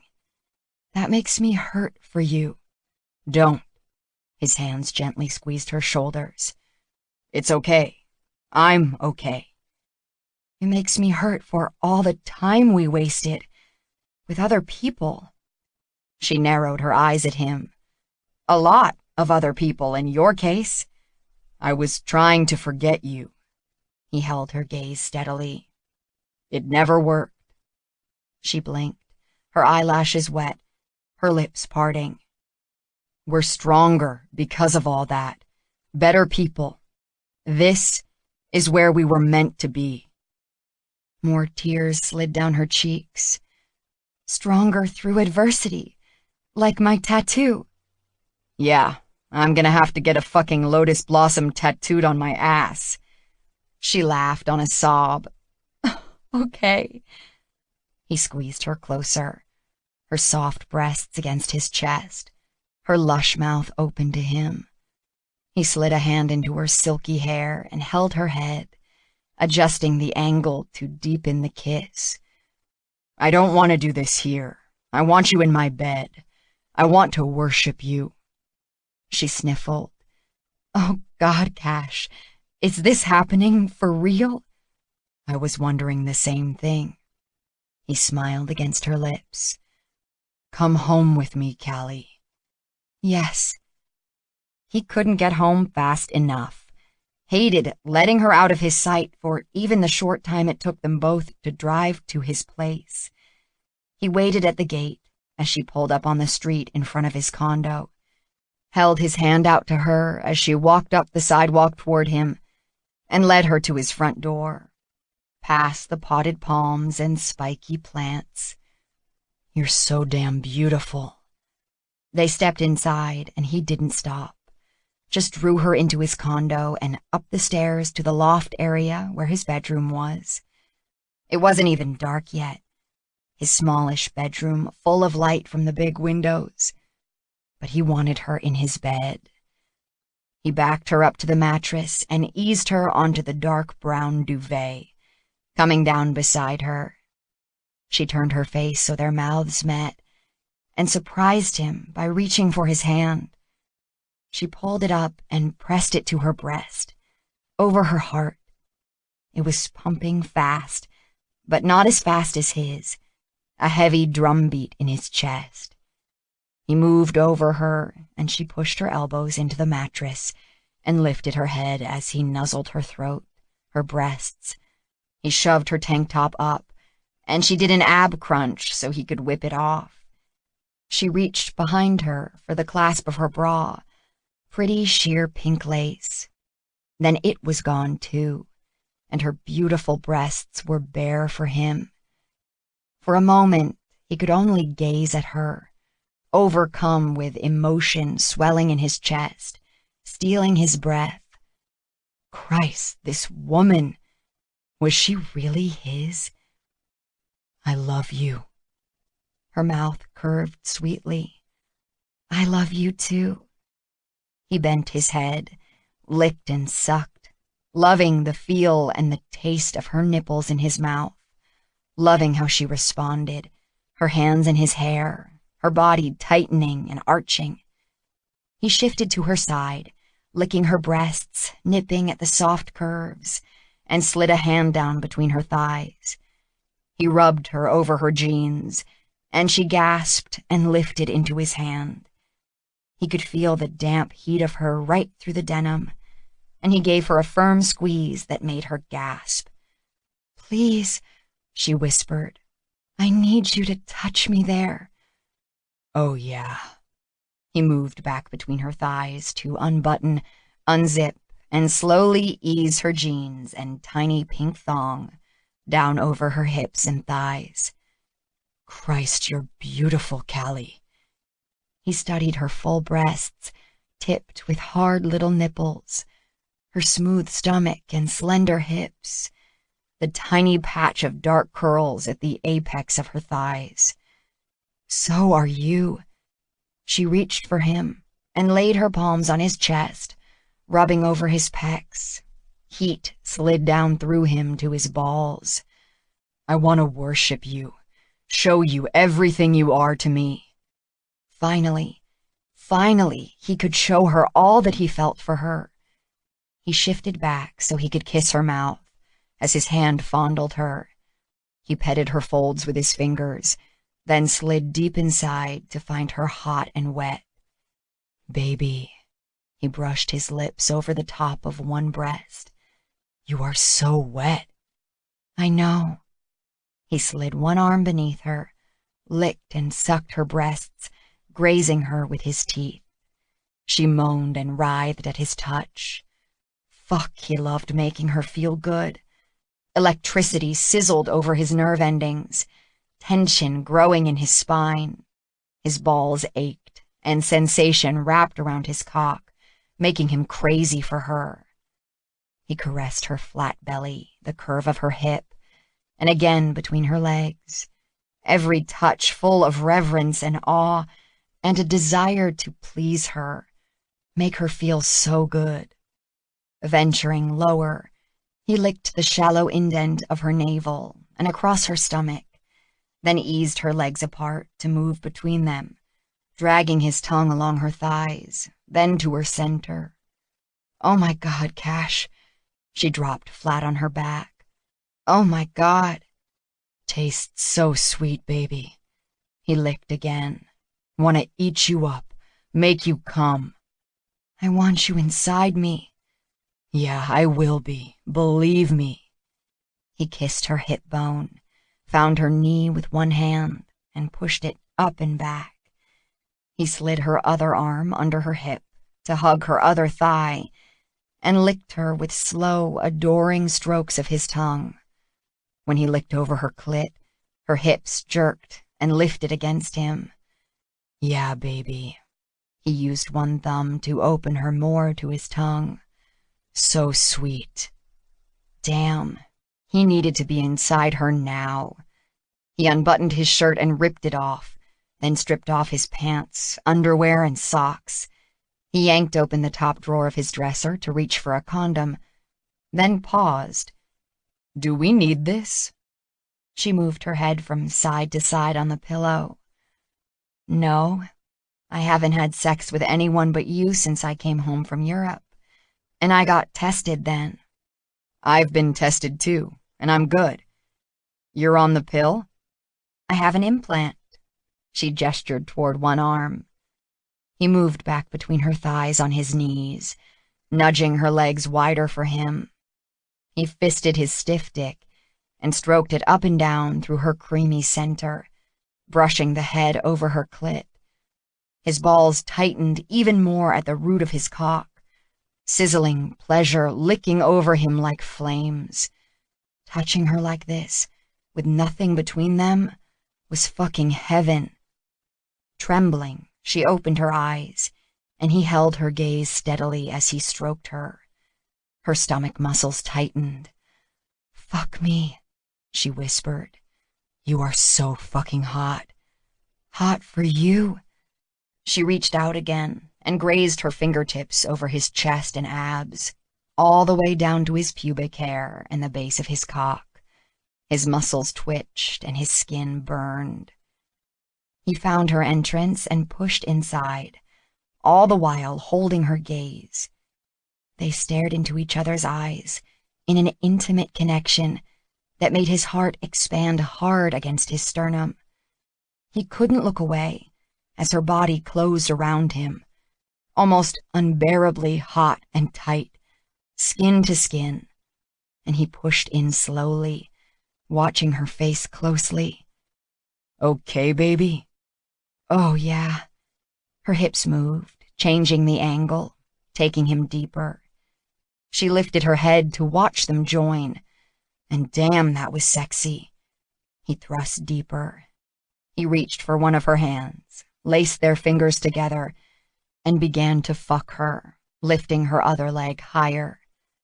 Her gaze returned to his face, and he fucked her hard, deep, joining them in exquisite intimacy. She curled her fingers around his and held on tight, the bed bouncing with every thrust. Her eyes heavy-lidded, her lips wet and parted. She looked so goddamn beautiful, it made his heart hurt. He never thought he'd have this. He'd loved her for so long, from such a distance, closing his heart off because he'd never thought she could be his. He'd had a lot of sex with a lot of women, but it had never been like this. Her eyes, so clear and open, he could see right to her heart, and she saw right to his. She loved him, too. A groan climbed his throat as his heart filled with love and pleasure twisted in his body. Callie's eyes widened as her orgasm built, then closed, her body tightening, squeezing him. Electricity shorted out his brain, and a ball of fire exploded low in his belly, burning through him, his balls, his cock, flashing up his spine. He fell over her, burying his face in her neck, as wave after wave of hot pleasure rolled over him, pulsing through his veins. His entire body seized with unbearable bliss, his mind blanked by ecstasy. Love you, Callie, he gasped into the soft skin of her neck. I love you too, Cash. Her arms wrapped tightly around him, and her mouth opened on his shoulder in a long kiss. I love you too, so much. God, those words he'd never thought he'd hear from Callie. Emotion swirled in his chest. He shifted to his side, keeping them joined, and held her like she was the precious gift she was. I want you to know that you're everything to me. You're smart and sweet and beautiful and talented. It kills me that you haven't been told that every single day of your life. You're the most important thing to me, and you always will be. I promise you that." She made a noise in her throat like a sob, and he drew back to peer at her face. "Thank you," she said, then sniffled. "Coming from you, that means so much, because I know how loyal you are, and that you're a man of your word, and you mean everything to me, too." She feathered a touch over his bruised eye. "I'm so sorry you two fought." He blew out a breath. "It's okay." "No, it's not." His lips quirked. "We're guys. It's how we communicate." She huffed out a laugh. "Oh my God, no wonder the world is such a mess." He smiled into her eyes, pushing hair off her face. "You're right." "I never realized you had this violent streak in you. First that bar brawl, now fighting with Beau." "That was actually the second time Beau and I fought." A crease appeared between her eyebrows. "What?" He fingered her silky hair. "The first time was when I caught him cheating on you." She stared at him, then closed her eyes and pressed her lips to his chest. "I feel like I've been so stupid." "No, darling, never stupid. I said it before. What happens in our lives and how we deal with it makes us who we are. And right now, you and I are the people we were meant to be. And this is when we were meant to be together." He felt wetness on her face against his skin and tilted her chin up to kiss her mouth. "Right?" "Yes, right. You are so right." Epilogue. 1 week later. Sunday dinner at the Sutherlands. Yippee. Cash stood in front of the mirror in his bedroom and grimaced. "You sure I don't need to wear a suit and tie?" he called to Callie. She laughed from the vanity between his bedroom and the ensuite bathroom. "No, you do not need to wear a suit and tie. You can wear whatever you want." "You know, I don't think this is a good time to tell them about us."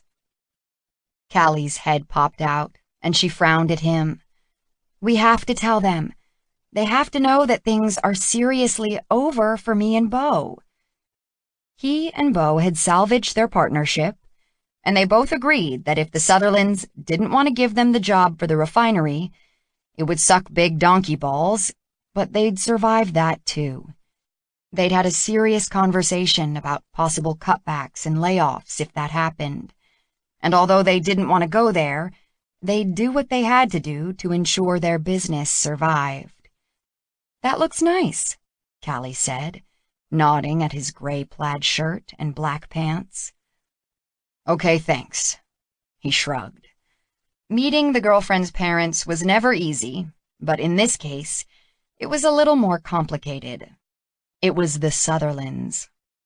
Callie disappeared, then walked out a moment later. "Damn, you look pretty." He studied her dress, white with pink and gray flowers, the bodice hugging her slender torso, the skirt flaring out to her knees. Tiny straps showed off her toned shoulders. Her cheeks went pink, and her eyelashes fluttered. "Thank you." He set his hands on her shoulders and kissed her cheek. "I'd kiss your mouth, but you already have such pretty pink lip gloss on. I'll mess you up later," he promised, moving his lips to just in front of her ear. She smiled. "I hope so." They arrived at Josh and Audrey's River Oaks home before anyone else, Callie having told her mother she'd be there a bit early, as there was something she needed to talk to them about. Callie opened the front door and stepped into the spacious foyer, calling out, "Hello? Mama? We're here." Audrey Sutherland appeared from a room on the left, carrying a glass of wine. "Hello, Callie." Her gaze shifted and landed on Cash. "And Cash, hello." Her false eyelashes fluttered. but her smile was gracious. "Hi, Mrs. Sutherland."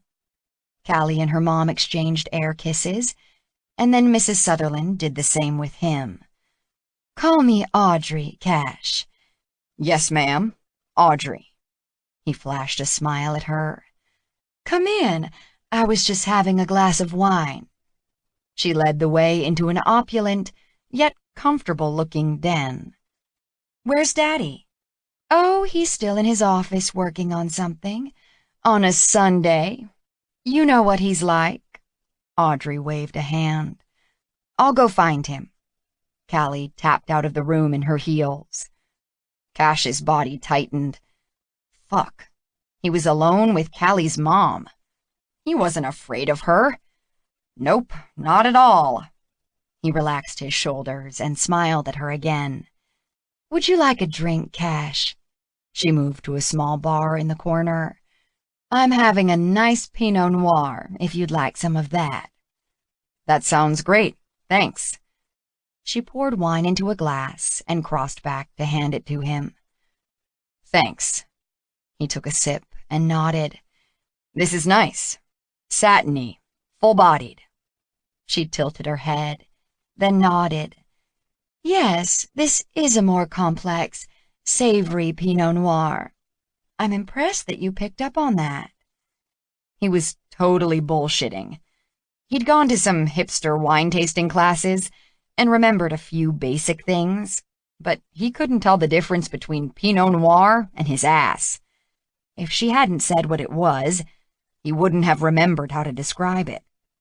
But he smiled. "Thanks." "Have a seat, please." Audrey took a seat on a leather couch and gestured to him.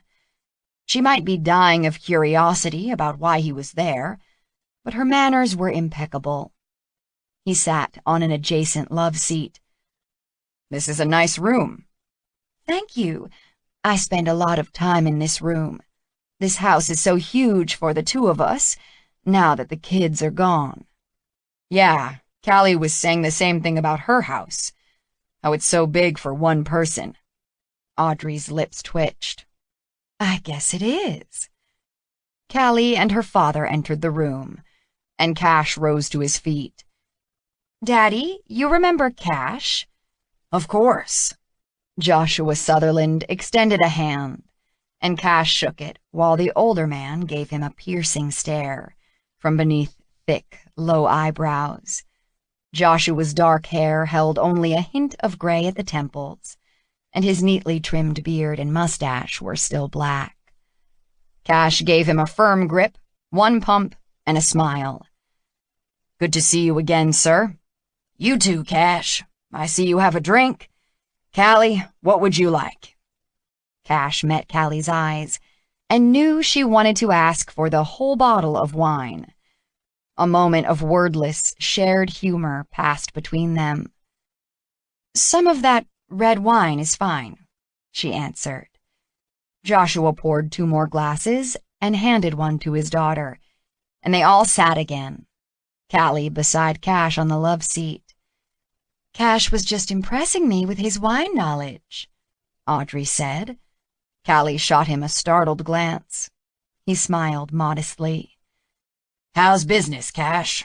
I hear from Bo you have a bid in for the refinery substation project." His body tensed, but he answered casually. "That's right, sir. We're really hopeful about working with Sutherland Industries."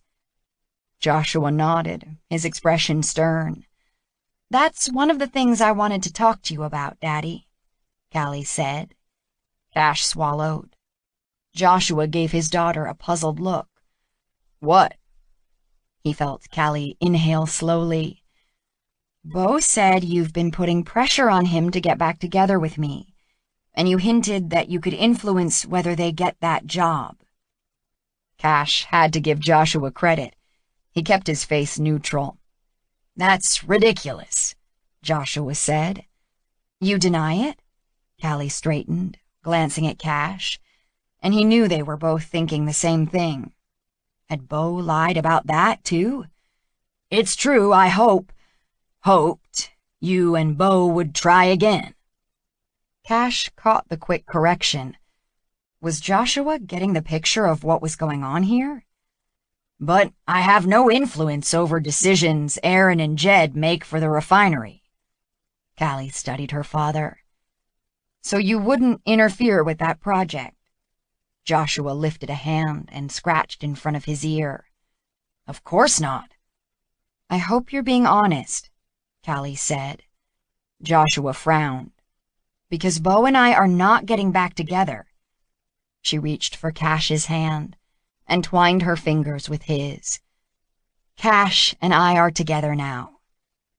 This announcement was met with heavy silence and blank looks.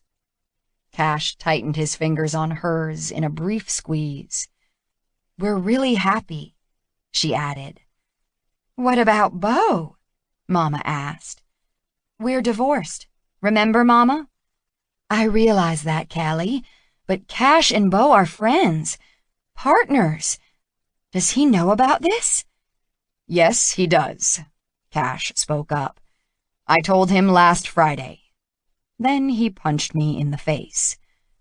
He resisted the urge to laugh. He's okay with it, Callie added. He wasn't happy at first, but we talked. We're okay now. She narrowed her eyes at her father. So that's why I came early to talk to you. To tell you about Cash and me, but also to tell you that I will not allow you to interfere with my life. I'm with Cash now. I have my business. You may not approve, but I'm happy. Happier than I've ever been. She turned her eyes on Cash and smiled. He smiled back. Me too, darling. He turned to her parents. I love Callie and want her to be happy. I promise you that I'll spend my life making sure that happens. Callie vibrated next to him, and he wished he could pull her onto his lap and kiss her. Audrey started to speak, but Joshua reached out and touched her shoulder. Audrey.